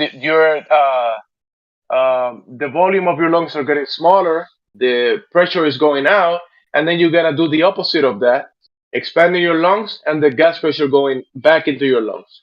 So the antecedent to that gas pressure is containment, and that's a law of nature. And Okay. I'll post it for you. Yeah. Give me the server. I want to join the server. Yeah, the server. The Flat Earth I'll send server. you the link. I'm just on a device. It's a little more difficult than doing it in the computer, but I'll get it for you. I'm gonna send you the link. Should I send it to your DMs or here in the text in the chat? Send it in my DMs. All right. Message me. Yeah. Let me find you again. My goodness.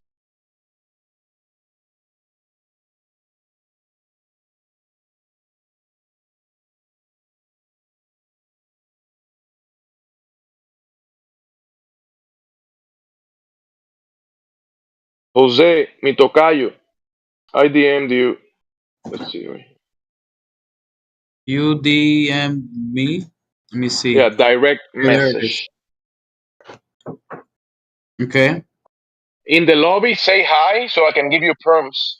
I can give you like roles so you can have perms to speak and post in the lobby in that server. Let me go to my computer so it's easier because on the phone it's a headache.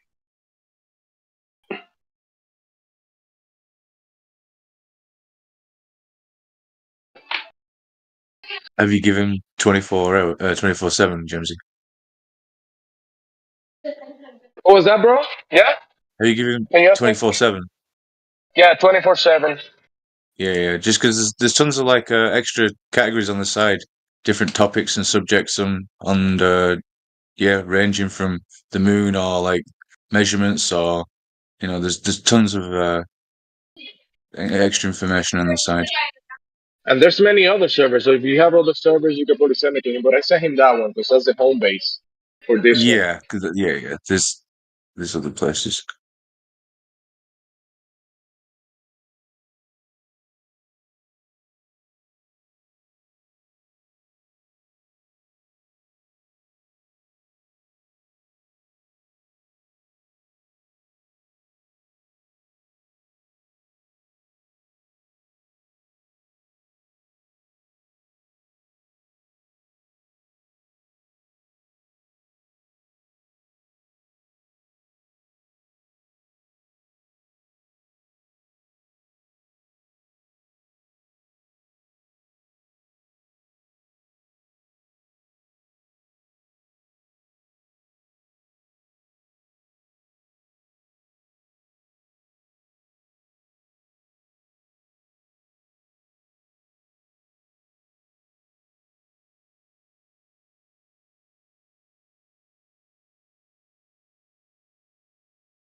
Jose went to the FE 2.0 and Quantum Eraser is there. And it's kind of like a full panel. So I'm going to go check how it goes for him there. Oh, my goodness.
looking at this 33 minutes after the hour in live stream voice text. Miguel Wait a minute. Souza. I see. Yes. I'm watching. Yeah. My internet is. I mean, that's one reason why. But let's get down to this. Let's make it simple. Do you observe horizons?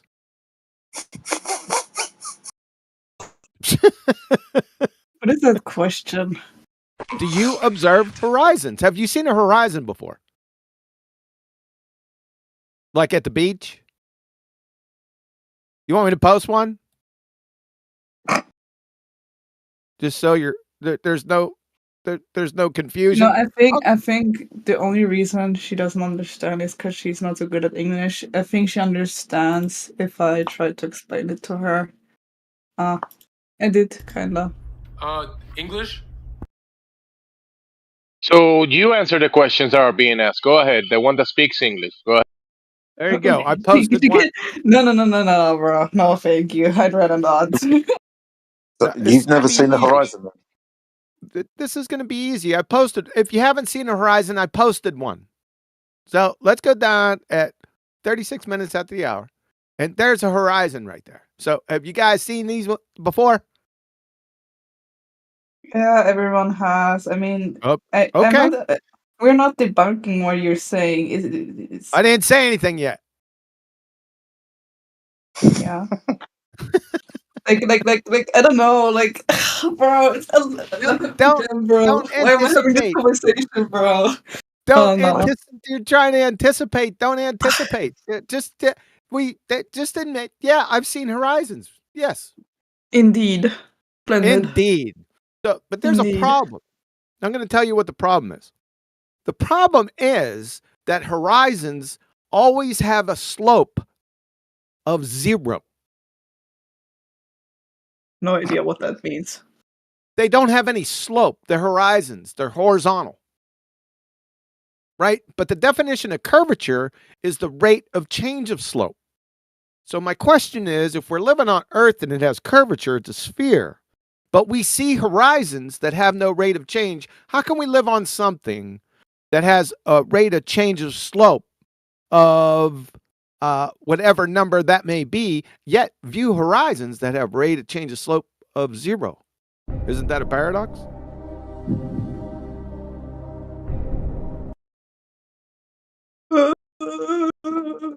I'm not a natural English speaker. I have no idea what is plot yapping on about. What? What's going on? Is everything The- okay? The troll inside of the costume is coming out. It's coming out. Well, I asked if they were trolling earlier, and there was like a no. I'm not trolling. I'm just here to learn. And now I have to ask the question again. Why are you here? You're not trolling. Me? Yeah. Why am I here? Because I want to know why. I mean, me and my friends were like, "Yo, we actually want to know why these people are like flat earthers, right?" Okay. So that would be relevant to what Kiwi was saying about the horizon being horizontal. Yeah, there you go. There it is right there at 36 minutes after the hour. I can't get any more simple than that. Wait a second. The water's horizontal. What more do you want from us? Sorry, little bro. What? Did her friend freak out or something? I don't Did know. someone I mean, Fuse Main is muted. The other girl, I don't know what she's doing, man. Where's Ray? Where's Ray at? She understands this. No. She's seen horizons before. There's no Everyone rate of has. change of slope here. Ray. Beep. Sounds like someone's in hospital. Where are you? Bro, come back, bro. Oh, hell no. Put some more money in the machine. Wait, I was Yeah, gonna say, friend. so I was beefing this one guy in I don't know, here. Yeah. What? he misunderstood my saying I was saying. So All right. I was That's really wonderful. We I haven't was, got any. like That's wonderful. Did you see my horizon? Do you see? Could we go to 36 minutes after the hour so we could get the Adderall drip out, and then we can go to 36 minutes after the hour? Excuse me? The Adderall drip, so we can focus and not have too much ADHD. Everyone in the VC. Well, I can't really focus because I need to pee really bad. Then go pee and come back.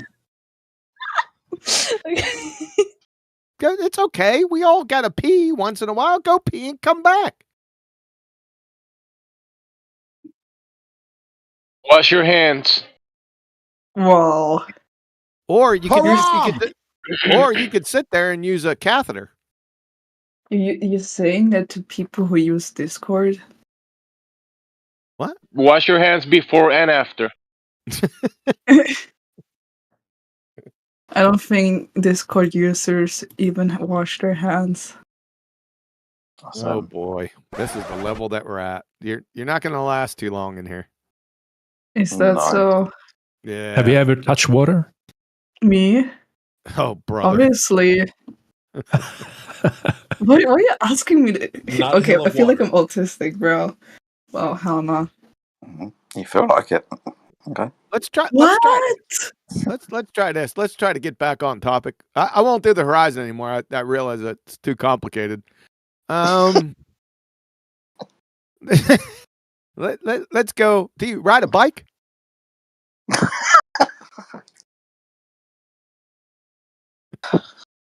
Do you know what a ball is? This is not going to be very productive. I got this feeling. All right. That was loud. Who's mumbling now? It's me. The guy that's food item. Garlic bread? What the hell kind of name is that? Delicious bread. Garlic and bread. That's new. And where can you find all this spectacular space food? At Spacey's. Now with our new Raditz menu. Spacey's. It's good food in space. That's what I was going to bring up. If Yuki would have chimed in that said at least she's ridden a bike before, I was going to get to the tires on that bike. I ride bikes every single day, so hit me. I wasn't talking to you. I was talking to Yuki. Huh? Like it seems like Yuki's kind of disinterested. So It's not a he. That's a she. I'm a woman, indeed. didn't say any pronouns. I just said is. It's a she. She, her, she, her. Not his. Is. Yuki is. I don't need What? you to interrupt me, Mr. Beta Male. Hold on. Okay. What the hell is going on in here tonight? Sometimes I wish I had a dad. What? What? Random. Not gonna lie. Well, maybe you need a role model hanging out in Discord. What? Don't call me daddy. Yeah, you can call us all of us daddies. Oh, brother, this is going to What? start to get creepy. Yeah, this is weird. Talk to garlic bread then, because the girls are kind of like passing out or something. We just want to let the girls just listen. Yeah. I mean, now she's talking about daddies and that kind of stuff, so who cares? I wasn't talking about daddies. I was talking about dads. Okay. So, if you had a dad, he'd tell you water was flat. Water is the surface of the earth. Surface of the earth is measured and observed to be flat and not curved. Therefore, the earth's not a ball. How simple do you want it?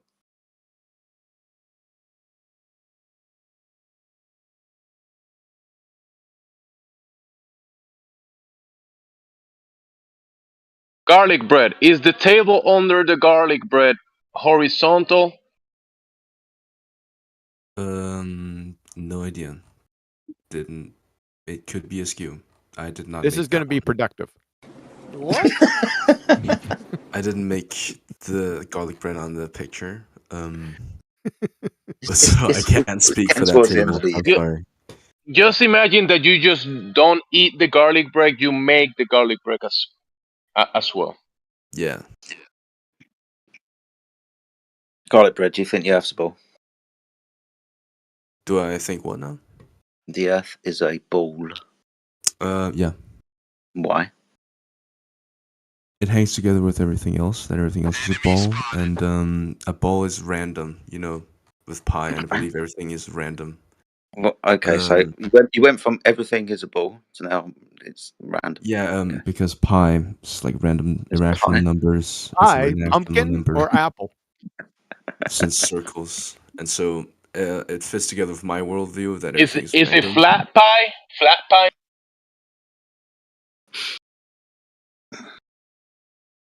And where can you find all this spectacular space food? I don't know where we got to pies, honestly.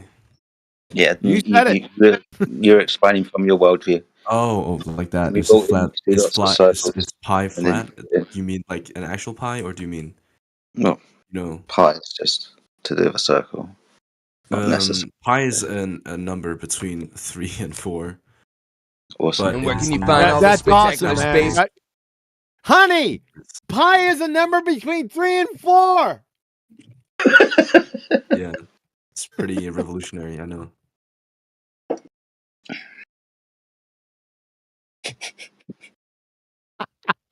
This is a weird night, boy. I can feel it. I've had weirder, but this one's definitely strange. Yeah. Definitely. I mean, it's Friday. The children don't have any homework, I guess, for the weekend. So It's Friday. It's the end of the year. Friday. Yeah. It's a bit goofy. Hey, QE. What? How did the dentist go? Was it just as dreadful as it was anticipated as? Nah, they just did an evaluation. Then I have to go back. They're gonna crown me again. Hello, everyone. We're on my crown right now. Hello. They're Can you- crowning can you you- for now. Can you hear me? No, we can't. No. Crowning you for No, now. we can't. I can't believe QE had an evaluation and they let him out. I want to know what's been through. They don't have enough room in those 4 walls padded rooms anymore. They're full, so they let him out. All right, Is we can this- get off the crowning. We can get back to the regularly scheduled program. But it's like weirdo Rama out here. dude. Excuse me. Yes. Hi. I'm new here. Oh, hello. Are you lost? I see there's very many here. Is it okay if I Vermin? ask a question? Did Of course you say it is. vermin? No, you said very many. Very Oh. many. Yuri! Hey, Yuri, are you related to Yuki? Yuri, Yuki? I was gonna say You that too. you kind of sound Who's that? similar. No, it's Who's not that? me. Similar. Oh, okay. Go ahead. Who are Go you? ahead. Talk to Yuri. Right. So, new person. What questions do you want to ask? No, I just wanted to like talk. I was wondering like why are people here? Because we're flat earthers and we've come together and we're having the jolly knees up about the earth being flat, and we invite people like yourself to come here and talk to us about the earth being flat and how it's measured flat and how we use it as flat, how the earth is horizontal and Right, not moving. right. Yeah. I was just wondering like how do you like convert people?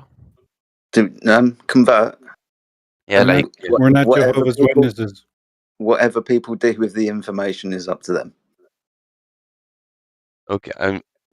So I have like example.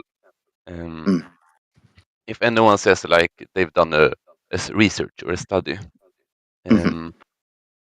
about the flat Earth and they proved the Earth was flat, why would I believe that? Because you could do it yourself, probably. Yeah, but I haven't done it myself. Have you done it yourself? Yes, but you could Yeah. do it yourself, so therefore verify it yourself. But I think are there flat earthers that haven't done their own experiments? I'm sure there's flat earthers that haven't done lots of things. Are there any globe believers who haven't done their own experiments? Sorry, what? Is there anyone who believes in a globe without having measured it themselves? Yeah, that's what I mean. Okay. What So was that's that? that's Sorry, that's I just heard that's a regular human thing. Most of the people here you're going to find have tested it out for themselves. I just think if I come here and I haven't tested it myself, I don't see why anyone would try to argue against me why it is round or something, because I have no idea who I should trust, because some people say it's flat and some people say it's Maybe round. you should do it yourself and trust yourself. So you believe that every human being should test it themselves? I believe every human being is responsible for what they adopt or what they know. Have you tested it yourself? Yes, I have. Damn, that's so cool. Me too. 2021. The whole month of August. Yuri, have you tested the ball Earth yourself? The what? The theory that the Earth is a ball, that it's a sphere. Have you tested it yourself? No. Why do you believe it? Because everyone says so. Okay, so you would like to be on the side of majority? I think it is much more likely that it's round. Do you think sometimes the majority may be wrong on whatever issue? Sometimes. Only if there's a reason for it. Regardless of the reason, just yes or no. Is it possible that the majority of humans could be wrong? For it, yes. I just Well, here we can demolish that logic in just a moment. Yuri, do you believe in an architect or a creator? What does that mean? Do you believe in a god? No. No. So 95% of the world does. Okay. So consensus means they're right. I mean, I don't know if there's a god. I'm agnostic. Oh, so now you're agnostic. Who said God? Who just called me a bitch? Okay. Wait. So Who just called me a bitch? In that case, 92% of the world believes. Did someone seriously just call me a bitch? Hold on. 92% of the world believes in doing that. So, who's yelling? This is very, very rude of you. What is? He's getting triggered by the soundboard. I'm getting called a bitch multiple I can't times. even hear the soundboard. What? Anyway. No, if 92% I want to know who of the said world, I'm a hold on, if 92% of the world believes in a god, doesn't that make them right because of consensus? I've never thought about it, but okay, yeah, well, you just said consensus means you said consensus. Consensus is proof to you, right? I guess there is a god. Gotcha, bitch. Well, I mean, doesn't that just make you like waffly and kind of a moral coward? Wow. Doesn't Do you it? believe in If God? Do you believe in God? Hold on. You just kind of go with the winds, right?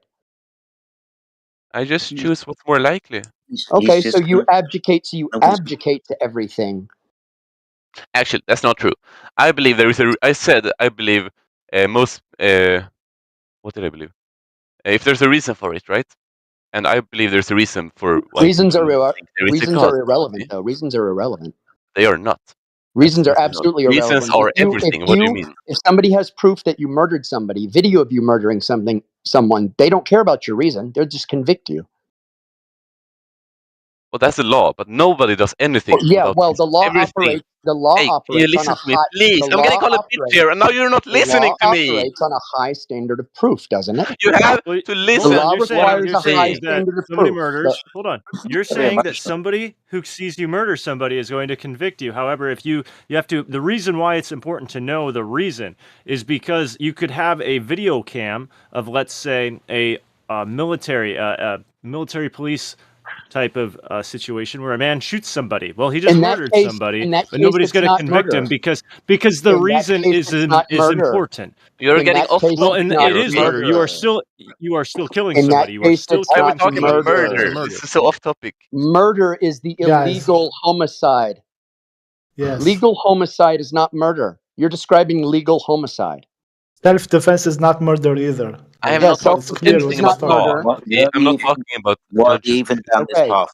So trying to like dilute the point is pointless, because what you're describing is actually another legal defense that requires proof.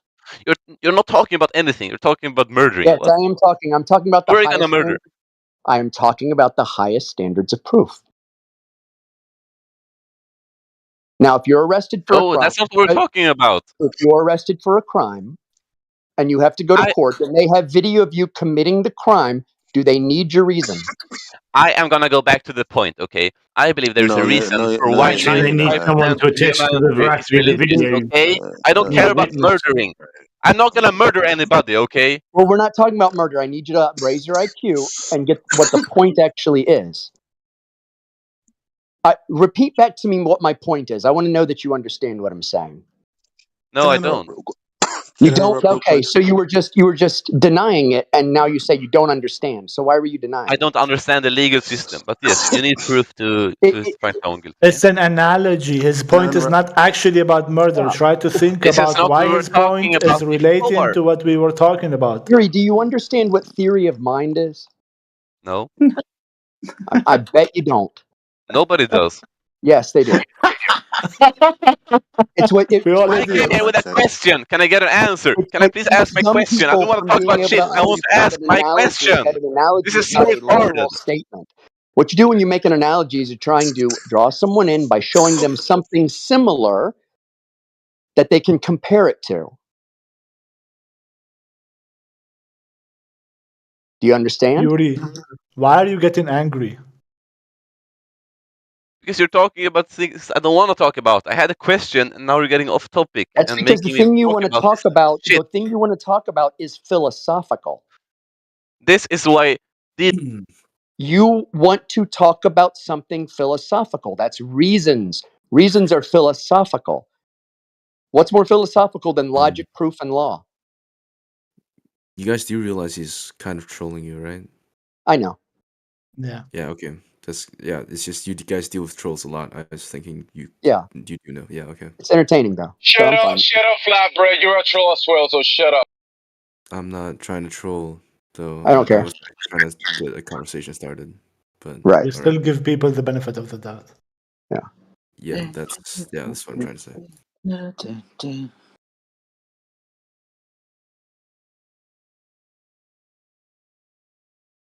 So this is productive. Yeah, can I talk now? Yay! Of course you can. So, yeah, this is like the meaningless time wasting shit that I'd be talking about. Because, I mean, Meme already exposed that he had a double standard like about 10, 15 minutes back. And he laughed and interrupted with a high-pitched voice. I already knew he was a bitch and he was pretending. Once you realize someone's playing a game, like, you should point it out. It wasn't even a serious conversation at that point. Yeah, it wasn't.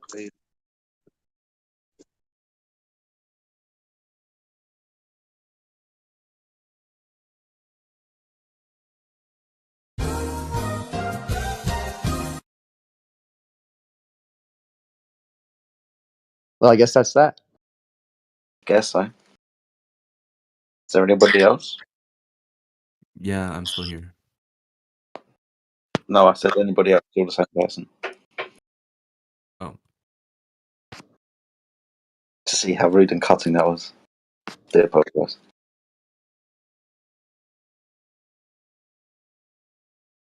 So, you think the Earth's globe because it fits in with your worldview? That's why I ended the conversation with you, but you last started making sense anyway.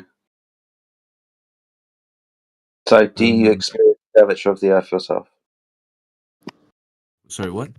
Do you experience curvature of the Earth? Where do you experience curvature of the Earth?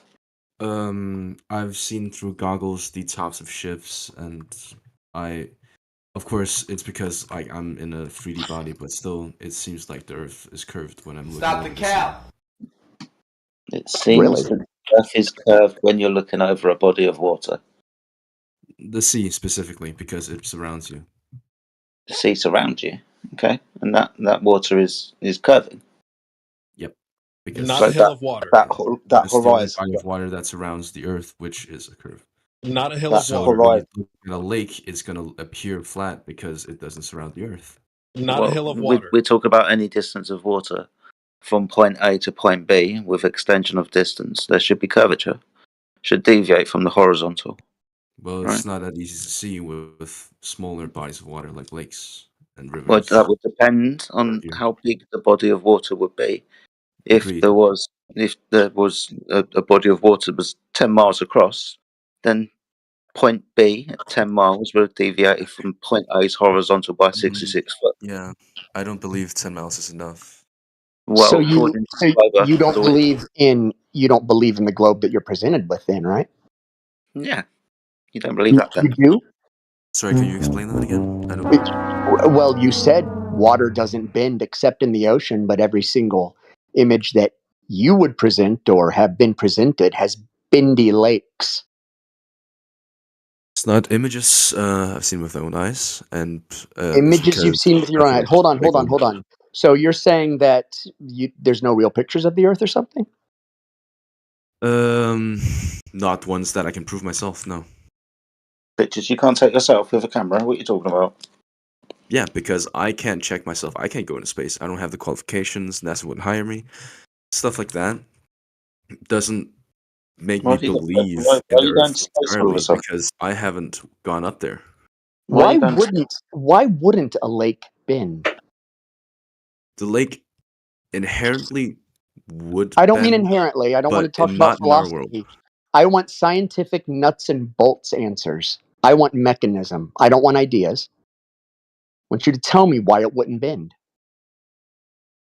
It wouldn't look like it bends because it's not big enough. No, that's not an answer. I'm looking for the reason why. It's not big But enough. you guys It's are just going off of observation, that's right? just dismissive. That's you're trying to dismiss it. But I you want the guys are reason going after why. observation. No. Oh, Off of observation, we're Garlic, going off of what you're measurement. claiming. It's not observed to be flat, so therefore, Garlic, what you're not trying observed to to say be is that even curved, though the therefore lake it's is in flat. fact actually bending, you don't believe that because even though the lake is actually bending, you don't believe that it's observable to see it bending. I mean, water's water, right? I've observed the sea So to be let me bending, ask, if you were therefore to the take lake your is observer bending. height, hold on, let's go out to the ocean, okay, for a moment, and you're looking out in every direction. You're saying He's being that this is in pedantic. fact proof that, yeah, this is in fact being the Earth surrounding me, the water's bending away from me, and that limits my visibility. And it has nothing to do with the fact that there is air between me, there is no moisture rising up off the water, because we do know that moisture rises off water significantly, creating, distortion. And so that this here is the best way to see the curvature of the Earth is to go out into an environment where you're surrounded on every side by water and completely dependent on the actual environment out in the distance. That's what you're saying. There was a lot of words there, but what I got from there is that you're trying to say that, like, the sea isn't really something that you can depend on. No, what I'm saying is that you're going out saying, because I can't see everything in any direction, therefore it must be curving away from me. Whereas you're also saying that the lake does in fact bend, but because I can see the shoreline, it doesn't actually bend, which is the problem. When you drop your height down to the height of, let's say, an ant and put it above the surface of the lake, is that lake still curving, right? It is. It'd have to on a globe, okay? So you're the size of an ant sitting above that body of water, which now feels like an ocean to the ant. All right, that water still has to, in fact, curve. All right, so this is something you can measure. This is something that you can drop your camera as though you were an ant down to the surface of the water, and therefore see, hey, is a small RC boat, or is a laser, or is a flashlight visible 10 miles across the lake? This is something that is measurable and testable on any body of water, which would have to be present on a sphere, which would require it to be curving. No matter this body of water, even in the cup of your glass, would have to be experiencing some form of curvature, even if it was just minuscule. I like the cup of your glass. First off, the argument with the ant, I would argue that the curvature of the Earth stays the same no matter the size of the ant or the person. So you wouldn't That's right. see a difference in the curvature. It has nothing to do with the difference in the curvature. It has to do with the perception of you're saying, oh, if I go out to an ocean, it's not that the curvature of the ocean changed any, not the water, the body of water, but that I can see only water in every direction, okay? Whereas the ant, you put him in the middle of a lake, and you know what? He's only going to see water in every direction. Sure, yeah. Curvature didn't change. Just the size of the observer did. Yeah. Okay, so how much curvature are we supposed to have? In 10 miles, you're supposed to have 66.6 No. feet. I want him to answer it. Oh no, I wouldn't know that. You wouldn't know that. No. Buddy, how do you know what you're looking at? How do you know what you're looking at? How would you even know to say that it's not big enough? Like, you mean a lake? Because it doesn't look round. A distance. Doesn't matter whether you call it a lake or a sea, a distance over a body of water. Yeah. If you don't know how much curvature there should be over a value of distance, let's say 10 miles, then who are you to say what that distance will be? Because you don't know. When I see a curve. You can't just arbitrarily. You can't just declare that you're seeing curve. Why would you say curvature? So never. Well, not never. You've never seen curvature, buddy. Question: is a standard observation or measurement? Observation. Yeah. So not measurement, because I'm kind of confused in the conversation. Are we talking about observation or measurement? We can start with. I observe the sea to be round, and therefore. Stop the cap. You observe the sea to be round. Wait. You observed the Earth? What do you mean? What's that mean? What the hell? I observe the sea to be round around me when I'm on the shore. Around you. Wait. See the horizon. Rounded left to right, or out to the horizon? That's the only way you can see. Oh, okay. So you can see a couple miles out to the horizon, the curve, but you can't see it left to right. I can. Do you live on a big toilet paper roll? No. So you just claimed you live on a cylinder. Gotcha, bitch. Weird. Where's your curve left to right? You can't see the curve left to right if you're from one point of view. Your two eyes wouldn't be able to get it in from one. Wait. So you can see it straight on, but you can't see it left to right? Or from one point of view. Like, what point of view is this? Like high on ayahuasca? So what point of view is the one that you can see it then? If you can see it from 2 points of view, then you will be able to. 2 points of view. You have one body. He got a lazy eye. Yeah. He got a lazy eye. How you doing that? I got one body, yeah, but So where's your left to right? Where's your observation of left to right curvature? You say you can see ships going over a curve, buddy. You're going to have it left to right. So where is it? What do you mean? So within 3 miles, you're seeing ships go over a curve. Where is it left to right? Really? 3 miles? What? Not 3 miles. It was really far in the distance, but What's your attitude? Do you mean the location of the ship? No, I'm saying where is the curve? If you're saying within 3 miles that it curves enough for a ship to go over and below it, where is it left to right when you have a 20-mile peripheral?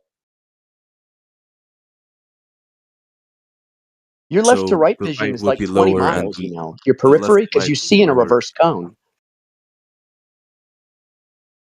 What do you mean? Dumb it down for me.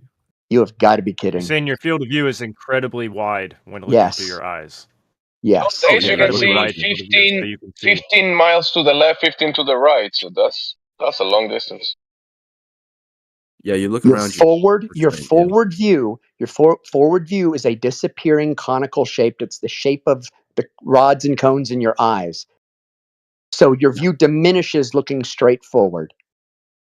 That's why your periphery is so wide.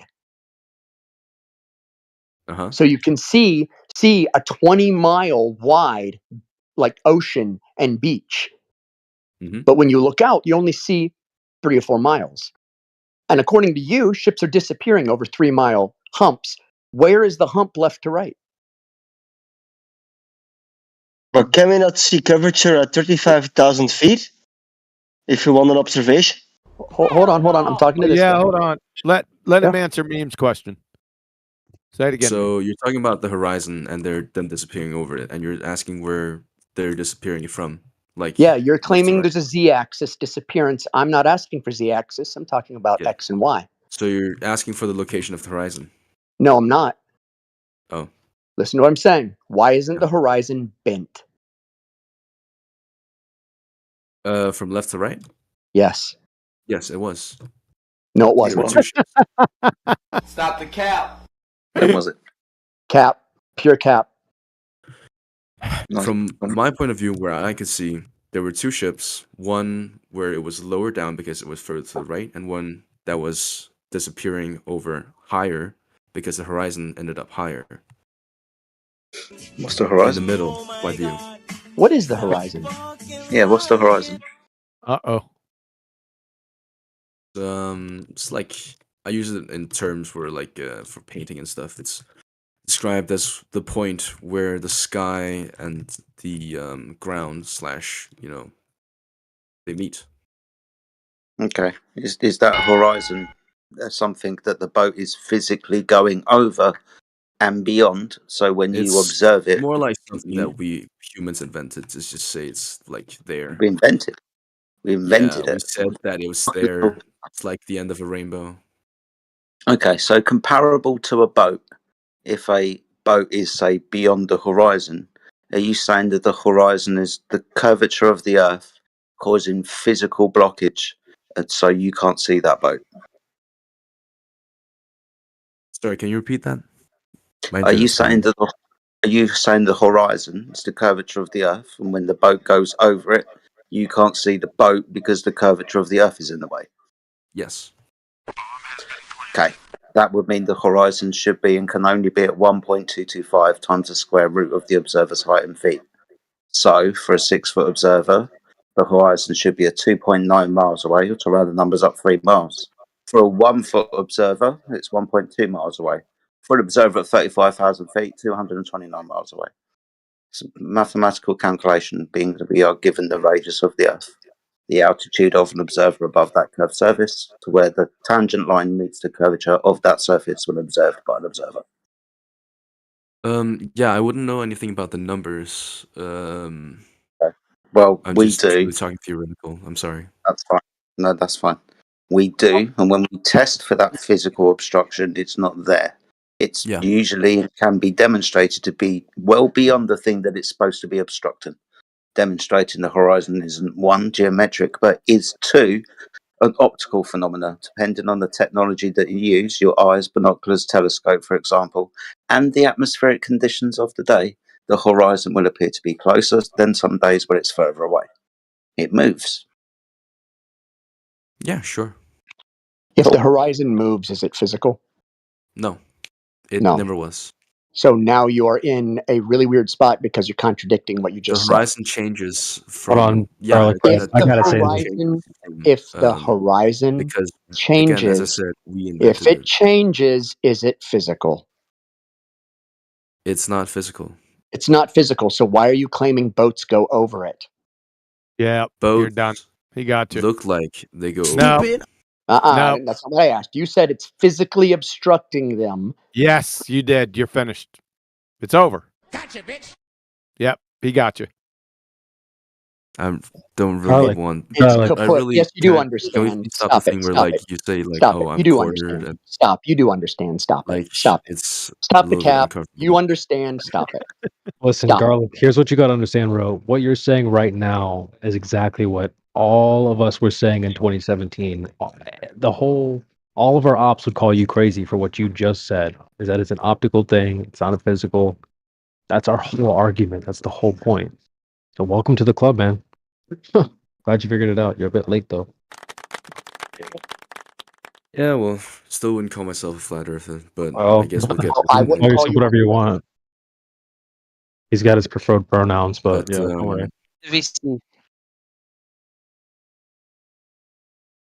But There are no buts. No. There's always a but to everything. No, not here. Not in this topic. You got it. Isn't Stick the to whole it. existence of this community to Contradictions say but do not exist. Contradictions do not Aren't exist you in logic trying to or disprove nature. the truth, like the Contradictions presented do truth? not exist in logic or nature. You are in the middle of a contradiction. Science gets De facto, that means you are wrong. This has nothing to do with science. Don't dig it any deeper. Aren't you guys doing the scientific method? That's what I heard No, from this, last this year. is a geometric question, Sunshine. Yeah, I know. No. That can we stop with the name calling? but Sunshine. Yeah. It's like I just want to have it. What science? Define science, please. This is just the scientific method. I was presented Yeah, with okay. like Tell us the scientific method. hypothesis, and then yada. It says the hypothesis. and then come with Wrong. conclusion. Wrong. What are you hypothesizing? Can I come back when there's like more patient people in the? We've been very patient. I am patient. Yeah, we've been extremely patient. Yeah. Probably the best you'll get right now. And doing Now, stuff like that. I might not be patient enough to deal with special kids, but I'll try. I'm just gonna leave. But you have a nice New Bye. Year. All right, you I'll have a see nice you. night.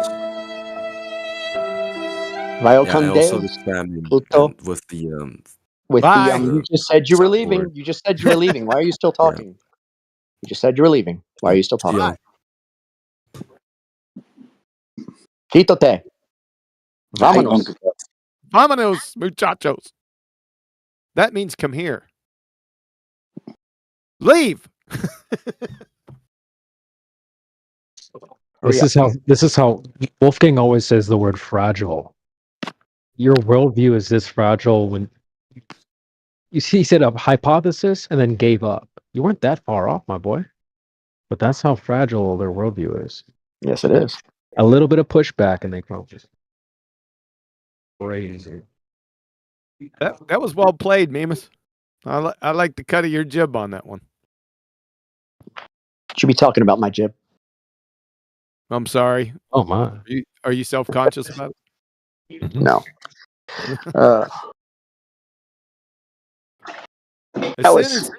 As soon as Yeah, he said, I have another as soon team as on me on right side here. As soon as he They're going for said, the left side also. "Holy shit! Who the hell is talking me?" Maybe it land there, blue marker. Get Shut the fuck up! Shut up, bitch! That's bad, man. As soon as you got him to say that horizon wasn't Yeah. physical and it moved, it was. I need to get some guys. Yeah, that's kaput. Yeah. Good job. You get a star for today. Gee, thanks. Oh. All right, looks like there's going to be another call-in show through the Discord. Talk to you guys later. Later, man. Take care. Yeah. Great job Good luck. today, guys. Yeah, man. You too. Good luck with your show. Thank you. Venus You just guys joined are the just panel. too nice, man. It's starting to make me puke. All right, well, time to get demon time. What up, Venus? How are you? I'm good. Oh, hey to everybody. I haven't said hey to in a while. What's up, meme? Hope you're doing well, my friend. How you doing, Jedi? Yeah, man. I'm good. Keeping well. My God, your two mics together may I make a know. good mic. Yeah, I know. Yeah, I'm out walking about, man. I'll do it. What kind of feedback is coming through mine? Because it's an iPhone. They usually don't do that. It's what kind? How do you want us to I classify? mean, is it a static or is it a whine or? It's not That's static usually or a crisp. whine. It's It's not a static or a whine. It seems like that you're maybe hitting something, like it's clunking. Well, I probably am. I'm probably actually Oh my! hitting it on accident. Yeah, not hitting that. That'll be a couple more nights. Just a real quick Geek Squad note: there are some ways, like if you're on your computer, for me, there's ways to hit a mic mode standard or voice isolation. If you're on your iPhone, if you swipe down from the top right while you're in the call, there should be a little spot at the top right with a microphone which you can adjust to voice isolation if you needed to filter out stuff in the background. Mine has voice isolation on now. But anyway, back to this room. That's funny. You had voice isolation on, and then we could hear stuff in the background. That's really good, CB. Oh, damn, that was false advertisement. Let me see. That's terrible. Why don't you go ahead and advertise that you're going to be an astrophysicist in tonight, and then leave before an actual PhD? Man, it was like all quiet for a bit, and then it popped off as soon as I left, man. What the hell? Was that it? Was that all the Globers that were here? For today, yeah. We were talking about another topic yesterday. Everyone left, and then Professor PhD Parks came in. Post hole digger? He's a astronomer. Look at me. I'm an astronomer. Yeah. What a useless degree. I tried to tell him that, but he didn't seem to listen. So I told him his mama was so fat that she had her own refractive index. Like, that's about as useful a degree as getting like a degree in observing porn. Like, all you're doing is looking at shit. You're not discovering anything. Yeah. Corn. Better degree. Corn would be more interesting. Even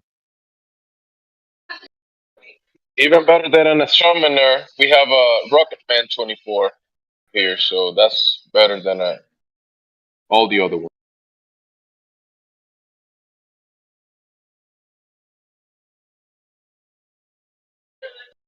Come on, Rocketman. That was your cue. Howdy guys, how you doing? I'm just dropping by.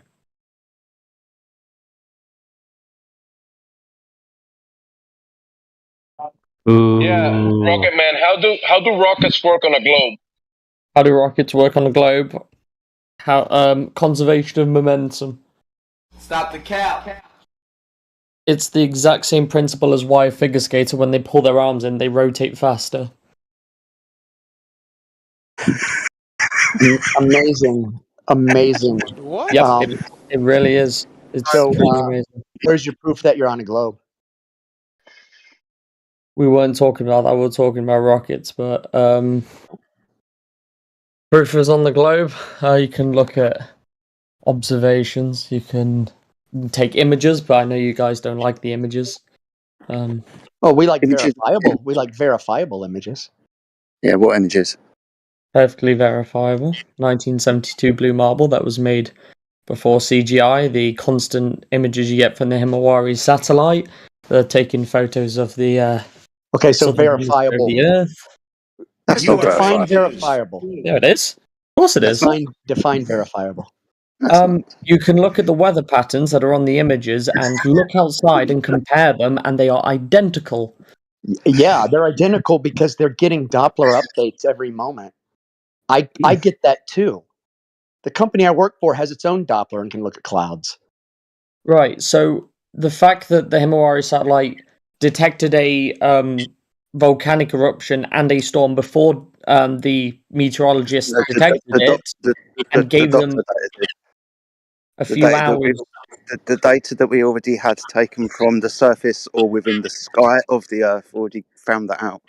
It was then said that the Himawari discovered this. No, it didn't. Memes already pointed that out. It's already data that's been gathered from the Earth itself. So anyway, where's the Himawari? What's going on? I mean, I told you some, but you kind of nutted it, but, you know. Well, I've pointed it out, but now I want to get to where the satellite is. Where's the satellite?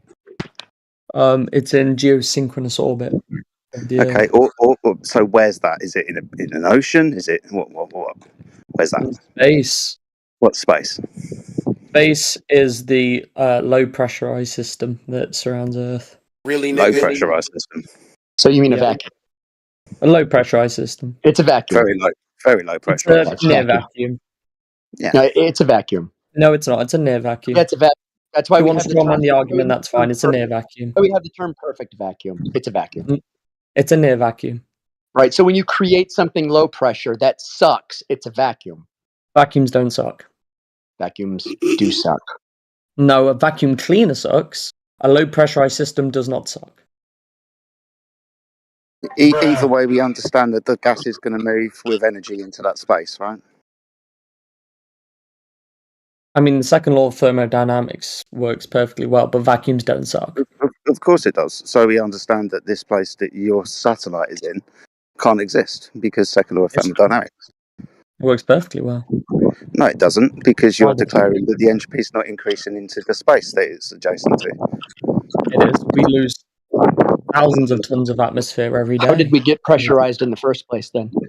There's a force exerted on all the gas molecules in the atmosphere, which Is that like creates some kind of pressure magic? gradient. So wait a minute. How did it get pressurized? There is a force. Initially. If you're constantly losing atmosphere, how did it get pressurized? Are you saying the Earth creates more atmosphere at a rate? No. Okay. Where did it get the atmosphere pressure in the first place? There is gas. The gas molecules that are being attracted to the surface of the Earth. Wait a minute, you just said they'd leave Earth. A small percentage so on the leaves one Earth, hand, yes. on the one hand, they're blowing off into the low pressure system, and on the other hand, they're attracting it. Fractional amounts. Wait a minute. So What? you're saying on the one hand, we lose a bunch of gas, and at the same time, we're attracting gas. Yeah. He's saying that. Can you show me any object attracting gas to it? Any object? Yeah. No. Which directions do gases travel? Statistic. Towards the center. Well, the gradient is towards the center of the Earth, but on a local scale, I'm not talking about a gradient. I'm talking about the direction the gas moves. Do you want a large scale or a local scale? Just tell me the direction the gas moves. A large Explain scale to or a me. local scale? Any scale. Okay, on a very large scale, towards the center of the Earth. On a very small scale, Do you have proof only of a motion center of the Earth? Excuse me, without the presupposition of the Earth, I just want you to show me that gas is being attracted to something. Yes, there is a downward pressure gradient with the.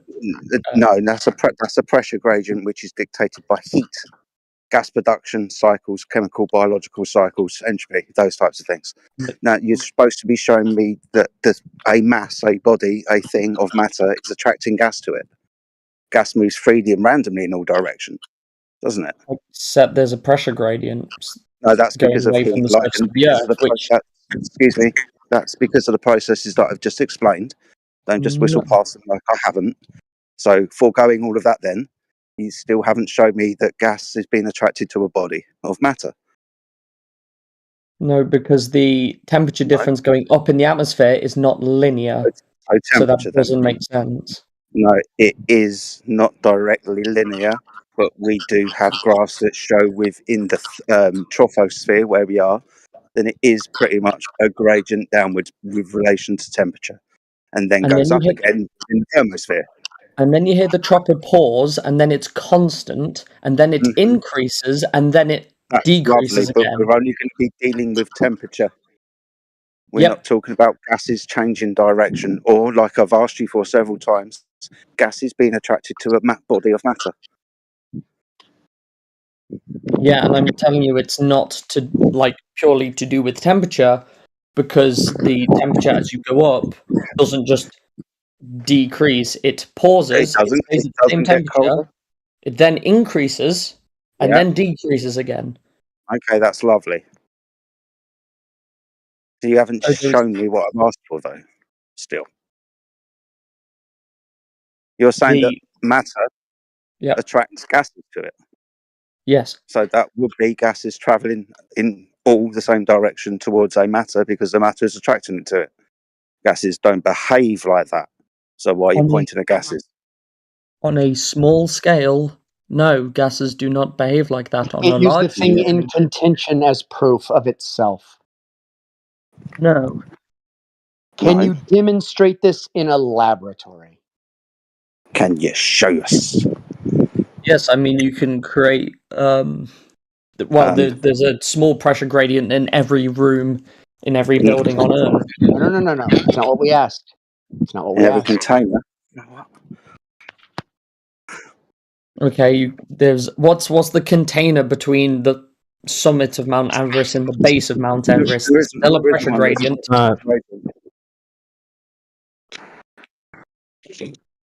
Don't be thick. That's not what we're talking about.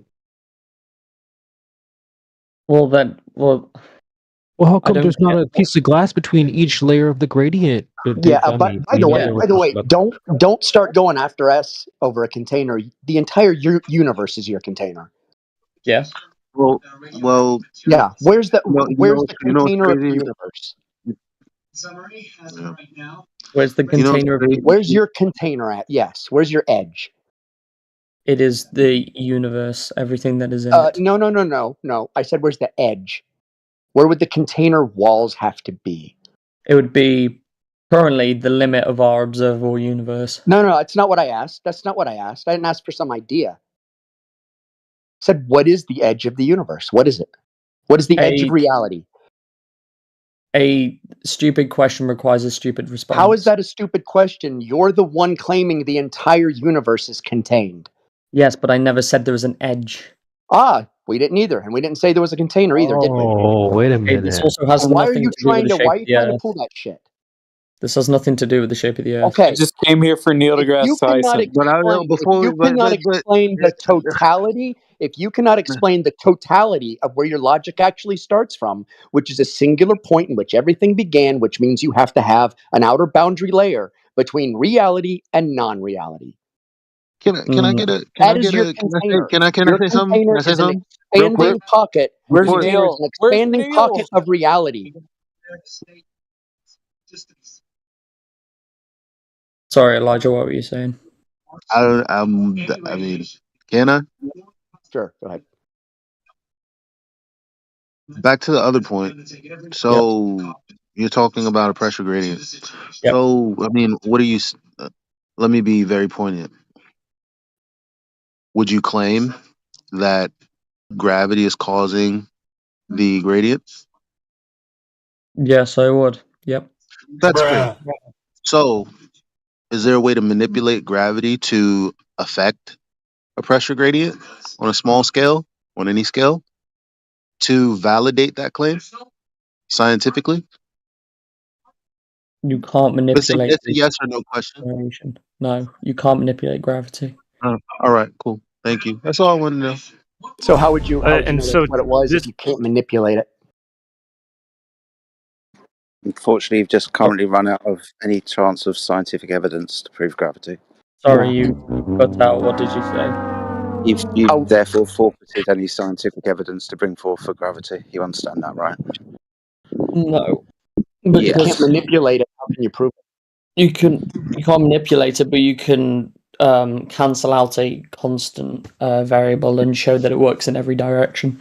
Would you? I'll tell you what, let's try and make this easier for you. Would you be able to provide a hypothesis, because we're going to hold this to the scientific method standard?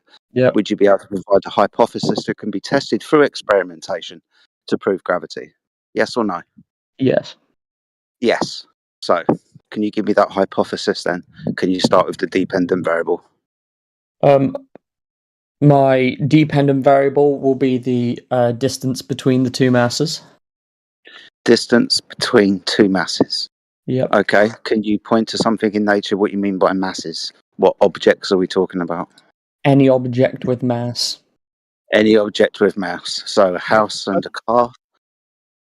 That's not a natural phenomenon. Distance between stuff is not a natural phenomenon. That is not a viable dependent variable.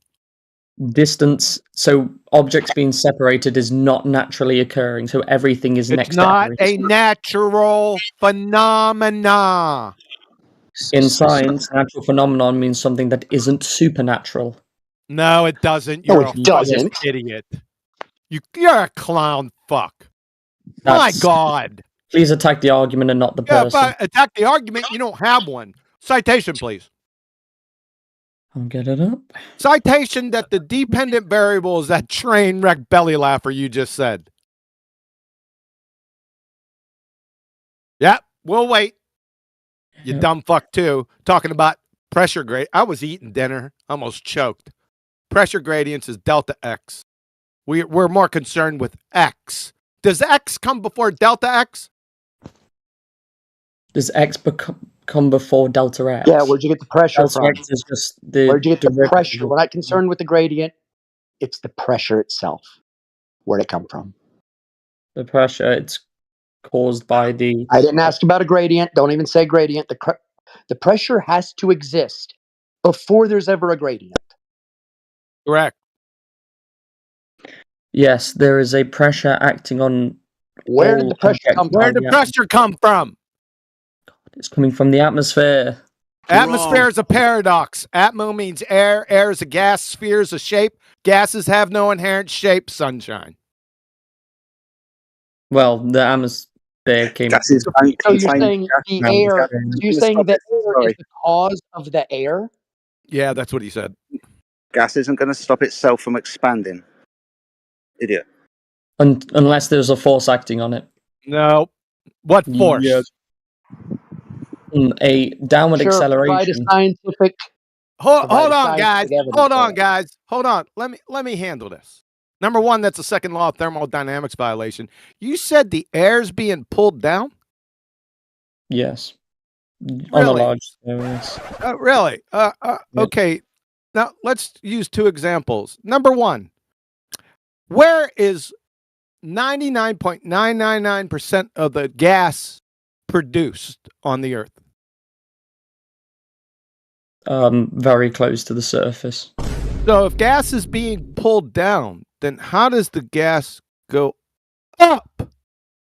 It has kinetic energy. That's not an answer. It's still going up. You said it was being pulled down.